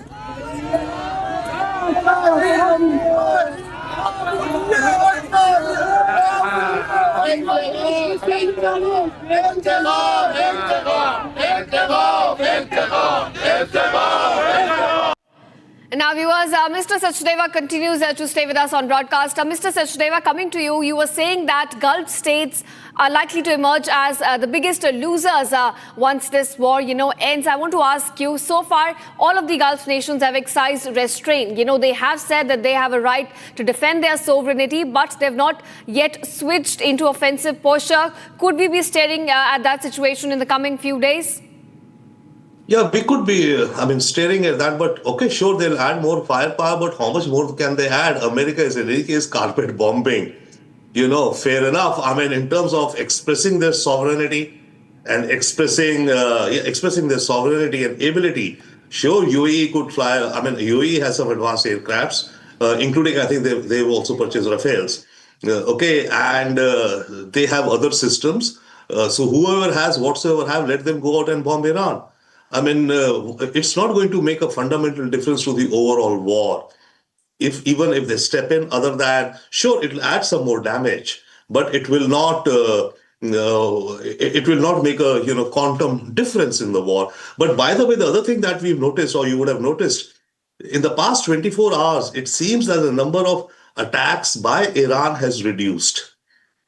Okay, the number of missile attacks and the number of drone attacks by Iran on the Gulf states has been reduced. And I think yesterday, the U.S. Chief of Defense, he was giving a number that the number of attacks yesterday had fallen by about 70% or so. Now, if that is so, and of course, as we are seeing the news cycle, we are seeing less news reports about Iranian drones or any damages being caused in these countries, be it Saudi, Qatar, Bahrain, etc. Why that is so, we don't know, or maybe it could pick up again. So that's a little trend to kind of, keep in mind. But otherwise, they are really, the Prince of Saudi, the Crown Prince of Saudi, they're investing $500 billion in their vision of the Neom city of the future, for which they're trying to attract investments. UAE, the Crown Prince, they're investing hugely in AI infrastructure. They've been wooing Jared Kushner and Steve Witkoff and getting into partnerships regards to cryptocurrency and all of that. And huge, Amazon has announced huge investments. NVIDIA has announced huge investments. So to my mind, all of these huge investments would be put on hold. And if this scenario, and let's say if this ulcer keeps festering, which big investor or the board of a Meta or a board of a Google would green light an investment of $10 billion in a data center in Abu Dhabi, when you know that if tomorrow... All of these assets now stand at risk. Mr. Sachdeva, I'll come back to you, but of course, more developments coming to light. An Iranian ship near Sri Lanka has now requested for an urgent port call. This is according to a Sri Lankan MP. In fact, this urgent request from the Iranian naval vessel comes just a day after Iris Dina was struck by a torpedo launched by a U.S. submarine. The Sri Lankan MP's statement, viewers, comes after the media minister said that a second Iranian warship was just outside Sri Lankan waters, but gave no further details. Now, on Wednesday, viewers, a U.S. submarine sank and torpedoed Iris Dina, an Iranian frigate. The warship was in Sri Lankan waters in the Indian Ocean after returning from a military exercise in India's Visakhapatnam. On this, U.S. Defense Secretary Pete Hegseth had also confirmed the U.S. attack and stated that destruction of the warship was a huge win for the United States. And now, viewers, we're looking at another Iranian ship in Sri Lankan waters making an urgent port call, basically requesting access for Colombo port. My colleague Shravan now joins me with more details on this. Shravan, we're given to understand that right after Iris Dina was struck by a U.S. attack, now another Iranian ship is in Sri Lankan waters requesting for an urgent port call. What details do we have about this? This is a port call that has been made by an Iranian ship hoping for some help essentially being extended by the Sri Lankans. In fact, earlier today, in the parliament itself, I'm given to understand that one of the cabinet ministers did actually inform the other parliamentarians that help has been sought by the Iranian vessel. Not very sure whether at all this is a distress call, because the last information that came in from the Sri Lankans was that this was a port call, which essentially would mean that the Iranian ship would be traveling from that very area, and that is the reason why a port call has now been made. Now, what remains to be seen whether at all they are seeking for some sort of an escort vessel, because in the previous case, remember, when they had left from Visakhapatnam, there was no request that was made by the Iranian vessel seeking assistance from India, or for that matter an escort vessel to continue, so that this incident could have been prevented. But as of now, there is nothing that is coming in from the Sri Lankans whether at all there is a request that has been made by the Iranians with whether at all they need an escort vessel to take them forward. Right, of course, Shravan, those are the latest details coming to light regarding an Iranian warship in Sri Lankan waters requesting access for a Colombo port. It's made an urgent port call at this point is the latest. What we know, viewers, Sri Lankan government is yet to respond or yet to give an approval to that request is what we understand. Shravan, also, we understand some reports saying that the ship here, the second vessel, had cited some damage to its engine. Do we know anything about that? Well, nothing officially coming in from the IRGC Navy with regards to whether at all there is any damage or whether at all there has been any distress call that has been made by the Iranian Navy. The reason why it has now been highlighted by the parliamentarians in Sri Lanka is primarily because there is a global spotlight on the action that has been taken by United States of America. While this was not within Sri Lanka's territorial waters, but rather international waters, but there are certain conventions in place which should have been respected by United States of America. But there is a clear violation as far as the Geneva Convention is concerned. And as far as international waters are concerned, now those are for peaceful purposes, not for what we actually witnessed yesterday when an Iranian ship was hit by a United States of America submarine. And that is the reason why we are now being given to understand there has been a global concern about the manner in which this entire thing is basically unfolding. Right, Shravan. So, viewers, that's the latest we're getting as far as another Iranian vessel is concerned. It's made an urgent port call. Sri Lankan government is yet to respond to that, and this comes right after Iris Dina was struck yesterday by a U.S. torpedo attack. Shravan, what do we know about the latest regarding Iris Dina? The latest that the numbers that were coming up was that 32 people had been rescued and over 84 bodies had been recovered. Well, in fact, over 60 sailors are still missing. The last medical bulletin that was received, we're given to understand that 30 sailors have already been rescued. In fact, one happens to be critically injured. All of them have now been provided with medical facilities, but the rescue operation still continues. The reason why it's becoming even more difficult for the Sri Lankan Navy to carry out the rescue operation is for two reasons. One, the distress call that was made around 5 o'clock in the morning, and thereafter we are being told that a Sri Lankan Navy destroyer and a frigate was basically sent towards the very place where this attack was carried out. But by the time they had reached, the Iranian ship had already sunk. And that is the reason why perhaps the difficulty in carrying out the rescue operation itself. Secondly, the fact of the matter is that that entire area, there has been an oil spill that has actually taken place. In fact, what we are being told that because of the oil spill too, the rescue operation got further delayed. Right. Now, Shravan, yesterday it was a distress call made by an Iranian warship, and today it's a port call. So there's a difference between that. So do you think the reason Sri Lankan government is yet to give an approval is because they don't want to be part or, being engulfed into this war that is underway right now? Well, in fact, as far as the Sri Lankans are concerned, they are certainly in a tight spot. While they may not be in a position to make any sort of a statement at this stage, and perhaps at max they could say that this has happened outside Sri Lankan territorial waters. So it is not incumbent on them to basically respond. Having said that, remember this is still in international waters, and as far as conventions are concerned, what we have witnessed was uncalled for. And that is the reason why several experts have largely raised this concern about whether at all it is important that India as well as Sri Lanka makes a point here. Now, government sources have already indicated that this Iranian ship, which had participated in Milan as well as the International Fleet Review, was no longer an Indian guest after they had moved out of Indian territorial waters, number one. Number two, the fact of the matter is that they did not seek any further assistance. So because remember, the war had already broken out, there was time for the Iranian vessel to seek some sort of an assistance. They could have asked for an escort vessel, but that wasn't really asked to the Indian Navy, and that is the reason why they were on their own.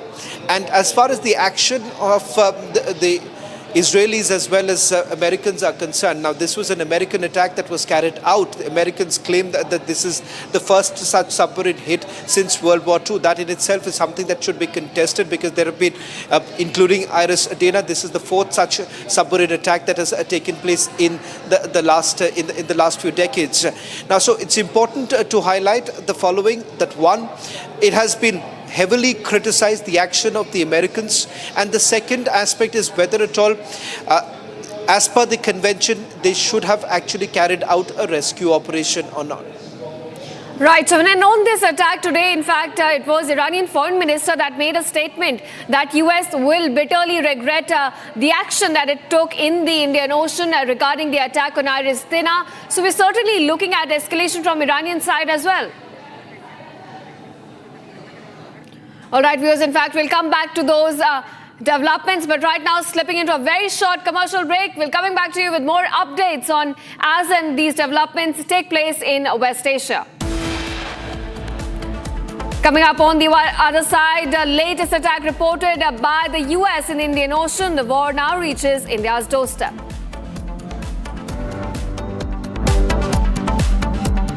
रानी, इस घर में कुछ है जो टूटता नहीं।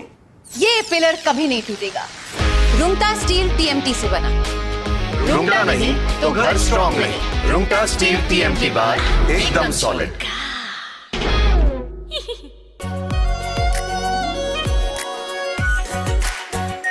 Are pure shahi paneer masala, delicious, healthy everyday.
Okay, ladies and gentlemen, we have a breaking news coming in right now.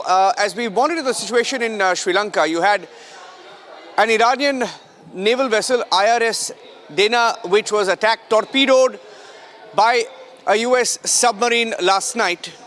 And there is a huge debate about whether the U.S. crossed a line in that attack.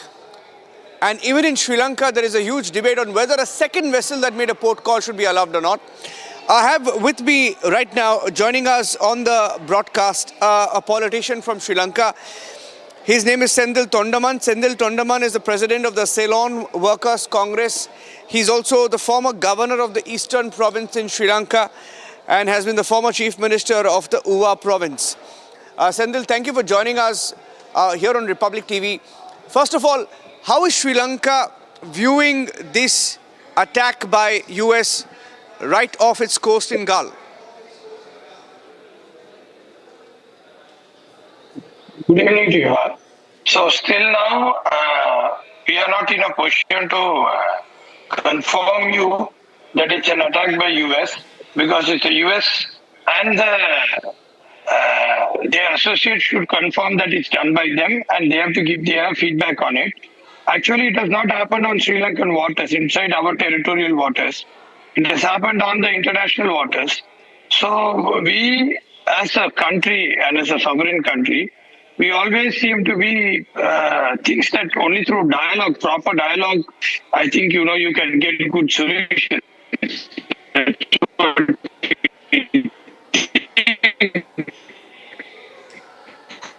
But countries have different views and different opinions. So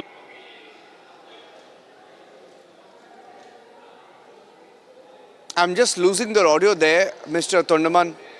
I lost your audio there because I had a feeble signal with you. Senthil Tondaman is live from Colombo. Let me try and ask him another question to see if he's through with me right now. Yeah, so Mr. Senthil, it is confirmed. In fact, US has gone on record. The US Pentagon and the Defense Secretary in the US, they've all gone on record to say that it was an attack by a US submarine. So why don't you tell us, how did Sri Lanka respond? And what do we know about the condition of these sailors who are still there at the Galle Hospital? No, Sri Lanka, acted on a humanitarian grounds. In fact, we are under the 1979 SAR Convention, which includes aviation and marine rescue operations. The same way, we had got early morning message to our MRCC, that is the Marine Rescue Coordinating Center in Colombo, that about the ship being hit. So our Navy, our defense, this forward, had immediately instructed the Navy team to take necessary action to start the rescue operation, in which we were able to save around 38 people and brought to our hospital at Galle. And I think around 50 to 60 sailors are still missing, and 87 people have been confirmed dead. The main thing here is, even if it was an Israel ship which got hit, Sri Lanka would have acted the same way. We are acting on a humanitarian grounds, not only if it's a Navy vessel or a fisherman vessel or a commercial vessel, any vessel which has got hit from any part of the world in Sri Lankan waters, yes, we would have been the first to respond. Apart from that, we have up to 600 nautical rescue operation is with Sri Lanka down south. So we have a commitment that any ship which asks for help or any hit or any disaster, we have to immediately attend to it according to the convention, and that is what our Navy is doing. And I don't think our government has taken any sides on anyone. We stand neutral and we make sure that anybody who is in danger in the rescue operation boundary of Sri Lankan Navy, we will be the first to assist them in spite of whatever country they are from. And we have already had 30 years of civil war. So we strongly believe that only through proper dialogue all these issues can be resolved rather than fighting with each other in whatever way they think is correct. But finally, I think only through dialogue this can be rescued. And the people who have been taking treatment in the hospitals in down south have been closely monitored by the Iran embassy in Sri Lanka by the ambassador, and also our foreign ministry, Honorable Vijit Herath, is in touch with their concerned Sri Lankan officials and returned back to their country safely. Mr. Sendil, can I request you to stay with us because we are also being joined by a parliamentarian and Shavan is joining us live in this broadcast. So we will have a Sri Lankan MP, we will have a Sri Lankan party leader and a former Sri Lankan minister live as well. We'll take a 3-window live and Shavan, you can introduce us to the parliamentarian. Dr. Harsha De Silva is currently in the national capital. Mr. De Silva, I want to straight away begin by asking you, why is Sri Lanka not coming out with a strong statement about what has really happened off the coast of Sri Lanka? It may not have happened in the Sri Lankan waters, but having said that, it is a clear violation of the Geneva Convention. Well, I'm an opposition MP, so I cannot speak on behalf of the government. But what I know is a statement has been made in Parliament, and the minister in charge of foreign affairs has been to the Iranian embassy to sign the condolence book, and they had done what they think, I guess, is appropriate.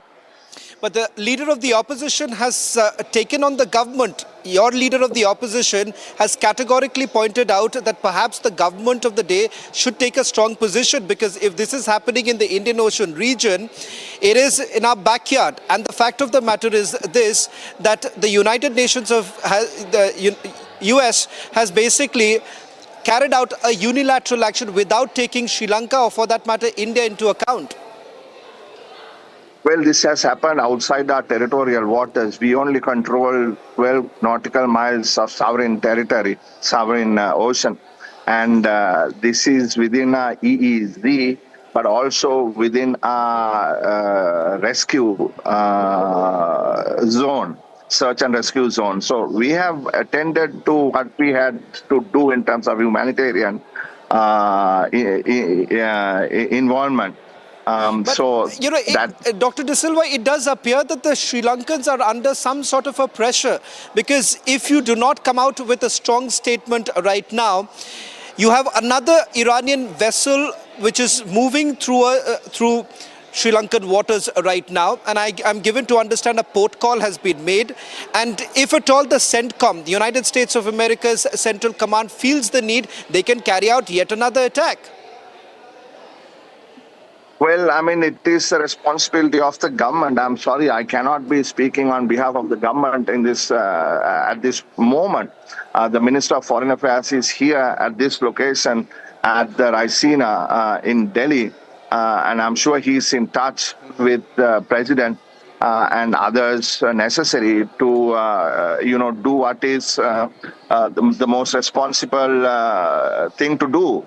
Could you also tell us a little bit about what the government has said on the floor of the parliament? Because I'm given to understand from what we are monitoring, the situation is actually developing in the Sri Lankan parliament earlier today also. As a member of the parliament, have you all been briefed by your government as to what really happened and what position are you likely to take?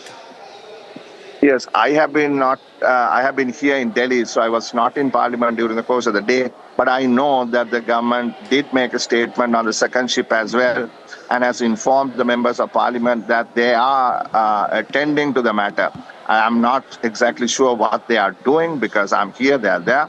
But yes, they have informed members of Parliament that there is a developing situation, and they are taking necessary action. Mr. De Silva, there is a feeling that perhaps in Sri Lanka as well, there is an attempt to play this issue down. Is that the case? If you're the opposition leader, then you would know that if the government of Sri Lanka has not made a public statement yet, or has not gone on record in a big way, there is perhaps an attempt to play this down. Well, the leader of the opposition did make a statement yesterday when I was in the House, seeking the government to make a strong statement either way. But I am not sure what they have done. Like I said again, I'm sorry I have not been there, so I do not know. But they have briefed the members of parliament as, like I said, to the developing situation and saying that they are taking necessary action. Okay. And have there been any talks? Because we also came across some reports that Sri Lanka will talk to Iran on what has happened off the coast of Sri Lanka. Anything that you can confirm from your end? No, all what I know is the request has been made for the return of the dead bodies, and that the government is now following international protocol when something like this happens. We have stored 80-odd bodies in a morgue, and those will be attended to. So that's all I know about that. Dr. De Silva, I want to ask you this because as a responsible parliamentarian, someone who has been extremely vocal, what is it that you would like your government to do at this point in time? This is not just about you as a parliamentarian, but it is also about your citizens. It is also about the dignity and the sovereignty of your own country. As a leader, as a member of the opposition, what is it that you want your government to do right now? Well, the government must act in accordance with the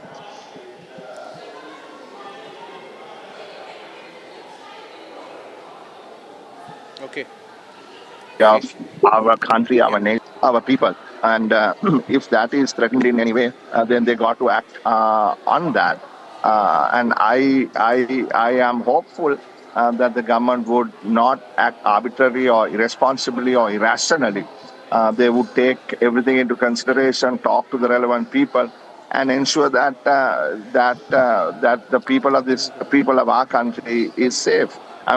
Don't forget, we are a maritime nation, and it is critically important that sea routes are protected, our logistics, the ports are safe, because we depend on international trade, we depend on remittances, we depend on tourism. So, as a country coming out of the crisis, we don't have sufficient buffers built up yet, both externally and domestically. So a prolonged issue would certainly have massive repercussions on our economy. So I hope the government will not let that happen and do what is necessary to safeguard our country. Thank you. I really got to go. Thank you very much. Okay, let me go back to Mr. Sendil Tondaman. Mr. Sendil, you heard what the opposition MP is saying there, the sitting MPs. Yeah. In fact, I would like to also quote something else add on this. The couple of fishermen societies have started raising concern, saying that fishing is one of the important source of revenue as it's an island. And now fishermen going to sea started, making them panic, especially their families and societies. How safe are we in the sea? Because this, the 40 nauticals is not a very big distance from the shore. And we have a few lakhs of fishermen in the water. In fact, even during that day, there are some fishermen who have raised their concerns, saying that they were also in the middle of the sea when these incidents have happened. So it's not only the sovereignty and not only the geopolitical situation, but it's also disturbing the marine sector, marine economy and marine sector of Sri Lanka. Yeah. Okay. We'll leave it at that, Mr. Tondaman. Let's see if the Sri Lankan government, speaks to the Iranians on this, and whether there is a stronger statement or an official statement at all on this matter coming in from Colombo. Thank you very much. It was good to talk to you, sir. Sri Lankan government has expressed its condolences at the Iran embassy. They have gone down there, especially the foreign minister who represents the government. He has gone there and he has especially made the condolence message there.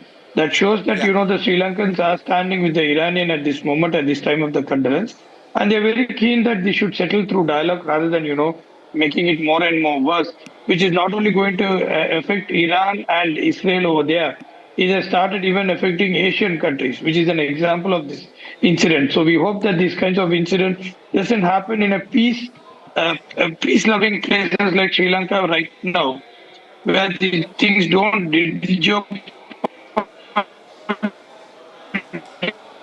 disturb the other countries. Okay. So we hope responsibilities so that it doesn't disturb the rest of the part of the world.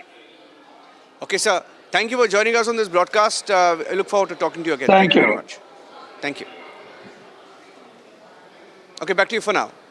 Thondaman, Sri Lankan politician, joining us and giving us all the latest on the attack that was carried out by the U.S. on Iranian vessel Iris Dina yesterday.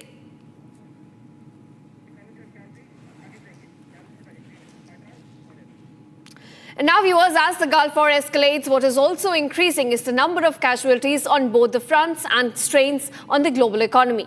The war that began with Israel, US and Iran has now engulfed the whole of Middle East, with even sub-fronts opening between Israel and Hezbollah. With this mayhem in the Middle East, which is translating into a major impact on the global economy, the larger question that looms is, how long will this war last? Watch this detailed report on this. The United States military continues to carry out large-scale combat operations in Iran to eliminate the grave threats posed to America by this terrible terrorist regime.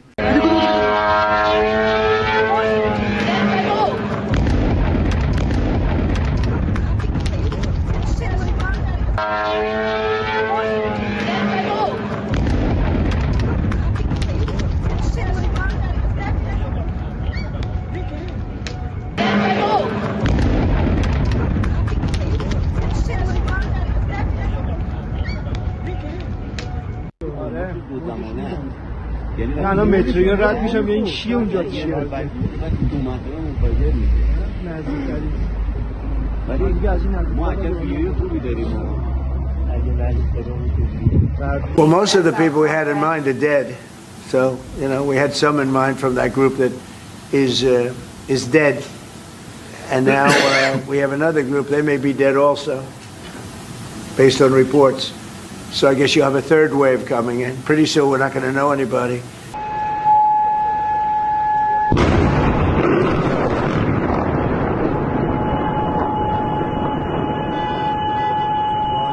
The kind of bombing going on in Tehran and the kind of retaliation by Iran, I think we should wait and watch for at least 3-4 days.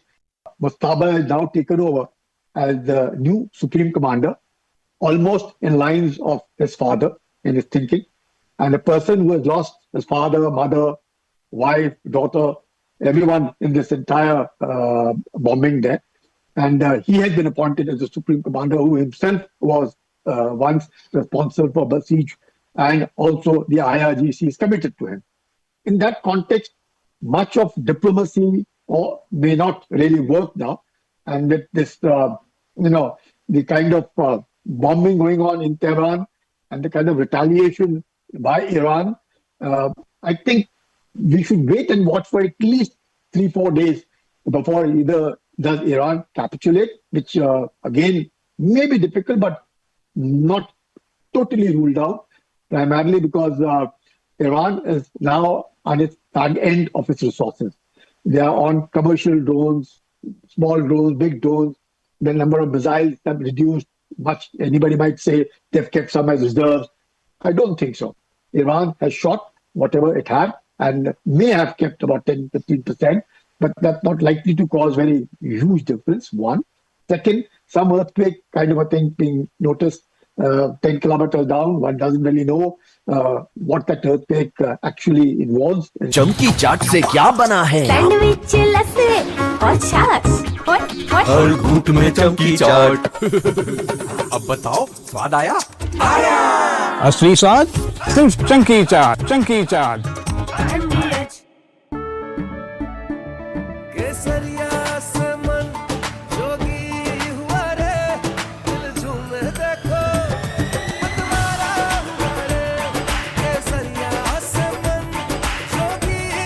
हर पल मनाओ केसरी त्योहार विमल बोलो जुबान Kesari. Are pure सूजी pasta उबालो मिलाओ और खाओ 8 मिनट में तैयार। क्या टेस्ट है सबका राजा आर प्योर मसाला।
يا نعش اللي يشيل الشيعة سرتنا طاح المرتفع.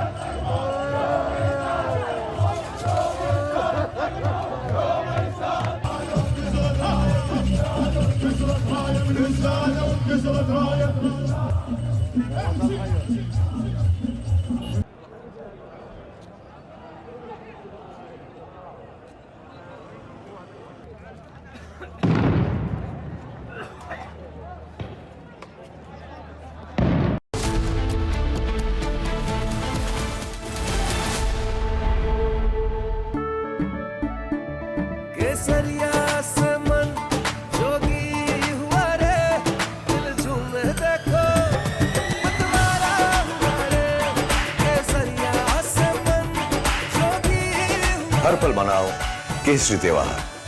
विमल बोलो जुबान केसरी। थोड़े में ज्यादा स्वाद यही तो है इसकी खास बात। वाओ मामा क्या स्वाद है। अरे मेरे राजा सबका राजा R pure masala.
U.S. Central Command began Operation Epic Fury at the president's direction.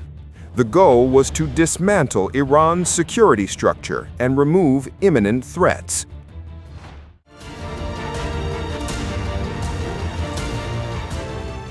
Targets include command centers, missile facilities, air defenses, and key military infrastructure.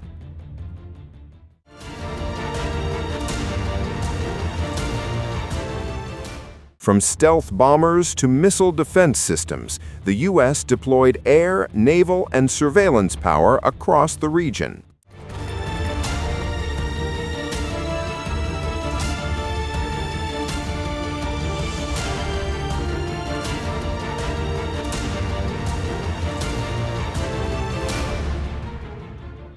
These actions are right and they are necessary to ensure that Americans will never have to face a radical, bloodthirsty terrorist regime armed with nuclear weapons and lots of threats.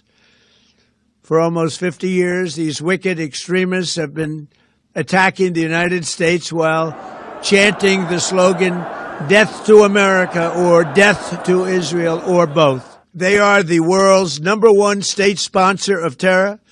We are the world's greatest and most powerful nation, so we can do something about what they do. These intolerable threats will not continue any longer. I once again urge the Revolutionary Guard, the Iranian military, police, to lay down your arms and receive full immunity or face certain death. It will be certain death. Won't be pretty. I call upon all Iranian patriots who yearn for freedom to seize this moment, to be brave, be bold, be heroic, and take back your country. America is with you. I made a promise to you, and I fulfilled that promise. Operation Epic Fury marks one of the most aggressive U.S. military actions in decades against Iran. Strikes are ongoing, warnings are escalating, and the Middle East now stands at a critical and uncertain crossroads. כרגע פה, הנה, איזה, רגע, זה נראה שהוא נופל.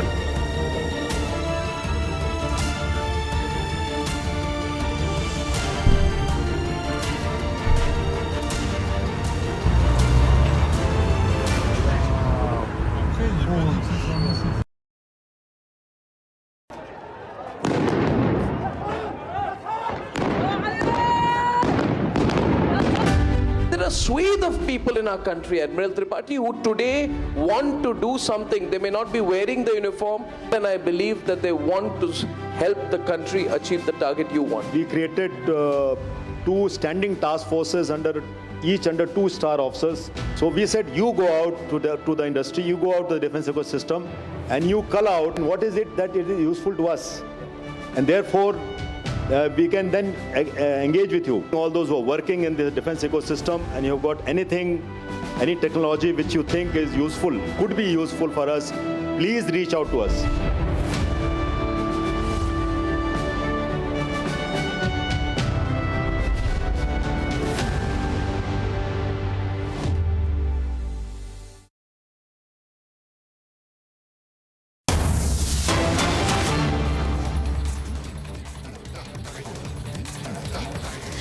Viewers, getting in a fresh breaking development now. Dr. S. Jaishankar, India's External Affairs Minister, has said that he has had a telecom with Iranian Foreign Minister Sayed Abbas Araghchi just this afternoon. Now, this comes at the feet of Foreign Secretary Vikram Misri, also signing the document of condolence after Khamenei's death.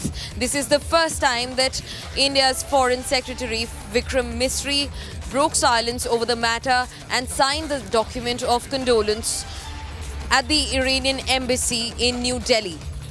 In fact, just right about now, Dr. S. Jaishankar, India's Foreign Affairs Minister, has said that he's had a telephone conversation with the Iranian Foreign Minister Sayed Abbas Araghchi just this afternoon. He spoke with him with Foreign Minister Sayed Badr bin Hamad bin Hamoud al-Busaidi of Oman on the ongoing conflict in West Asia. Now, India has once again taken the role of the mediator that it always does. Peace talks remain India's priority amid the ongoing tensions that are flaring up in West Asia. Now, Dr. S. Jaishankar has not just spoken with the Foreign Minister of Iran, he's also spoken to the Foreign Minister in Oman, talking about the war and how to douse down the tensions that are ongoing in the Gulf region. In fact, this comes at the heels of India's Foreign Secretary Vikram Misri also signing the document of condolence in the Iranian embassy in India in the capital, New Delhi.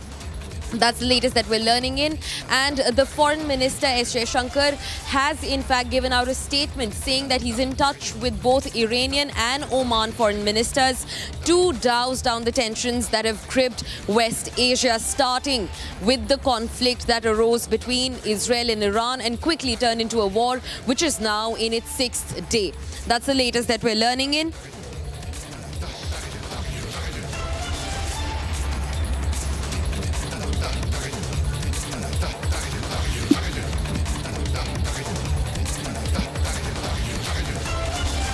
Viewers, as the war takes over the West Asian region, it's just not going to be limited to that one region. In fact, Western forces, including the US, the UK, various European forces, including France, Germany, Italy, Spain, have also stepped in. In fact, Spain and France have also said that they are going to send additional forces, additional military support and arsenal to Cyprus. Remember, Cyprus is the same place where UK has major military interests and facilities, especially when it comes to the UK Royal Air Force. Take a look at this.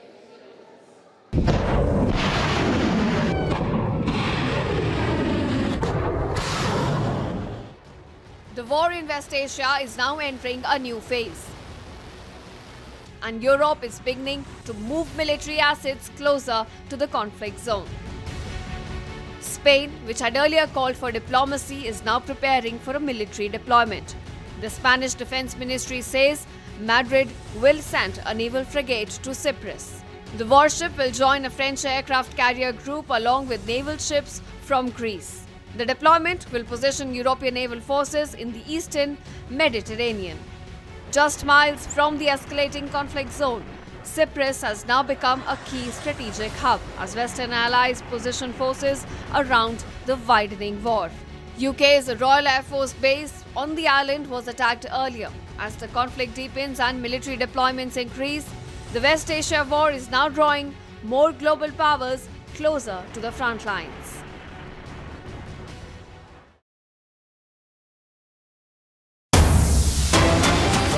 Quickly shifting focus to other breaking news that we're tracking at this hour. Now, Lebanon has come out with a statement, in fact, with stern numbers, where the government has said that at least 77 people have been killed and over 500 people have been injured since Israel launched an attack, a barrage of missiles on Lebanon. Now, this also comes as the Israeli Defense Forces made an incursion through the ground borders of Lebanon just day before yesterday. In fact, today also in southern Lebanon, various military establishments, Hezbollah establishments, were targeted by the Israeli Defense Forces. And now Lebanon government has spoken. It says that 77 people have been killed so far and over 500 are feared to be injured as part of the barrage of missiles that were rained down on various targets across southern Lebanon by the Israeli Defense Forces. Now, viewers, also remember, Israel said in a very stern statement that they are not going to stop the hostilities until their goal is achieved.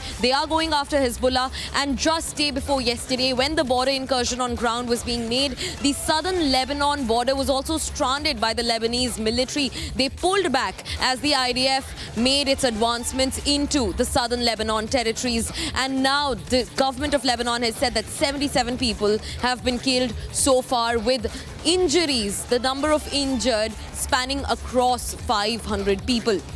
That's the latest that we're learning in. And viewers, also remember, Israel is not fighting this war on just one front. It's not just against Iran, but also against Hezbollah, based out of southern Lebanon.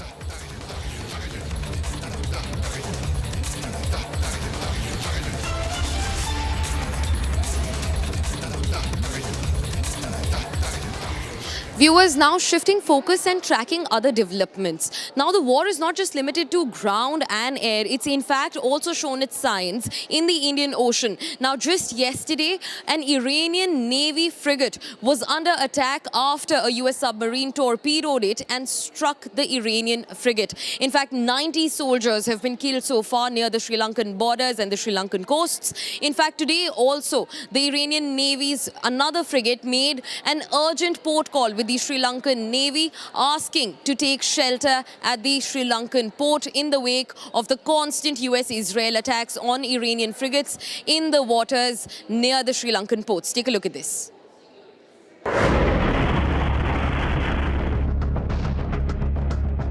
The bodies of 87 Iranian sailors were transported to the Karapitiya hospital in Gale, Sri Lanka. This after a US submarine torpedoed the Iranian warship IRIS Dina 300 kilometers away from Kanyakumari. 32 Iranian sailors were rescued and were being treated at the hospital, and about 60 people are missing. The attack shows the warship being hit by a huge explosion which blew apart the rear of the vessel. United States Secretary of War Pete Hegseth has confirmed attacking the Iranian ship off the Indian coast.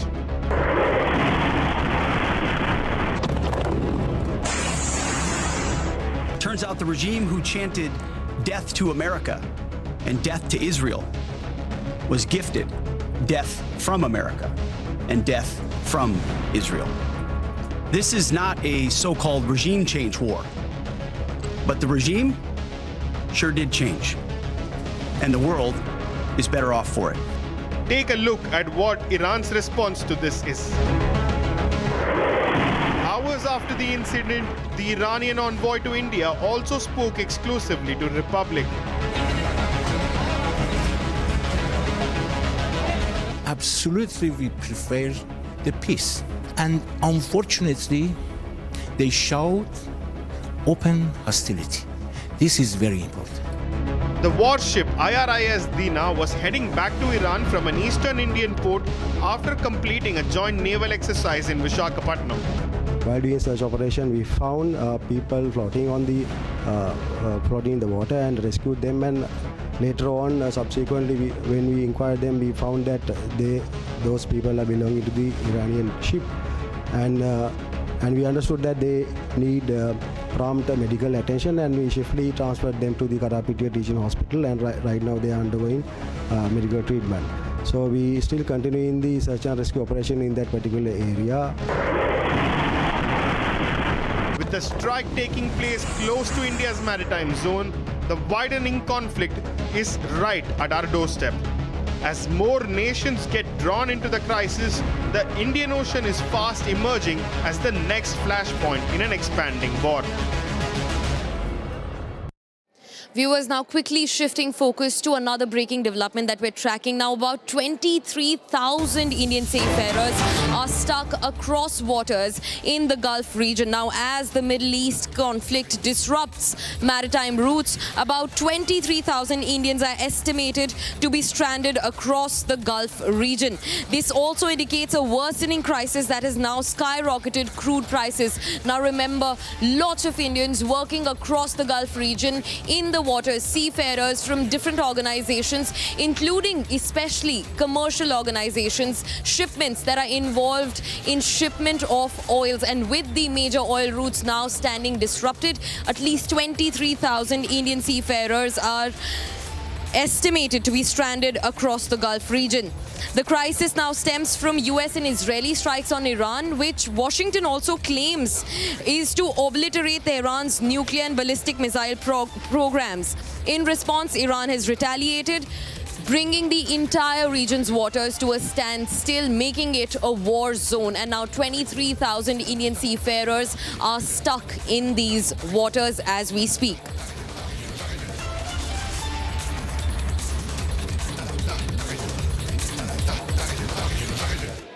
Viewers, now let's shift focus away from the war and the reason for why this escalation began. Khamenei's death.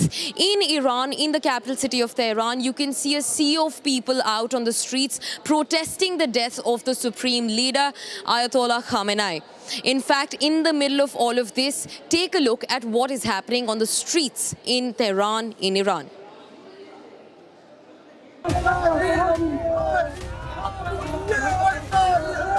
Large crowds gathered at the Engelab Square in Tehran, one of the city's central locations. People assembled amid rising tensions as the war in the Middle East continues to intensify. Meanwhile, Indian students stuck in Iran requested the Indian government for evacuation as quickly as possible. Relocate किया था students को, उन जगहों पर भी अब हमले हो रहे हैं और जो सिटीज़ सेफ थी वहाँ पर भी हमले हो रहे हैं और हम ये रिक्वेस्ट कर रहे हैं कि हमें यहाँ से सब स्टूडेंट्स को इवैक्यूएट किया जाए ताकि सब स्टूडेंट्स सेफ रहें। अल्हम्दुलिल्लाह अभी तक सब स्टूडेंट्स ठीक हैं, किसी को कोई नुकसान नहीं पहुँचा है, लेकिन सब स्टूडेंट्स यहाँ पैनिक हो रहे हैं क्योंकि जिन जगहों पर उनको रिलोकेट किया गया वहाँ पर भी हमले हुए हैं। We request you to evacuate all the students. Several students were earlier relocated to safer areas, but those locations are also witnessing strikes. Student from Iran, I request Indian governments from all the students that please evacuate as soon as possible क्योंकि students बहुत ज़्यादा tension में हैं। आपने relocation की थी, relocation जहाँ पे की वहाँ पे भी अटैक्स हो रहे हैं। उर्मिया में कल बहुत ज़्यादा स्ट्राइक्स चल रही थी। Students are very worried. With tensions escalating and attacks continuing across the region, stranded foreign nationals are increasingly seeking evacuation assistance.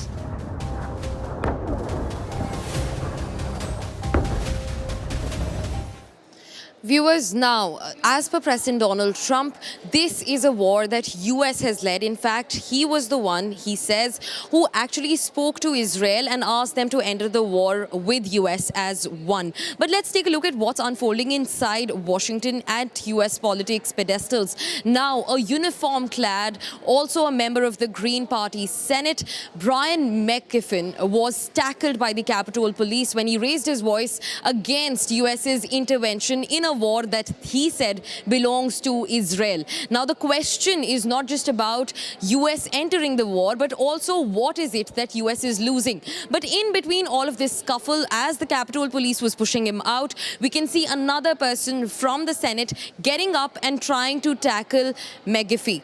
And in that moment, he breaks his hand. Take a look at the dramatic visuals and the scenes that unfolded inside the US Capitol.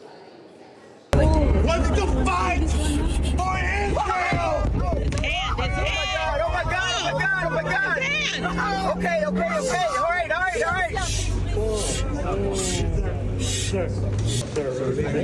Let go of your hand. Let go of the door. For Israel, your inability to name that shows your ineptness as leaders. This is wrong. And nobody wants to fight for Israel. For Israel! His hand. For Israel! His hand. Oh! His hand! Oh my God. Israel is the reason for this war. America does not want to fight this war for Israel. Let's go. Come on, let's go. America does not want to send its sons and daughters to war for Israel. Your inability to name that shows your ineptness as leaders. This is wrong. And nobody wants to fight for Israel.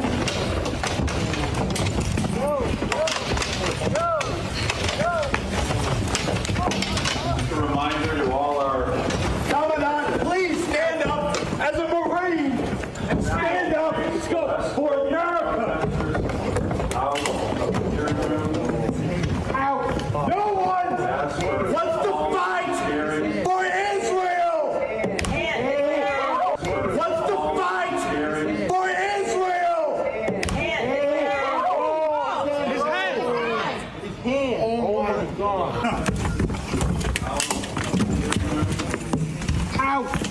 one wants to fight for Israel. His hand. Oh, his hand. Let go of your hand. Let go of the door. Only go of the door. The senator broke his hand. A sitting U.S. senator just broke the hand of a Marine. Sir. Control your Senate. Arm stuck in the door. Okay, sir. Broke the hand of a Marine. You're a coward. Punk. Yeah, go fuck yourself. What'd you say? Senator? Go fuck yourself. You were a shit seal. That's why you got kicked out. Everybody sit down, please. Sit down, please. Everybody sit down, please. Everybody sit down, please. For Israel, your inability to name that shows your ineptness as leaders. Dressed in a full Marine Corps uniform, Brian McGinnis is a veteran U.S. Marine. He is also a Green Party candidate running for Senate in North Carolina. During the Senate Armed Services hearing, McGinnis protested against America's involvement in Israel's war with Iran. Tim Sheehy, the senator from Montana, who is being accused of breaking the veteran's hand, tweeted that the Capitol Police were attempting to remove an unhinged protester from the Armed Services hearing. It is after this that he decided to help out and de-escalate the situation. Tim Sheehy has shown no remorse for his actions.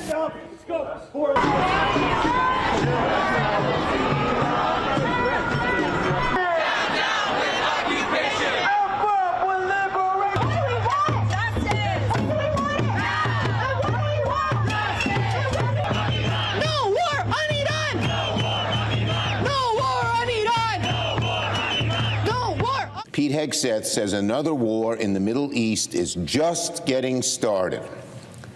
He says more of our sons and daughters will be shipped off to fight in a foreign land.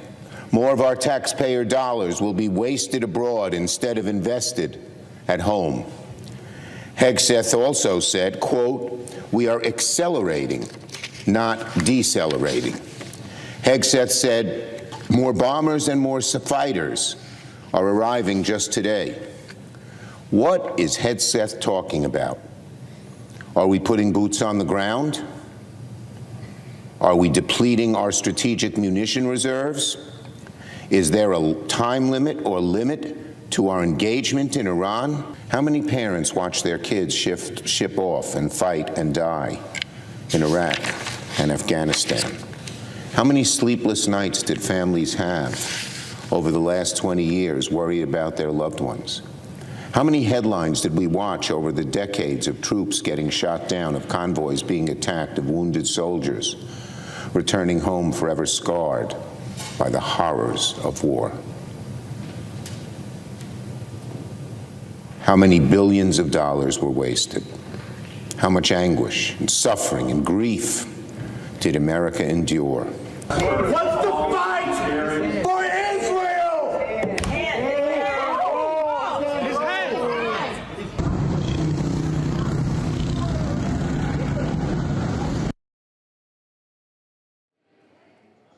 Viewers, as the Israel-Iran war continues to jolt the entire West Asian region, we have fresh reports of attacks being reported in Turkey. In fact, we can also say thwarted in Turkey. Now, NATO has said that it shot down ballistic missiles which were fired by Iranian military in the Turkish airspace. Now, we do not know, we do not have a confirmation on what the actual target was, but the Turkish foreign minister has said, the defense minister has also said that the missile crossed territories, those of including Syria and Iraq, and then came into the Turkish airspace where that was shot down by NATO's air defense systems and missile intercepting systems. In fact, he's also said that he's in constant touch with NATO, and the Turkish authorities are coordinating with NATO to understand how this happened. They've also released a statement warning anybody that Turkey will take grave steps in case Turkey's sovereignty is questioned and is under danger. Take a look at this. A ballistic missile allegedly fired by Iran was shot down by NATO air defense systems while heading towards the Turkish airspace. The Turkish president has said he is in constant touch with the NATO following the attempted strike. Bu sabahki olayda olduğu gibi NATO müttefiklerimizle yakın istişare içinde her türlü önlemi alıyoruz ve anında gerekli müdahalede bulunuyoruz. Bir daha benzer hadiselerin yaşanmaması için de uyarılarımızı en net biçimde yapıyoruz. However, Irani forces have denied firing of any missiles towards Turkey, emphasizing that they respect the country's sovereignty. While it was not clear what the target of the missile was, the Turkish Defense Ministry has now revealed it crossed over Syria and Iraq before being destroyed by NATO. No casualties have been reported so far, but the Turkish president has said that the country reserves all the rights to respond to any hostile action against it.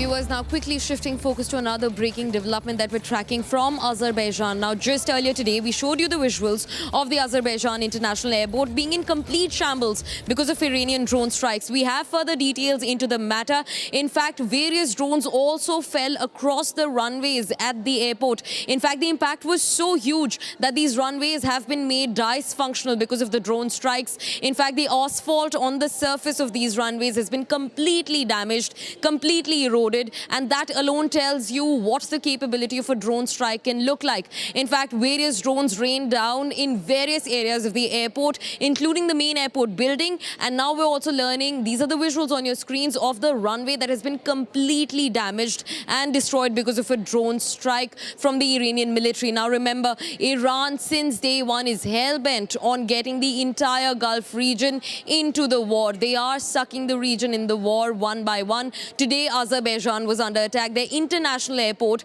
a civilian, a commercial facility, was struck by various drones. In fact, on your screens, you can see the visuals of the runway at the Azerbaijan International Airport, and that alone is enough to tell you what is the capability of the drone strikes in question. The Iranian military has not said anything about these strikes as of now, but the runway now stands completely damaged, fully dysfunctional. No operations can be reported from the runway until the asphalt surface is fixed. That's the latest that we're learning in. In fact, today, Republic was the first channel to also show you the exact visuals from also inside the Azerbaijan International Airport. We will, in a few seconds, also play those visuals for you that came in from inside the airport. And these are the visuals from outside the airport, the runway being completely damaged and brought to a standstill.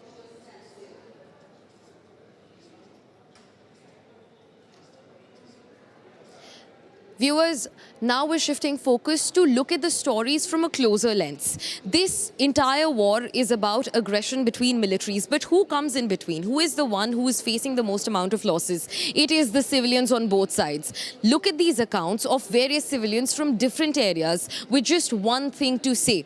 When will life come back to normal? These attacks completely unanticipated. People completely unprepared for the attacks to come. And now all they see is shattered glass, flattened buildings, and one hope that this will stop sometime soon, and one big fear for another missile to rain down on their homes. Take a look at this. براسي إحساسي قرص يعني بابتي مادية كنيا بابتي أوي كأتو سفري ذاك ديوا أو كارثة الرودة لوي كتو لكوتي كارثة تشي قرصي. So when it first happened, like I just look over and I just see like glass, like all windows broken. And I go outside to like the living room and I just see like all the windows are broken and I hear like yelling outside. So I go outside and I just see like people, like a bunch of people.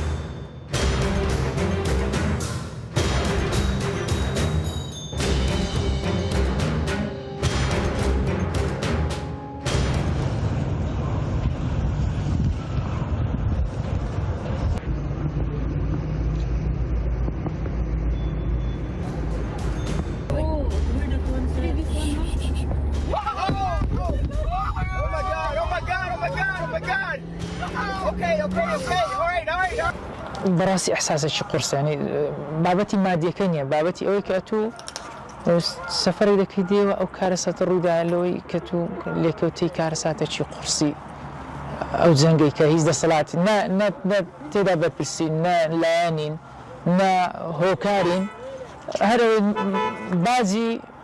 بعضی شتێک دەدەین کە ئێمە نەمان کردی. I just look over and I just like glass, like all windows broken.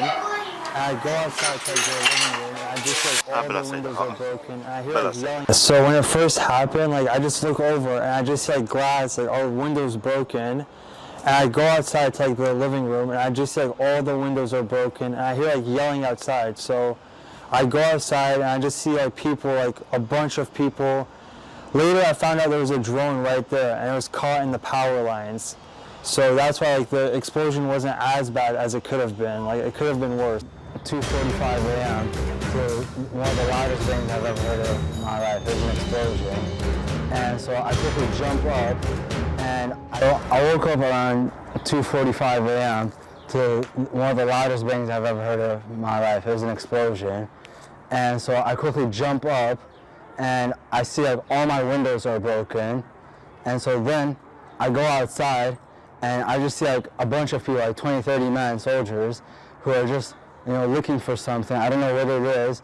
I think they were looking for the drone.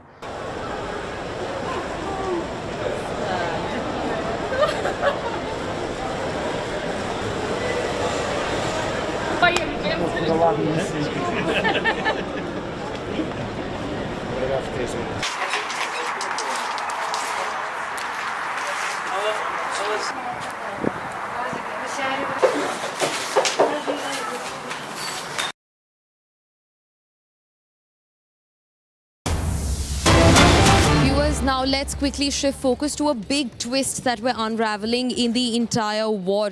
Now remember, just yesterday, Iran's IRIS Dana, a frigate, made an urgent port call with the Sri Lankan Navy. And in fact, that port call lasted about 11 hours, just about 40 nautical miles off of a Sri Lankan post. And even in those 11 hours, the Sri Lankan government did not give the permission to the Iranian frigate to dock at the Sri Lankan port. And because of that, the U.S. submarine that was out to tackle this frigate hit it with a torpedo, killing at least 90 Iranian sailors on board.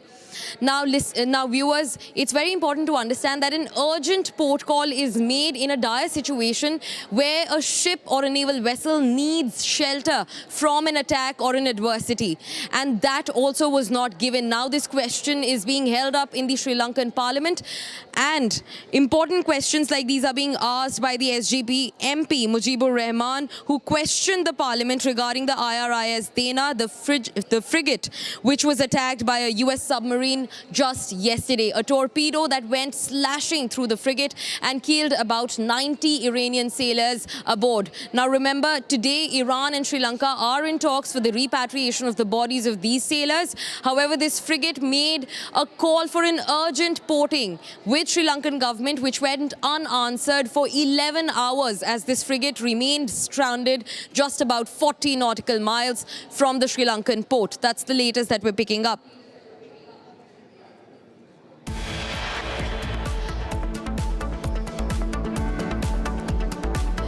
Viewers, we're getting you all the latest developments that are taking place in the war that's ongoing in West Asia. In fact, imagery has been collected earlier today that shows oil floating on the water's surface about 25 nautical miles west of Sri Lanka. We're getting you all the details and a lot more right after this short break. Stay tuned to Republic TV.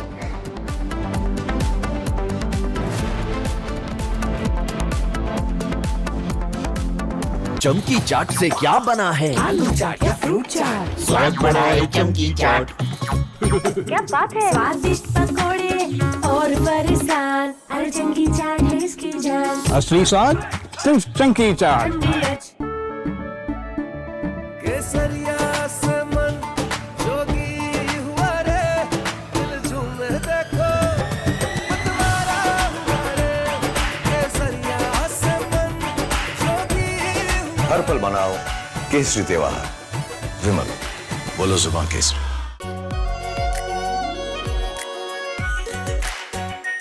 Are pure shahi paneer masala, delicious, healthy every day.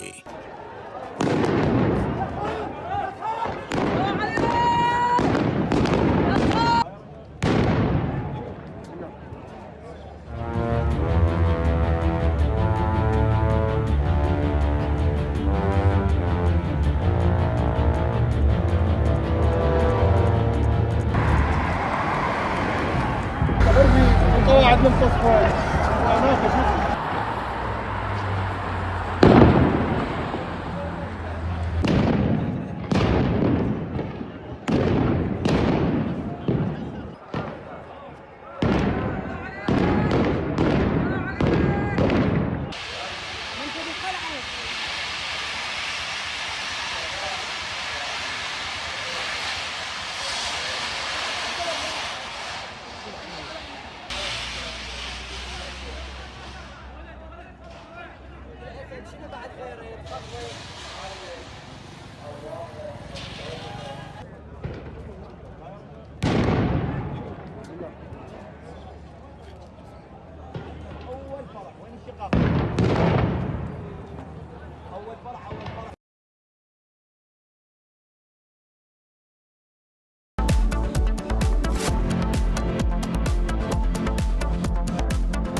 Pure सूजी pasta उबालो मिलाओ और खाओ 8 minute में तैयार। क्या taste है सबका राजा R pure masala. Please stop. झुमका तेरा झुमका तेरा झुमका। नॉट देयर, मेरा काउंटर टॉप टूट जाएगा। तेरा झुमका।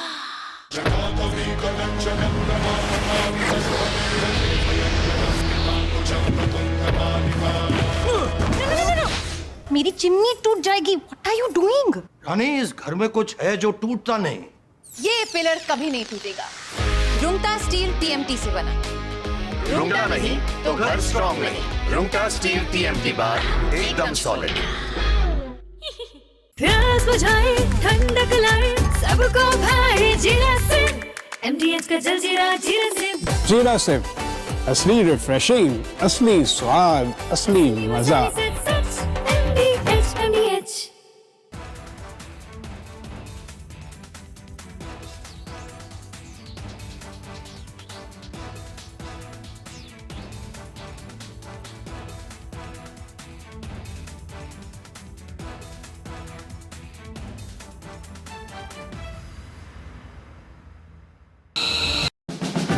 There are a swathe of people in our country, Admiral Tripathi, who today want to do something. They may not be wearing the uniform, and I believe that they want to help the country achieve the target you want. We created 2 standing task forces under 2-star officers. So we said, you go out to the industry, you go out to the defense ecosystem, and you cull out what is it that is useful to us.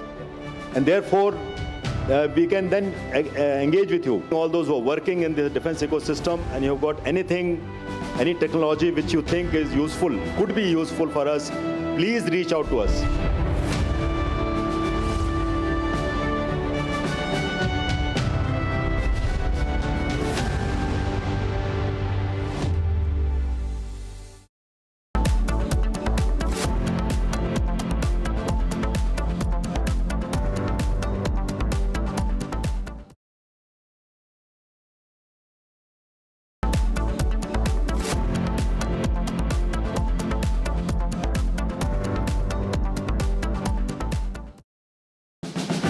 There are a swathe of people in our country, Admiral Tripathi, who today want to do something. They may not be wearing the uniform, and I believe that they want to help the country achieve the target you want. We created 2 standing task forces under 2-star officers.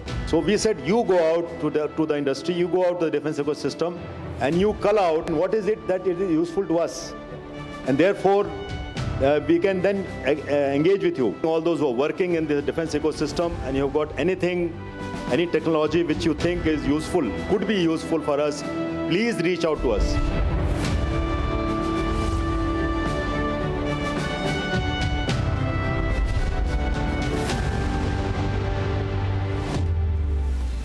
From Asia's largest news headquarters, setting the agenda for Bharat.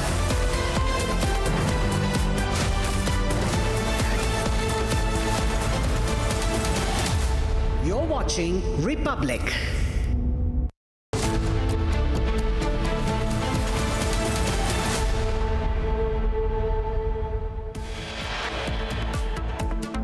Absolutely, we prefer the peace. And unfortunately, they showed open hostility. This is very important. Iranian ambassador speaks exclusively to Republic, accuses U.S. and Israel of preferring war over peace.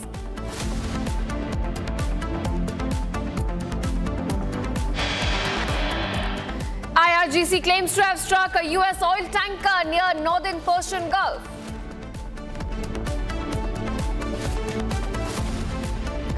Iran threatens to target Israel's Dimona nuclear reactor if U.S. and Israel seek to change regime in the country.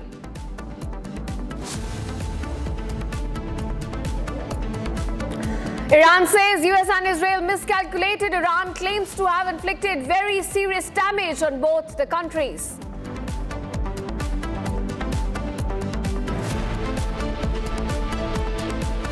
War reaches Indian Ocean. U.S. torpedoes hit Iranian ship off Sri Lankan coast in Indian Ocean.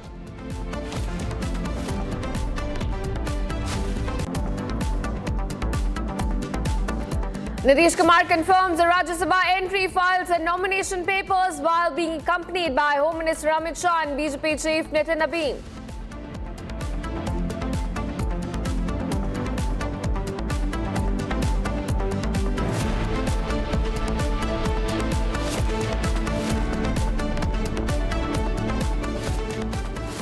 Welcome viewers, you're watching Republic's rolling coverage on the war in West Asia. Now the latest we're getting is from Azerbaijan. The attack carried out as claimed by Azerbaijan. Now it says that the runway was damaged as a result of some drone strikes on Azerbaijan's Nakhchivan airport is the latest claim made by Azerbaijan. Remember, it's the war is now widening. More and more countries are now getting engulfed in this war, and this is the latest attack carried out as claimed by Azerbaijan by Iran on their airport. Those are the visuals. In fact, now they've come out and said that their runways have also been damaged in these drone attacks carried out by Iran, according to their claims. Now, viewers, we're getting you visuals of those attacks as well, and the damage carried out on the runways. This is the visual of those attacks and the aftermath of the drone strikes carried out by Iran as per the claims made by Azerbaijan. In fact, these are the visuals from inside the airport. Now, local officials have also reported some injuries to about 2 people. And this is exactly when the attack took place. This is the moment of the attack, viewers, on your screen.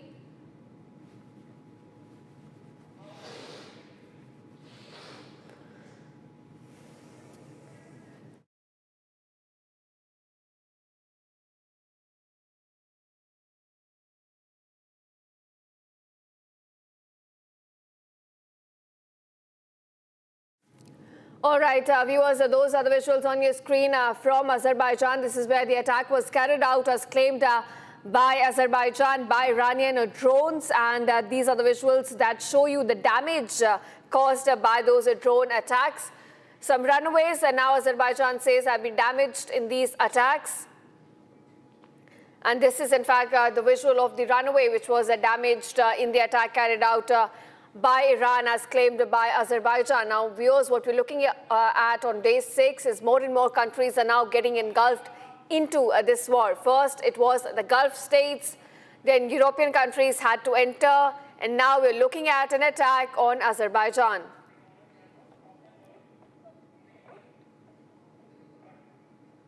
All right, viewers, now let's get you some top visuals we're getting from the war zone areas right now. Those are some basic and some most dramatic visuals that have come out from the war zone areas. Let's take a look at them.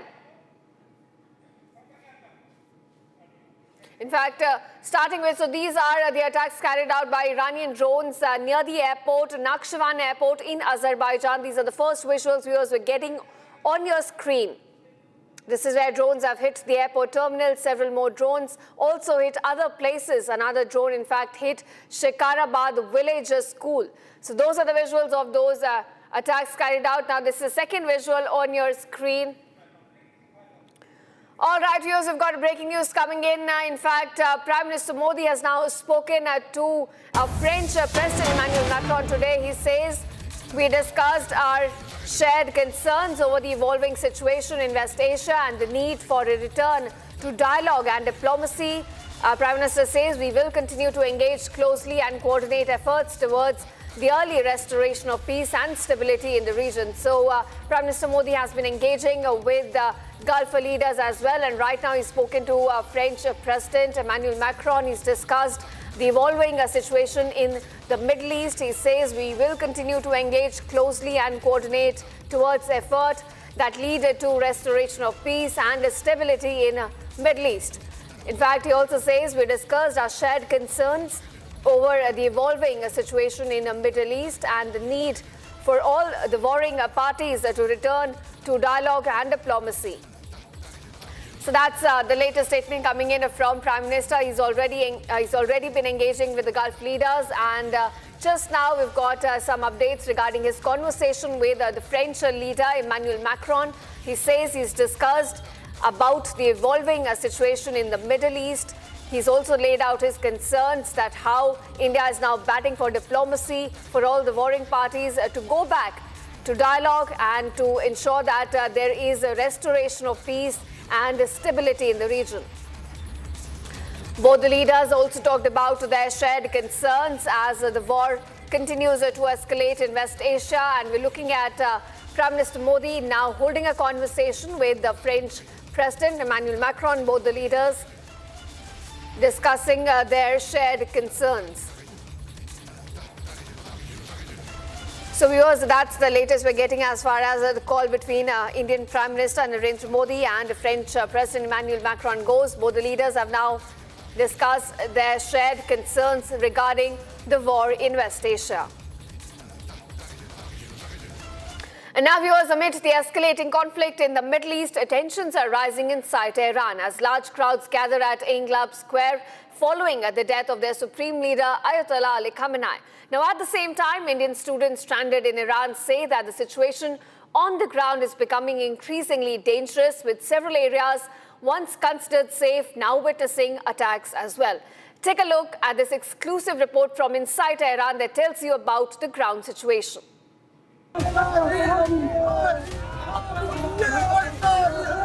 Large crowds gathered at the Inqilab Square in Tehran, one of the city's central locations. People assembled amid rising tensions as the war in the Middle East continues to intensify. Meanwhile, Indian students stuck in Iran requested the Indian government for evacuation as quickly as possible. Relocate किया था students को, उन जगहों पर भी अब हमले हो रहे हैं और जो सिटीज़ सेफ थी वहाँ पर भी हमले हो रहे हैं, और हम ये रिक्वेस्ट कर रहे हैं कि हमें यहाँ से सब स्टूडेंट्स को इवैक्यूएट किया जाए ताकि सब स्टूडेंट्स सेफ रहें। अल्हम्दुलिल्लाह अभी तक सब स्टूडेंट्स ठीक हैं, किसी को कोई नुकसान नहीं पहुँचा है, लेकिन सब स्टूडेंट्स यहाँ पैनिक हो रहे हैं क्योंकि जिन जगहों पर उनको रिलोकेट किया गया वहाँ पर भी हमले हुए हैं। We request you to evacuate all the students. Several students were earlier relocated to safer areas, but those locations are also witnessing strikes. Student from Iran, I request Indian governments from all the students that please evacuate as soon as possible क्योंकि students बहुत ज़्यादा tension में हैं। आपने relocation की थी, relocation जहाँ पे की वहाँ पे भी attacks हो रहे हैं। उर्मिया में कल बहुत ज़्यादा strikes चल रही थी। Students are very worried. With tensions escalating and attacks continuing across the region, stranded foreign nationals are increasingly seeking evacuation assistance.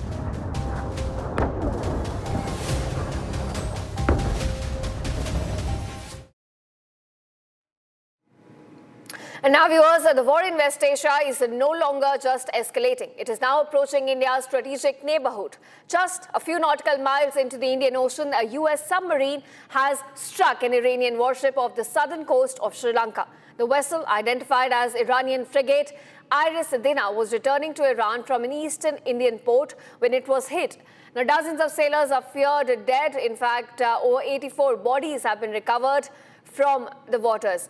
Now, U.S. Defense Secretary Pete Hegseth has described the operation as quite death. Here are more details on that. Take a look.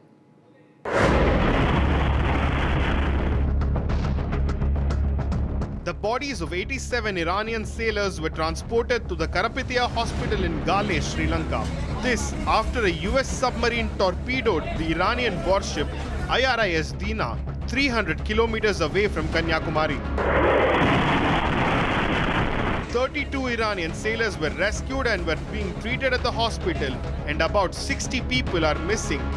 The attack shows the warship being hit by a huge explosion which blew apart the rear of the vessel. United States Secretary of War Pete Hegseth has confirmed attacking the Iranian ship off the Indian coast.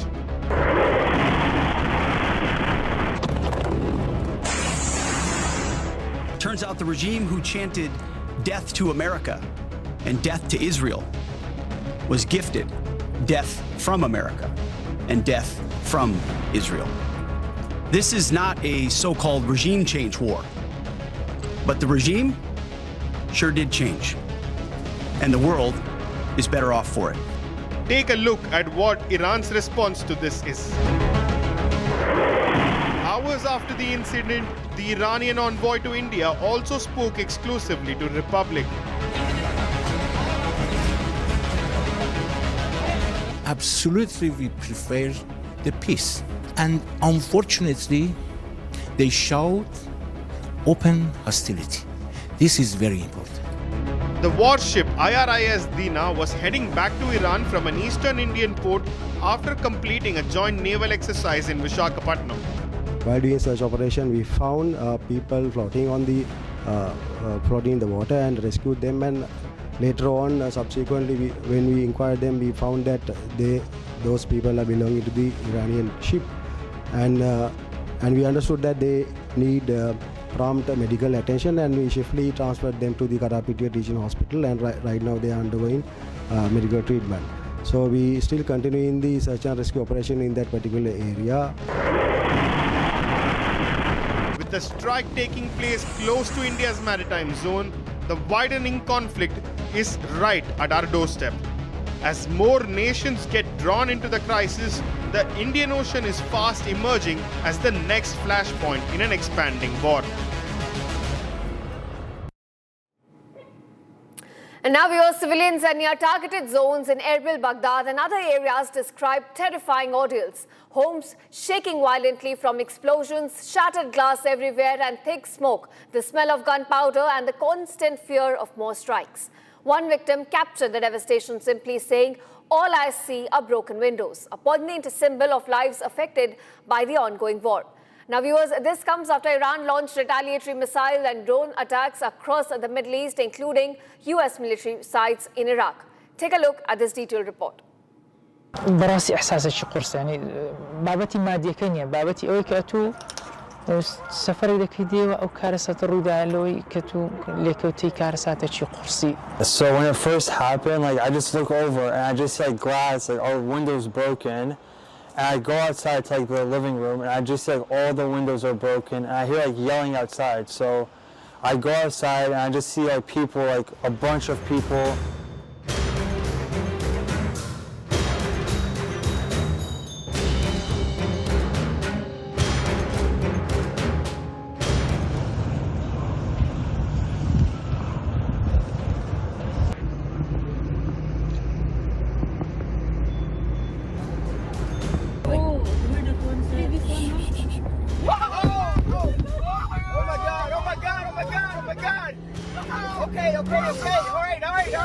براسي إحساس الشقرس يعني بابتي مادية كنية بابتي أوي كأتو سفري لك هدية أو كارثة الرودة لوي كأتو لكوتي كارثة شقرسي أو زنجي كهيز ده صلاة نا تدابت بالسي نا لانين نا هوكارين هذا بعضي اشتاق دين كأمانة ما كرديه. I just look over and I just like glass, like all windows broken.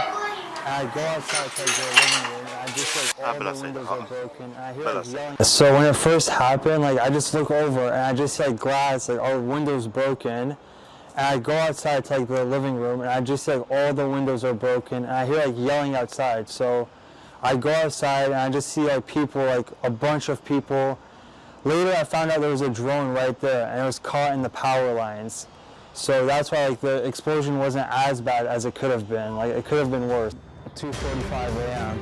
The loudest thing I've ever heard of in my life. There's an explosion, and so I quickly jump up, and I woke up around 2:45 a.m.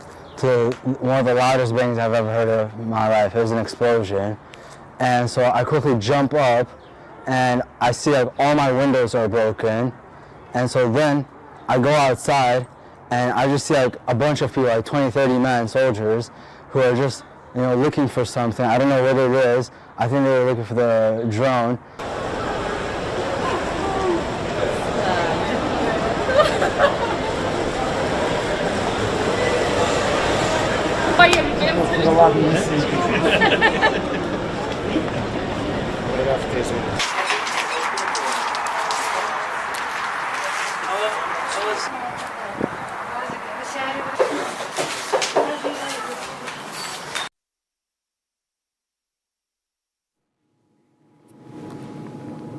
And now, viewers, tensions in the Middle East are now directly impacting Indian lives and global shipping lanes. As the Iran-Israel conflict escalates, dozens of Indian vessels are now stranded near the Strait of Hormuz, one of the world's most crucial oil transit routes.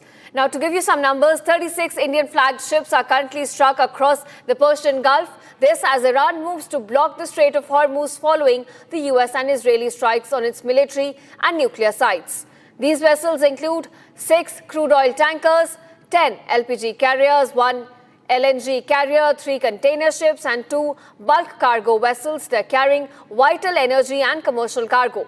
Now, at least 12 Indian ships are also positioned east to the Strait of Hormuz, while 24 remain west of the strait. Alarmingly, 12 Indian vessels are also located dangerously close to the active war zone. The crisis here has also left around 23,000 Indian sailors and maritime workers stranded across the Gulf region. 2 Indian seafarers, including Ashish Kumar and Dalip Singh, have also been killed. This is after an oil tanker Skylight was struck in the Gulf of Oman. Now, viewers, with the Strait of Hormuz handling nearly 1/5 of the world's oil supply, the blockade has triggered a surge in global crude prices and intensified fears of further maritime attacks. So this is the impact we're looking at, not just on global oil supplies, but also specifically on Indian ships which are stranded near the Strait of Hormuz, some also located dangerously close to war zone.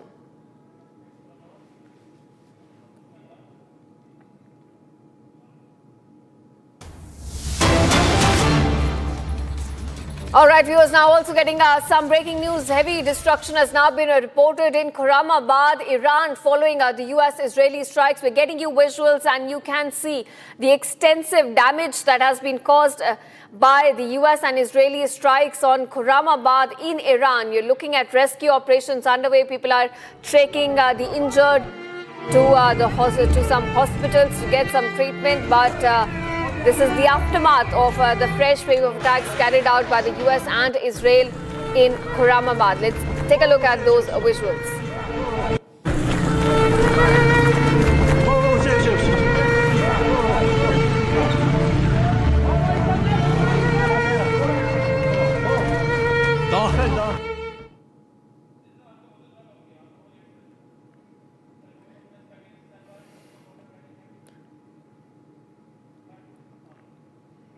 All right, viewers, moving on. The United Kingdom is now continuing defensive air operations across the Middle East. And this comes after a UK airbase in Cyprus was attacked at midnight on 2nd of March.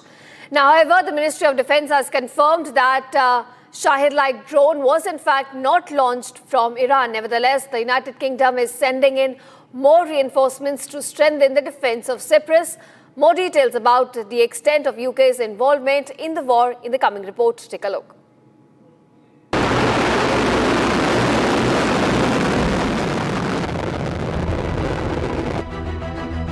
The escalating war in West Asia has entered day 6 and more nations are being drawn into it, directly or indirectly. One of the first entrants into the war was the United Kingdom. This after a Royal Air Force base in Cyprus was bombed on the 2nd of March. Following this, Prime Minister Keir Starmer stated that Britain is deploying helicopters with counter-drone capabilities and the HMS Dragon to the region.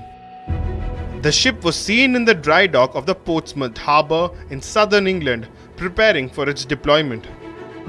Listen in to what Starmer has to say on the United Kingdom's role in the ongoing war. American planes are operating out of British bases. That is the special relationship in action. British jets are shooting down drones and missiles to protect American lives in the Middle East on our joint bases. That is the special relationship in action. Sharing intelligence every day to keep our people safe.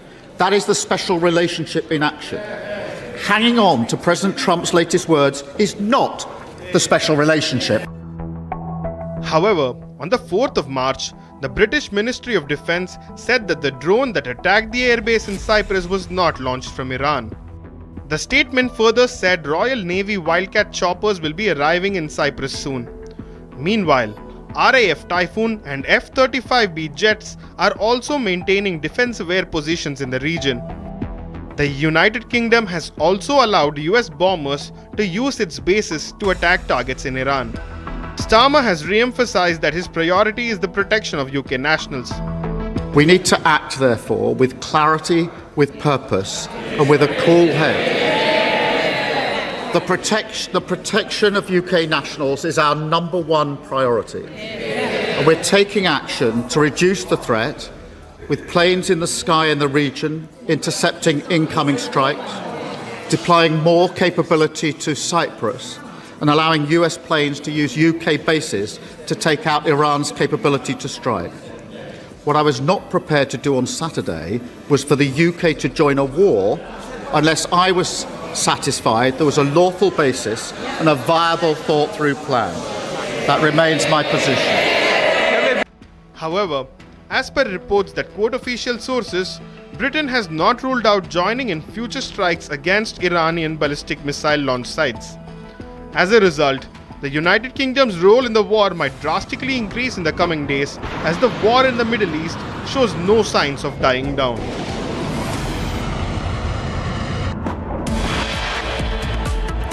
Alright viewers, on the other side, Iran says the US and Israel miscalculated and it has inflicted serious damage on their assets.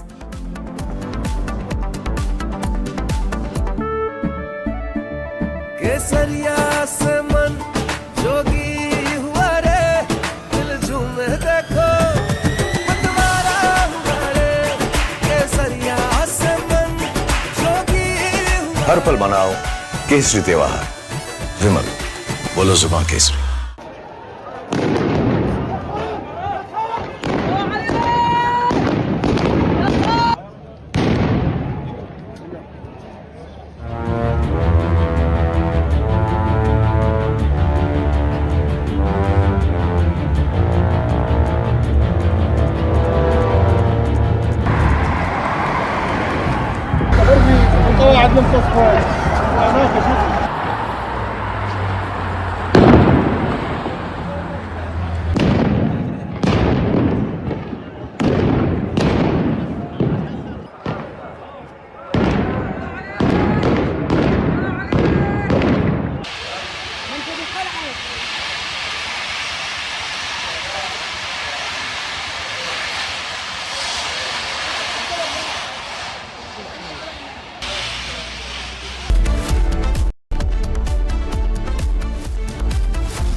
थोड़े में ज्यादा स्वाद ये तो है इसकी खास बात। वाओ मम्मा क्या स्वाद है? अरे मेरी राजा सबका राजा और मसाला। In the global employability rankings by Times Higher Education UK, only the following 6 institutions from India are ranked amongst the top 230 in the world for having the most employable graduates.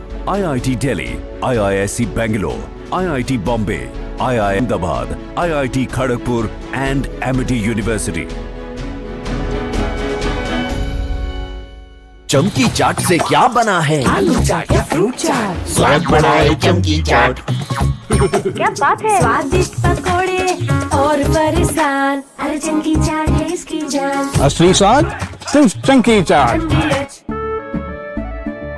केसरिया से मन जोगी हुआ रे, दिल झूमे देखो मतवारा हुआ रे। केसरिया से मन जोगी हुआ। हर पल मनाओ केसरी त्योहार। विमल, बोलो जुबान Kesari.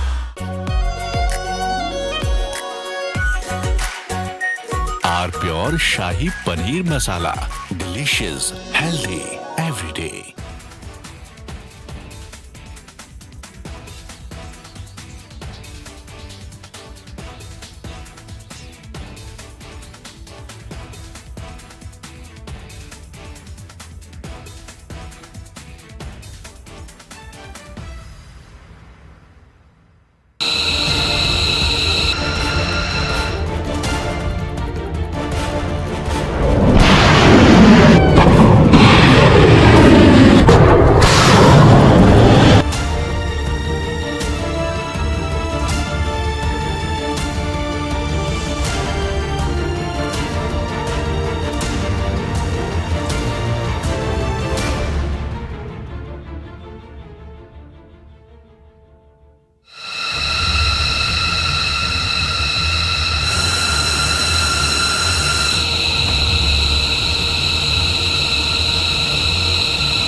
Absolutely, we prefer the peace.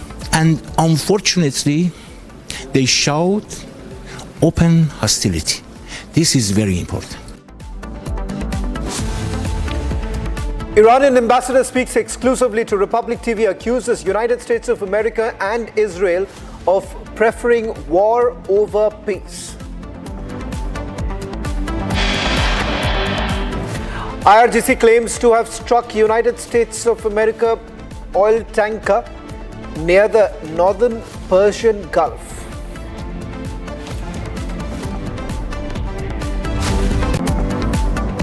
Iran threatens to target Israel's Dimona nuclear reactor if US and Israel seek to change regime in Iran.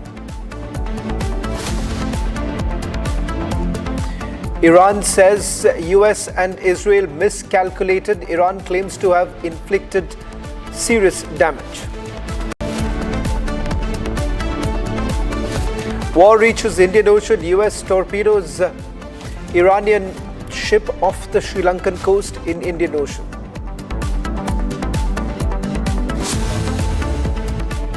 Nitish Kumar confirms Rajya Sabha entry, files nomination papers while being accompanied by Home Minister Amit Shah and BJP Chief Nitin Nabi.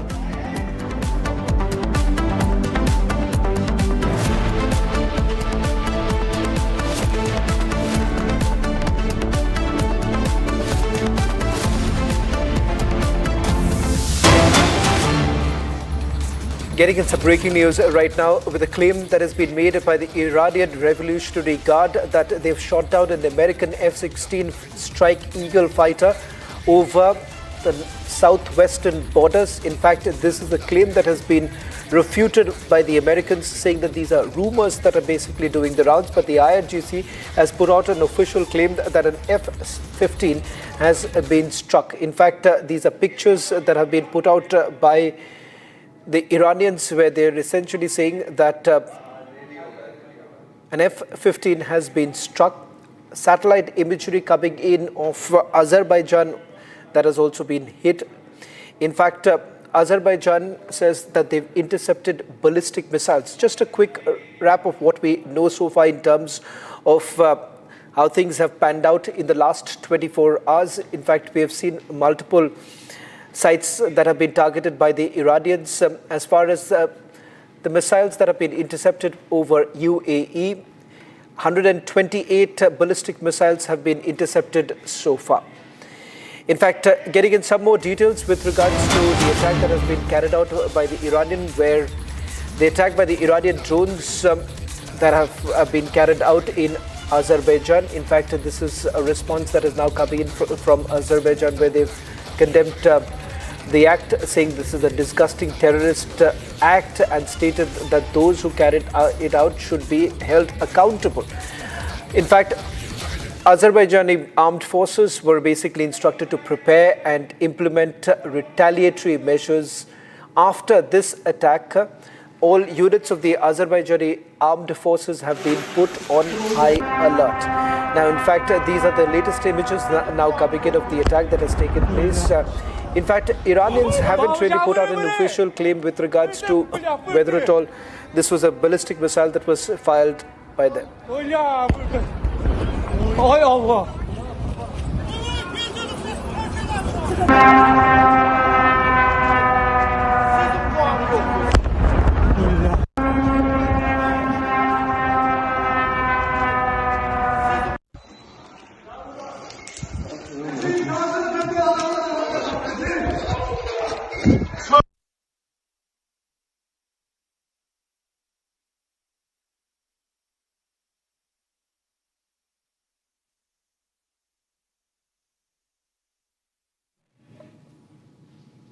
Viewers, even as the war intensifies in West Asia, Europe is now beginning to move military assets closer to the conflict zone. Spain, which had earlier opposed the war, is now sending a naval warship to the eastern Mediterranean.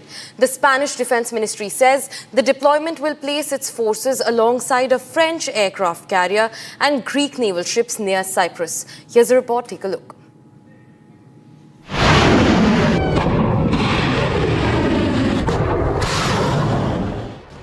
The war in West Asia is now entering a new phase, and Europe is beginning to move military assets closer to the conflict zone. Spain, which had earlier called for diplomacy, is now preparing for a military deployment. The Spanish Defense Ministry says Madrid will send a naval frigate to Cyprus. The warship will join a French aircraft carrier group along with naval ships from Greece. The deployment will position European naval forces in the eastern Mediterranean.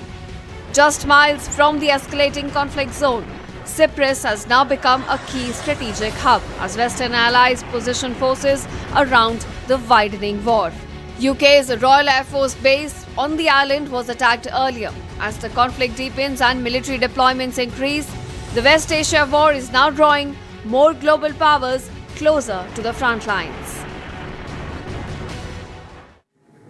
Viewers, now quickly shifting focus to a breaking development from the war. Sirens are being heard in Jerusalem city. You can see people, various people, Jews and Arabs and everyone else going to take shelter inside their homes and in shelter houses. These are the visuals on your screens just from today morning, where sirens were heard in Jerusalem city. You can see people scrambling on the streets, running around and going to the quickest shelter possible. At a time when countries are at war, Jerusalem has now sounded sirens of missiles raining. Listen into the ambient sound of this visual to understand what's happening.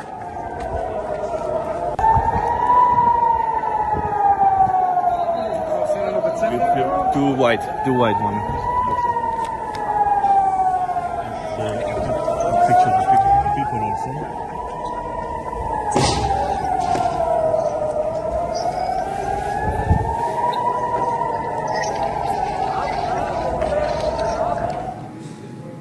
Viewers, the war in West Asia has entered its 6th day, with Iran now threatening to attack Israel's nuclear plant in Dimona if US and Israel try to effect any regime change in Iran. Amid this escalating war, civilians in a nearby nation are losing their residences and livelihoods. Take a look at this report that gets you all the details into how civilians actually become the pawn dogs of any war possible.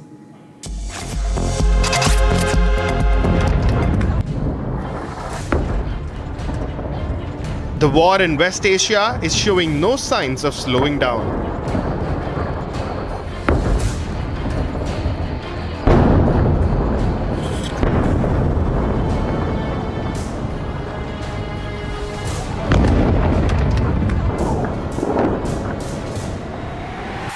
And civilians in neighboring countries are paying the price as fire rains down from the sky. So I woke up around 2:45 a.m. to one of the loudest bangs I've ever heard of in my life. It was an explosion. And so I quickly jump up and I see like all my windows are broken. And so then I go outside and I just see like a bunch of people, like 20, 30 men, soldiers, who are just, looking for something. I don't know what it is. I think they were looking for the drone. Residents of Erbil, the capital of the semi-autonomous Kurdish region in northern Iraq, are waking up to explosions from drones and missiles every day. So when it first happened, I just look over and I just see glass, all the windows broken. And I go outside to the living room and I just see all the windows are broken. And I hear yelling outside. So I go outside and I just see people, a bunch of people. Later I found out there was a drone right there and it was caught in the power lines. So that's why the explosion wasn't as bad as it could have been. It could have been worse.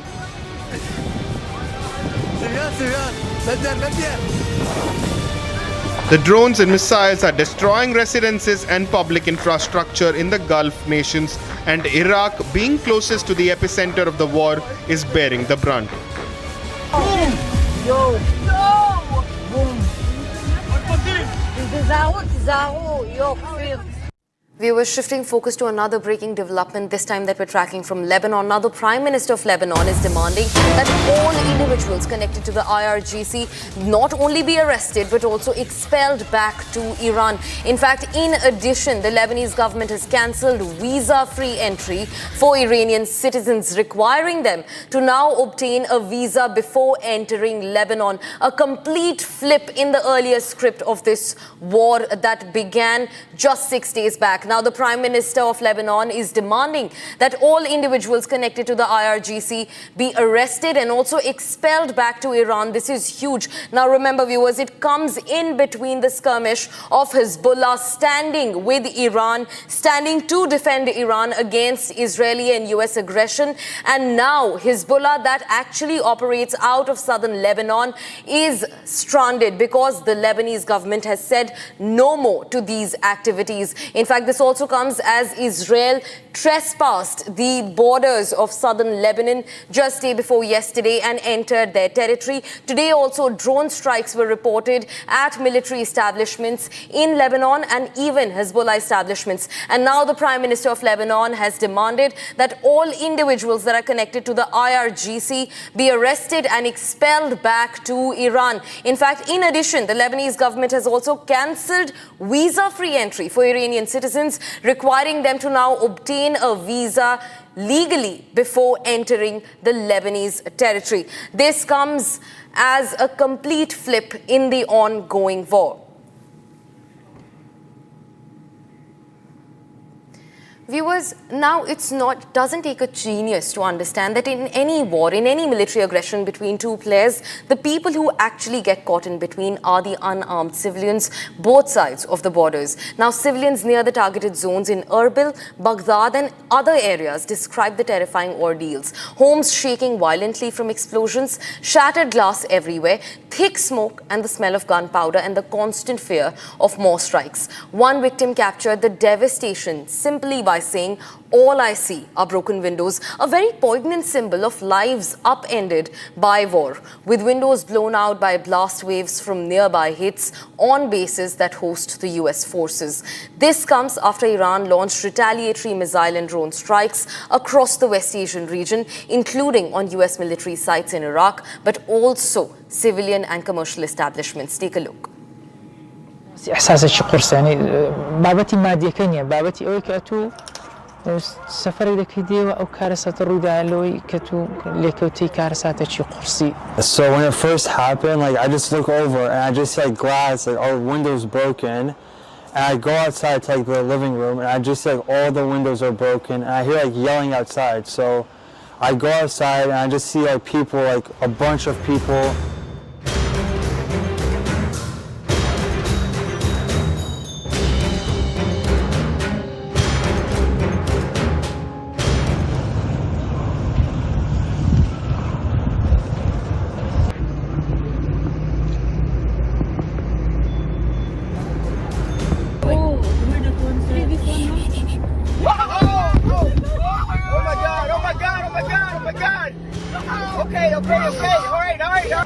براسي إحساس شي قرص يعني بابتي مادية كنية بابتي أوي كأتو سفري دكي ديوا أو كارثة الرودة لوي كتو ليكوتي كارثة شي قرصي أو زنقي كهيز دا صلاة نا تدا ببسي نا لانين نا هوكارين هذا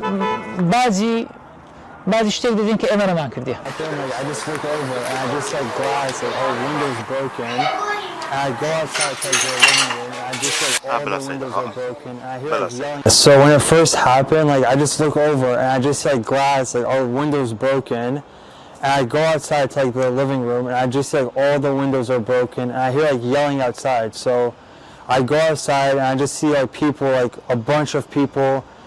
Later I found out there was a drone right there and it was caught in the power lines. So that's why like the explosion wasn't as bad as it could have been. Like it could have been worse. 2:45 a.m. So one of the loudest things I've ever heard of in my life. There's an explosion. And so I quickly jump up and I woke up around 2:45 a.m. to one of the loudest bangs I've ever heard of in my life. It was an explosion. And so I quickly jump up and I see like all my windows are broken, and so then I go outside and I just see like a bunch of people, like 20-30 men, soldiers, who are just, you know, looking for something. I don't know what it is. I think they were looking for the drone.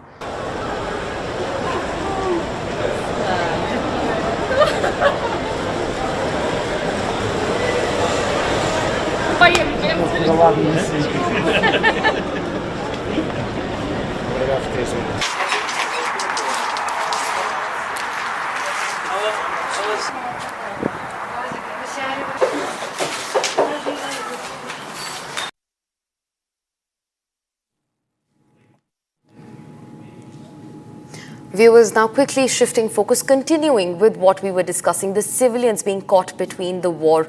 Now, in fact, civilians near targeted zones were attacked. In fact, now Iran has come up with certain numbers. Iran has said that about 1,200 civilians have been killed. The death toll has now risen to over 1,200 in the war that's ongoing between Israel, US on one side and Iran on the other. At least 1,200 people have been killed on the side of the Iranian borders. That's the latest statement that has come out from the side of the Iranian authorities. And viewers, remember, the death toll in Iran has now crossed the 1,000 mark. The estimated number exactly is near about 12,030. The death toll that is in Iranian side of the border alone. We do not have any more details on the injuries, but the death toll has now crossed the 1,000 mark and has reached a staggering 1,230 as of now on the side of the Iranian border. Now remember, these are the visuals on your screens where the Israeli Defense Forces struck different military bases across Iran. Also, civilian and commercial areas were caught between the crossfire and the constant barrage of missiles. In fact, we also saw visuals of Tehran, the capital city of Iran, being carpet bombed by Israeli Defense Forces, in fact, including various other cities in Iran, which were flattened by Israeli aggression. Viewers, shifting focus, now the United Kingdom is continuing defensive air operations across the West Asian region. This comes after a UK airbase in Cyprus was attacked at midnight on the 2nd of March. However, the Ministry of Defense has confirmed that the Shahid-like drone was in fact not launched from Iran. Nevertheless, the UK is sending in more reinforcement to strengthen its defense of the Cyprus region. More details about the extent of UK's involvement in the war in this upcoming report. Take a look.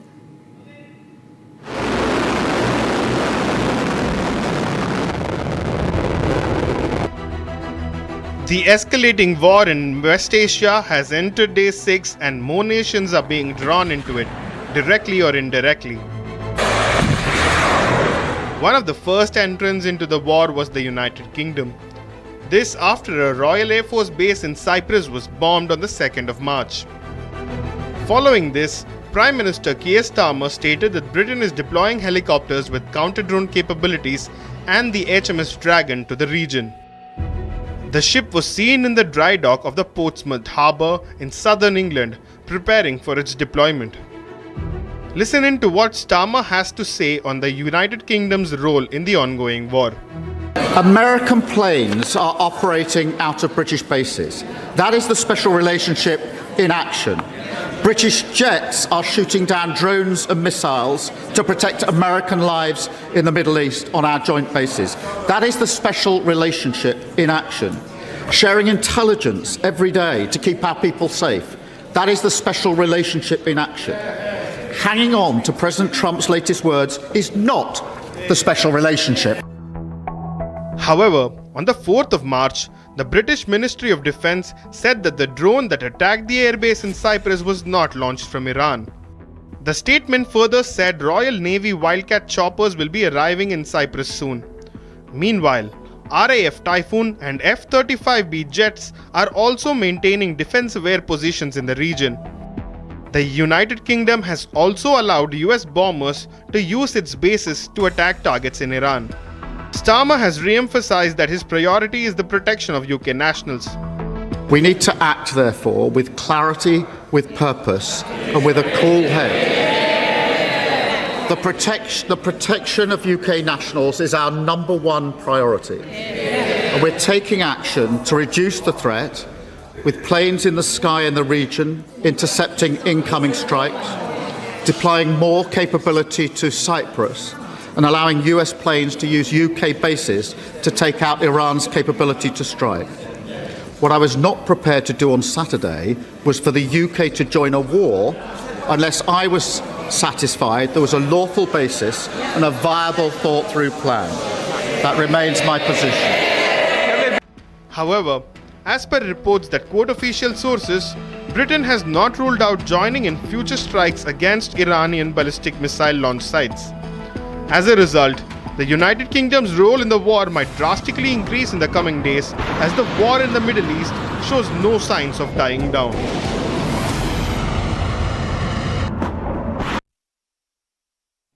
And with that, viewers, we call it a wrap on this edition of the News Bulletin. But don't go anywhere. On the other side, Iran has said that US and Israel highly miscalculated Iranian claims to have inflicted very serious damage on their military establishments. We're getting you all the details into what's unfolding in West Asia, minute by minute. Stay tuned to Republic TV.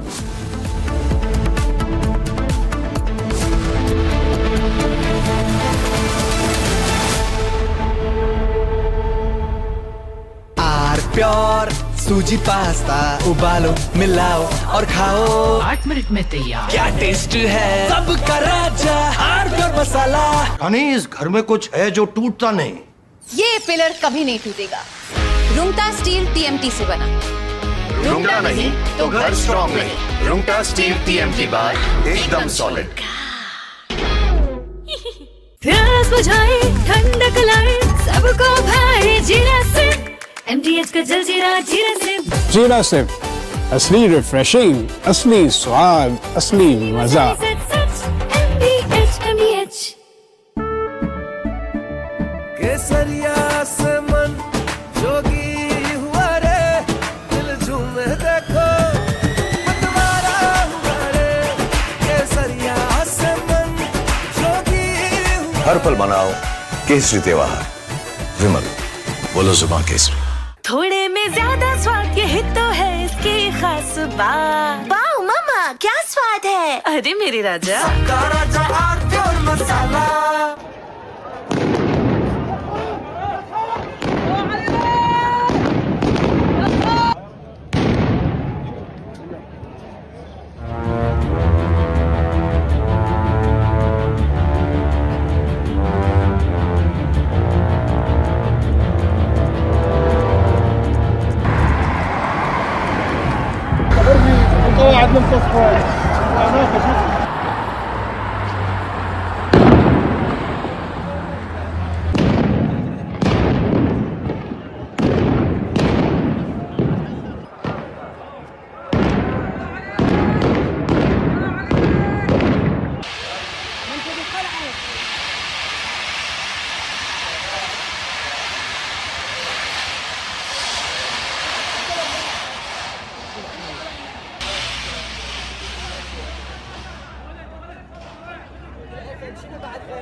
يا نعش اللي يشيل الشيعة سرتنا طاح المرتفع.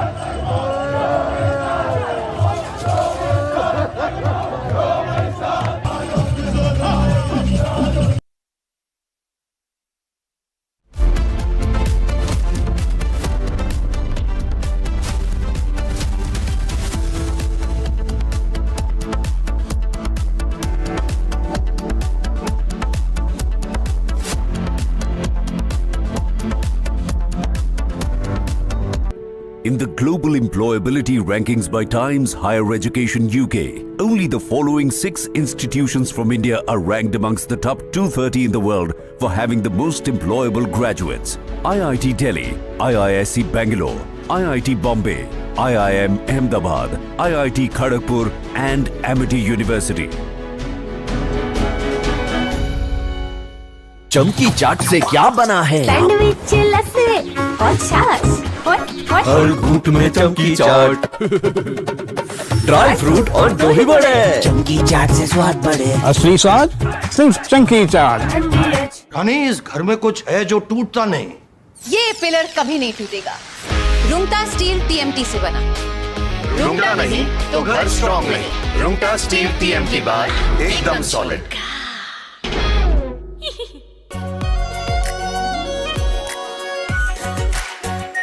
Are pure shahi paneer masala, delicious, healthy everyday. केसरिया से मन जोगी हुआ रे, दिल झूमे देखो पतवारा हुआ रे। केसरिया से मन जोगी हुआ। हर पल मनाओ केसरी त्योहार। विमल बोलो जुबान केसरी। चमकी चाट से क्या बना है? सैंडविच लस्सी और छाछ हर घूंट में चमकी चाट। अब बताओ स्वाद आया? असली स्वाद सिर्फ चमकी चाट।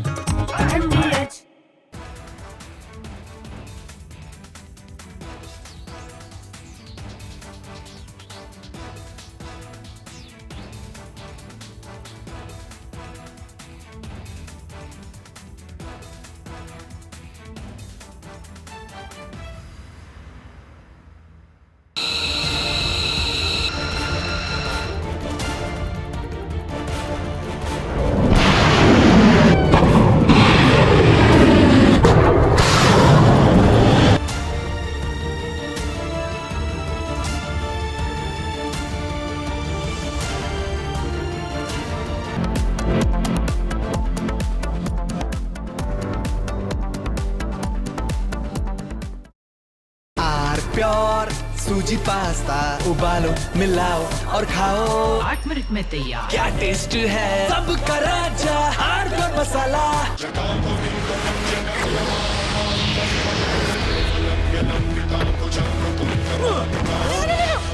मेरी चिमनी टूट जाएगी। What are you doing? रानी, इस घर में कुछ है जो टूटता नहीं। ये पिलर कभी नहीं टूटेगा। रुंगटा स्टील TMT से बना। रुंगटा नहीं तो घर स्ट्रॉन्ग नहीं। रुंगटा स्टील TMT बार एकदम सॉलिड। प्यास बुझाए ठंडक लाए सबको भाई जीरा से MDH का जल जीरा जीरा से जीरा से असली रिफ्रेशिंग, असली स्वाद, असली मजा। MDH केसरिया से मन जोगी हुआ रे, दिल झूमे देखो मतवारा हुआ रे। केसरिया से मन जोगी हुआ। हर पल मनाओ केसरी त्योहार। विमल, बोलो जुबान केसरी। थोड़े में ज्यादा स्वाद यही तो है इसकी खास बात। वाओ मामा क्या स्वाद है। अरे मेरे राजा सबका राजा आरती और मसाला।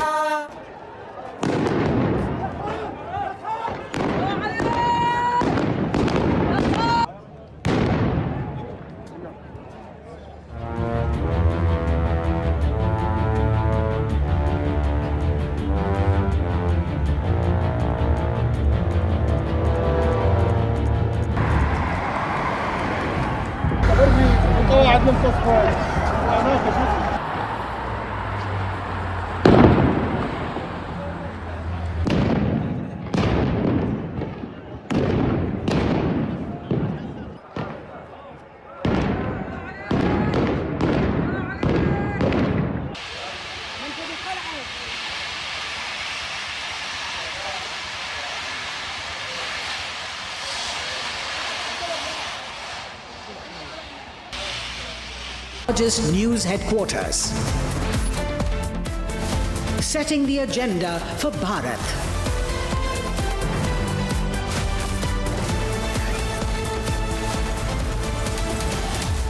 You're watching Republic.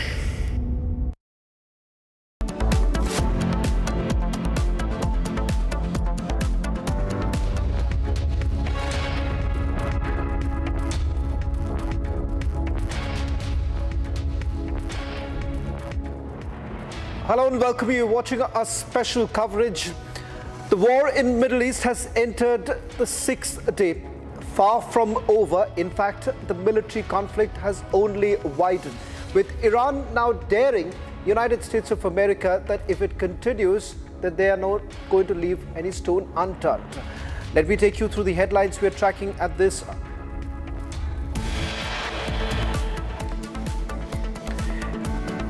Iran denies targeting Azerbaijan, accuses Israel of carrying out the attacks.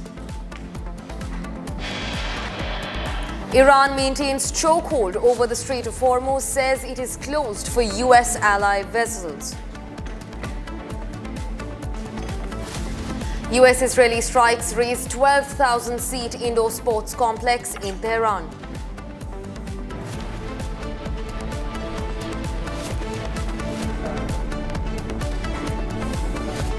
Abbas Araghchi says U.S. will bitterly regret precedent it has set by attacking an Iranian vessel in international waters.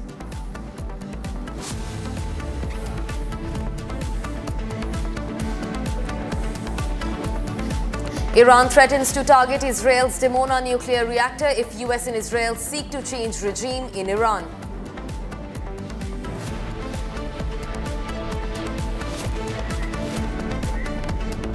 What is it about? Well, the war is no longer just escalating. It is now approaching India's strategic neighborhood. Just a few nautical miles into the Indian Ocean, U.S. submarine has reportedly struck an Iranian ship.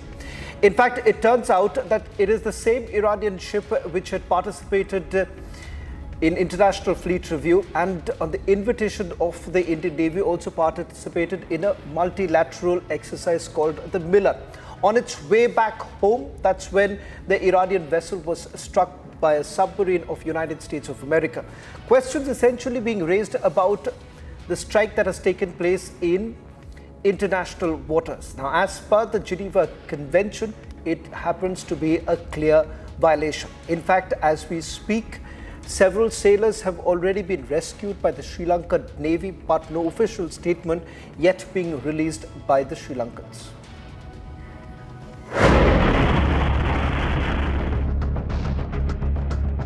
The bodies of 87 Iranian sailors were transported to the Karapitiya hospital in Gale, Sri Lanka.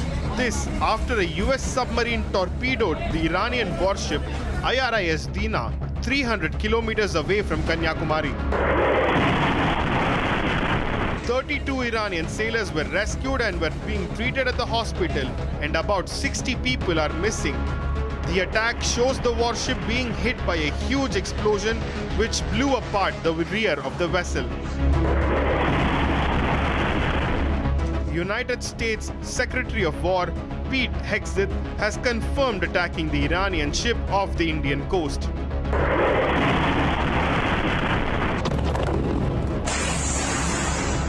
Turns out the regime who chanted death to America and death to Israel was gifted death from America and death from Israel. This is not a so-called regime change war, but the regime sure did change, and the world is better off for it. Take a look at what Iran's response to this is. Hours after the incident, the Iranian envoy to India also spoke exclusively to Republic. Absolutely, we prefer the peace. And unfortunately, they showed open hostility. This is very important. The warship IRIS Dina was heading back to Iran from an eastern Indian port after completing a joint naval exercise in Visakhapatnam. While doing search operation, we found people floating on the floating in the water and rescued them. And later on, subsequently, when we inquired them, we found that those people are belonging to the Iranian ship, and we understood that they need prompt medical attention, and we swiftly transferred them to the Karapitiya Teaching Hospital, and right now they are undergoing medical treatment. So we still continue in the search and rescue operation in that particular area. With the strike taking place close to India's maritime zone, the widening conflict is right at our doorstep.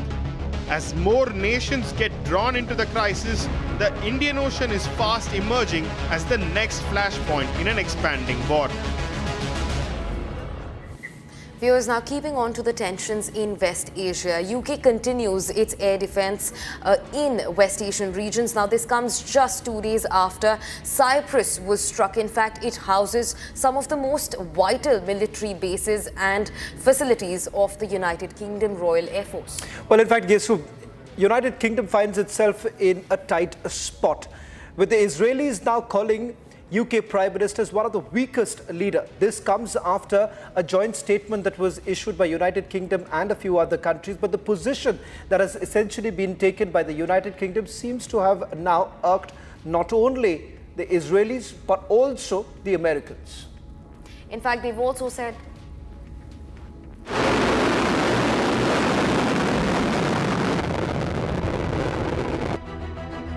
the escalating war in West Asia has entered day 6 and more nations are being drawn into it, directly or indirectly.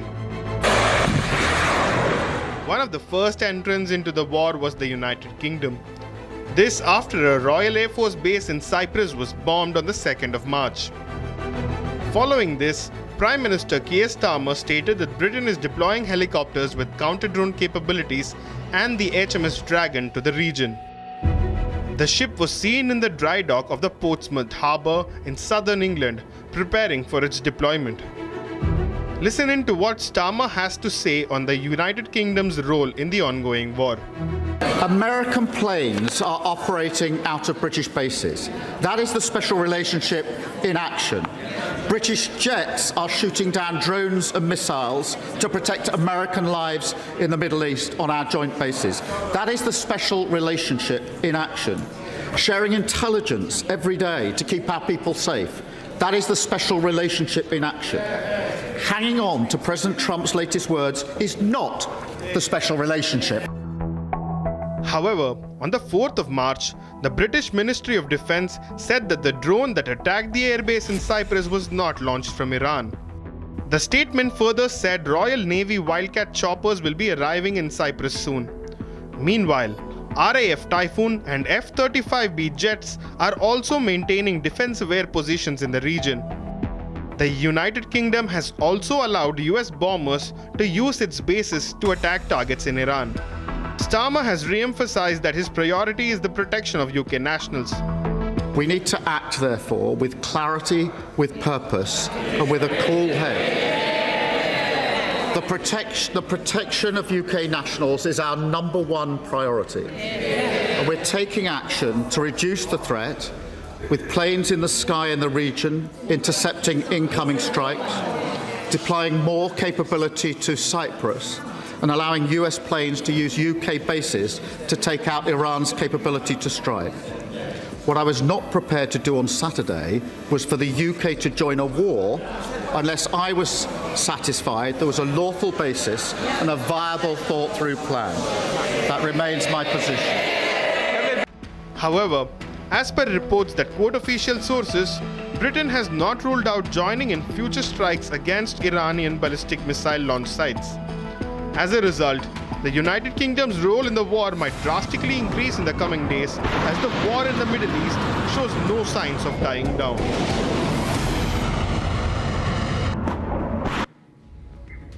The conflict in West Asia is widening, with more countries now stepping into the conflict, and not just from the Gulf region, but also West and the Europe are stepping in now. Well, in fact, it's no longer just limited to United States of America, Israel and Iran. It seems that other countries have also been dragged in. As far as countries like Australia, Italy and New Zealand are concerned, Australia along with Italy have all decided that more warships would be sent across. In fact, this was an announcement that was made by the Italian president with regards to what exactly would be the way forward and how exactly would they be augmenting their position in the area.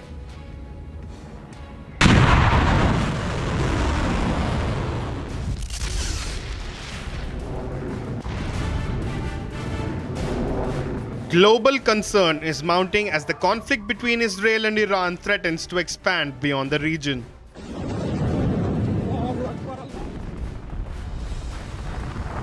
Several countries are now mobilizing military assets and emergency response teams to protect their citizens and strategic interests. Australia has deployed military assets to the Middle East as part of contingency planning. Prime Minister Anthony Albanese confirmed that crisis response teams have already been sent to the region. Australia stands with the brave people of Iran in their struggle against what is an oppressive regime. Ayatollah Khamenei was responsible for the regime's ballistic missile and nuclear program, support for armed proxies, and its brutal acts of violence and intimidation against its own people. This claimed countless lives in Iran, but also internationally. He was responsible for orchestrating attacks on Australian soil. His passing will not be mourned. Canberra says the move is aimed at assisting and evacuating around 115,000 Australian citizens if the situation deteriorates. New Zealand has also stepped up preparations. Wellington has ordered 2 military aircraft to the Middle East region. Well, along with the Minister of Foreign Affairs, I've announced that the New Zealand Defence Force is pre-deploying 2 of our new Hercules aircraft into the region at the appropriate time, once it's safe for them to get in there. And so we are urging New Zealanders based in the Middle East to register with Safe Travel and to let us know through that, and also the consular service, if they would like to leave at some stage so they can be taken out of harm's way.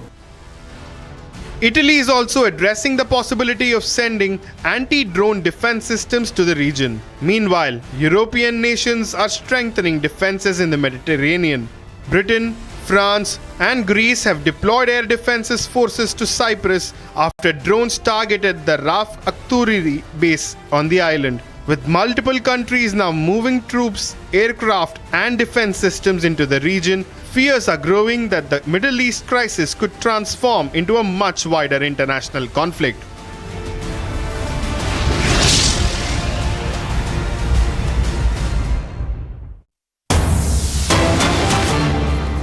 Quickly shifting focus to a breaking development that we're tracking now. The U.S. Central Command has issued fresh visuals that are coming in from their strikes in Iranian territories, deep inside Iranian territories, hitting the country's facilities. This is the visual, the video that has been released by U.S.'s Central Command. The Iranian regime's ability to impact U.S. forces and regional partners is rapidly declining. That's the statement coming in from U.S.'s Central Command. Well, in fact, the objective of the Americans at this stage is to basically neutralize the entire leadership of the IRGC. And not just that, as far as nuclear facilities are also concerned, there has been a direct attack that has essentially taken place, trying to cripple the ability of the regime to carry forward any nuclear capability for that matter. In fact, as far as the Americans and Israelis are concerned, they are saying that this is just the beginning. In fact, the mission is far from over. In a short while from now, we're expecting some sort of a briefing to take place at the Pentagon, which would essentially give us what has been achieved by US and Israel in the strikes that have been carried out so far. In fact, the Iranians have also put up a strong fight here. They say that their target is simply military bases of United States of America. A strong response really coming in from the Iranian foreign minister after an Iranian ship was basically targeted off Sri Lankan coast. They're saying that the response is going to be harder. The entire focus right now is on who exactly will take over after Ayatollah Khamenei, whether at all it is going to be his son. That's the deliberation that's still going on. In fact, it seems that there is a division of opinion as far as who exactly takes forward, keeping in mind that some reports essentially suggesting that if at all Ayatollah Khamenei's son takes over, that he would be the prime target of the Americans' case. Right, Shravan. In fact, viewers, let's quickly also take a look at the 10 defining visuals of the war so far. Now, remember, the war that is in its 6th day. These are the 10 most striking visuals that have come in from today that help you understand the gravity of the assault. Now, the first video that we're talking about on your screens, this shows the missile strike that destroyed about 12,000-seat indoor arena at Tehran's Azadi complex. Now, a missile strike that destroyed the entire arena inside Tehran's Azadi sports complex on Thursday morning following attacks by the US and Israel. In fact, all sections of this indoor hall and surrounding buildings at the complex were completely flattened. Previously, there were also reports that authorities were using some stadiums and sports venues in various cities to gather and station military and security forces, as well as equipment and vehicles and other armament. Now, let's move on to the second video, the second most defining visual that we're seeing. Well, in fact, this is a strike that was carried out by United States of America, the Iranian city of Sanandaj, which is near the Imam Ali base in Dushan, which is close to the Kurdish border. In fact, several facilities have now been targeted by the Iranians, particularly, we are given to understand, which is the IRGC military facilities that have been targeted, Kesu. Yes, exactly. And moving on to the third visual that we have on your screens. Now, this shows a US oil tanker that was hit by a missile in the northern Persian Gulf. This oil tanker was hit by the IRGC naval forces in the northern Persian Gulf just this morning, and it is currently still on fire. We had previously also stated that based on international laws and regulations, during wartime, the rules of traffic through the Strait of Hormuz will be under the control of the Islamic Republic of Iran, a statement that came out just this morning. In fact, they also threatened that everybody must comply with the restrictions that are being put in place by the Islamic Republic of Iran. Well, in fact, the other video comes in from Azerbaijan, where the Ministry of Foreign Affairs has strongly condemned the drone attacks that were basically carried out from the territory of Iran. Now, a statement has been issued where the ministry has emphasized that Azerbaijan strongly condemns these drone attacks that have been launched from Iranian territory. Iran, in fact, has denied that it fired a drone on Azerbaijan. Viewers, this on your screens is the first footage of Israel's F-35 fighter jet being shot down by Iranian fighter jet YAK-130, Yak-130. And this skirmish looks like a dogfight, the visual that's playing on your screens between the US and the Iran coming face to face with their fighter jets.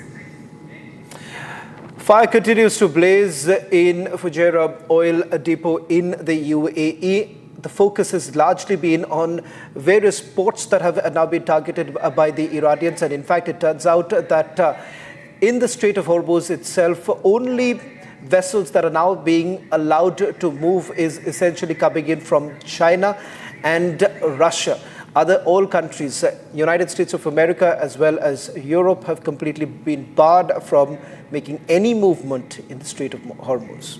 Right, the seventh most defining visual, viewers, on your screens. You can see interceptions of the Iranian missiles. Now remember, even after Israel's Iron Dome being fully applied and being fully capable, Tehran's missiles have still managed to strike through the Israeli airspace. And these are the visuals of interception taking place in live time over the Israeli airspace.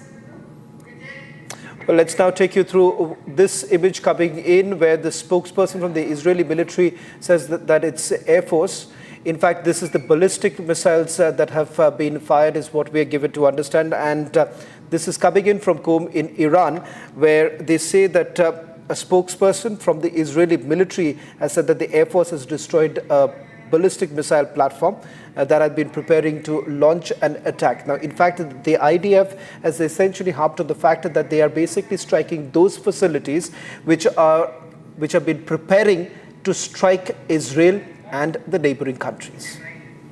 Viewers, now looking at the ninth visual. This is from Bandar Abbas in Iran, where a missile strike can be seen near the IRGC's naval base. Now remember, Israel also said that it is only coming after Iran's military establishments and anything else, any other facility that stands behest the Iranian regime, which Israel is now out to flatten. This is the ninth visual on your screens. Well, powerful explosions have also been reported near the IRGC. In fact, the IDF strike that has taken place is from Hezbollah. In fact, we have had a confirmation coming in from the IDF that the terrorist cell operating from the headquarters in southern Lebanon was basically eliminated. The 91st Division forces identified several terrorists from Hezbollah terror group entering a building that served as their headquarters in the operational area of the forces in southern Lebanon. Viewers, now amid the escalating conflict in West Asia, tensions are rising inside Tehran as well as large crowds gathered at the Engelab Square following the killing of the Supreme Leader Ayatollah Khamenei. Now also Indian students explain the ordeal of what it means to be stuck in a foreign land in between an ongoing conflict. Well, in fact, images that have basically come in from Iran clearly goes on to indicate that there is a swelling of crowd in various cities. In fact, not just limited to Tehran, but also other cities like Isfahan, where we have seen large crowds gathering there. Now, this is a report coming in from a partner network, CGTN.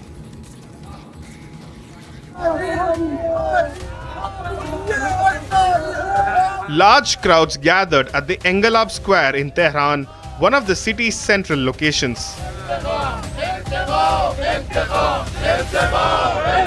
People assembled amid rising tensions as the war in the Middle East continues to intensify. Meanwhile, Indian students stuck in Iran requested the Indian government for evacuation as quickly as possible. Relocate किया था students को, उन जगहों पर भी अब हमले हो रहे हैं और जो सिटीज़ सेफ थी वहाँ पर भी हमले हो रहे हैं और हम ये रिक्वेस्ट कर रहे हैं कि हमें यहाँ से सब स्टूडेंट्स को इवैक्यूएट किया जाए ताकि सब स्टूडेंट्स सेफ रहें। अल्हम्दुलिल्लाह अभी तक सब स्टूडेंट्स ठीक हैं, किसी को कोई नुकसान नहीं पहुँचा है, लेकिन सब स्टूडेंट्स यहाँ पैनिक हो रहे हैं क्योंकि जिन जगहों पर उनको रिलोकेट किया गया वहाँ पर भी हमले हुए हैं। We request you to evacuate all the students. Several students were earlier relocated to safer areas, but those locations are also witnessing strikes. Student from Iran. I request Indian governments from all the students that please evacuate as soon as possible क्योंकि students बहुत ज़्यादा tension में हैं. आपने relocation की थी, relocation जहाँ पे की वहाँ पे भी attacks हो रहे हैं. उर्मिया में कल बहुत ज़्यादा strikes चल रही थी. Students are very worried. With tensions escalating and attacks continuing across the region, stranded foreign nationals are increasingly seeking evacuation assistance.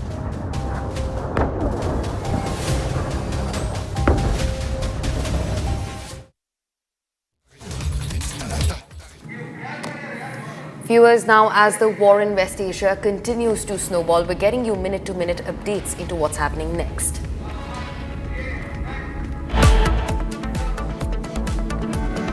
A school in Azerbaijan has been hit. We're getting you all the details of the casualties and those injured coming up right after this short commercial break. Stay tuned to Republic TV.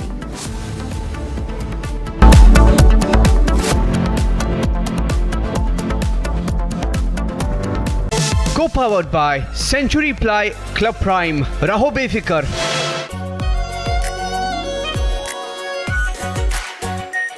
Our pure Shahi Paneer Masala. Delicious, healthy, every day. In the global employability rankings by Times Higher Education UK, only the following 6 institutions from India are ranked amongst the top 230 in the world for having the most employable graduates. IIT Delhi, IISc Bangalore, IIT Bombay, IIM Ahmedabad, IIT Kharagpur and Amity University. चमकी चाट से क्या बना है? आलू चाट या fruit चाट, स्वाद बनाए चमकी चाट। क्या बात है? स्वादिष्ट पकोड़े और फरसान, अरे चमकी चाट है इसकी जान। असली स्वाद सिर्फ चमकी चाट।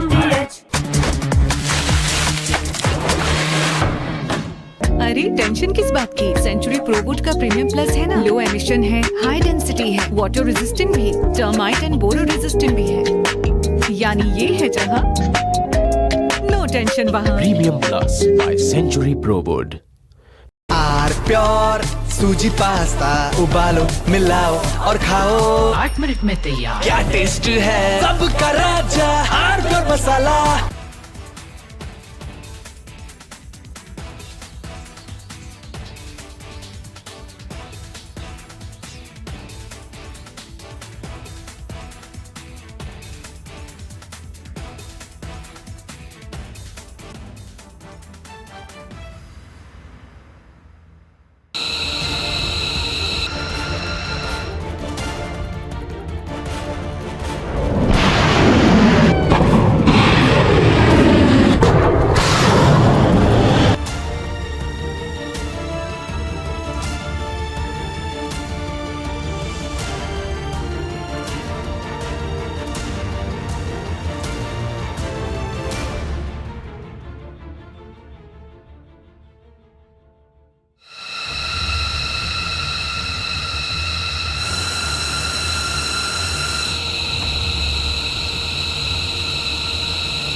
Co-powered by Century Ply Club Prime. Raho befikar. चमकी चाट से क्या बना है? सैंडविच नीचे लस्सी और छाछ और हर घूंट में चमकी चाट ड्राई फ्रूट और दही बड़े चमकी चाट से स्वाद बढ़े असली स्वाद सिर्फ चंकी चाट।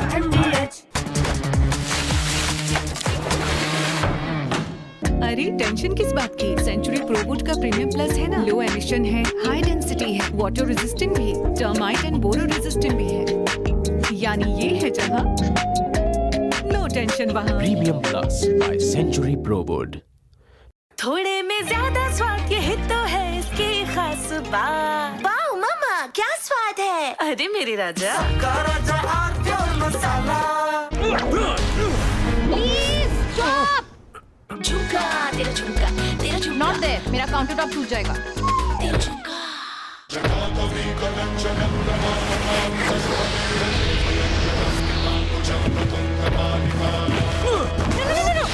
मेरी चिमनी टूट जाएगी। What are you doing? रानी, इस घर में कुछ है जो टूटता नहीं। ये पिलर कभी नहीं टूटेगा। रुंगटा स्टील टीएमटी से बना। रुंगटा नहीं तो घर स्ट्रॉन्ग नहीं। रुंगटा स्टील टीएमटी बार एकदम solid.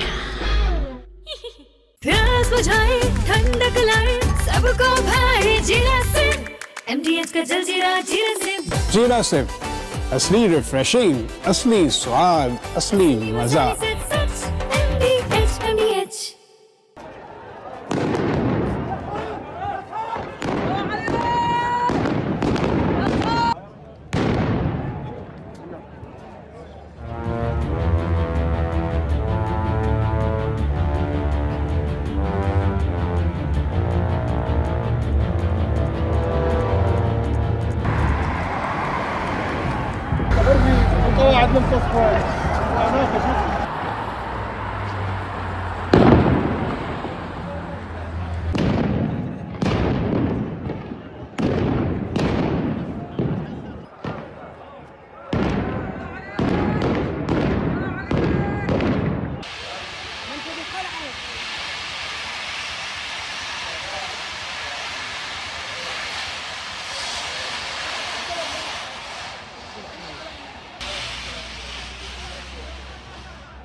Viewers, as the tensions in West Asia continue to remain on a boil, we are now eyeing at another breaking development. Now, Azerbaijan's international airport was under attack, but the twist is the fact that Iran says it did not strike the airport at all.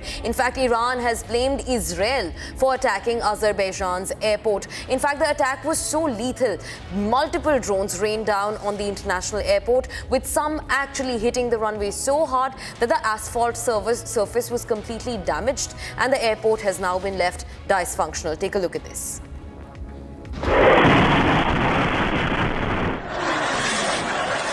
The war in West Asia is now widening.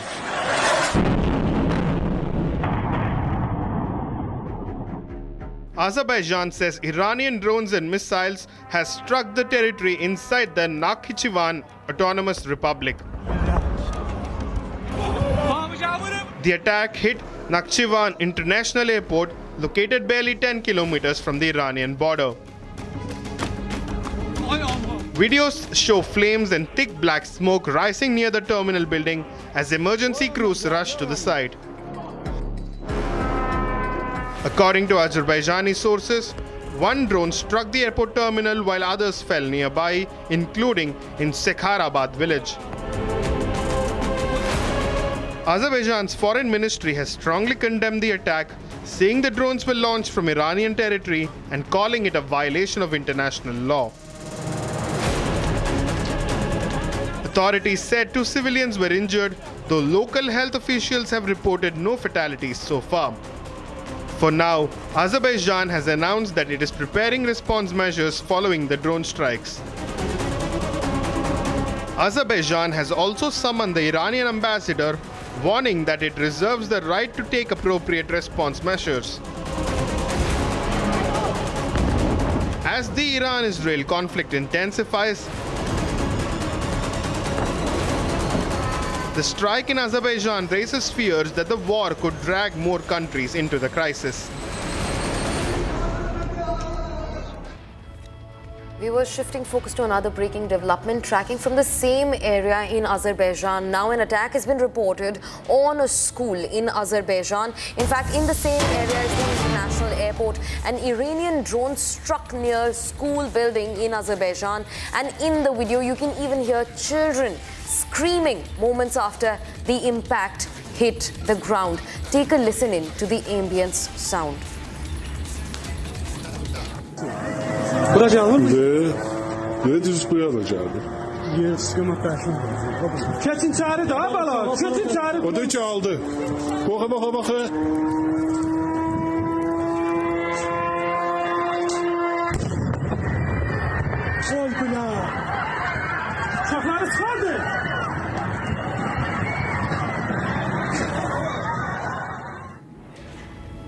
Viewers, now shifting focus and tracking at what Europe is doing in the middle of this war that has broken out in West Asia. Now remember, Spain, which was earlier against this entire war and was looking to resolve it using dialogue, has now entered the war militarily. In fact, they have said that they're going to send in ships and other warships and military arsenal to protect European interests in the region. In fact, with special focus remaining on Cyprus, that actually houses multiple various facilities extremely important to the United Kingdom and especially to the Royal United Kingdom Air Force. Not just this, Greece, France and various other players have taken their stand on the war. Take a look at this.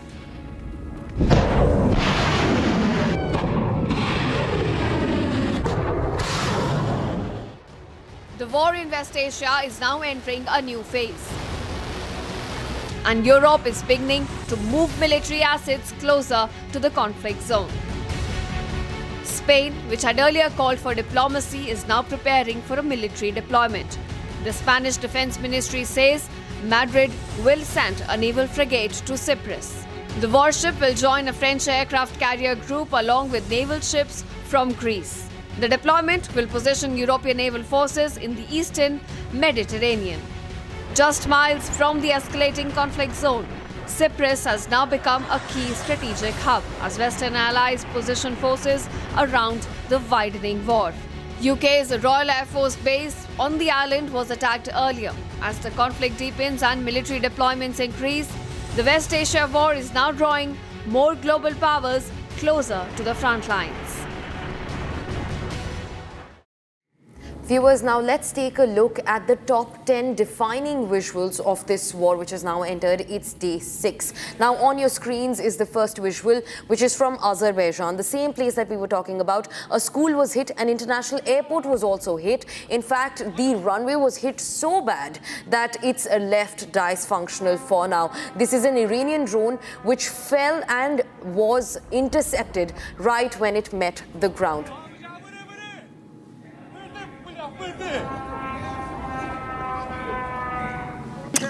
Well, in fact, this is the F-35 that has been shot down by an Iranian fighter jet. In fact, this is a response that has come in from the IDF, which essentially indicates yet another time that an F-35 has been used to strike down an Iranian aircraft. Viewers, now moving on to the third visual that we're tracking. This comes from Fujairah in the UAE. Now massive fire rages on at an oil depot. Now remember, whether it was Saudi Arabia, whether it was the UAE, Qatar, oil and energy has been at the center of this conflict, where various oil refineries have been knocked down by Iranian missiles. And this is just one example that comes from UAE. Well, in fact, this comes in from Iran, where a massive U.S. Israeli airstrike has taken place. In fact, this is the 17th round of firing that has been done from the Israelis. In fact, they say that not just the military bases, also bases where they believe that the leadership of the IRGC is present, now being targeted. Viewers, now this is the fifth video. You can see interceptors halting the Iranian missiles. Now Israel's Iron Dome, one of the finest when it comes to locking in and to protect against air raids, was also switched on just on day 1. And now that the war is in day 6, certain missiles from Tehran have managed to completely come through the Iron Dome. And these are the visuals of those missiles being intercepted. Well, this comes in from Doha, where earlier today the Qatar Defense Ministry has indicated that over 150 ballistic missiles have now been intercepted. These are explosions that have taken place in residential areas, and not just that, the airport has also been targeted by the Iranians in the last few days. The seventh visual that we have for you comes from Qom in Iran. Now, strikes have been reported on major Iranian air defense systems. Also, completely remains with the fact that Israel and US had said that they are not just coming in for the regime to be toppled, but they are looking to flatten everything that belongs to the Iranian regime. Well, the next video comes in from Bandar Abbas, the port city in Iran, where we are given to understand that a missile strike has taken place at the IRGC naval base. In fact, the naval base has also been activated to ensure that they keep a close watch on vessels that are essentially moving along the Strait of Hormuz. Viewers, this on your screens is a visual from the Persian Gulf, where US ship has launched missiles against Iran. Now remember, this war has also entered the waters. Just yesterday in the Indian Ocean, a US submarine actually downed an Iranian frigate with a torpedo attack. The last video now comes in from Tehran, where we give it to understand that residential areas have also been targeted. Not just that, the Iranian leadership has largely indicated that an attempt has been made by the Israelis to wipe off Iranian cultural heritage. Viewers, as the war expands across the West Asian region, now NATO has claimed that it struck down a ballistic missile in the Turkish airspace. They have said that it was fired by the Iranian military, and it also crossed areas including Iraq and Syria. Well, in fact, NATO all this while hasn't made an official statement with regards to where do they really stand in terms of defending the NATO country. But for the first time, we are essentially looking at an interception that has been done by a NATO country. Iran maintains that it did not fire any missiles as far as Turkey is concerned. And also, earlier today, there were reports that had come in that missiles were intercepted over Azerbaijan, two countries where Iran says that they haven't fired. One happens to be Turkey and the other Azerbaijan. A ballistic missile allegedly fired by Iran was shot down by NATO air defense systems while heading towards the Turkish airspace. The Turkish president has said he is in constant touch with the NATO following the attempted strike. Bu sabahki olayda olduğu gibi NATO müttefiklerimizle yakın istişare içinde her türlü önlemi alıyoruz ve anında gerekli müdahalede bulunuyoruz. Bir daha benzer hadiselerin yaşanmaması için de uyarılarımızı en net biçimde yapıyoruz. However, Irani forces have denied firing of any missiles towards Turkey, emphasizing that they respect the country's sovereignty. While it was not clear what the target of the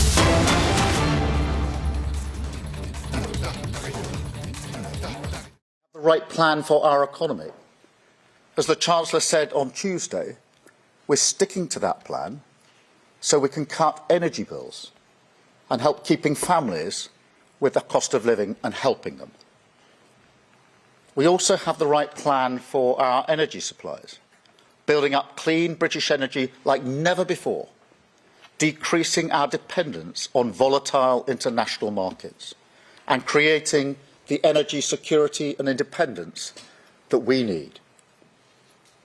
Faced with this new geopolitical crisis, the sad fact is that some will try to use it to divide us. That's why the government is reaching out to communities across the United Kingdom Jewish and Muslim alike, making sure that communities and places of worship have appropriate protective security in place. But look, as a nation, we should come together in this moment. Those citizens that are stuck in the region, scared and in need of help, come from all backgrounds. The armed forces who protect them come from all backgrounds too.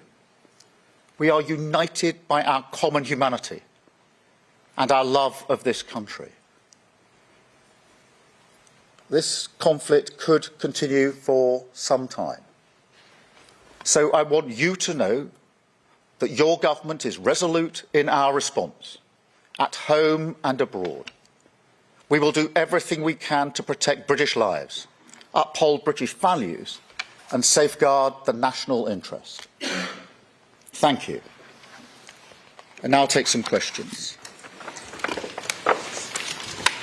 And I've got Chris, BBC first, please. Thank you, Prime Minister. Chris Mason at BBC News. Can you address directly those at home and abroad who see your response and see indecision, prevarication and a lack of preparedness? Thank you. Yes, let me address that, because, as I said a moment ago, we started pre-deploying to the region in January and February, particularly to Cyprus and Qatar, and that was fighter jets, air defence missiles, advanced radar and anti-drone systems. Now, we did that during the course of 8 or so weeks. We did that in conjunction with the US and with our allies, and we continue to bolster the capability that we have there to keep our people safe. So there's been a lot of pre-planning gone into this, a lot of pre-deployment that's gone into this, and I'm satisfied that we can keep our people safe, and we're working very hard to make sure that wherever people have registered their presence, we can help them with the information that they need and the support they need, and get them back to the United Kingdom as quickly and as safely as possible. Thank you, Chris. Robert Peston, ITV. Yeah, Robert Peston, ITV. Prime Minister, I was very struck by your choice of words. You said that you stand by what you called your initial decision not to join the offensive operations of Israel and America against Iran. Does that mean that decision is subject to review? You're concentrating at the...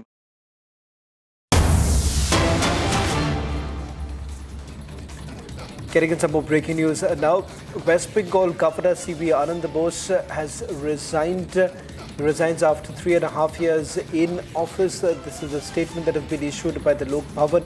In fact, we are yet to get a confirmation as to why exactly has the Bengal governor resigned.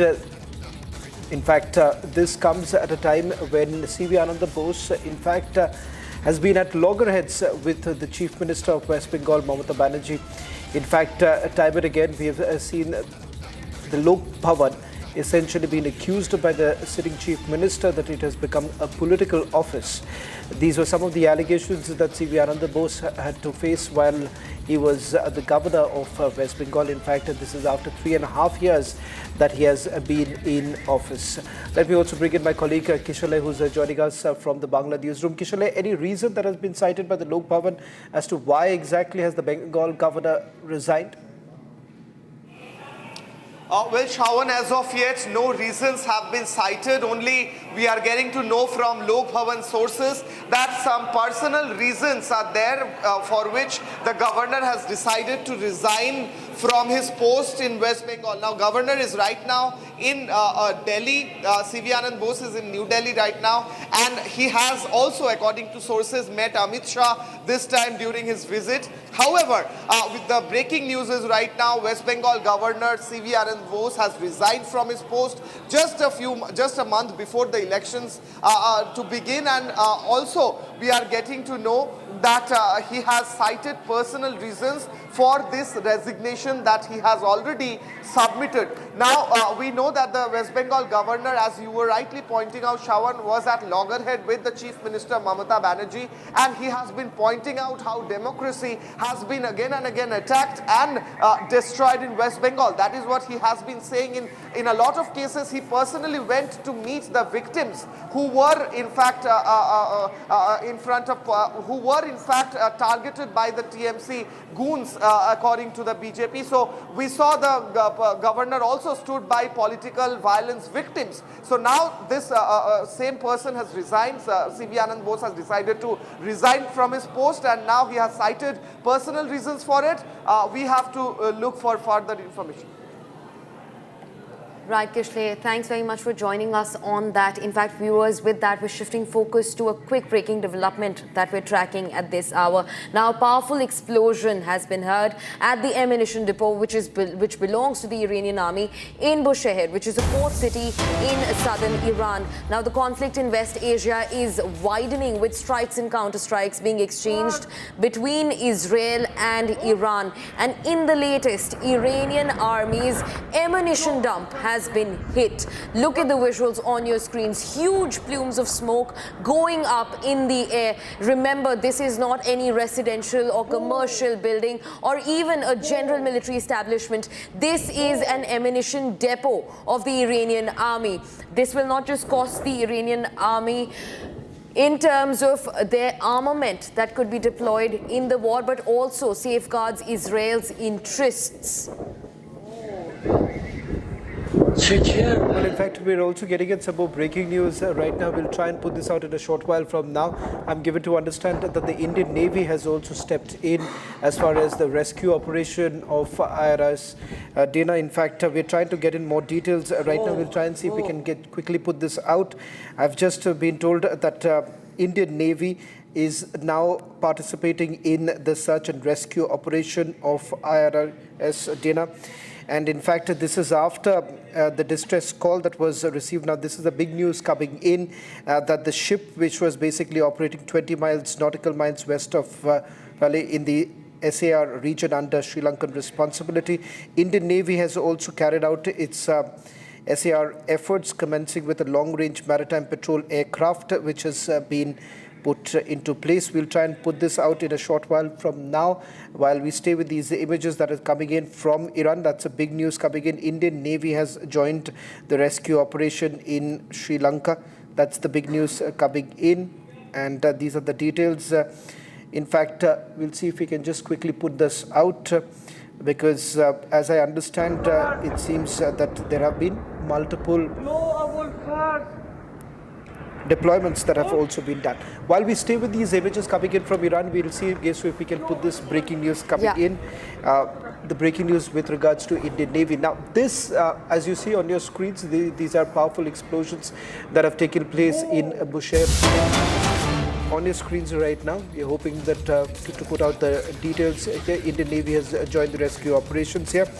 Okay, so in fact, this is what the Indian Navy is saying, that they launched the search and rescue efforts, commencing with a long-range maritime patrol aircraft. Another aircraft with air-droppable lift rafts have also been kept for standby for immediate deployment. INS Tarangini which was operating in the vicinity, was deployed and aiding the rescue efforts, and they arrived in the search area. In fact, by this time, the SIR had already been undertaken by Sri Lankan Navy and other agencies. In fact, it seems that there is another vessel that has been moved by the Indian Navy, that is Ikshak, which has sailed from Kochi, and they are now carrying out the rescue operation. So that's a massive development now taking place. Indian Navy has stepped in. We are looking at maritime patrol aircraft that has also been moved up. And apart from that, a vessel that is INS Ikshak that has also been brought in.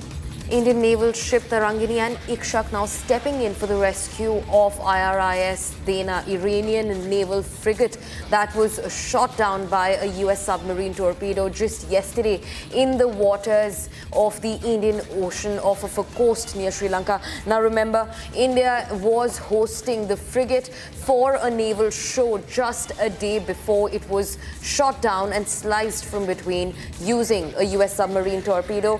In fact, at least 87 Iranian sailors aboard the frigate have been declared dead. Well, in fact, a lot of questions were essentially raised about whether at all India should basically put out any further statement following the action that was taken by United States of America. Now it's quite clear that the Indian Navy, like always, has immediately responded to the crisis that has unfolded in our backyard. That's all that we could pack in this edition.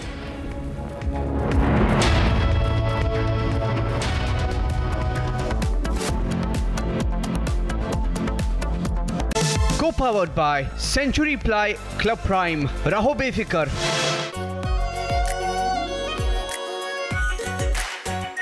Our pure Shahi Paneer Masala. Delicious, healthy, every day. In the global employability rankings by Times Higher Education UK, only the following 6 institutions from India are ranked amongst the top 230 in the world for having the most employable graduates. IIT Delhi, IISc Bangalore, IIT Bombay, IIM Ahmedabad, IIT Kharagpur and Amity University.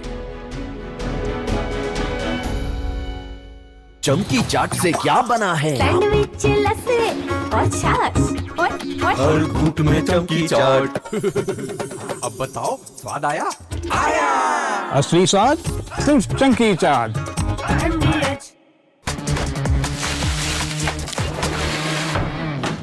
अरे tension किस बात की? Century प्रोवुड का premium plus है ना, low emission है, high density है, water resistant भी, टर्माइट एंड बोरो रेजिस्टेंट भी है। यानी ये है जहां नो टेंशन वहां। Premium plus by Century Prowood. R pure सूजी पास्ता उबालो मिलाओ और खाओ 8 मिनट में तैयार। क्या टेस्ट है सबका राजा हार्डकोर मसाला। यानी इस घर में कुछ है जो टूटता नहीं। ये पिलर कभी नहीं टूटेगा। रुंगटा स्टील TMT से बना। रुंगटा नहीं तो घर स्ट्रॉन्ग नहीं। रुंगटा स्टील TMT बार एकदम सॉलिड। प्यास बुझाए ठंडक लाए सबको भाई जीरा सिम MDH का जलजीरा जीरा सिम। जीरा सिर्फ असली रिफ्रेशिंग, असली स्वाद, असली मजा।